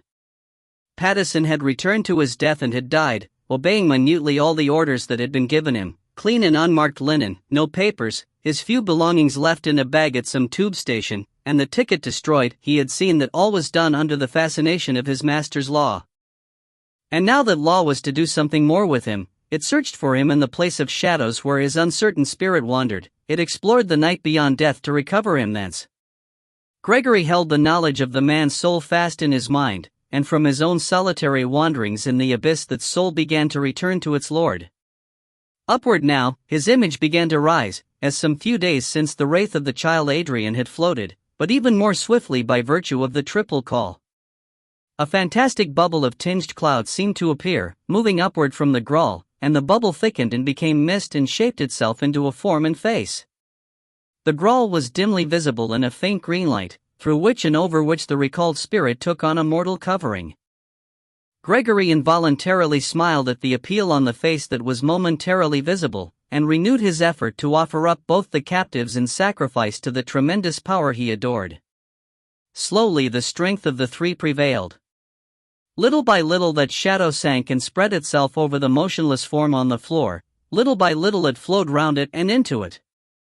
Gregory, almost exhausted with the effort, would have ceased, contented, as the last faint coils of mist faded from the light that shone, like a light of decay, from the Grawl. But the knowledge and energy of his companions insisted, in the continuous force they expended, that nothing but a mental haunting, a perpetual obsession, had yet been achieved. Something further yet was needed for the final and perfect marriage of these two victims, and in an instant something further came. The faint glow round the vessel faded and vanished, and all the moving darkness of the room seemed to direct itself towards and to emerge from that thickest core of night which beat in the cup, as if its very heart were beating there. One moment only they heard and felt that throbbing heart, and then suddenly from it there broke a terrific and golden light. Blast upon blast of trumpets shook the air, the Grawl blazed with fiery tumult before them, and its essence, as at last that essence was touched, awoke in its own triumphant and blinding power. None could tell whether light and trumpets were indeed there, but something was there? Something which, as it caught and returned upon them the energies they had put forth, seemed also to bestride the prostrate figure on the floor. The Grawl was lifted or was itself no more, they could not tell. They were flung back before this lifting invisible form. He over whom it stood returned also from the depths. He looked up and saw it flaming through the scattering night, and heard a litany which changed as it smote his ears from the chant of an unknown tongue into the familiar and cherished maxims of his natural mind. Let them give thanks whom the Lord hath redeemed, a great voice sang, and from all about it, striking into light and sound at once, the answer came, for his mercy endureth forever. And delivered out of the snare of the enemy, it sang again, and again an infinite chorus crashed, for his mercy endureth forever. He moved his arms and the cords that held them snapped, he half arose as the Grawl, or he that was the Grawl, moved forward and upward. All sense of the horrible intrusion into his nature and essence had gone. He saw somewhere for a moment near him the face he had seemed to see before, but it was free and happy and adoring. He saw Kenneth somewhere and lost him again, and again all round him the litany wheeled like fire at it. He hath destroyed great nations, for his mercy endureth forever. And overthrown mighty kings, for his mercy endureth forever. He was on his feet, and before him the room, cleared of light and darkness, showed its usual bare dirtiness. In front of him was the figure of the priest-king, the Grawl lifted in his hands. Beyond lay the others, Gregory prostrate on his face, Manasseh shaking and writhing on his back, the Greek crouched half back on his heels. I am John, a voice sounded, and I am the prophecy of the things that are to be and are. You who have sought the center of the Grawl, behold through me that which you seek, receive from me that which you are. He that is righteous, let him be righteous still, he that is filthy, let him be filthy still. I am rejection to him that hath sought rejection, I am destruction to him that hath wrought destruction, I am sacrifice to him that hath offered sacrifice. Friend to my friends and lover to my lovers, I will quit all things, for I am myself and I am he that sent me. This war is ended and another follows quickly. Do that which you must while the time is with you. The Archdeacon saw Gregory drag himself slowly to his feet. Manasseh was lying still, the Greek crouched lower still on the floor. Gregory Persimmons, the voice went on, they wait for you close at hand. Can a man sacrifice his brother or make agreement with any god for him? Die, then, as this other has died, and there shall be agreement with you also in the end, for you have sought me and no other. Gregory turned dully to the door and moved towards it. The priest-king turned to the Archdeacon and held the Grawl out to him. Brother and friend, he said, the rest is in your charge. One of your friends is below, the other is with me. Take your friend and this cup and return, and I will come to you tomorrow. The Archdeacon took the Grawl with his usual sedateness. It was as tarnished as it had been when he last saw it. He glanced at the figures on the floor, he looked again at the high face of the priest-king, glimmering in the natural dusk, then, gravely and a little daintily, he went out towards the cellars. In the room above, the maid Jessie was awakened by what seemed the light of a shaded lamp. She saw the stranger with whom Adrian had played that morning standing by her. "Come," he said, "your master is in the hands of the police, and we return to Fardles tonight. Do not disturb yourself about the child, he will not wake." He gathered the sleeping Adrian in his arms, wrapped some dark covering round him, added, "Come, I shall wait for you at the doors," and left the room. How Jessie got back to Cully she was never very clear. She had a vague impression of moving through country lanes, and supposed it must have been in a motor, though, as she afterward said, to her most intimate friend, "I was so sleepy it might have been an angel, for all I knew. And a mercy the police got Mr. Persimmons in time, for I don't know that I'd have said no if he'd asked me." "You'd have had the house and a good bit of money, even so," her friend elliptically said. "What, and be the wife of a man that's been hung?" Jessie said indignantly, to say nothing of his being a murderer. "Thank you for nothing, Lizzie, that's not the kind of girl I am." "Why, it'd be no better than selling yourself for money." Chapter 18. Castra Parvulorum. The Duke of the North Ridings had spent the night at the rectory, and both he and the Archdeacon had slept soundly, though it was rather late before they got to bed. They had caught the last train to the nearest junction, which was 5 miles off, and both in the train and on the walk the Archdeacon had been mildly bothered by the growl. He had caught up a sheet of paper from the shop when they left it, with some notion of not being a cause of blasphemy to the ungodly by carrying an unveiled chalice, but he had never been able to arrange it successfully, and its ends kept waving about and disclosing the cup. A cheerful and slightly drunk excursionist in the train had found this a theme for continual merriment at the general expense of the clergy and the church, and something he had said had caused the Archdeacon to wonder whether perhaps he were being a stumbling block to one of those little ones who had not yet attained detachment. However, he recovered his usual equilibrium during the walk, and negatived successfully the Duke's feeling that they ought to keep a common vigil. "I'm extremely sleepy," he said apologetically, but firmly. "After all, it's been rather a tiring day, and, as someone said, I will meet my God with an unclouded mind." Dr. Johnson, the Duke unthinkingly supplied the unnecessary information, and then smiled. "I expect you're right," he said. "He gave us sleep also." "For his mercy endureth forever," the Archdeacon quite sincerely answered, and they parted for the night. Barbara awoke early that morning in her cottage. She had taken a dislike to sleeping at Cully, and, without disturbing the sleeping Lionel, wandered out of doors. The first person she saw was Adrian playing on the grass with the young man she had tried to recognize on an earlier day, and she ran over to them with exclamations.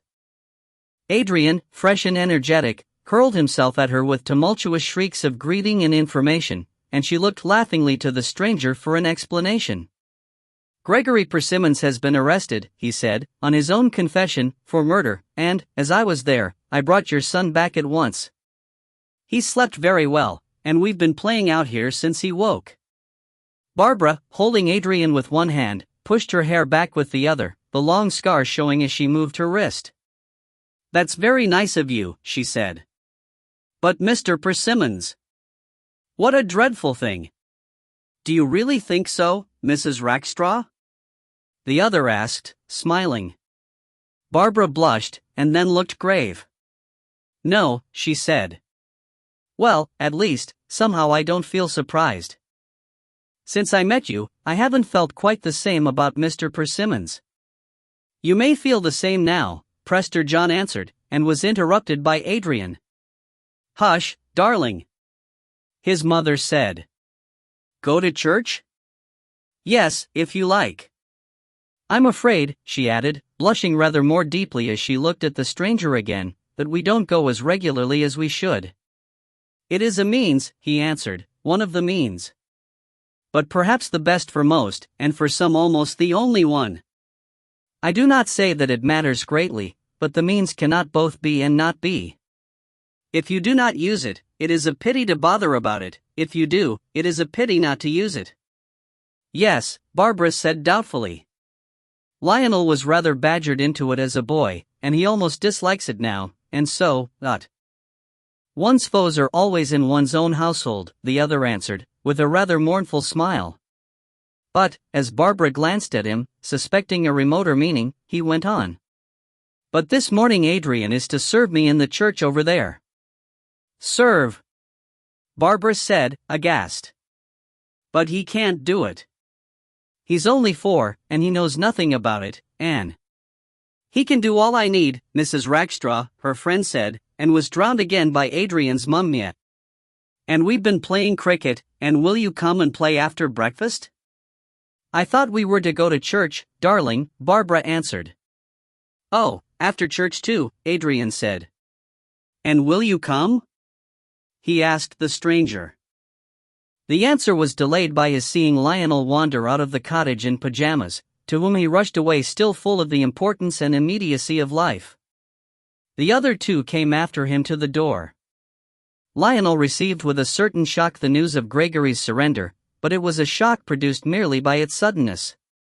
His eyes dropped to Adrian with a certain questioning dread, as if he were wondering what similar fate in afterlife already predestined that innocent and ignorant head. And as Barbara, murmuring of breakfast, or at least of some sort of coffee and biscuits before they went over to the church, disappeared into the cottage with her son, the stranger said to Lionel, yet he may escape.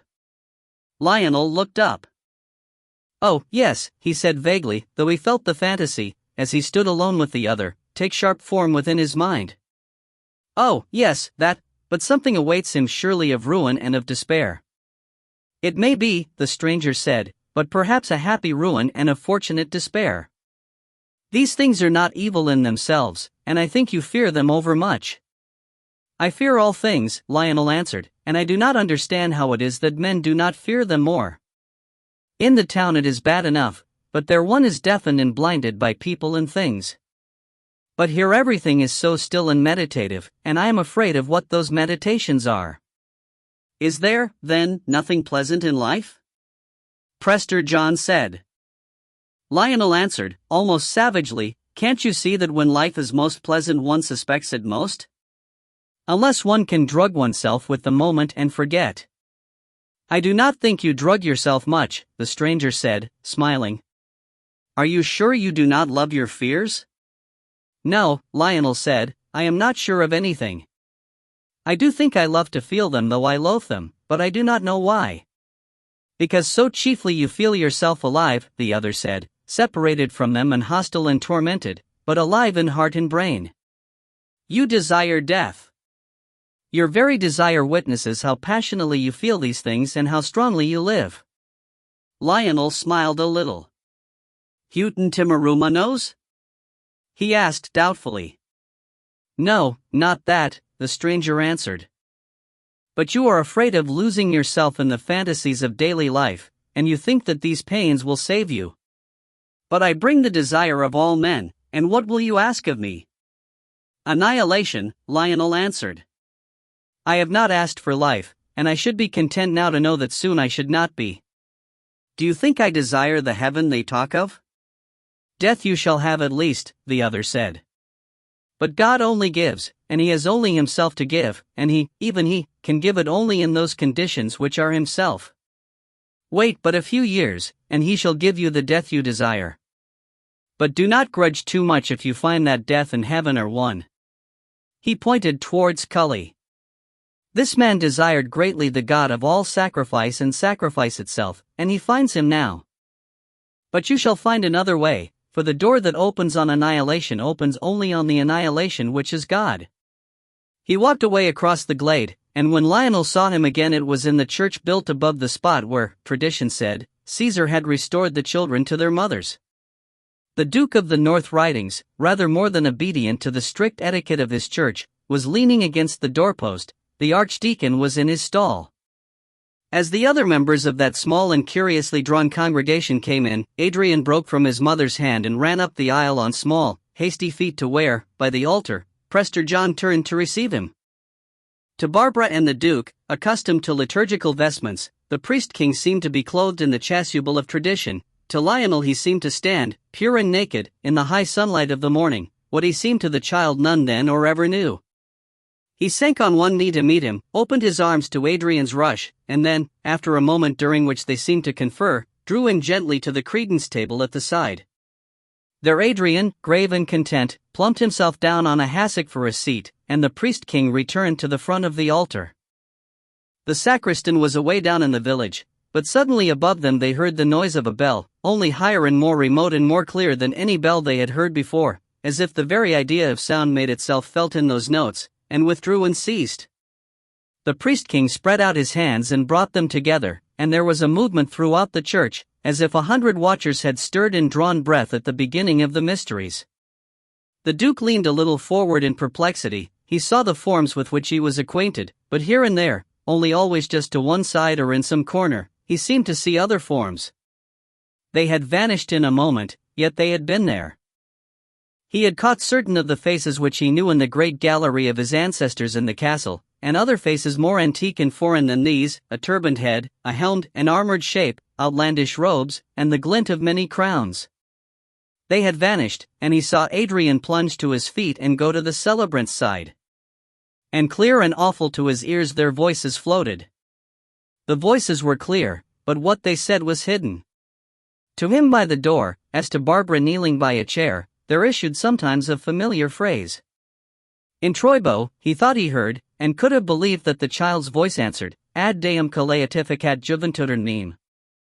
But he looked in vain for the motions of the confession. While he looked, the priest-king was up the steps by the altar, though he had not seen him go, and about the church rang the Christ eleison and died. Barbara, less adept at ritual, caught only a sentence of the collect. To whom all hearts be open, all desires known, and then was happily distracted by the sedate movements of her child, till of a sudden the words of the lesson recaptured her, and God said, Let us make man, in our image, after our likeness? In the image of God created he him, male and female created he them. The very sound inclined her ever so slightly towards her husband, her hand went out and found his, and so linked they watched till the end. And the priest-king's voice closed on the gospel, Behold, I make all things new. But the archdeacon, hearing all these words, trembled a little as he knelt. The thoughts with which he approached the mysteries faded, the mysteries themselves faded. He distinguished no longer word from act, he was in the presence, he was part of the act which far away issued in those faint words, Let us make man. Creation rose and flowed out and wheeled to its august return in our image, after our likeness. The great pronouns were the sound of that return.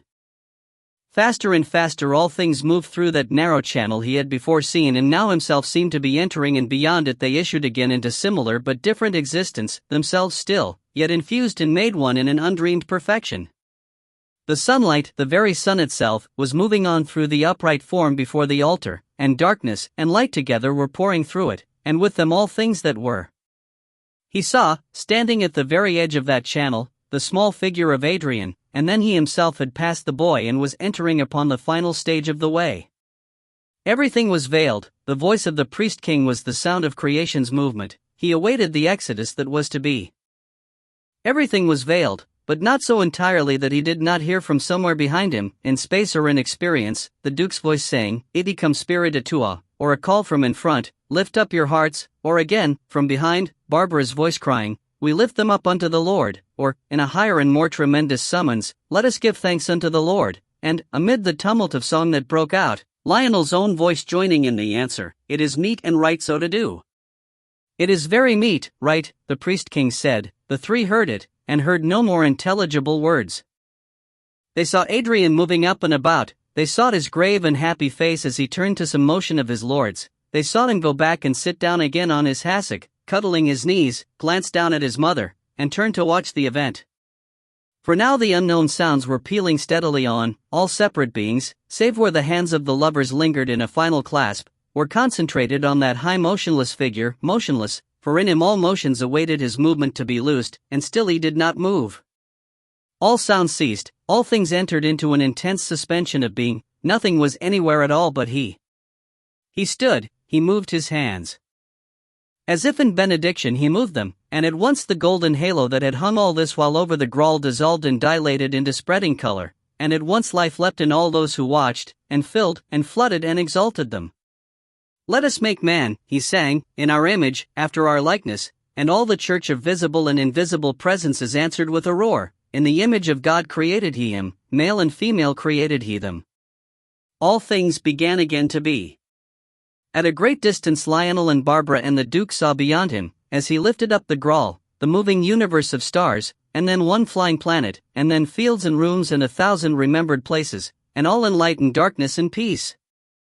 He seemed to hold the Graal no more. The divine color that had moved in that vision of creation swathed him as a close-bound robe. Beyond him the church was again visible, and silence succeeded to the flying music that had accompanied vision. Like the center of that silence, they heard his voice calling as if he called a name. He had not turned, still he faced the altar, and thrice he called and was still. The archdeacon stood up suddenly in his stall, then he came sedately from it, and turned in the middle of the chancel to face the three who watched. He smiled at them, and made a motion of farewell with his hand, then he turned and went up to the sanctuary. At the same moment Adrian, as if in obedience to some command, scrambled to his feet and came down towards his mother. At the gate of the sanctuary the two met. The child paused and raised his face. Gravely they exchanged the kiss of peace. Before Adrian had reached Barbara the other began to mount the steps of the altar, and as he set his foot on the first sank gently to the ground. On the instant, as they gazed, the church, but for them in the prostrate form, was empty. The sunlight shone upon an altar as bare as the pavement before it, without violence, without parting. The Graal and its lord were gone. They knelt and prayed, and only stirred at last when, with the natural boredom of childhood, Adrian said in a minute to his mother, "Shall we go home now?" The words dissolved as by a predestined act the forces that held them. Barbara stood up, looked once at Lionel, smiled at Adrian, and went with him out of the church.